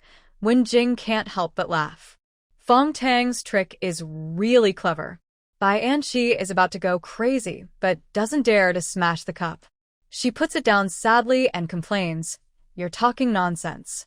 I sleep very peacefully. Jean Tianbo won't believe it. Fang Tang sneers. Let's see if he believes it. Old officer Zhang Weihong steps in to mediate. Everyone stop arguing. Being able to work together is a rare chance. Don't act like dogs fighting. Can't we get along peacefully? Mainly because Bai Anqi keeps causing trouble, making the dorm chaotic. Fang Tang blames everything on Bai Anqi. Who's causing trouble? It's obviously you started it. Bai Anqi protests, feeling Fang Tang is sneaky and mean. Fang Tang points at her and says to Zhang Weihong, look at her, acting like she's about to eat someone. Anqi, speak softer. The neighbors might think we argue every day. Our dorm is known for your loud voice, Zhang Weihong complains. Fang Tang and Wen Jing speak quietly, even when arguing. They don't raise their voices. Bai Anqi, however, is different. She usually talks normally, but when she gets angry, she shouts so loudly that her voice can be heard 10 miles away. The male youth workers keep coming to check, which is embarrassing. Bai Anqi's eyes turn red instantly. She feels targeted by all three. Now she is like a small boat with no help. The dorm people must be jealous of her, so they exclude her. Her mom is right. Very talented people are often pushed aside. She doesn't want to bother with these country bumpkins. She will definitely have a better life in the future. Bai Anqi comforts herself and regains confidence. She sarcastically says, you three gang up on me. You're really capable. I don't want to argue with you anymore. Who's bullying you? I'm just explaining things to you. Why are you like a hedgehog, stabbing anyone who comes near? Zhang Weihong is also annoyed, thinking Bai Anqi is unreasonable. Yes, I am a hedgehog. You are working together secretly. In the future, please mind your own business. Bai Anqi sneered, took some cookies from the drawer, and went to bed to read. Soon, the sound of rustling came from the tent. Zhang Weihong was so angry that her body trembled, and her face looked bad. I've never seen someone like Bai Anchi before, and I don't know how her parents raised her. Fang Tang tidied up her shoes and washed up before going to bed. She didn't want to get involved in these matters. Zhao Weijie always spoke like a strict teacher, which Fang Tang didn't like to hear. After going to bed, Fang Tang couldn't sleep. She was thinking about what birthday gift to give Sang Mo. People in the north seemed to eat longevity noodles for birthdays. When Sang Mo returned from Sancha Bridge, it would be his birthday. She planned to cook a bowl of longevity noodles with 2 fried eggs on top. Although her conditions were limited, she wanted to make it special. She also decided to buy Sang Mo a pair of leather shoes. His shoes were old. Recently, she sold fish and had some money. Buying a pair of shoes was no problem. Fang Tang smiled sweetly and soon fell asleep. The next day, after work, Fang Tang and Sang Mo started preparing food. First, they made qingming rice cakes. They put the gathered mugwort into a pot, blanched it with baking soda to remove oxalic acid, then mixed the blanched mugwort paste with glutinous rice flour to knead into dough. They prepared 2 kinds of fillings, sweet and savory. The sweet filling was red bean paste. Sang Mo traded some wild rabbits for a few pounds of red beans from the villagers. She made some bean paste. Both old men liked sweets, so Fang Tang often made desserts. The savory filling was made with pickled mustard greens, diced meat, bamboo shoots, and cooked old tofu. It was very fresh. Both Fang Tang and Sang Mo liked savory flavors. A few days ago, she made qingming rice cakes with both sweet and savory fillings. Sang Mo only ate the savory ones. Old Master Fang only liked the sweet, and Old Master Wu loved both. The bamboo shoots were from the mountain, the tenderest ones with yellow mud shells. There are many bamboo forests on Mount Nyo too, but they belong to families, so they can't be picked freely. Sang Mo went to pick from Captain Huang's bamboo forest. One stalk weighed about 10 jin. It was especially tasty when cooked with salted pork. Fang Tang cut a large piece of blanched bamboo shoot into small cubes. After stir-frying with diced meat, pickled mustard greens, and old tofu, there was a big bowl of filling. Sang Mo also kneaded the dough.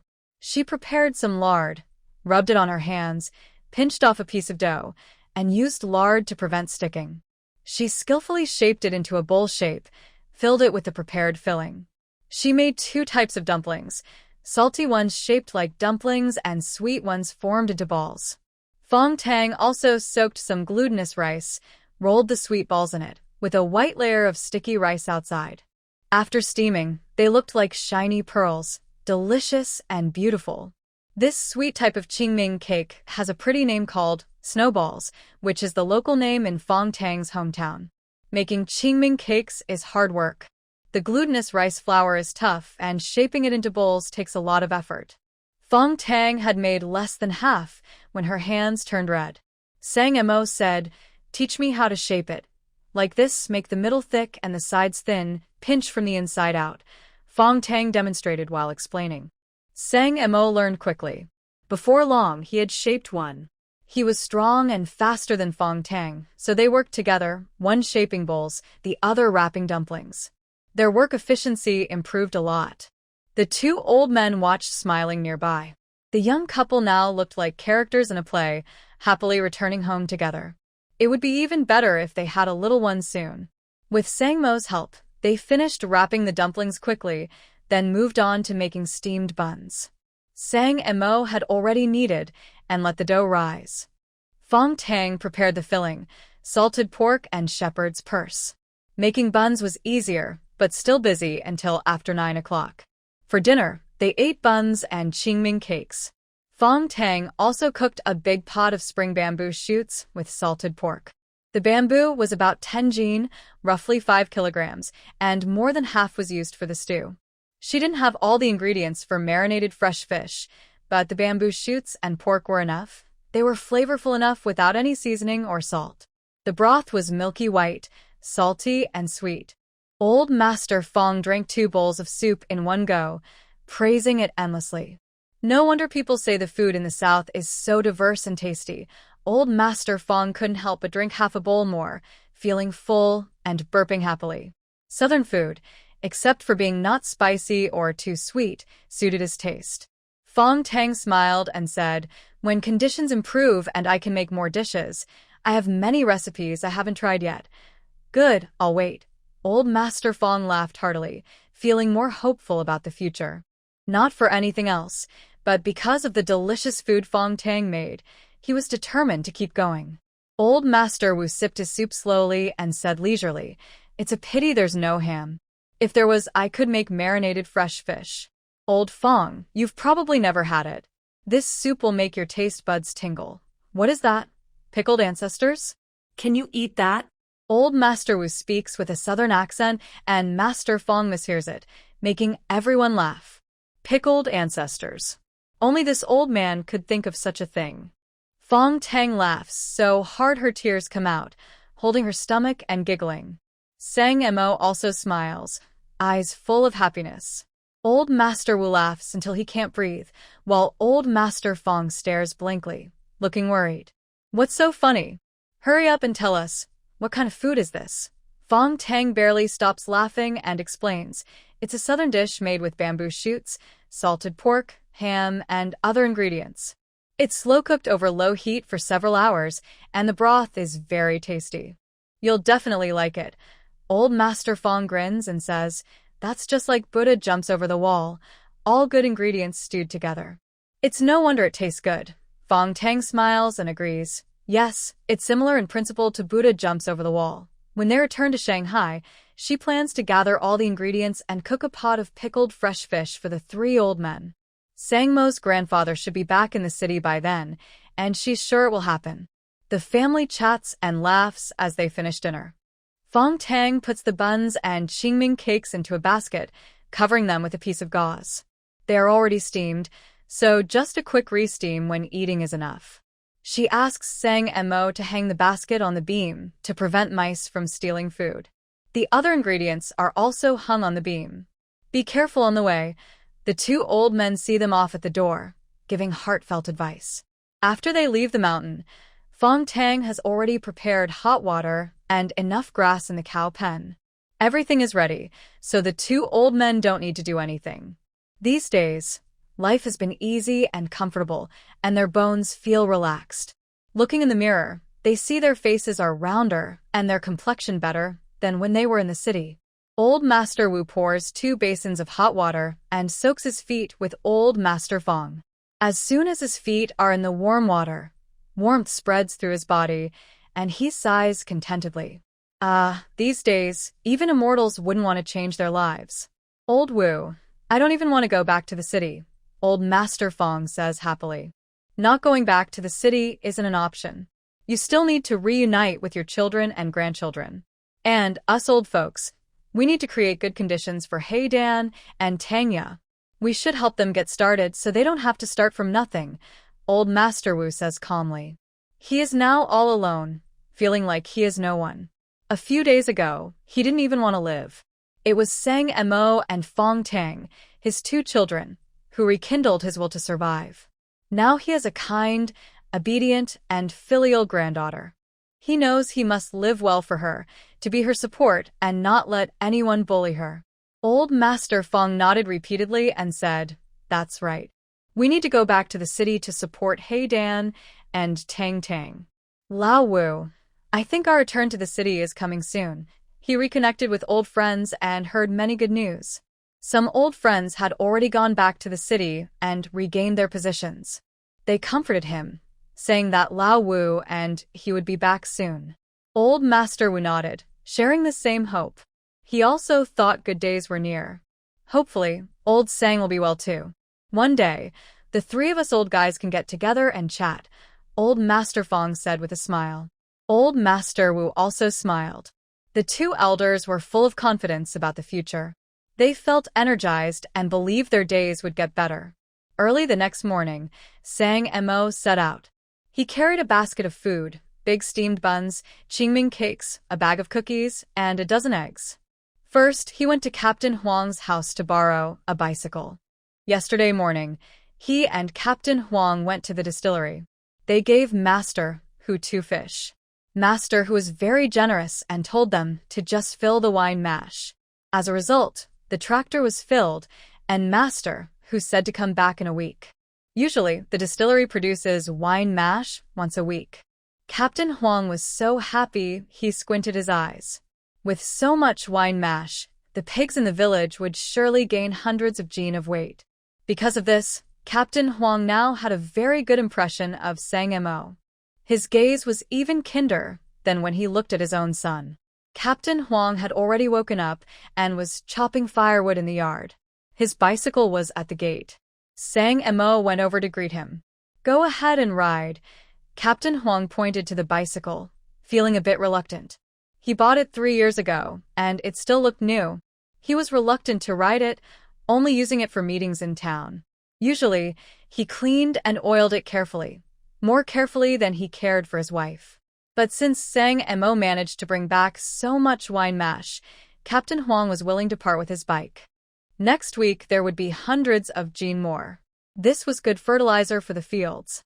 Sang Mo smiled and took out a small bag of qingming cakes from the basket, about 7 or 8 pieces. Fang Tang had released them yesterday, and he steamed them this morning. They were still warm.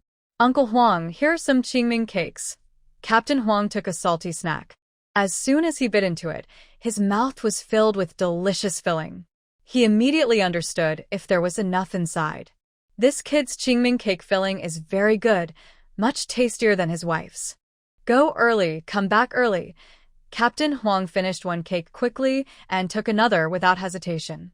Sang Mo, the young man, now has money, so eating a few cakes is no problem for him. "Hey, I'll be back this afternoon." Sang Mo mounted his bike and waved goodbye, feeling very excited because he was about to see his grandfather.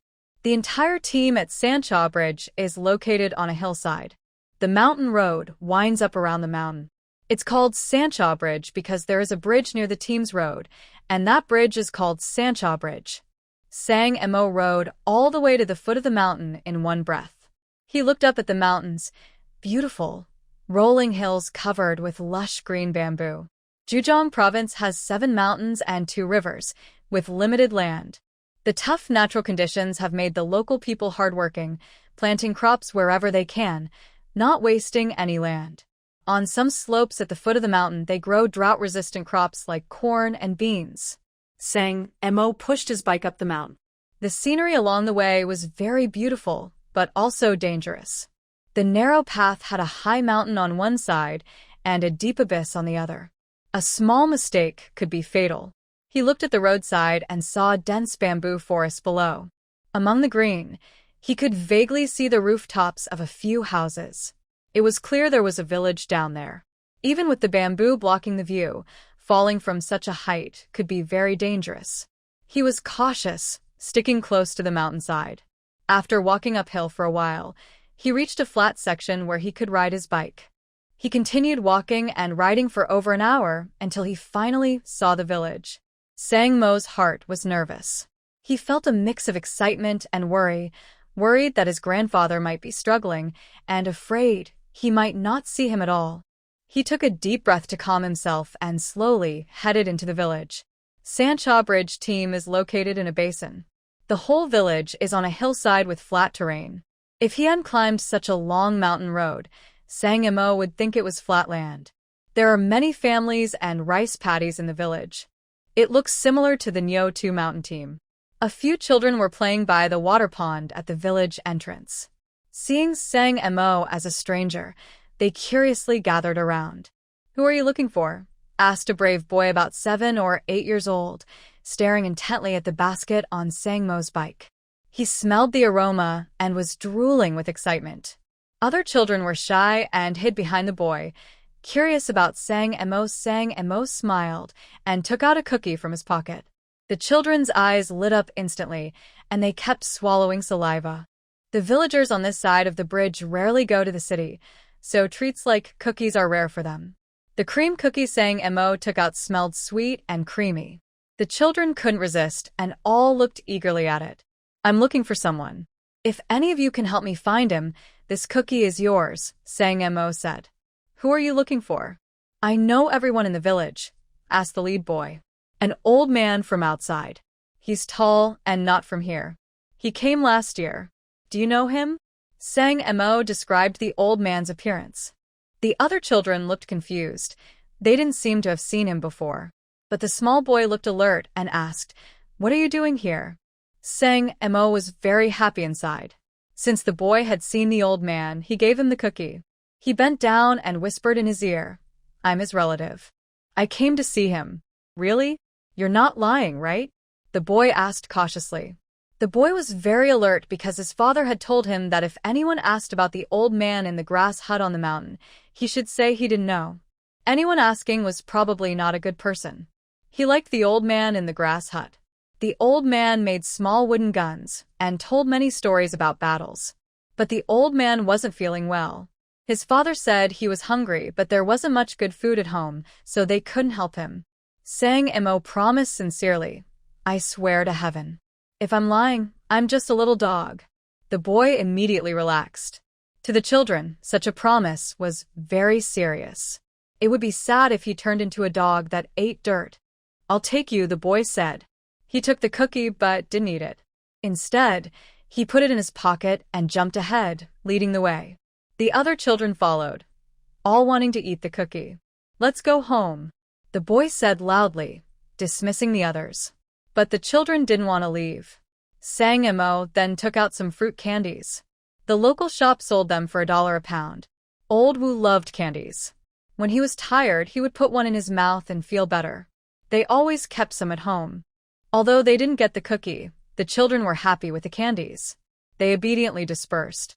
Sun Mo followed the little boy, chatting along the way and learning many things. The boy's nickname was Mao Gung, a local dialect from Zhejiang province, and all children were called Gung. Mao Gung led him to the foot of the mountain and pointed upward, saying, "Grandpa Sang lives in a small grass house up there with cows, and he is to cut grass." Sun Mo felt a bit relieved. In the countryside, herding cows and cutting grass was the easiest work. It seemed the team leader still took care of Grandpa. He parked his bike, carried a basket on his shoulder, and thought about seeing Grandpa soon. His heart was happy. But then Mao Gung said something that made Sun Mo's heart tighten. "Grandpa Sang isn't feeling well. He keeps coughing. Dad says he's hungry. I gave him an egg, but he wouldn't eat." The young boy sighed, looking worried. As the only child in his family, his grandmother cooked him an egg every day for himself. He didn't want to eat it, saving it for Grandpa to help him get better. But Grandpa refused to eat, saying he was like the sunset, useless if eaten. He said he was like the sunrise in the east, the hope of the country, and needed to eat more to grow strong. Mao Gung didn't understand these words. He was just worried, afraid Grandpa would fall ill like his own grandpa and not be able to tell stories anymore. Sun Mo's heart clenched. Grandpa's health was so bad.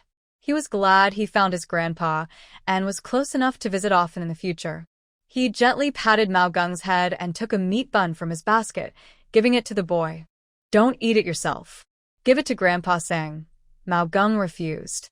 Although he was very hungry and kept swallowing, he shook his head firmly. He wouldn't fight Grandpa for food. "I brought plenty to eat. Grandpa Sang has enough. This one is for you. You can also eat the cookies." Sun Mo noticed that the boy had hidden cookies in his pocket earlier.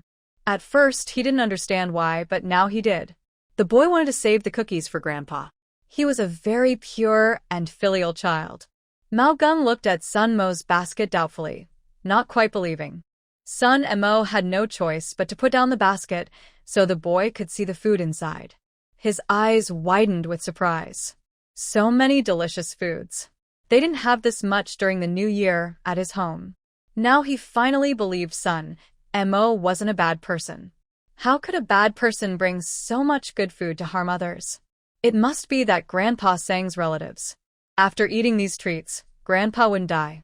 Mao Gung was very happy and free of worries. He took out a cookie from his pocket and took a big bite, feeling very hungry after the long journey. Sang Mo couldn't help but smile. He thought the child was both cute and sensible. He wished that his future children with Fang Tang would be just as understanding. His heart fluttered, and his face felt warm. Sang Mo smiled shyly, but also looked forward to a happy life with his future wife and children. On the hillside, there was a small thatched house, even more run down than the two old men's homes. In front of the house was a flat rice field. An old man, hunched over and carrying a basket of grass, was walking slowly. His hair was white, and he moved with difficulty. Even just from his silhouette, Sang Mo recognized him instantly. Tears welled up in his eyes, and his voice caught in his throat, unable to make a sound. "Grandpa Sang, your relatives are here," Mao Gung shouted loudly. Sang Mo quickly wiped his tears and hurried forward, taking the grass basket from the old man's back. Grandpa Sang slowly lifted his head. His sharp eyes from before looked a bit cloudy now, and his face was marked with many age spots. Sang Mo felt a pang in his heart. Since he was young, his grandpa had always been like a tall mountain, strong and brave. No storm could break him. But now, Grandpa had become a small, bent old man, no longer as mighty and commanding as before. "Grandpa, I am Hey Dan," Sang Mo's voice choked with emotion, and his eyes blurred again. Grandpa's gaze focused on him, carefully examining his face. When they parted ways, the boy was only 15, still young and innocent. Now he had grown into a strong, sturdy young man. Hey Dan has grown taller. The old man reached out with his thin, bony hand and kept touching Sang Mo's face. Tears streamed down his face. Over the past 7 years, he had endured many hardships, but he was not afraid. What worried him most was that he had no news of his grandson. A 15-year-old boy venturing out alone, he worried every day, afraid of bad news. Luckily, there had been no news, which was a kind of good news. At least, he still had hope. "Grandpa, I am doing well now. I will take care of you in the future." Sang Mo hugged his grandpa tightly. He was now taller than him by half a head, but he still cried while leaning on his grandpa's neck like when he was a child. The old man gently patted his back, tears also flowing down his face. Yet he smiled happily and teased his grandson. "You're a grown-up now. No more crying from bleeding wounds. You've got children to look after you." Mao Gung sat quietly nearby, sniffing his nose. Actually, he wanted to cry too. The grandfather and grandson cried for a while. Sang Mo wiped his tears, feeling a bit shy. He quickly fed the cow some grass and went up the mountain to cut a big basket of hay. The evening's feed was ready. The old man sat eating a bun. Mao Gung sat with him, watching Sang Mo busy working. "Black egg, take a break. Let me do the work. Sit down and talk with me." The old man had many questions. He wondered how his grandson had been these years. His 2 unfilial sons probably wouldn't help. They didn't care about him, and his nephew definitely wouldn't either. "Almost done, Grandpa. There are qingming cakes in the basket. The round ones are sweet, and the dumpling-shaped ones are salty," Sang Mo said as he continued working. The old man's health wasn't good, and the grass house was a bit messy, with a musty smell. He needed to clean it so it would be more comfortable to live in. Seeing how skillful his grandson was at work, Grandpa Sang felt both happy and sad. When they were at home before, Black Egg didn't even sweep the floor, and he didn't need to wash clothes because the maid did it. Over the years, he had learned to do all kinds of chores. It was clear he had suffered a lot. After finishing a big bun, the old man felt very energetic. The bun had thin skin and lots of filling. With each bite, he could taste the filling. It had been many years since he had eaten such a filling bun. He became interested in the qingming cakes. He lifted the cloth covering them and saw neat rows of green cakes. Mao Gung also came over and took a big sniff. It smelled so good. Grandpa Sang's grandson was really lucky. "Do you want the sweet or salty ones?" the old man asked kindly. Mao Gung shook his head and let out a burp, showing he was full. "You kid, I know how much you eat. Take one of each," the old man said. He didn't really believe it. He took a salty one and handed it to Mao Gung. The boy often came up the mountain to keep him company, helping him pass the loneliness. Also, Mao Gung's parents were very kind. They often sent him delicious food, and he was grateful for the family's care. That's how he had managed to stay strong until now. Mao Gung shyly took a qingming cake and took a bite. His eyes lit up instantly. It was much better than what his mom made. The boy ate happily, and it made Grandpa Sang smile too. He took a salty cake and ate it. He knew this kind of cake was called Qingming cake, made before Qingming festival. Mao Gung's mom had made some recently and sent them to him. The taste wasn't as good as the black egg, mainly because the filling was different. Mom's filling had more vegetables and less meat, while the black egg had fewer vegetables and more meat, so the flavors were naturally very different. We finished one Qingming cake in just a few bites. Grandpa took another sweet one. It was full of red bean paste, rich and sweet, which made him feel better all over, as if he was floating in the sky. It was so fragrant and delicious. Grandpa ate 2 sweet ones in a row. He was full and in a good mood. Since the black egg produced so many tasty treats, it was clear that life was going well now, and he felt reassured. Sang Mo finished tidying the house and then asked with a smile, "Are the buns and Qingming cakes tasty?" "Yes, they are." "Who made them?" Grandpa was very curious. Sang Mo smiled mysteriously and played hard to get, making Grandpa eager to know. He took off his shoes and threw them at Sang Mo, saying, "Hurry up and tell me. Don't keep me waiting." With a strong voice, as if returning to the old days, Sang Mo picked up his shoes and helped Grandpa put them on. Then he said, "It's your future daughter-in-law. She made them." Grandpa was shocked.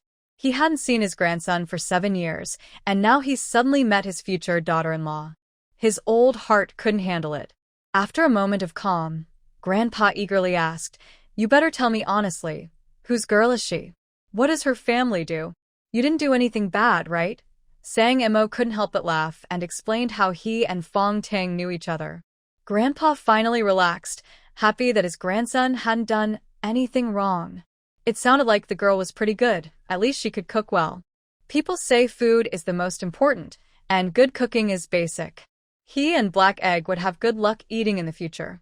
Grandpa had a very good impression of Fang Tang, even though he hadn't met her before. Since she didn't dislike Black Egg, it showed she was kind and beautiful, a good girl. "She didn't dislike you, so you should treat her well. Even if our family gets rich later, you can't be like Chen Shimi," Grandpa warned sternly. "Of course I won't. Fang Tang now has 2 strong supporters. I wouldn't dare bully her." Sang Mo also told Grandpa that Fang Tang's family accepted her as a granddaughter. Grandpa's eyes widened in surprise, and he slapped his thigh. "Such an important thing. You didn't tell me earlier. You've grown such a big thing on your neck without telling me." Old Wu and Old Fong are actually with their grandson. The mischievous boy is still hiding and refusing to speak, which makes him very angry. Thinking about how these 2 old men ate the delicious food prepared by his daughter-in-law before he did, the old man feels a bit jealous, like he's spilling vinegar. Son Mo touches his tingling forehead, feeling very happy. Grandpa's strength is still the same as before. He's strong and healthy. The grandfather and grandson talk nonstop. Time flies quickly. In just 2 hours, it's already noon. Son Mo looks at the sun high in the sky. He needs to go back. "Grandpa, you should drink a cup of malted milk every day. Your daughter-in-law made it for you. The cookies are also from her. You must take good care of your health. We'll go back to the city together later." Son Mo sincerely reminds him. He doesn't want to leave and wishes he could stay with his grandpa. But the old man glares and scolds, "You're a grown man with hands and feet. Don't always take things from your girl. Aren't you ashamed? Just this once, but not again next time." Son Mo quickly responds. He can't stop himself from taking things. His girlfriend now catches a wild rabbit every day and 5 fish. He has to help eat them all. "When you eat buns and Qingming cakes, steam them first. Don't skip eating. I'll come see you again in a few days." Got it, got it. "You're talking too much now, just like a woman. Hurry up and leave." The old man is very impatient, waving his hand, but he doesn't dare look at his grandson. He's afraid that one look will make him reluctant to part. They haven't seen each other for 7 years. He doesn't want to be apart for even a second. Son Mo smiles, knowing his grandpa is just pretending. He hugs him again and whispers in his ear, "Grandpa, I'm leaving now." The old man's voice chokes a little, but he pushes Son Mo away and turns his head. Sun Mo sighs softly and turns to leave. He still needs to visit Mao Gung's family. The old man turns around and looks at his grandson's tall, strong back. His eyes are full of pride, but his eyes start to turn red. He quickly wipes his eyes and gathers himself. His grandson is safe and has found a beautiful, capable, and kind wife. He, an old man, must live well too. He wants to see his great-grandchildren. Mao Gung's house is at the foot of the mountain. It's a small old house, but it's very clean inside. Mao Gung's family is having lunch. Mao Gung's grandmother, his parents, and a girl about 10 years old are there. "Comrade, who are you?" Mao Nan's father stood up to greet him, speaking with some hesitation, unsure of who Sang Mo was. "My surname is Sang Mo. The old man who feeds the cattle, Grandpa Sang, is my grandfather." Sang Mo introduced himself and placed the gifts he brought on the table, a few buns and some qingming cakes. Mao Nan's father looked surprised at first, but soon became warm and friendly. He asked his wife to make tea and invited Sang Mo to stay for lunch. He also told her to cook some stir-fried chives with eggs after the tea was ready. "No need, I've already had lunch," Sang Mo said politely. On the table, there was only a bowl of steamed preserved vegetables and a large bowl of sweet potato and radish rice for each person. It was clear the family wasn't well off and food was scarce, so he didn't feel right staying to eat. Earlier, he had heard from his grandfather about the Mao family situation. They used to live comfortably, but after Mao Nan's grandfather fell ill, all their savings were spent on treatment, and they even went into debt. In the end, the old man didn't survive, and after the funeral, the family's life became very difficult. Every year, they had to live frugally to pay off what they owed. Grandpa Sang had also said that this family was very kind and had helped him a lot, which was why Sang Mo came to thank them in person. Mao Nan's father didn't stand on ceremony. He ate while chatting with Sang Mo. Mao Nan, already full from the buns and cakes, didn't eat any rice. He sat quietly, listening to the adults talk, then secretly took another bun and handed it to his sister, whispering, "Here, sister, eat it. There's lots of meat inside." The little girl was startled and quickly put the bun back on the table, whispering, "Don't take things without permission." Their parents hadn't said they could eat yet, so she didn't dare. Mao Nan pouted. The uncle had brought the food, so it should be fine to eat. He thought his sister was just afraid of being scolded by their grandmother. He couldn't understand why the good food at home was always saved for him and his father, while his grandmother, mother, and sister never ate any. They always said they weren't hungry, but he knew that wasn't true. They were clearly hungry. Sang Mo smiled and said, "It's not much. Just something for the children. Thank you for taking care of my grandfather these past days. We didn't really do much. Our family doesn't have anything good to offer," Mao Nan's father said, feeling embarrassed. Their life was hard, and they couldn't give much in return. He didn't know exactly who Grandpa Sang was, but he had guessed a little. The old man seemed pitiful, so he had quietly helped when he could. Sometimes, after finishing his own farm work, he would go help cut grass and feed the cattle, making things a bit easier for the old man. Sang Mo sincerely said, "My grandfather says that if it weren't for your family's help, he might not be able to get up now." Mao Gun Grandpa smiled honestly. He didn't think he had done much. He just helped a little. Sang Mo took 10 yuan and some food coupons from his pocket and placed them on the table. He begged, "I live next door at Nutrition Brigade and can't visit Grandpa often. Please, big brother, help take care of him. This money isn't much, just a small token of my thanks. Please accept it. Take it back quickly." "I can't accept it.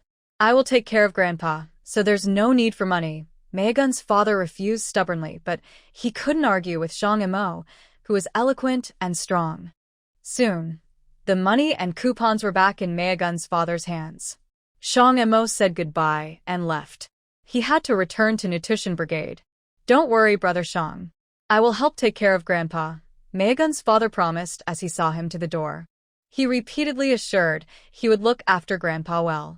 Having received so much money and coupons, he felt he must do his best to care for Grandpa, or he would feel guilty. "Thank you, Brother C. I'm leaving now. You go eat quickly." "Goodbye," Shang Emo pushed his cart and left. The Maogun family surname is Si. Half the people in this village have the surname Si. After Shang Emo rode away, Maogun's father went inside. His daughter was already eating a bun. His wife and mother hadn't eaten yet. Seeing him, Maogun's mother handed him a salty qingming cake and put it in his hand. Eat some too. There's plenty. Maogun's father took a bite. The filling was salty and flavorful. He hadn't tasted such rich filling in many years. Grandpa Shang's grandson was very generous, and he looked quite handsome, not like an ordinary person. After urging them several times, the old lady and Maogun's mother ate some. They were all captivated by the delicious taste. Maogun's mother praised, "The ingredients are really good." Grandpa Shang's grandson. What does he do? He took out so much money at once. I know. Uncle is a young worker, Maogun said loudly. Maogun's father looked serious and told the two children, don't mention these outside. If someone asks, just say you don't know. And don't say, he gave money. Do you understand? Got it. The brother and sister nodded together. They wouldn't say that some people in the village are very mean and might bully Grandpa Shang. If they knew Grandpa Shang had good food, they would definitely try to steal it. They would keep it a secret. Sang Emo returned to the Neo 2 mountain team in the afternoon. He returned the bicycle to Captain Huang and hurried off to work. Without him, Fang Tang knew she couldn't handle everything alone. In the afternoon, everyone was working in the fields. Fang Tang worked slowly and leisurely, feeling happy when she saw Sang Mo. She quietly asked, "Did you see your grandfather?" Sang Mo nodded and, while working, told her about his grandfather's condition. Fang Tang frowned. No wonder her grandfather and Sang Emo couldn't reunite in their past lives. She guessed that his health was not good at this time, likely due to long-term poor nutrition. In their past life, Sang Emo probably didn't find his grandfather so quickly, which is why his health declined. I've written another letter home. It should arrive in a few days. When it does, you can take it to Grandpa, Fang Tang said. Her family might soon come to the city to find her parents, so she kept writing letters home to ask for things. She wanted to ask for as little as possible each time, no waste. Sang Emo nodded without saying much. Since they were family, there was no need to be polite. He whispered, I told Grandpa about you. Fang Tang immediately became nervous. She quietly asked, what did your grandpa say? She was worried he might not agree, since her family was quite ordinary. Sang Mo's eyes twinkled mischievously. He deliberately teased her, hesitating and not wanting to say more. Frustrated, Fang Tang picked up a clump of dirt and threw it at him, hitting him all over. Grandpa told me to treat you well, not to bully you. He also said your meat buns and qingming cakes are delicious, Sang Mo said, brushing dirt off himself with a smile. Fang Tang's tense heart finally relaxed. She glared at him annoyed. Then, after a moment, she said, next time, you should go to town to buy some pork. Fresh meat buns are even better. Sang Mo nodded in agreement. He also wanted to eat fresh meat buns. The meat at the market requires a ticket, but in the alley, someone secretly sells meat for about 80 cents a jean. No ticket needed, but it's luck-based whether you find it. Someone was coming this way, so they stopped talking and worked at a distance from each other. Fang Tang received a system task. Make the big boss's birthday unforgettable, complete before the birthday. Sang Mo's birthday was in 3 days.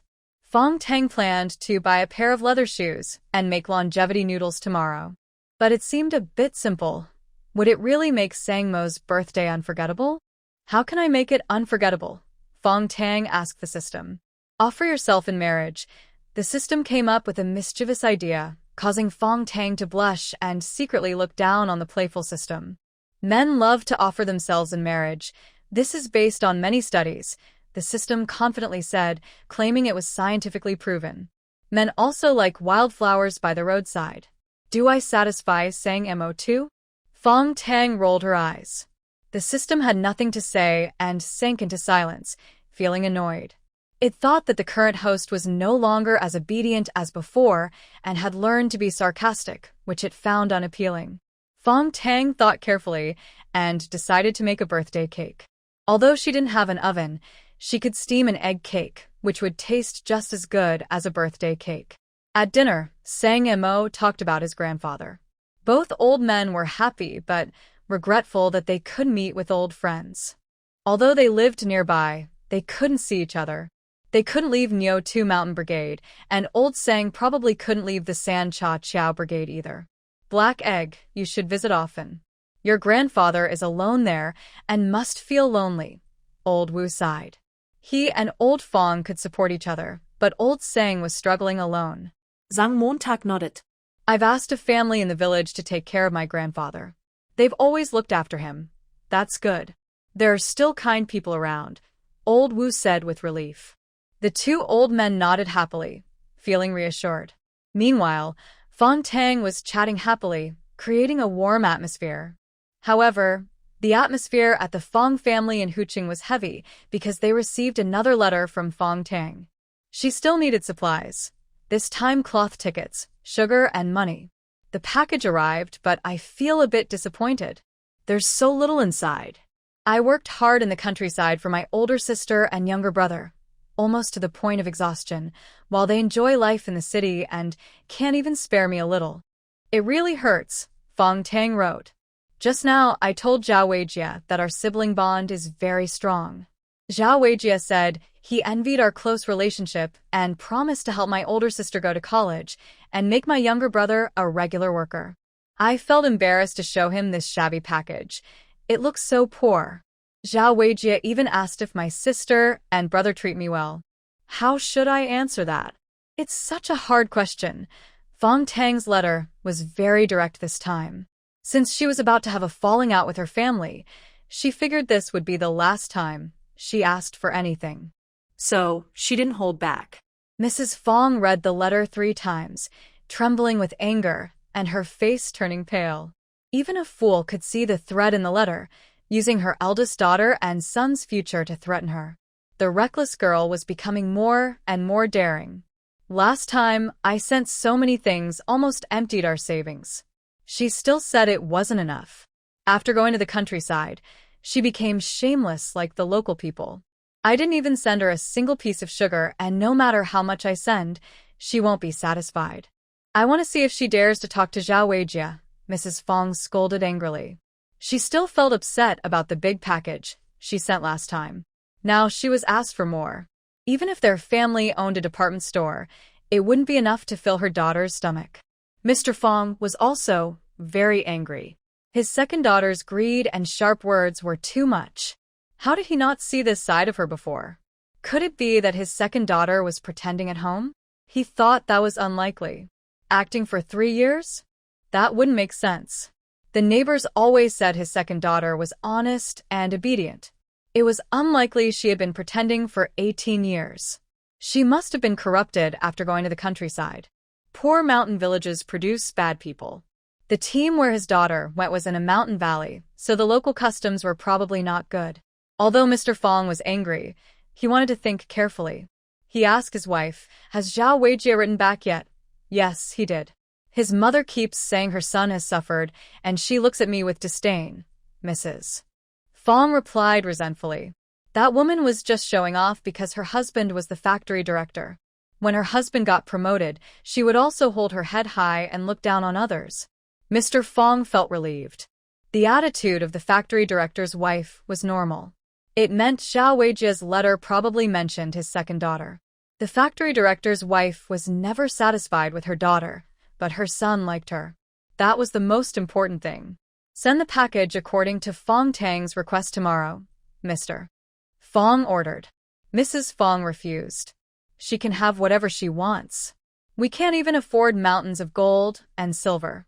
It's only been less than 2 months since she went to the countryside, and she's already asking for things twice. I won't spoil her. If I tell you to send it, then send it. We need to think about the bigger picture. If the second daughter talks nonsense in front of Zhao Weijie, what if it ruins Lan'er and Xiaohua's futures? Don't let small things cause big problems. Mr. Fong's tone grew impatient. He was more worried about not being promoted. His second daughter was now a troublemaker, and she had Zhao Weijie under her control. The family's future depended on her, so they had to keep her happy. Mother Fong suddenly looked sad. Her husband's words hit her soft spot. She had prepared so many things, but it hurt her deeply. The more she thought about it, the angrier she became. She couldn't help but scold. If I had known he was such a selfish person, I would have strangled him when he was born, so I wouldn't be so upset now. Mom, second sister must be upset inside. Maybe I should take a day off to talk to her. Fong Lan was a bit suspicious. Fang Tang's behavior was very different from before, like she had changed completely. She was more worried about Fang Tang's relationship with Zhao Weijie now. Fang Tang didn't like Zhao Weijie before. She only agreed because her parents forced her. After going to the countryside, no one watched her. Fang Tang's personality changed a lot. Fong Lan was worried she wouldn't be obedient and would have trouble dating Zhao Weijie. Losing some things was small, but she couldn't ruin her future. She must go to university. This must not change. Father Fong nodded in approval. It's good for Lan to go. You and your sister are close. You should talk to her nicely. Tell her not to be stubborn. If you and Xiao Hua get along well, she will have a strong support in the future, and she can live a good life. I will talk to second sister. I'll go this Sunday, Fong Lan said with a smile. Mother Fong asked, should we still send the package? Of course, I will send it tomorrow. Father Fong looked serious. He thought his wife was short-sighted and that his eldest daughter was more reasonable. Mother Fong was unhappy and muttered, we can't even afford to eat at home, and that stubborn girl still demands so much. She doesn't care about us at all. Even when she's pregnant, she took all of Xiao Hua's nutrients, so Xiao Hua was born very small and is not healthy. Every time I think about it, I get angry. Fong Hua, who had been silent, also looked serious. His mother had been saying these things since he was a child. He naturally disliked his second sister. If she hadn't been so bossy, he wouldn't have been born with deficiencies. His body could be stronger. He looked good, but he was less than 170 centimeters tall, only 167 centimeters. Fang Tang was 165 centimeters. It was all her fault. Now he had no face to complain. Honestly, I think we shouldn't send her anything. Whatever she wants, just send it. Next time she asks for the stars in the sky, should we send those too? Fong Hua snorted, feeling that his parents were too indulgent with Fang Tang, which hurt his own interests. Recently, the family's meals had become very poor. They couldn't even see meat. It was all Fang Tang's fault. Father Fong glared and scolded. Do you still want to be promoted? Don't talk nonsense outside. Fong Hua's expression turned gloomy. Of course, he wanted to become a permanent employee. The salary would be more than double, and his benefits and status would improve. He dreamed of getting that position. Fang Tang had found his weakness. Once he got the promotion, he would cut ties with Fang Tang completely. With his ability, he would surely do well on his own, and Fang Tang wouldn't get any benefit from him. The next day, Fang's mother prepared a package and mailed it at noon. Her heart ached. They would have to live frugally again this month. She hoped the factory director would bring her son back soon and let that stubborn girl marry the director's son quickly. If things dragged on, the family might not even have enough to eat. Feeling heavy-hearted, Fang's mother returned to the factory. From a distance, she saw about a dozen villagers, both men and women, gathered at the gatehouse, speaking loudly. She vaguely heard her husband's name mentioned. Her heart tightened, and she quickened her pace to listen more closely. We're looking for Fang Zidong. We're his relatives from his hometown. I'm his cousin. I'm his cousin's wife. Has Fang Zidong become a leader now? His eldest daughter is dating the factory director's son, right? No wonder he got promoted. He's lucky to have such a good daughter.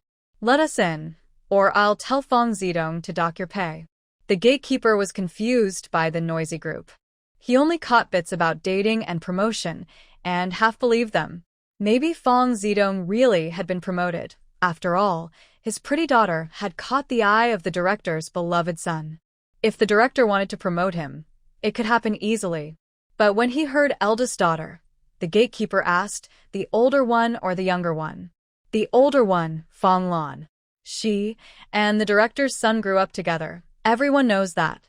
Haven't you heard? They're always together and might get married soon. Her boyfriend is the director's son. He listens to her completely. If she says go east, he wouldn't dare go west. Let me tell you, Fong Lan is my niece. If your factory is hiring temporary workers, you should hire us.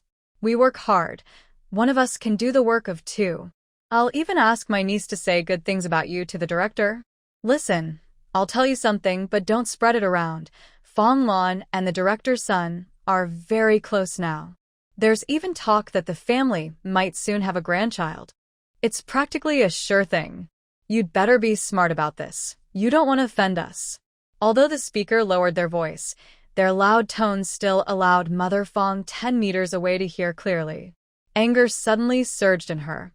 These villagers were actually slandering her daughter Lan's reputation outside. The security guard was stunned. Hearing such shocking gossip made his old heart beat faster, and he couldn't handle it. He was an honest, hard-working man who had worked at the machine factory for many years. He watched Fong Lan grow up and thought highly of her. He found her smart, generous, gentle, and sensible. Every family would want her as a daughter-in-law. But now, the security guard hesitated. People can be tricky, appearances can be deceiving. There was no smoke without fire. Even Fong Lan's family from her hometown said these things, so it wasn't just gossip. Besides, her family was far away. How would they know about the factory? It was probably Fong Lan's own family spreading the news. They must have thought that her older sister and the factory director's son had already become a couple, and that she was pregnant with the director's grandson.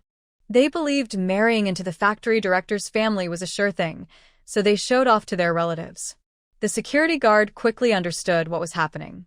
He looked down on Fong Lan and thought she was a decent, generous girl, but now he saw she was also quite superficial. Ugh. So shameless. Old master, what are you standing there for? Open the door quickly. Soon we'll be colleagues. When my niece Fong Lan gives birth to the factory director's grandson, we can all get official positions. I'll make sure to speak well for you to the director. Don't worry, we won't forget you. About 10 people nodded along, looking proud. They didn't think what they said was funny. They thought it was perfectly normal. The factory director was the highest official in the factory, like an emperor. Everything in the factory was decided by him. Fong Lan was now close to the director's son, so she would definitely marry into the director's family. They would become relatives of the director, and becoming a regular worker wouldn't be hard. The security guard found this amusing.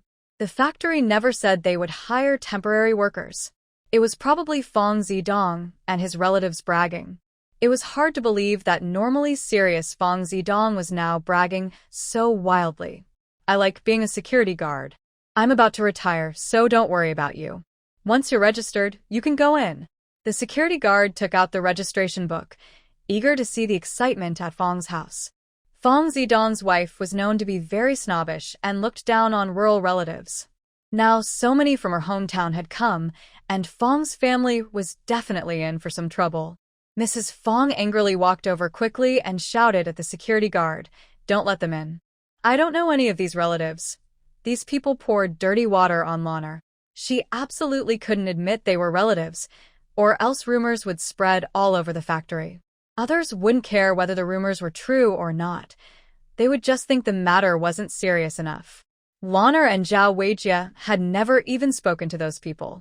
She didn't know how the rumors started, but they were probably spread by the villagers back home, jealous of her good life, deliberately causing trouble. Those wicked relatives should have been cut off long ago. She decided to tell old Fong that they wouldn't need to go back to their hometown anymore. The villagers recognized Mrs. Fong. They had previously come back with Fong Zidong. When they heard she was from the city, they looked down at her with disdain, eyes turned upward, nostrils flaring. Really irritating to see. Years had passed, and her attitude had become even more mean-spirited. She looked like she wanted to fight. "How did Fong Zidong marry someone like you? Let him come out and tell us if we are really his relatives. If Fong Zidong says we're not, we'll leave immediately. But let me be clear, our Fong family's graveyard doesn't bury outsiders. Yes, why should outsiders be buried in our Fong family's ancestral grave? We'll dig up Fong Zidong's grave when we go back," these people openly threatened, and Mrs. Fong's face turned pale with anger. but her tone softened. She believed these people could go as far as digging up graves, such wickedness. Old Fong cared a lot about Face, and if he found out, he would hate her. These people were like pests, impossible to drive away. The security guard was terrified. They were really planning to dig up graves. These villagers were so vicious, showing no regard for family ties. However, Fong Zedong and his wife also didn't have good relationships at the factory. Fong Zedong pretended to be proud, but he was just a high school graduate, and he was getting full of himself. College students didn't look down on him. Fong Zedong's wife was snobbish. She only fawned over officials and rich people. She didn't even look at the gatekeeper properly. Fong Lan was more down to earth, but she was fragile. None of this family was good. Among them, only the second daughter, Fang Tang, was somewhat better. The security guard even started conspiracy theories. There were rumors at the factory that the factory director's son was interested in Fang Tang. Fong Lan had said many times that her sister and the director's son were in love, but it was actually her own messy relationships. Thinking of this, the security guard broke out in cold sweat and became more convinced that Fong Lan was sneaky and ruthless, a smiling face with a sharp mind. No wonder Fang Tang was forced to go to the countryside. It's truly sad. Fong's mother was in a standoff with these people. She refused to back down but couldn't win against them. So, the security guard called Fong's father's office to ask him to come out and take the people away. Fong Zedong hurried out and saw a large group of relatives.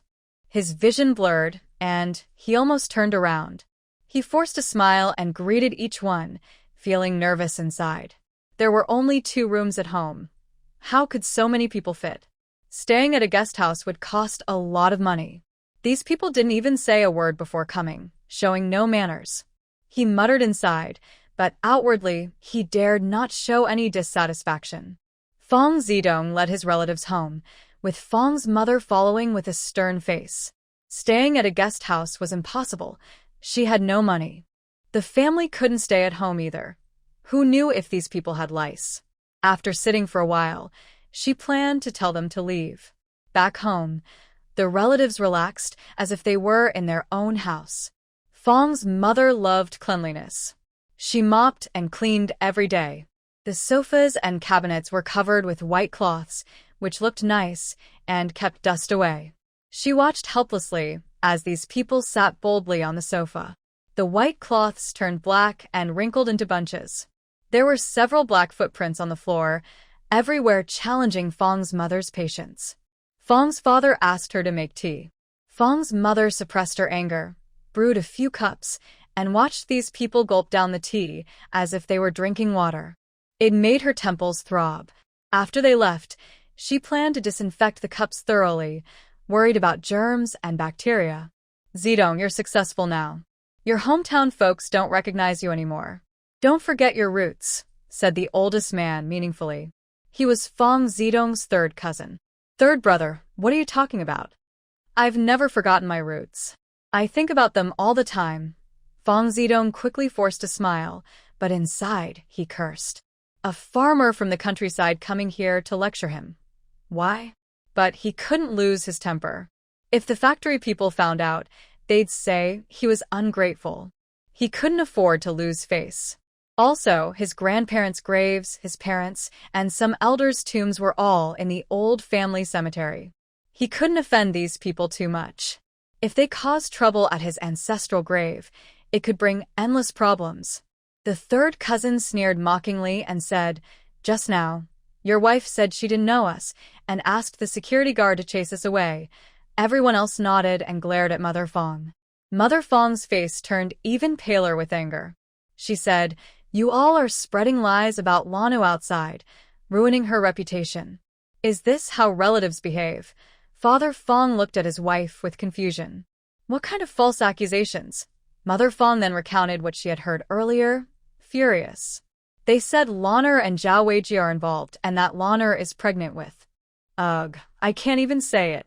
Lanner's good name has been completely ruined by you relatives. Father Fong's face darkened with anger as he looked at the relatives. He asked, "Why are you trying to ruin my daughter's reputation outside? Is this how relatives act?" If you have issues with me, just say it directly. Spreading false rumors behind my back. What's that about? His eldest daughter has always been outstanding, good grades, kind personality, sweet words. Everyone at the factory praises Lana. Once she goes to university, she will surely marry a high-ranking official's son. How could Zhao Weijie compare? But his plans were spoiled by these relatives. Father Fong was so angry, he couldn't sit still. He decided to confront his third cousin to clarify everything. Zidong Fong, if you don't want to help, just say so. There's no need for you and your wife to team up and act. Did I spread those rumors? Did I make Lana get involved with someone? Did I make her pregnant? If I had a daughter like that, I would have disowned her long ago. The third cousin pushed him away and scolded loudly, showing no respect. Exactly. You didn't discipline your daughter properly, and now you're blaming us. My daughter is still young, but she knows shame. She doesn't talk to boys in her class. Unlike your daughter Lana, who hasn't even married yet and is already pregnant, the relatives kept criticizing loudly. From their attitude, it was clear they had no intention of helping. They didn't care about giving Father Fong face anymore. In fact, the rumors that Lana had slept with someone and gotten pregnant were just their wild guesses. It wasn't their daughter, so they didn't mind if they said wrong things. If her reputation was ruined, it was someone else's problem. Although the Fong family had shut the door, the noise of their arguing was loud. It was now lunchtime, and many people in the corridor had gathered to watch. Who would have thought they would overhear such shocking gossip? Everyone was stunned to hear that the well-behaved eldest daughter, Lana, was involved with a man and even pregnant. Everyone found it hard to believe. Lana had been a perfect girl since childhood, flawless. No one's family wouldn't want such a good girl. Many parents dreamed of marrying their sons to someone like her. However, this thought was now dismissed.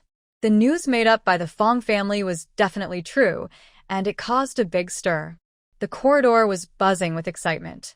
Sure enough, you can't judge a person by their looks. Fong Lan is actually like this. I really didn't see it coming. People can look nice but have a hidden heart. Someone like Fong Lan, who seems perfect, can go crazy when she loses control. We don't even know who the father of her baby is. Maybe he's from our factory. Don't talk nonsense. Fong Lan has a very slim waist. She doesn't look pregnant. In the first 3 months, no one could tell. Her relatives said so, so it must be true. Oh, I just remembered. Fong Lan has been walking like a duck lately, twisting and limping. I think she's definitely pregnant. I saw that too. Her walk is very strange. So she's pregnant. When I was pregnant, I walked like that too. Have you guys noticed? Fong Lan seems to have gained a lot of weight. Her face is rounder and she has a double chin. Yes, she has gained weight. I even told someone about it last time. The neighbors all turned into detectives, their eyes sharper than radar. They found many suspicious signs, and their guesses grew more certain. In the end, they concluded that Fong Lan was at least 3 months pregnant, and they didn't know who the father was. In reality, Fong Lan worked in the workshop operating the crane. She accidentally twisted her ankle while working, which is why she walks with a limp. She has gained weight because she is naturally prone to weight gain. Eating a little more makes her fat. She was overweight before, but no one paid much attention. People tend to become suspicious when they notice something unusual. Any small action can seem suspicious. Inside the house, there was more noise. Everyone trembled with excitement, then shut their mouths and listened carefully. Fong Zidong. These words were clearly said by your family member Fang Tang. A few days before Qingming, Fang Tang went back to her hometown. She said Fong Lan is dating your factory director's son, and they are childhood sweethearts with a close bond. That's right, Fong Tang said so. Aren't you worried we might ask you to help find a job? Don't worry, we are rural folks with pride. If we don't help, that's fine. We can't even afford to eat at your house. We are so poor that we sleep on the streets, but we will never stay at your house. How could a kind person like Aunt Fong raise such a troublemaker? She was a widow who worked hard to raise you, and now you've become ungrateful. Aunt Fong passed away 3 years ago. Have you gone back to visit her grave? Fong Tang is much more considerate. She went all the way to pay her respects. I think your whole family is no good. Fang Tang is a good girl, thanks to Aunt Fang's good teaching. If she had grown up with you, who knows what she would be like? What kind of person are you? Just like that troublemaker Fong Lan, who had no sense of shame. She got pregnant without being married, and doesn't even know who the father is. I always said she wouldn't be a good girl, and I was right. The family's argument got heated. Fong Zidong said there were no temporary workers at the factory and that he hadn't been promoted. He told the truth, but the family didn't believe him. Fang Tang was very confident, and everyone believed her instead. The family thought Fong Zidong was just making excuses and didn't want to help. They got angry, stood up, and tore into him, saying harsh words. They humiliated him and made him feel ashamed. Fong Zidong was so angry he couldn't breathe. He pointed at the family members, trembling. His carefully raised daughter was being ruined by these people. Mother Fong shouted in anger, "Get out. Because we didn't find jobs for you. You're spreading dirt on my daughter. Are you even human? Fong Lan is your niece. How can you be so cruel? Oh, now you admit your relatives? It's too late. Our Fong family has plenty of members. We don't need your family." The third uncle mocked them and signaled to everyone. They all left together, planning to catch the evening bus home. But the trip cost money, and this time they saw Fong Zidong's true face. From now on, they cut ties with his family. But Fang Tang is a good girl, and her choice of partner is good. Her relationship with the team leader's family is also fine. Maybe in the future, she can be related to Fang Tang. The door opened, and a group of people carried cloth bags out. Seeing the crowded corridor, the third uncle had an idea. He turned and shouted at Fong Zidong, who looked angry. "From now on, when Fong Lan has her baby, we won't come to her full moon or first birthday celebrations. We don't want to drink the baby's wine. It's embarrassing for us." After speaking, third cousin strode away confidently, smiling kindly at the neighbors. He looked like an honest, simple farmer. The neighbors also smiled back, but inside they were shocked. Was the father of Fong Lan's baby not clear? Could he be the factory director's son? Could Fong Lan have been involved with multiple men? Oh heavens, this is so shocking. People are not always what they seem. Fong Zidong finally caught his breath and shouted heartbrokenly, "Our Lan is pure and innocent. She doesn't even talk to men. You're just angry that I didn't help you find jobs, so you're spreading lies. I don't want relatives like you." But third cousin and the others had already walked far away. No matter how loudly Fong Zidong called, they couldn't hear him. The neighbors didn't believe him either. The neighbors thought Fong Zidong looked guilty, as if he was hiding something. Compared to his false pride, they trusted the honest, simple relatives of Fong Lan more. Fong Zidong didn't care about his own mother or daughter. He hadn't visited his hometown for 3 years. His relatives there called him unfaithful and unfilial. They didn't trust what he said. "They're just talking nonsense. Don't believe them. Lan is the girl you've known since she was little. You know exactly what kind of person she is, right?" Fong's mother hurriedly explained. Yes, don't be angry. Some relatives in the countryside are like that. Don't take it to heart." The neighbors agreed, but they secretly looked down on him. They had watched Fong Lan grow up, but who knew she might have gone astray? They weren't family members living together every day, so who knew if Fong Lan was really a good girl or something else? But they didn't want to openly oppose Fong's family. Fong Lan and the factory director's son had slept together. If she really married into the factory director's family, Fong Zidong and his wife would be proud. What if they tried to make things difficult for her then? Everyone decided to stay distant.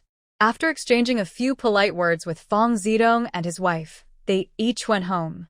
"Old Fong, what should we do now? Lan's reputation is ruined," Fong's mother said angrily and sadly. She had raised her daughter carefully, and she was now beautiful and praised by everyone. But now, her reputation was destroyed by those rotten relatives. "It's all your relatives' fault. I told you to cut ties with them, but you wouldn't listen. Now look, my lawn is harmed because of them. Listen to they're saying. Is that even human?" Mother Fong closed the door, lowered her voice, and complained while crying and scolding. "Are you out of your mind? Didn't they say it was Fang Tang who went back home and told everyone? We were all played by Fang Tang. Fong Zedong clenched his teeth. He finally understood what was happening. All of today's problems were caused by the second daughter. The 2 previous letters were also tricks by this troublemaker, who demanded things while spreading rumors from her hometown. This troublemaker has deep schemes. I was fooled. Mother Fong thought for a moment, her face changing color with anger. It's that little troublemaker. I told you from the start, she should have been flushed down the toilet when she was born. But you refused. You wanted to send her back to your mother's place. Your mother is more cunning than a hornet's nest, double-faced and treacherous. The people she raises won't be good. I warned you, but you wouldn't listen. Enough. What's the point of saying all this now? What did my mother do to offend you? As a daughter-in-law, you've never shown her any respect. She even raised your daughter. Aren't you satisfied? Fong Zedong's face darkened. Although he hadn't been very filial to his own mother, hearing his wife say this made him very angry. His face looked terrifyingly grim. Mother Fong was frightened and shut her mouth, knowing she had touched her husband's sore spot. She dared not speak of her late mother-in-law anymore. But inside, she was furious. She couldn't help but ask, what should we do now? Those people outside will definitely spread rumors. You'd better think of a way. Being honest means no one can blame you. We can't talk about this everywhere. People won't believe us. They might even think we're guilty. Instead, let's wait for the factory's annual health check in May. When that happens, the rumors will naturally disappear. Fong Zedong already had a plan. Rumors shouldn't be explained away by words, especially when they come from relatives. The more we try to explain, the worse it gets. It's better to let the facts speak for themselves. As long as the health check shows Fong Lan is still A, the rumors will fade on their own. Mother Fong's face lit up with joy. She nodded repeatedly. It's late April now, and May is coming soon. This plan is good. Our Lan is a proper girl. She's not afraid of these rumors. With her worries eased, Mother Fong had time to curse. She gritted her teeth and cursed Fong Tang, feeling upset that she had just sent out a package at noon. She also resented her relatives from her hometown. They came just when she had sent the package. I put 10 yuan in the package along with all the cloth tickets at home. I also bought sugar and snacks. It cost me half a month's salary. That's cheap for that troublemaker's second brother. Mrs. Fong's heart was broken. She usually didn't buy snacks at home, but today she was cruel and bought some. Now she fed them all to the dog. No, that little creature is even worse than a dog. I'll pretend I never had this creature. When she comes home, she is not allowed inside. Mrs. Fong cursed. Even her own sister can be insulted, so this little creature has a black heart. In the future, there will be no place for her in the family. She won't even get a sip of water. Since their household registration has been moved to the countryside, she definitely won't return to the city. Let this little creature stay in the countryside for the rest of her life. Thinking this way, Mrs. Fong felt a bit more at peace, but she still felt sad for her eldest daughter. She told Fong Zedong, let Lanner not go to the countryside anymore. That creature is unreasonable. There's no point wasting the bus fare. Father Fong frowned. He thought of something important, something life-threatening. If Fong Tang dares to do this, it means she and Zhao Weijie are not serious about each other. We need to go there ourselves. Lanner and I will go, you stay here. He was worried his wife and second daughter might argue. So he decided to go with his eldest daughter to try to talk some sense into that creature. Zhao Weijie probably isn't over her yet. Otherwise, in his recent letters home, he wouldn't mention Fong Tang. Fong Zedong still hoped to save the marriage. He had raised Fong Tang for 18 years, and he believed he deserved some reward. But they didn't know that rumors about Lan Fong spread quickly. Within half a day, they reached every corner of the factory. Almost everyone knew because Lan Fong was a well-known person at the factory, and her gossip was very interesting. The workday ended. Lan Fong was packing her things on the bus. She had a busy afternoon, working all day, without even time for a bathroom break. After packing, she took out a mirror and combed her hair. She always kept a graceful and elegant appearance, whether at work or leaving. She wasn't naturally beautiful like Fang Tang, but even with messy hair, she still looked pretty. Her hair was a bit messy, like a village girl. Before leaving work, she always tidied herself up. Lan Fong carried a cloth bag, holding the railing with one hand as she got off the bus. There were still many people in the workshop. She greeted them with a smile, and they responded happily. But Lan Fong felt something strange. Those people's eyes looked odd. She thought she was imagining things and didn't think much of it. She hurried to the bathroom. The factory's public toilets were divided into stalls, and once the door was closed, no one could see inside. Soon after, someone entered the bathroom. While waiting in line outside, Fong Lan was still squatting, about to stand up and put on her pants when she overheard people talking outside, even mentioning her. Is what happened to Fong Lan really true? It sounds so detailed. Fong Lan held her breath inside the stall. She didn't know what they were talking about. What exactly was going on? Of course it's true. Her relatives from her hometown said so. How could it be false? I've always said Fong Lan is fake, a smiling tiger. You guys didn't believe me. You're right. I really didn't see it coming. She's actually like that. Fong Lan's face darkened. The voices of these gossiping women sounded familiar. They were probably female workers from the workshop. Unfortunately, she couldn't recognize them at the moment. They were likely jealous gossipers. Destined to spend her life working hard in the workshop. Once she went to college, these people would only look up to her. This person is so sneaky. She was secretly involved with Zhao Weijie, even got pregnant, and still lied outside that her sister was dating Zhao Weijie. Poor Fang Tang, stuck with such a smiling tiger sister. She can't even speak up about her suffering and has to work hard in the countryside. Yeah, Fong Lan should be the one blamed. She's the oldest. The Fong family said she was in poor health, so Fang Tang was sent away. Working in the countryside is like Lin Mimi, but messing around with men makes her a Lian Lian. The women all laughed. One of them mocked. Lian only had 2 men in her life. She didn't cheat before marriage, and she didn't get pregnant either. That's right. Fong Lan is even worse than Lian. Her way of acting is just like the old Chong San-tongzi. You're giving her too much credit. With her donkey face, Chong San-tongzi wouldn't want her. The girls from Chong San-tongzi are all beautiful, talented in music, chess, calligraphy, and painting. How does Fong Lan compare? She can only hang out in the lower halls. The women laughed again, belittling Fong Lan to the dust, which made them very happy. Inside the stall, Fong Lan was so angry she almost kicked the toilet. It was only one afternoon, and so many vicious rumors had spread. Who was behind all this? Is anyone inside? It's been a long time, and no one's come out. Did she fall into the toilet? Someone forcefully knocked on Fong Lan's door, but it was locked from the inside and wouldn't open. The person outside impatiently called, "Hurry up. There are so many people waiting outside." Other people also urged her along. Fong Lan calmed herself, put on her pants, and opened the door to come out. Everyone fell silent. They didn't expect Fong Lan to be inside. They had just been talking so loudly, and now they felt a bit guilty. But the guilt didn't last long. Soon, everyone was calm again. The people who did wrong no longer felt afraid. They thought, why should we be afraid? Fong Lan has been acting out, so she deserves to be criticized.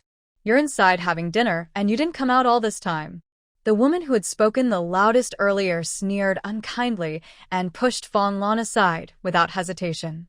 She was about Fong Lan's age, also a temporary worker at the factory. Her parents worked there too. But she and Fong Lan didn't get along since they were young because their parents always compared them, saying she was worse than Fong Lan. After hearing this many times, she started to hate Fong Lan. You're in such a hurry to eat hot food, so why don't you say anything now? Weren't you just talking so excitedly? Fong Lan kicked her. The woman almost fell into a pit. It was just in time for her to get hot food. Angrily, she turned around and slapped Fong Lan. Fong Lan dodged, then kicked back. The woman was shorter and not as strong, so she could only use clever moves. She knew she couldn't win if they fought face to face. But as soon as she hit her, she regretted it. She shouldn't have been impulsive. If they fought, she would definitely lose. These people wouldn't help her. You're A, and you still want to build a shrine to chastity? I told you. Why don't you like hearing that? Then don't sleep with men. The woman worked on grinding machines. She handled heavy parts every day and was as strong as a man. Soon she gained the upper hand. She grabbed Fong Lan's hair and slapped her several times, insulting her with harsh words. Stop hitting her. Be careful not to hurt the baby. After all, it's a life. Someone sincerely advised from the side. Fong Lan's vision blurred. She was so angry she shouted, I'm not pregnant. You're all talking nonsense. No pregnancy? Then you must have worn a when you slept with men. No wonder. Your mother works in the clinic, right? She's easy to get a from. Even if you sleep with 10 or 8 men, it's enough. The woman who worked on the grinding machine often joked with the male workers in the workshop. She was a young woman, but very bold. She would talk dirty jokes and argue fiercely. She was so outspoken that even 10 Fong Lans couldn't compare. Everyone looked regretfully at Fong Lan's waist. No pregnancy, what a pity. They also believed that Fong Lan must have taken proper precautions, especially since her mother works in the medical office and would know these things. Fong Lan dared not argue further. No matter what she said, these people wouldn't believe her and might even spread more false rumors. She needed to find out who was behind this. The woman from the grinding shop slapped her a few more times and pulled out a strand of her hair. Seeing Fong Lan looking so helpless, she finally felt satisfied. After holding in her anger for over 20 years, she had finally vented it all. Fong Lan covered her face, crying softly as she ran away. Many people pointed and stared at her along the way. Their curious looks felt like knives stabbing into her heart. Since she was a child, she had always been called a good girl by others. Many would point at her with envy and admiration, making her proud and confident. But now, their looks were full of contempt. She couldn't accept it. She hadn't done anything wrong. Why should she suffer all this? Fong Lan ran home in a rush. Her disheveled appearance shocked her parents, Fong Zedong and his wife. She had a bald patch on her head, some bloodshot eyes, 2 buttons missing from her clothes, and red, swollen handprints on her face. She looked like she had been mistreated. Her mother was so frightened, she kept asking, Lana, what happened? Did someone bully you? The rumors had just started, but she hoped they wouldn't become true. Mom, what's going on at the factory? Why are those people saying such things about me? I couldn't take it, so I fought back. Fong Lan cried into her mother's arms. Her mother sighed in relief, glad it wasn't worse. But seeing her daughter like this, she felt both angry and worried. She had never dared to hurt her daughter before, so why were those people hitting Lana? Who hit you? Her mother asked through clenched teeth. Fong Lan named the woman from the grinding shop, who also lived in the same apartment building. Her mother immediately got up to go confront her, but Fong Zedong stopped her. Kids fighting is one thing. Don't get involved. We shouldn't make this bigger. It will settle down in a few days, especially after the health check. Are you just going to let Lana be beaten? Fong Zedong, I can't stay silent. His wife pushed him aside and was about to go out, but Fong Lan stopped her, tears in her eyes, begging, Mom, don't go. Dad is right. We can't make this worse. It'll only ruin my reputation. She then asked Fong Zedong, Dad, who is spreading these rumors about me?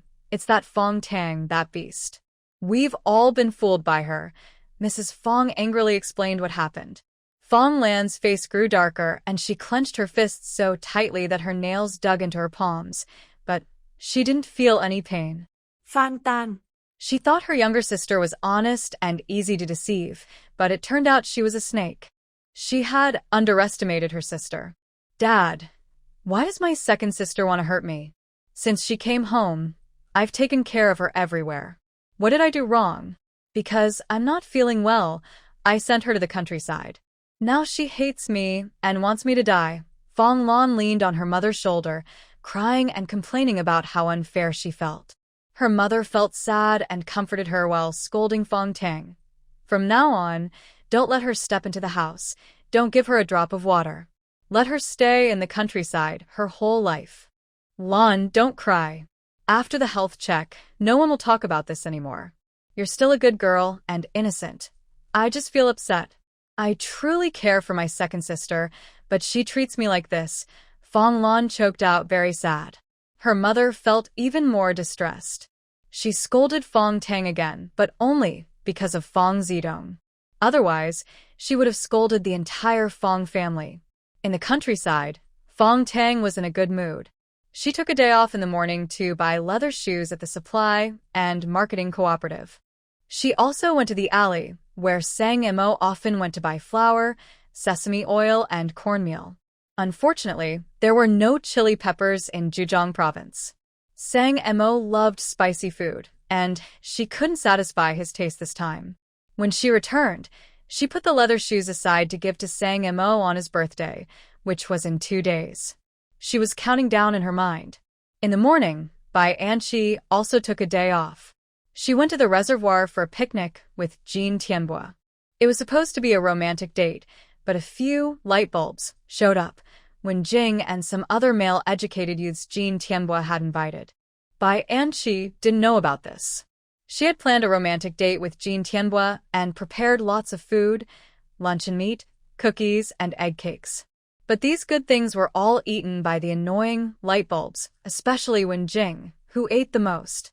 Bai Anqi didn't get to eat anything and was very angry. Jean Tianbua explained that someone came to talk to him, and he felt embarrassed to refuse. He was good at coaxing girls with sweet words, and he managed to make Bai Anqi feel happy. All her anger shifted to Wen Jing. Bai Anqi suspected Wen Jing was behind this. Jean Tianbua also said Wen Jing was the one who approached him first, followed by the other male youths. She guessed Wen Jing had called them all to ruin her date. So, in Bai Anqi's heart, the person she disliked the most became Wen Jing, and Fang Tang was happily laid off, dropping to second place. After dinner in the thatched hut, Sang Mo and Fang Tang went back to their dormitory. The two old men had recovered quite a bit and could handle tasks like cutting grass and herding cattle. They refused to let Sang Mo do any work, saying that some light activity was good for their bones and health. Sang Mo thought this made sense, so he let them be, but he still did the heavy work, only letting the old men do easier chores. Under the hazy moonlight, their shadows flickered and intertwined. Fang Tang playfully jumped a few times, trying to step on Sang Mo's shadow, but each time he moved away, so she kept missing. "Don't move, you're so annoying." Fang Tang glared angrily. Her cute look under the moon was very beautiful. Sang Mo felt soft-hearted and stood still, letting her jump around and play childish games. "I stepped on your head." Fang Tang successfully stepped on Sang Mo's head, feeling very proud.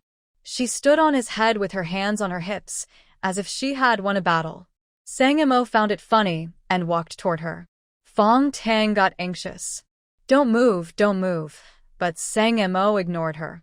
He walked over, held her down, and kissed her fiercely for a long time until she was teary-eyed from being overwhelmed. Only then did he let go and bent down. Fang Tang lightly kicked him, not hurting him, then suddenly jumped onto Sang Mo's back. After kissing her for so long, her legs felt weak, so she had to let him carry her. Sang Mo adjusted himself and carefully descended the hill.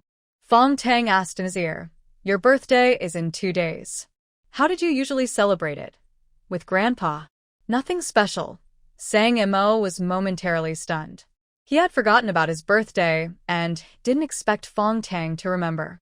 His heart softened again, and he walked more steadily, worried about jostling his back. "Let me celebrate your birthday. If you don't like it, you can't say so. You have to say you're very happy, understand?" Fang Tang warned in advance. Sang Mo chuckled softly. Okay, but he knew that Fang Tang's birthday celebration would definitely be grand. For the first time, he looked forward to his birthday and hoped it would come soon. As usual, they parted at the dorm door. Fang Tang pushed the door open and entered, but she noticed something was wrong inside. There was a puddle of tea on the ground and a broken porcelain cup. Bai Anqi crossed her arms and angrily glared at Wen Jing. It was clear they had just fought. The porcelain bowl belonged to Wen Jing, but Bai Anqi probably broke it. How shameless you are. I was on a date with Jean Tianbua, and you have the nerve to look for him? Is your family running a brothel? Your mother is a madam, and your father is a. That's how you came to be such a shameless person. Fang Tang found it interesting. She had never heard Bai Anqi use so many colorful words when insulting someone. Wenjing's face changed dramatically, and she shot back, I'm not like you. I don't even know what a madam or a does. You seem so familiar with it. Obviously, your family is involved in that. My parents are just ordinary workers. I'm ashamed of myself. Shut up. My dad is a manager at a department store. You're just a shameless, low person. Are you proud of stealing someone else's boyfriend? I let you do it, and you're just being cheap. Bai Anqi was furious and pounced like a little lion, grabbing Wenjing to hit her. She looked fierce, but Fang Tang knew Bai Anqi couldn't beat Wenjing. She would lose in just a few moves. Wenjing looked calm and quiet, but she was very strong and aggressive. Bai Anqi only appeared tough, but was actually a paper tiger. She couldn't even beat Wenjing. Soon, the situation turned. Wenjing gained the upper hand, kicking hard and punching several times. Bai Anqi was in pain, her eyes rolling back. Zhao Weijie tried to stop the fight and pull them apart, even taking a couple of punches herself. Fang Tang, don't just stand there. Help me pull her away. Zhao Weijie was unhappy with Fang Tang's indifference. As a fellow soldier in the trenches, how could she be so cold? Fang Tang didn't move, afraid to get involved. I'm afraid I'll get hit. You already took 2 punches. I can't handle that. Ugh, how can you be like this? No sense of revolutionary friendship at all. In frustration, Zhao Weijie said some harsh words, pushed open the door, and rushed out to find a male youth to help. Fang Tang rolled her eyes. Bai Anqi and Wenjing weren't her comrades in the revolution. Neither of them was good. Let them fight it out. She didn't want to get involved. Wenjing knelt down in pain, while Bai Anqi rode on her, hitting her fiercely with both hands. Just now, this rude person had punched her stomach several times, making her bitter bile. I will never forgive this shameless person. When Jean Tianbua and the others burst in, they saw Bai Anqi riding on Wenjing, viciously hitting her. Wenjing was crying out for mercy, but Bai Anqi paid no attention and continued to hit harder. Seeing this, the men felt chills run down their spines. Stop hitting her. Bai Anqi, let go. Jean Tianbua stepped forward to stop her. Bai Anqi's eyes were red from crying, and she didn't recognize him. She swung her fist and hit him directly on his glasses. Ouch! Jean Tianbua cried out in pain, covering his face. After a moment, blood started to flow from between his fingers. Zhao Weijie shouted in fear, You're bleeding. Bai Anqi, stop hitting her. Jean Tianbua's eyes might be ruined. Bai Anqi finally realized what was happening. She turned her head and saw a lot of blood on Jean Tianbua's face, coming from his left eye, which looked injured. Her own hands were also hurt. She was so angry earlier that she didn't notice. Now she felt the pain intensely. It wasn't intentional. Why did you come and pull me? Jean Tianbua, are your eyes okay? Bai Anqi started crying in fear. She truly liked Jean Tianbua. She didn't want this situation. It was all Wenjing's fault. Bai Anqi was so angry that she kicked Wenjing a few more times. Jean Tianbua still had one good eye and saw everything clearly. He felt annoyed. He used to think Bai Anqi was pretty and came from a good family, but after a few interactions, he realized she had a bad temper, no education, and was very rude. She was not the type he liked. Do you really want me to go blind? Bai Anqi, I'm so disappointed in you. Even if you can't be a lady, you shouldn't be so rude. Right now, you look no different from those village women. Jean Tianbua spoke harshly, his tone heavy. He didn't know how his eye was now. If he really went blind, he'd be a one-eyed man. He was once a handsome, talented man. How could he be handsome with one eye gone? How could he date pretty girls then? Jean Tianbua, tell me clearly. How am I rude? Wenjing just hit me so many times. Why don't you say anything about her? Bai Anqi looked very wronged. She was still in pain. Wenjing lowered her head and said nothing. To everyone, she looked like a helpless person who had been bullied. No one believed Bai Anqi's words. When I just came in, I saw you hitting Wenjing with my own eyes. Everyone saw it, and you still refused to admit it. Bai Anqi, you're selfish and afraid to take responsibility. I was wrong about you. Jin Tianbo didn't want to argue with Bai Anqi anymore. He needed to quickly see a doctor for his eye injury. After saying this, he hurriedly left. The other young workers shook their heads silently and also left. Wenjing's lips curled into a slight smile, her eyes full of pride. Today's fight was really good. Bai Anqi, that fool, didn't even need to think to handle it. Bai Anqi chased after him, but Jin Tianbo ignored her and went to find the barefoot doctor. Feeling both wronged and angry, Bai Anqi's tears flowed. She was the one being bullied, yet Jin Tianbo was defending Wenjing and even scolding her in front of her, saying mean things. Wenjing, it's all her fault. Bai Anqi finally realized she had been played again by Wenjing. She stormed back to her room, rushing at Wenjing. But this time, Wenjing didn't fight back. She grabbed Bai Anqi's hair, causing her to cry out in pain. Bai Anqi bent over hard, unable to stand straight. Jin Tianbo doesn't like you at all. He said you're rude and selfish. Didn't you hear him? Go look in the mirror and see how ugly you are. From now on, don't show off in front of me. If you make me angry, I'll cut off your claws. Wenjing whispered to Bai Anqi, her voice soft and gentle. Only Bai Anqi could hear. To others, it sounded like sisters whispering sweetly. No one would guess Wenjing was issuing a deadly threat. Wenjing's threat scared Bai Anqi, so she let go. Wenjing even waved a pair of scissors at her. Bai Anqi trembled with fear, her eyes full of terror. The way Wenjing looked at her just now was scarier than Fang Tang, like a poisonous snake lurking behind her, cold and sinister. Bai Anqi felt very wronged. Everyone in the dorm was so scary. Because she was the best, these people bullied her. Boo-hoo. She really wanted to go home. She couldn't stand this place for a single day. Fang Tang had already taken down her tent and was ignoring everything outside. Bai Anqi couldn't beat Wenjing, who spoke the sweetest words but did the cruelest things, like a venomous snake.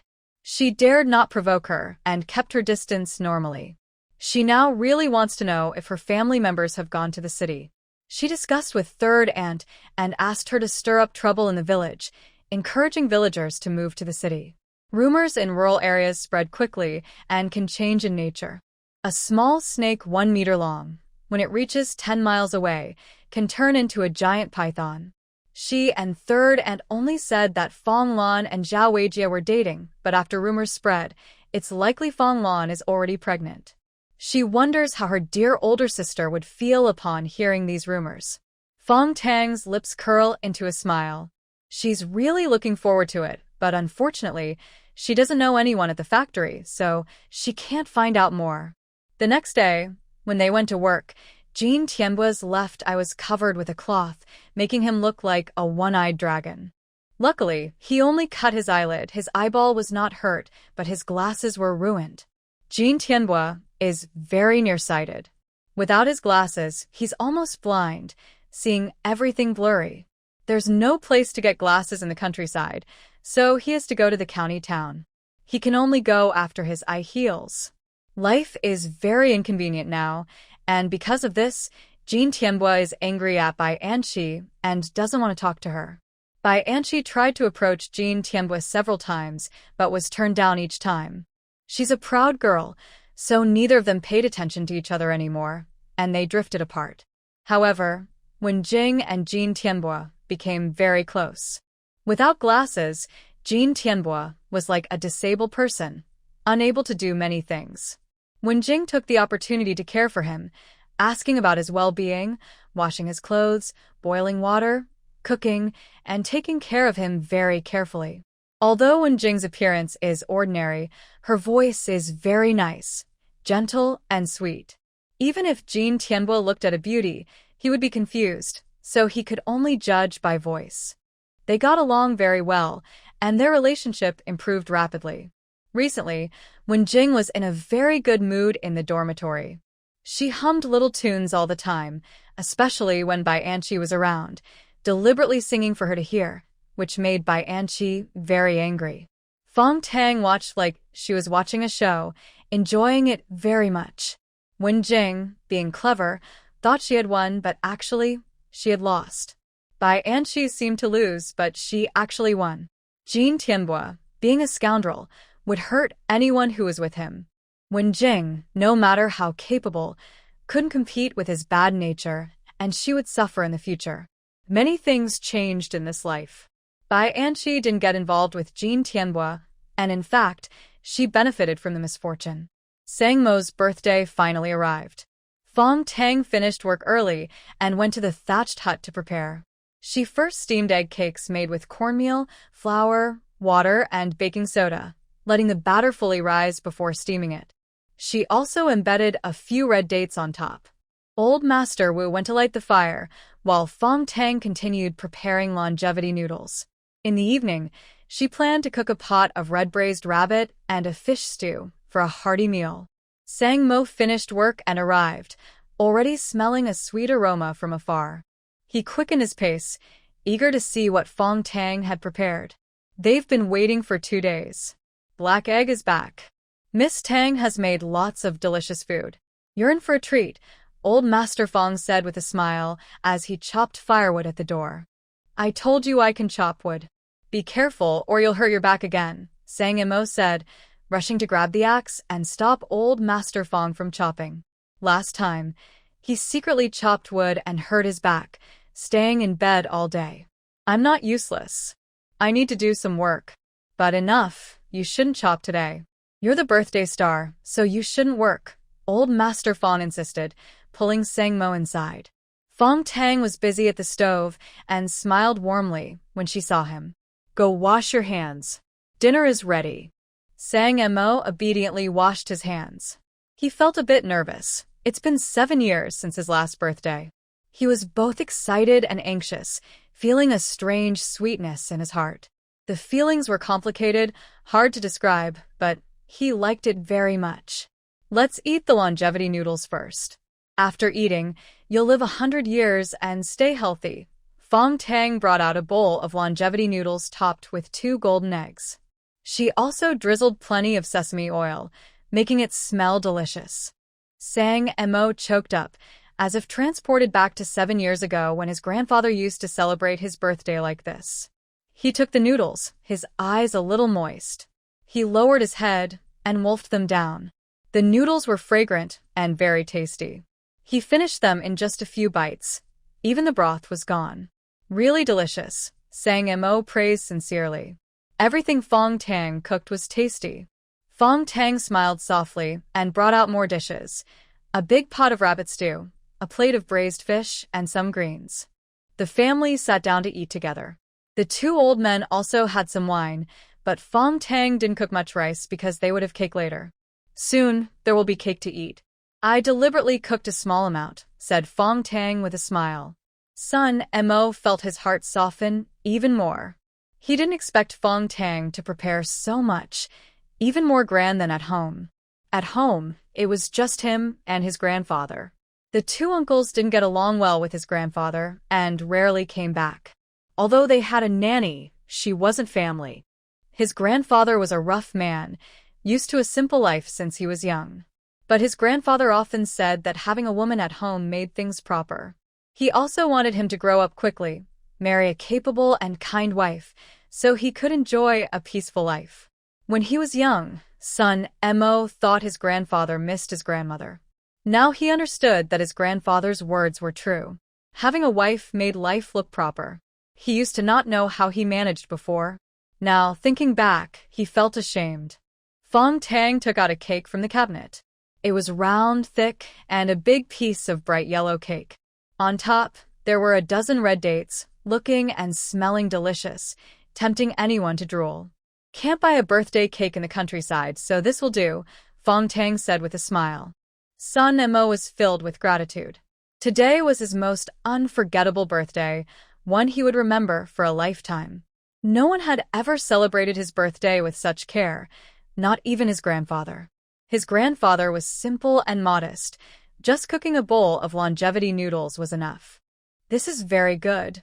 Thank you, Sun Mo said, taking the cake and placing it on the table. Next to him, old Master Fong, eager to eat, joked, "You family members shouldn't be so polite." Come on, eat the cake. I can't wait. Fang Tang blushed with embarrassment and handed Sun Mo a piece of cotton thread to divide the cake. The cake she steamed was quite big, soft, sweet, fragrant, and melting in the mouth. All four of them finished eating. The two old men loved sweets and ate quite a lot, feeling full and burping happily. This cake is really delicious, just like the one my mother used to make. I haven't had such a good one in many years, old Master Fong said with emotion. The cake awakened long-forgotten memories. When he was young, his mother sewed cloth every day. After selling it, she would steam egg cakes for him and his siblings. She never ate any herself and said she was happier watching them eat than eating herself. When they were young, they didn't understand and thought she was telling the truth. How silly they were. Old Master Fong sighed. He left home at 17 and didn't return until he was in his 30s. His mother had already passed away. His younger brother said that before she died, she kept calling his name and didn't close her eyes even in death. Old Mr. Wu knew about his worries. He patted his shoulder and comforted him, saying, "We have been loyal to the country, but there are many regrets for the Wu family. Loyalty and filial piety have never been easy to balance. Your mother will understand." Old Mr. Fong wiped his face with force and smiled cheerfully. "Today is a happy day. Let's not talk about these. Hey Dan, here's a red envelope for you." He took out a red envelope from his pocket and handed it to Sang Mo. Old Mr. Wu also took out a red envelope. Sang Mo politely accepted it and joked, "Fong Tang's birthday is in June. You guys can prepare your red envelopes then." Fong Tang gently patted him and said with a pout, "Who asks for red envelopes like you?" Old Mr. Fong laughed loudly. Red envelopes should be asked for to make it fun. Tang's birthday, of course, she'll get a red envelope. Don't worry, the two of us are well off. Old Mr. Wu kept laughing and stroked his chin. Recently, he had grown a beard. He was too lazy to shave, so he kept it. Sometimes he would touch it a few times. Fong Tang was generous and said, "Then I won't be polite. But my birthday is still a while away, so no rush." She knew that a few days ago, old Mr. Fong received a package sent by his son. His children all had good jobs, and their conditions were quite nice. A few years ago, they lost contact and had a tough time, but Sang Mo helped him reconnect, and soon a package arrived. So recently, the two old men were quite comfortable financially, and they could still give red envelopes. After joking around, it was getting late. Sang Mo and Fong Tang went down the mountain together. When they reached the dormitory, Fong Tang asked him to wait and went back to get her leather shoes, then slipped them into Sang Mo's arms. "Look at them when you get back. Happy birthday," Fong Tang said quickly, and then turned back to the dorm, her face burning. Sang Mo opened his cloth bag and revealed a pair of shiny leather shoes. He couldn't help but smile and felt warm inside. He didn't expect a surprise. No wonder that silly girl went to town yesterday. He carried the shoes into the dorm. Zhao Weijie was lying on the bed eating cookies, and Zhang Jianxi and another person were talking. When they saw the shoes in his arms, Zhang Jianxi's eyes lit up and he asked enviously, "Those shoes must have cost a lot, right? Did you buy them recently?" "Fong Tang gave them to me." Sang Mo's tone carried a bit of pride. He and Fong Tang were openly dating, and they planned to get married and have children. It was a lifelong commitment, so there was nothing to hide. Zhang Jianxi's eyes nearly popped out, and the other person was just as stunned. They looked at him with a mix of envy and jealousy, feeling uncomfortable. The supply and marketing cooperative's leather shoes cost 20 yuan. Everyone knew this and asked about the price, but no one dared to buy them. Fong Tang was truly willing to spend on Sang Mo. Although the girl herself wore old and torn clothes, among the 4 female educated youths, Fong Tang dressed the most simply. Yet she was willing to buy such expensive shoes for Sang Mo. Her mind was really being kicked by a donkey. Zhao Weijie was also very jealous. He still hadn't given up on Fong Tang but kept his feelings deep inside and didn't dare to show them. He also didn't want Sang Mo to know because this devil was even scarier than the king of. Are you really dating Fang Tang? Zhang Jianqi asked curiously. Is it fake? Sang Mo replied coldly. Being in a relationship means being serious about it. If someone like Jean Tianbua isn't considered dating, then he's just being a troublemaker. He put on the new shoes, tested them on a piece of paper, and found they fit just right. His lips curled into a slight smile, softening his usually stern face. Zhang Jianqi grinned and said, You really have talent. The prettiest girl-educated youth was taken by you. Fang Tang's family is from Shanghai.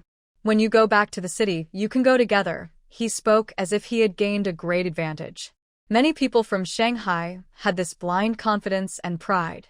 Even if they lived in tiny pigeonhole apartments, they still felt proud and looked down on outsiders. In the eyes of some Shanghai people, anyone outside Shanghai, except those from Beijing and Yangcheng, was considered a rural person. Zhang Jianqi was like that. His family was so poor that they barely had enough to eat. Yet he was very proud and looked down on other outsiders, like Sang Mo. Sang Mo never talked about his family or said he was from Beijing. He only said he was from the Northwest. He also never received packages or letters, so everyone thought his family was very poor. Zhang Jianqi thought the same. He even believed that Sang Mo and Fang Tang were dating just to get a Shanghai household registration. If they married, they could go back to Shanghai together. Having a Shanghai household registration was worth much more than one from the Northwest. Fang Tang was pretty and could help him get the Shanghai registration. Sang Mo's plan was really clever. Sang Mo slightly curled his lips, catching Zhang Jianqi's hidden meaning. He didn't bother to respond. He really planned to go back to Shanghai. There were too many sad memories in Beijing. His grandfather had many friends there, but over the past 7 years, most had died or drifted apart. His mother is from Shanghai, but he has no relatives there. His maternal grandparents only had his mother as their daughter, and they were not originally from Shanghai. His grandfather was the head of a pawnshop in Shanghai and earned a lot of money. From a young age, he sent his mother to private school and also to a foreign school. His mother studied at Jinling Women's University. Later, she met his father at work. Sadly, their love was short-lived. When his father had an accident, his mother was about to give birth. She was shocked and went into early labor, bleeding heavily and losing a lot of health. His father passed away before he was 1 year old. He has no memories of his mother. He only remembers someone humming a little tune in his ear. It was a local folk song. He remembers the melody but cannot hum it himself. His grandfather left behind a lot of property, including houses and jewelry. But now most of it is gone. Only one house remains, and the ownership papers are in his grandfather's name. His grandfather said that when he was born, his mother transferred the house to his name. He has kept this ownership paper all along. That's why he wants to go back to Shanghai to see the house where his parents lived. His grandfather said that when his parents worked in Shanghai, they lived in that house. Zhang Jiaxing saw that he was silent and looked at him with disdain. Sure enough, it was all about getting a Shanghai household registration. Fang Tang was also foolish. She refused the factory director's son and instead looked for a poor guy. Besides his face, what else does Sang Mo have? He's not impressive at all. At least he's a local from Shanghai. Fang Tang's choice of him is better than choosing Sang Mo. Zhang Jiaxing thought to himself, secretly glancing at Sang Mo's new leather shoes. He looked down at his own worn-out cloth shoes. He didn't even have a pair of good shoes. His work points this month weren't enough, and next month he might have to go without. His throat suddenly itched badly. Zhang Jiaxing started coughing violently. He still hadn't fully recovered from his last cold. He bought some medicine at the health clinic, costing 3 yuan and 80 cents. The doctor said injections would help him recover faster, but they cost 5 yuan and 40 cents. Zhang Jiaxing couldn't afford it, so he only bought some medicine. Relying on medicine alone made recovery slow. He still coughs now and then. Sang Mo took off his leather shoes carefully and put them away. He looked at Zhang Jiaxing and said slowly, "You've been coughing for so many days and still not better. Could it be tuberculosis?" As soon as he said that, Zhao Weijie and another person looked at him with alert expressions. Tuberculosis is contagious. Zhang Jiaxin got nervous and explained, "It's just a cold. I went to the town clinic last time and the doctor said so. It can't be tuberculosis." Sang Mo, "Don't spread false rumors." Sang Mo said calmly, "I didn't say it definitely is, it just looks like it. You'd better go to the county hospital for a proper checkup before it turns serious. My health is fine. Mind your own business, Sang Mo."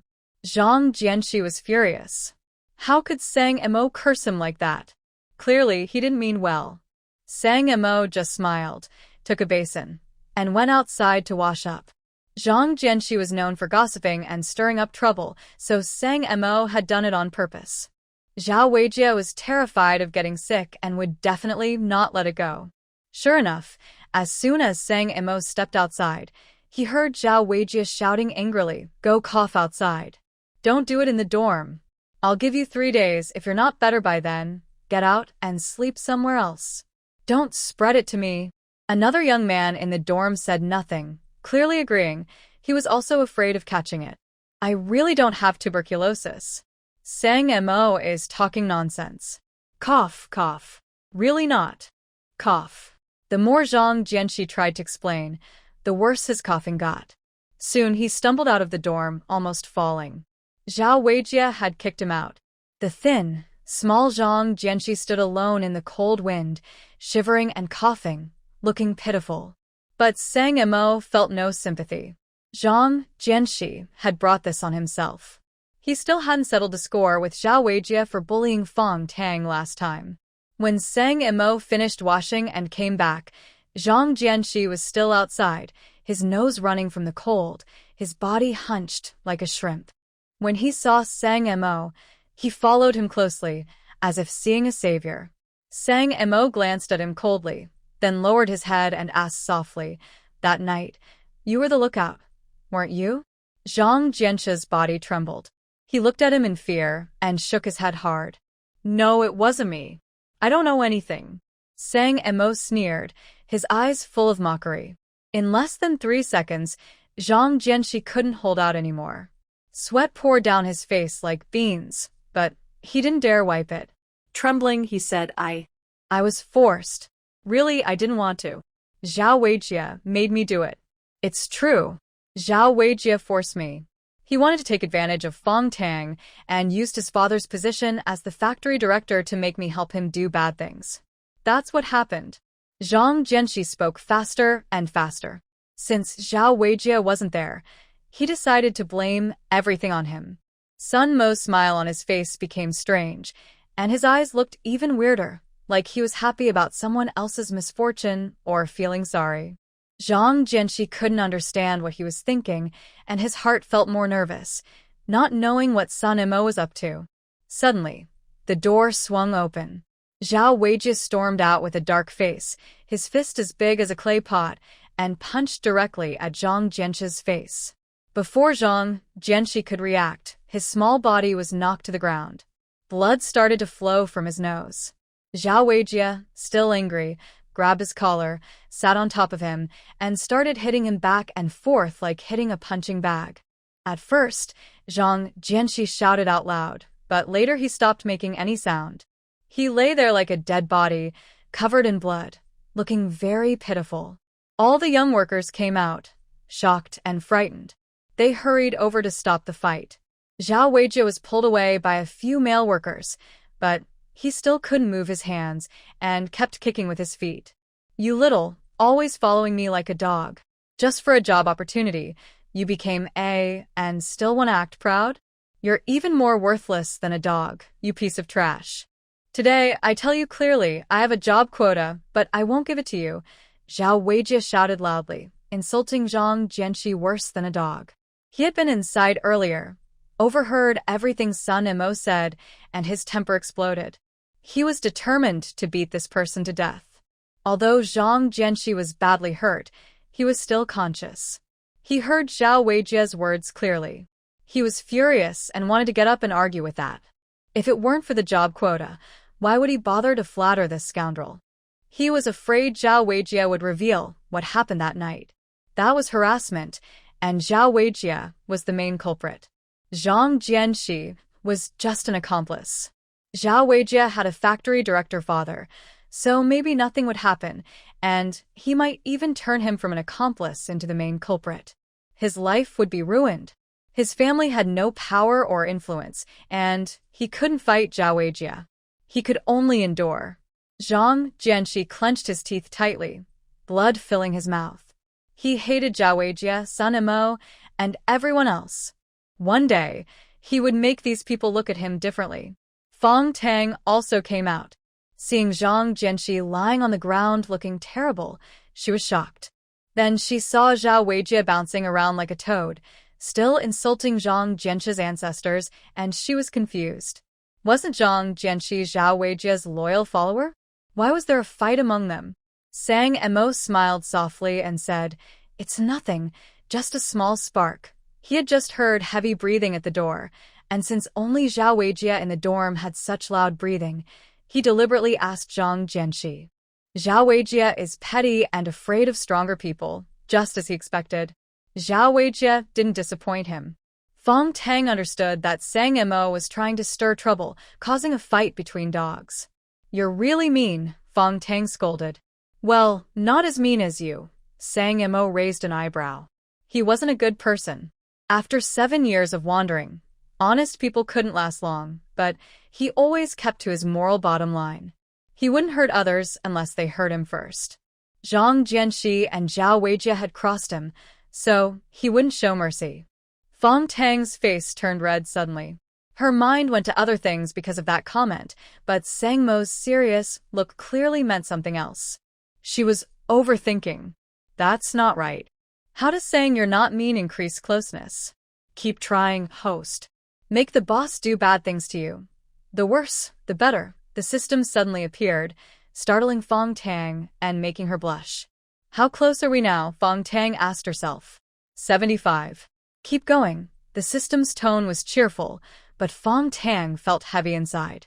Only 75? We've been very close these days. They kissed almost every day and hugged.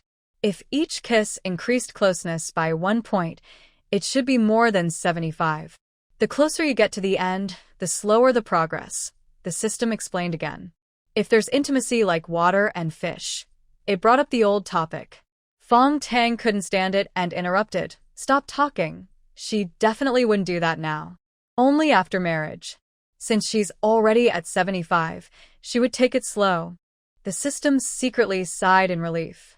Luckily, the host was simple and naive. It had secretly done some tricks, but it was for her own good. More interaction with the boss would strengthen their bond. Complete the task of making the boss have an unforgettable birthday and earn the language talent, the system announced. What is the language talent? Fong Tang didn't understand. You'll find out then. Why isn't there a bonus reward? Fong Tang was a bit unhappy. There used to be extra rewards. 5 fish and a wild rabbit a day aren't enough?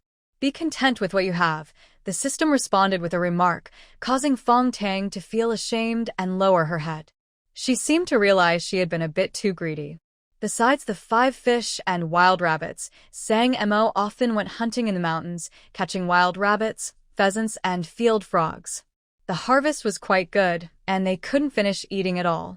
Sang Mo sold some in town to buy rice and other food, ensuring they had enough for 3 meals a day. There was no need for the system to give them extra food. Zhang Jian was helped up from the ground, unable to stand straight. Zhao Weijie stopped scolding him and spat angrily at him. Zhang Jian looked down, full of hatred. Sooner or later, he would make Zhao Weijie regret what he did today. One day, he would kneel and beg for mercy. Everyone dispersed and went back to their dorms to sleep. Sang Mo deliberately walked behind Fong Tang and said, "Your shoes fit well." Fong Tang blushed and replied, "That's good. I'm going back now. Good night." She quickly ran back to her dorm. Sang Mo smiled and also returned to his dorm. Today was truly an unforgettable birthday, one he would never forget. On June 8th, he planned to prepare a grand birthday celebration for Fong Tang. Time passed quickly. A week later, Fong Tang received a package from her family. She asked Sang Emo to pick it up from town.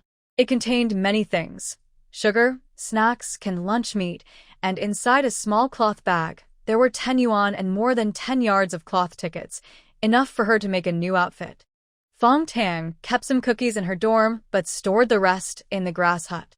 She wanted Sang Emo to exchange the cloth tickets for grain in the village.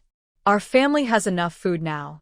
I'll go exchange some cloth tickets and you can go to town to buy fabric and make new clothes," Sang Emo disagreed. Now he not only sold fish and wild rabbits, but also sold eggs. Villagers from 10 miles around would bring him eggs to sell. The profit was small, but the large volume made up for it. With the money from selling fish and rabbits, he could earn about 100 yuan a month. But this was just small-scale work, not enough to satisfy his ambitions. The situation was tough now, so he couldn't do big business. He could only run small trades to get by. When policies relaxed in the future, he planned to expand and make their lives better than anyone else's, especially for Fang Tang and his grandfather. "I have enough clothes to wear, so I don't need to make new ones. Maybe I can make some for you," Fang Tang said, unwilling to make clothes because she only had a little cloth ticket left. She was reluctant to part with it. Her clothes, though old, were still intact and wearable. Sang Emo often went out, so he needed to dress properly. "As a man, I don't need fancy clothes. You should make your own. Just listen to me." Sun Mo's tone was firm and refused to be challenged, so he simply put away the cloth tickets and went to the town to buy fabric. "Miss Tang, listen to Hey Dan. A young lady should dress beautifully. Cutting colorful cloth to make pretty clothes. The weather is getting hot, so you need new clothes," Old Master Fong said loudly. Old Master Wu rolled his eyes and retorted, "You only know about colorful cloth. It's not in fashion anymore. Miss Tang, you should cut plain colors: blue, green, red, all are fine. Simple clothes look good. You can use floral fabric for skirts. Floral skirts look nice. Aren't clothes and skirts the same? Why can you make floral skirts, but I can't make floral fabric? Of course they're different. Clothes are clothes, skirts are skirts. How are they different? You're just arguing for no reason. Don't think that just because you know a little more you can decide about clothes. When I used to pick clothes for my wife, she always said they looked good. Everyone praised them. Yes, your wife wore more colorful clothes than the flowers on the mountain. She was just flattering you, not wanting to argue. Others are also flattering you, but you took it seriously. Wu, tell me clearly, what do you mean by flattering me?" The two old men were originally smiling and talking, but after a few words, they started arguing fiercely.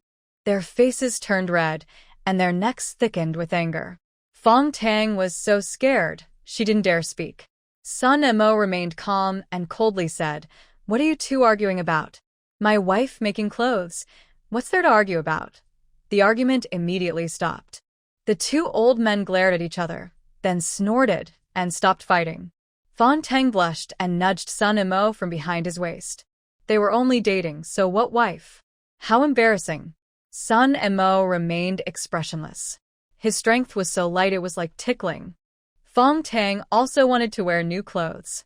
Seeing that Sun Emo didn't really want new clothes, she asked him to buy light green fabric in town to make a shirt and a few yards of dark fabric for pants. "Buy some floral fabric for skirts too," Sun Emo suggested.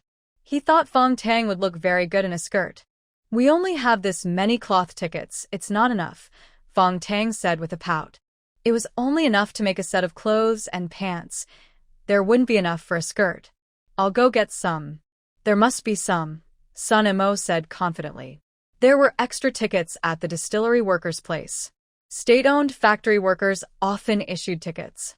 Some people saved money by not buying fabric, then sold the tickets. Later, he could ask Aunt Yu to help find out. He could exchange meat for fabric, and those people would definitely be willing.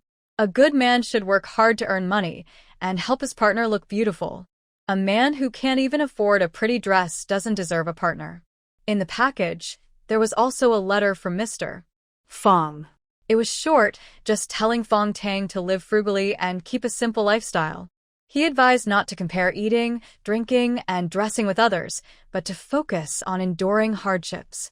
These were common words Mr. Fong often said at home, and Fang Tang had heard them so many times her ears were sore. She read a few lines of the letter and lost interest. She casually threw it onto the stove, where it could be used to start a fire. I wonder if my relatives back home have moved to the city, Fang Tang thought curiously. Later, I'll ask Zhao Weijie. He must have received a letter from his family, Sang Mo suggested with an idea. Fang Tang's eyes lit up. Yes, Zhao Weijie's mother loved gossip, especially about family scandals. She would definitely mention things in her letter. Zhao Weijie did receive his mother's letter, tucked inside the package. This time, her letter was quite thick, 2 full pages. For a factory director's wife who only had a third-grade education, writing a letter was not easy. Usually, she only wrote a few words, but this time, she wrote so much. In the letter, Mrs. Director, Dragon Fei Fengwu, vividly described Fong's family troubles, especially Fong Lan's premarital pregnancy and her multiple affairs. She also looked down on Fong Lan, saying, "This family has no shame." "And you say you slept with Fong Lan?" Oft. With her ugly face, "She's not worthy of my son. She's probably fooling around with men outside and got pregnant, just trying to find a rich fool to take over." She continued, "Son, Fong's family is no good. You must stay away from them. You don't like the daughter of the department store manager, and I have someone better for you, more beautiful than Fang Tang. Let's not get involved with Fong's family, okay?" Mrs. Director begged softly, hoping her son would listen and stay far from Fang Tang. She didn't want her son to marry into such a poor family. Zhao Weijie found all this confusing. What did Fong Lan's pregnancy have to do with him? He was the son of a factory director. Did he look at women casually? He didn't even bother to look at Fong Lan's face. His mother was right. That family was shameless. Only Fong Tang caught his eye. Zhao Weijie touched the scar on his forehead. Although it had healed, it still hurt a little when pressed. Sigh. He didn't get to eat Fong Tang's meat, and he felt very disappointed. He was also afraid of Sang Mo, who was really a devil. He could only hope that his mother would find a better match next time, someone more beautiful than Fong Tang, so he could feel proud. He wanted to write back to his mother and explain that he and Fong Tang had broken up. But Sang Mo had warned him not to tell his family for 2 months. It still hadn't been 2 months. Zhao Weijie sighed sadly. He took some things out of his bag, delicious food, money, and tickets. These made him feel a little better. Zhang Jianxi was watching from nearby, looking at all the good things. They were things he dreamed of eating.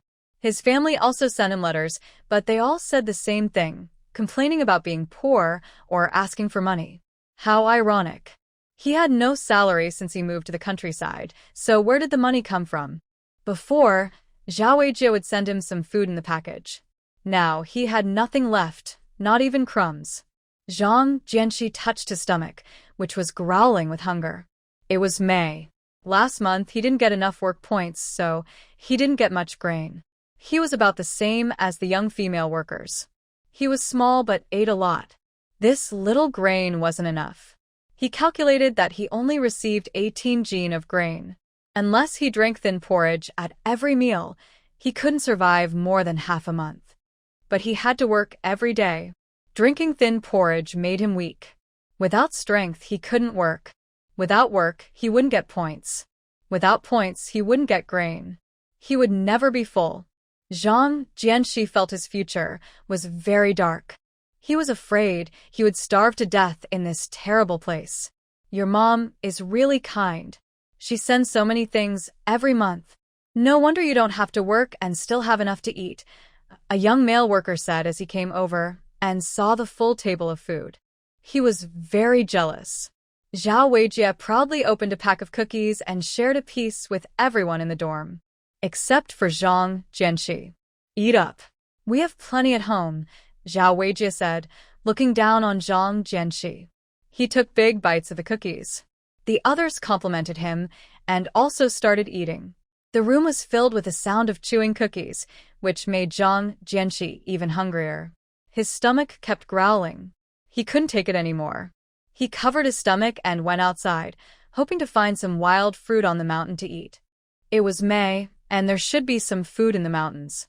Everyone looked at Zhang Jianxi's back and understood what he was thinking, but no one said anything. Zhang Jianxi was very stingy and always poor, so nobody liked dealing with him. Although Zhao Weijie had a bad temper, a big attitude, and spoke harshly, he was rich and generous with money. Because of that, his bad temper was not a big problem. Everyone just tolerated it. People like Zhang Jianxi, who had nothing and no one paid attention to, were ignored. Zhao Weijie sneered and deliberately said loudly, "My dad managed to get 2 job quotas. I told him I made friends in the countryside, and he specially got an extra one for my good friend. Your dad is really impressive. No wonder he's a big boss. Brother Wei, who are you closest to? Could it be me?" Nonsense. Of course it's me. We hang out every day, inseparable. Except for me, no one else. Everyone praised Zhao Weijie, flattering him and lifting him up high.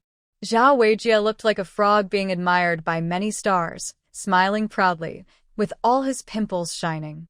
Zhang Jianxi clenched his fists. He had been promised the job quota, but now they had changed their minds. He was determined to get revenge.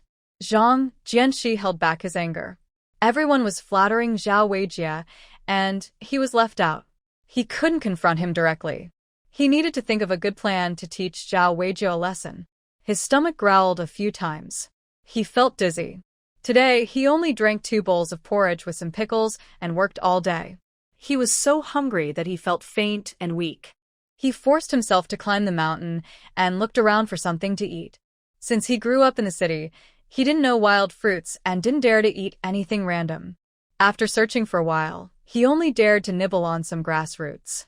They were mostly fibrous and only a little sweet, not enough to satisfy his hunger. Suddenly, a mouse ran past quickly. Zhang Jianxi's eyes lit up. Like a monkey, he jumped up and even took off his shoes to hit it. Luckily, he caught the mouse.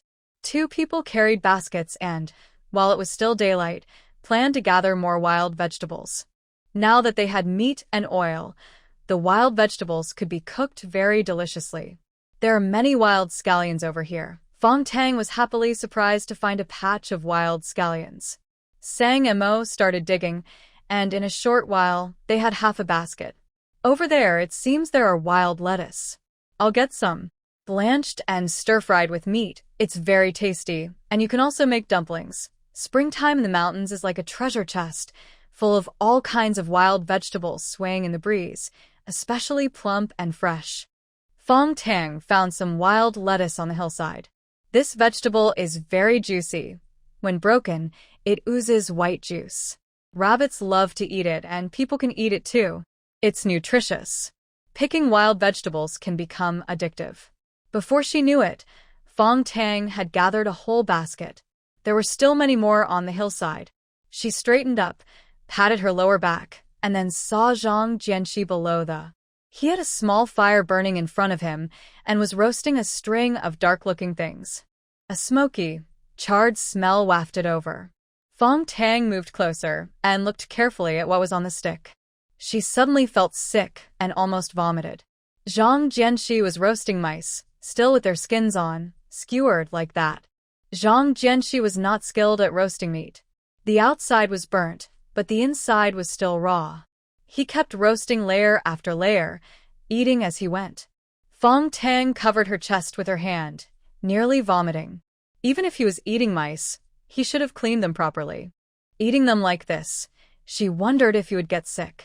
"What are you looking at?" Sang Mo came over. Fang Tang pointed out. Zhang Jianxi was so absorbed in eating the mice that he didn't notice them.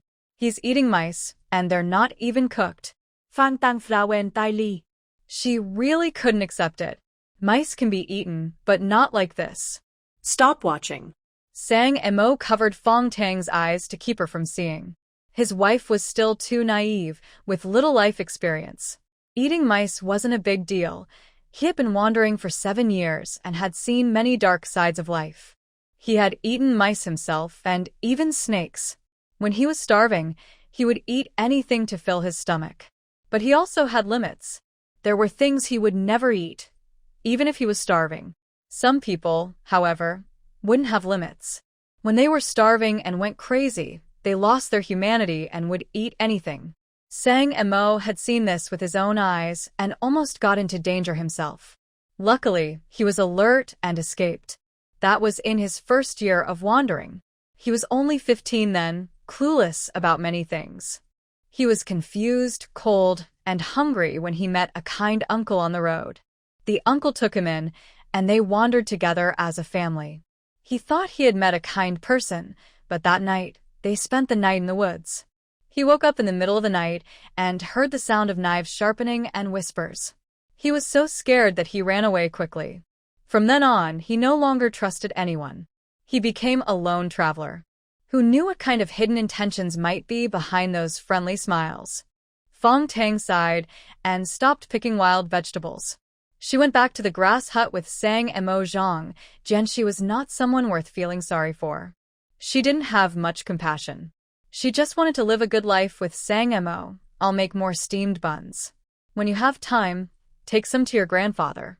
And those candies, give him a cup of sweet water every day to help him get some nutrition. Fang Tang kept talking. Okay. What do you want to eat? Sang Mo's voice was gentle, and his eyes showed affection. He liked Fang Tang's chatter.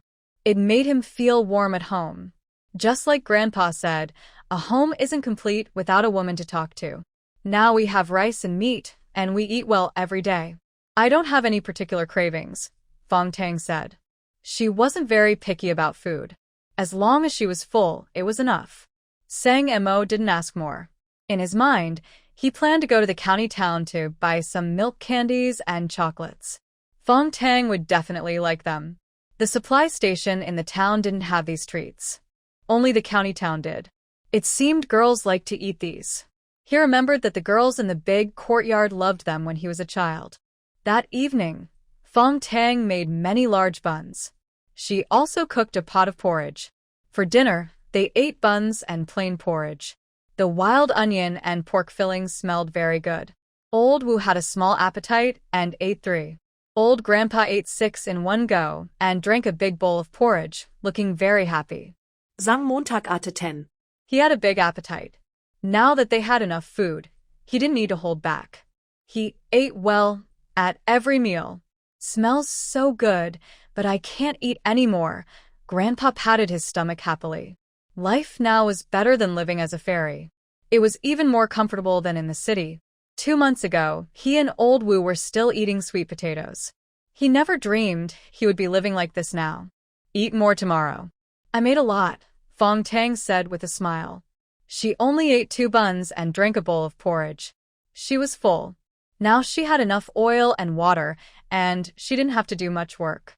Sang Mo did all the heavy chores. She only did light work, so her appetite was naturally small. Sang Mo packed the remaining buns into a basket. This time, he brought 50 buns, 50 eggs, and a big bag of sugar. It would be enough for Grandpa to eat for a while. The basket was hanging on the beam, and the 2 people said goodbye to the elders before heading down the mountain together. As soon as they reached the foot of the mountain, they saw the sneaky Zhao Weijie. Sang Mo frowned and protected Fang Tang behind him, then walked quickly over. Zhao Weijie hurriedly said, "Don't misunderstand. I came to talk to you about something important, something about Fang Tang's family." Spit it out quickly. Zhao Weijie didn't dare to get angry. He honestly told them about Fong Lan's premarital pregnancy, but he didn't mention himself. He didn't want to be involved with Fong Lan. Now, everyone at the factory was talking about Fong Lan's sister being involved with several men. No one knew who the father of her unborn child was. Fong Lan was so scared she didn't dare to go outside or go to work. Fang Tang was amused to hear this. Her family's gossip was even worse than she expected.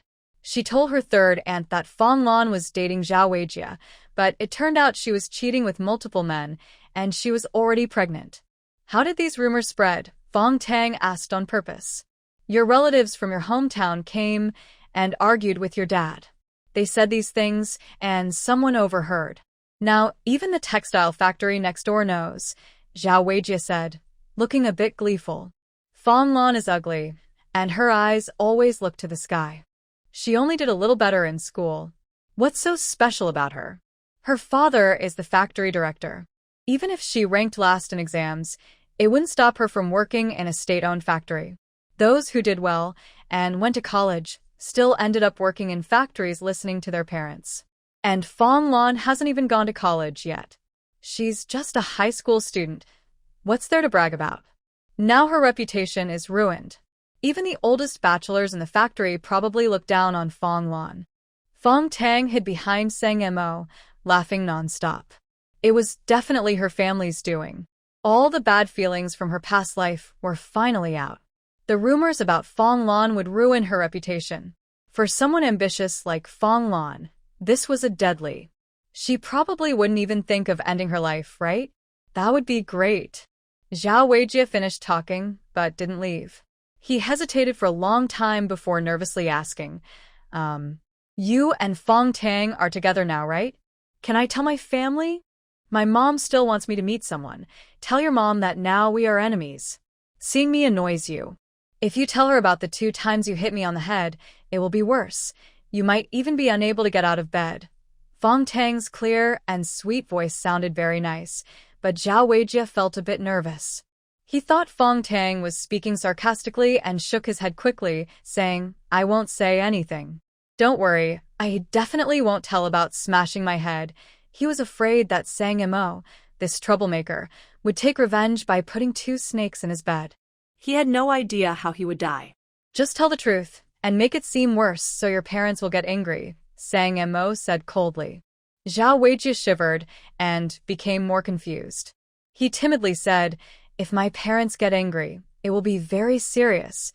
The Fong family's days might not be easy ahead. He was worried Fang Tang would feel sad, and Sang Mo might come back to get revenge. The worse, the better. Fong Lan and Fong Hua are temporary workers. Why should they share a room? The factory's housing is tight, and 1 room at my house is enough, Fang Tang said with a smile. Originally, the Fong family could have 2 rooms because of Zhao Weijie. When she moved to the city, the Fong family shared 1 room. Zhao Weijie kept pestering her, saying he wanted to be friends. When the new staff housing was finished at the machine tool factory, Zhao Weijie asked his father, the factory director, to give the Fong family 2 rooms. Later, he even boasted about it in front of her. But she didn't get to live in those rooms. Fong Lan and Fong Hua shared 1, her parents shared 1, and she had no room of her own. She had to sleep on a wire bed at night and pack it up in the morning. She had been living like this for 3 years. If they could squeeze into 1 room 3 years ago, why not now?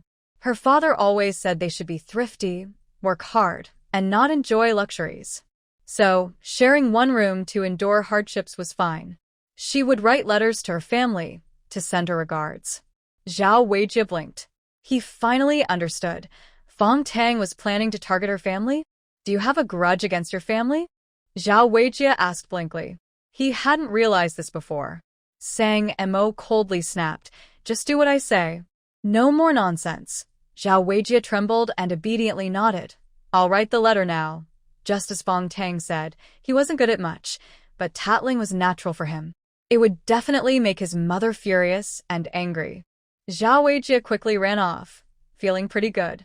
Fang Tang's plan was completely ruined. Now he was looking forward to the person his mother would introduce. She probably wouldn't be bad. Fang Tang was in a very good mood. The Fong family was having a hard time, and that made her happy. Especially Fong Lan, whose reputation was ruined across the factory. How could she possibly scold her now? Unfortunately, she is not in Shanghai and cannot see the embarrassing situation of the Fong family. What a pity. Are you so happy? Sang Mo asked with a smile. This silly girl can't hide her feelings. Everything shows on her face. I'm very happy. I really hope their family doesn't do well.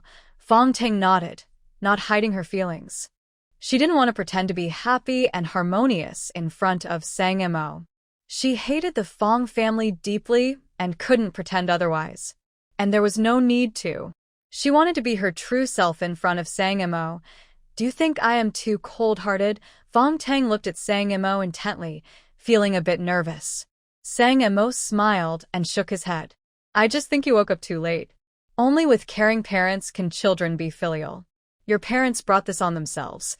He only felt sorry for Fang Tang. During those 3 years in the city, she must have suffered a lot. Just sharing a room with them was too cheap for them. Sang Mo had a plan in mind. After returning to the dormitory, he would have a good talk with Zhao Weijie. Fang Tang's anxious heart suddenly calmed down, and she smiled happily. She liked Sang Mo's attitude. The two continued walking toward the dormitory, but Sang Mo suddenly stopped. He used a flashlight to search in the grass.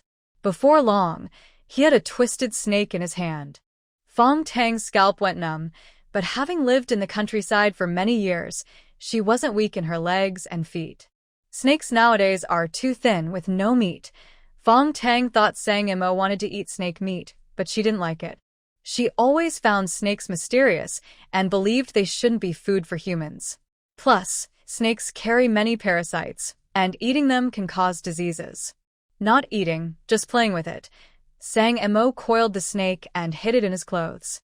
It was a gentle, colorful snake, like a toy snake in his hand, very obedient. Fang Tang pouted. Sang Mo wanted to hold her hand, but she avoided him, feeling disgusted. You just caught the snake. Sang Mo smiled and walked beside her, holding the flashlight to the front. After earning some money, their home had more appliances, radio, flashlight. He also wanted to buy a bicycle. Life was getting better. Do you read every day? Are you planning to take the college entrance exam? Fang Tang couldn't help asking. She noticed Sang Mo read every day. When he didn't understand something, he would ask Old Wu. He was reading some very advanced books. Even if he was busy during the day, Sang Mo never missed reading at night. Sun Mo was a bit surprised. The college entrance exam had been cancelled for many years, so Fang Tang should know that. Why did she think he was going to take university entrance exams? Fang Tang felt annoyed with herself for revealing too much. She quickly explained, I think maybe it will be restored someday. It can't be that all college students are recommended, since the quality of students varies a lot. That wouldn't really select the best talent. I believe those above are probably thinking the same. Sun Mo was very surprised. He didn't expect Fang Tang to have such forward thinking. He and Old Wu had discussed privately, and also thought the college entrance exam might come back. Maybe it would happen in the next few years. Old Wu wanted him to be prepared. Even if the exam didn't return, learning more wouldn't hurt. Do you want to go to university? Sun Mo was considering whether to find a way to get Fang Tang a spot at a university for workers, farmers, and soldiers. It wasn't impossible to do, just more expensive. Fang Tang shook her head shyly. I'm not good at exams. I always rank near the bottom. It would be a waste of resources. Suddenly, a system voice appeared in her mind. Language talent. Fang Tang was stunned. She wasn't very interested in that. She didn't know what use language talent had. She preferred the ability to memorize everything after one read. If she could do that, she might even become the top scorer in the college entrance exam. The sky is dark, but don't dream too much. Top scorers are like stars falling from the sky. You're not qualified. The system coldly revealed the truth. The system's reward was just to make her slightly better than an average person. She couldn't become a top talent. Forget about being the top scorer. Fang Tang wasn't angry at all. She knew the system was right. She really wasn't qualified. She would be happy just to get into university. In her previous life, Fong Lan went to a university for workers, farmers, and soldiers. She was so proud and always lectured others. She only got into that university because of her background, and she acted like she was better than everyone else. If Fang Tang could get into university this time, Fong Lan would be furious. In this life, Fong Lan probably wouldn't get into that university. She would just be a temporary worker, while Fang Tang would be a university student. Haha, just thinking about it made her feel great. The more Fang Tang thought about it, the more proud she felt. Her strong desire to go to university made her blurt out, I also want to learn. I want to go to university.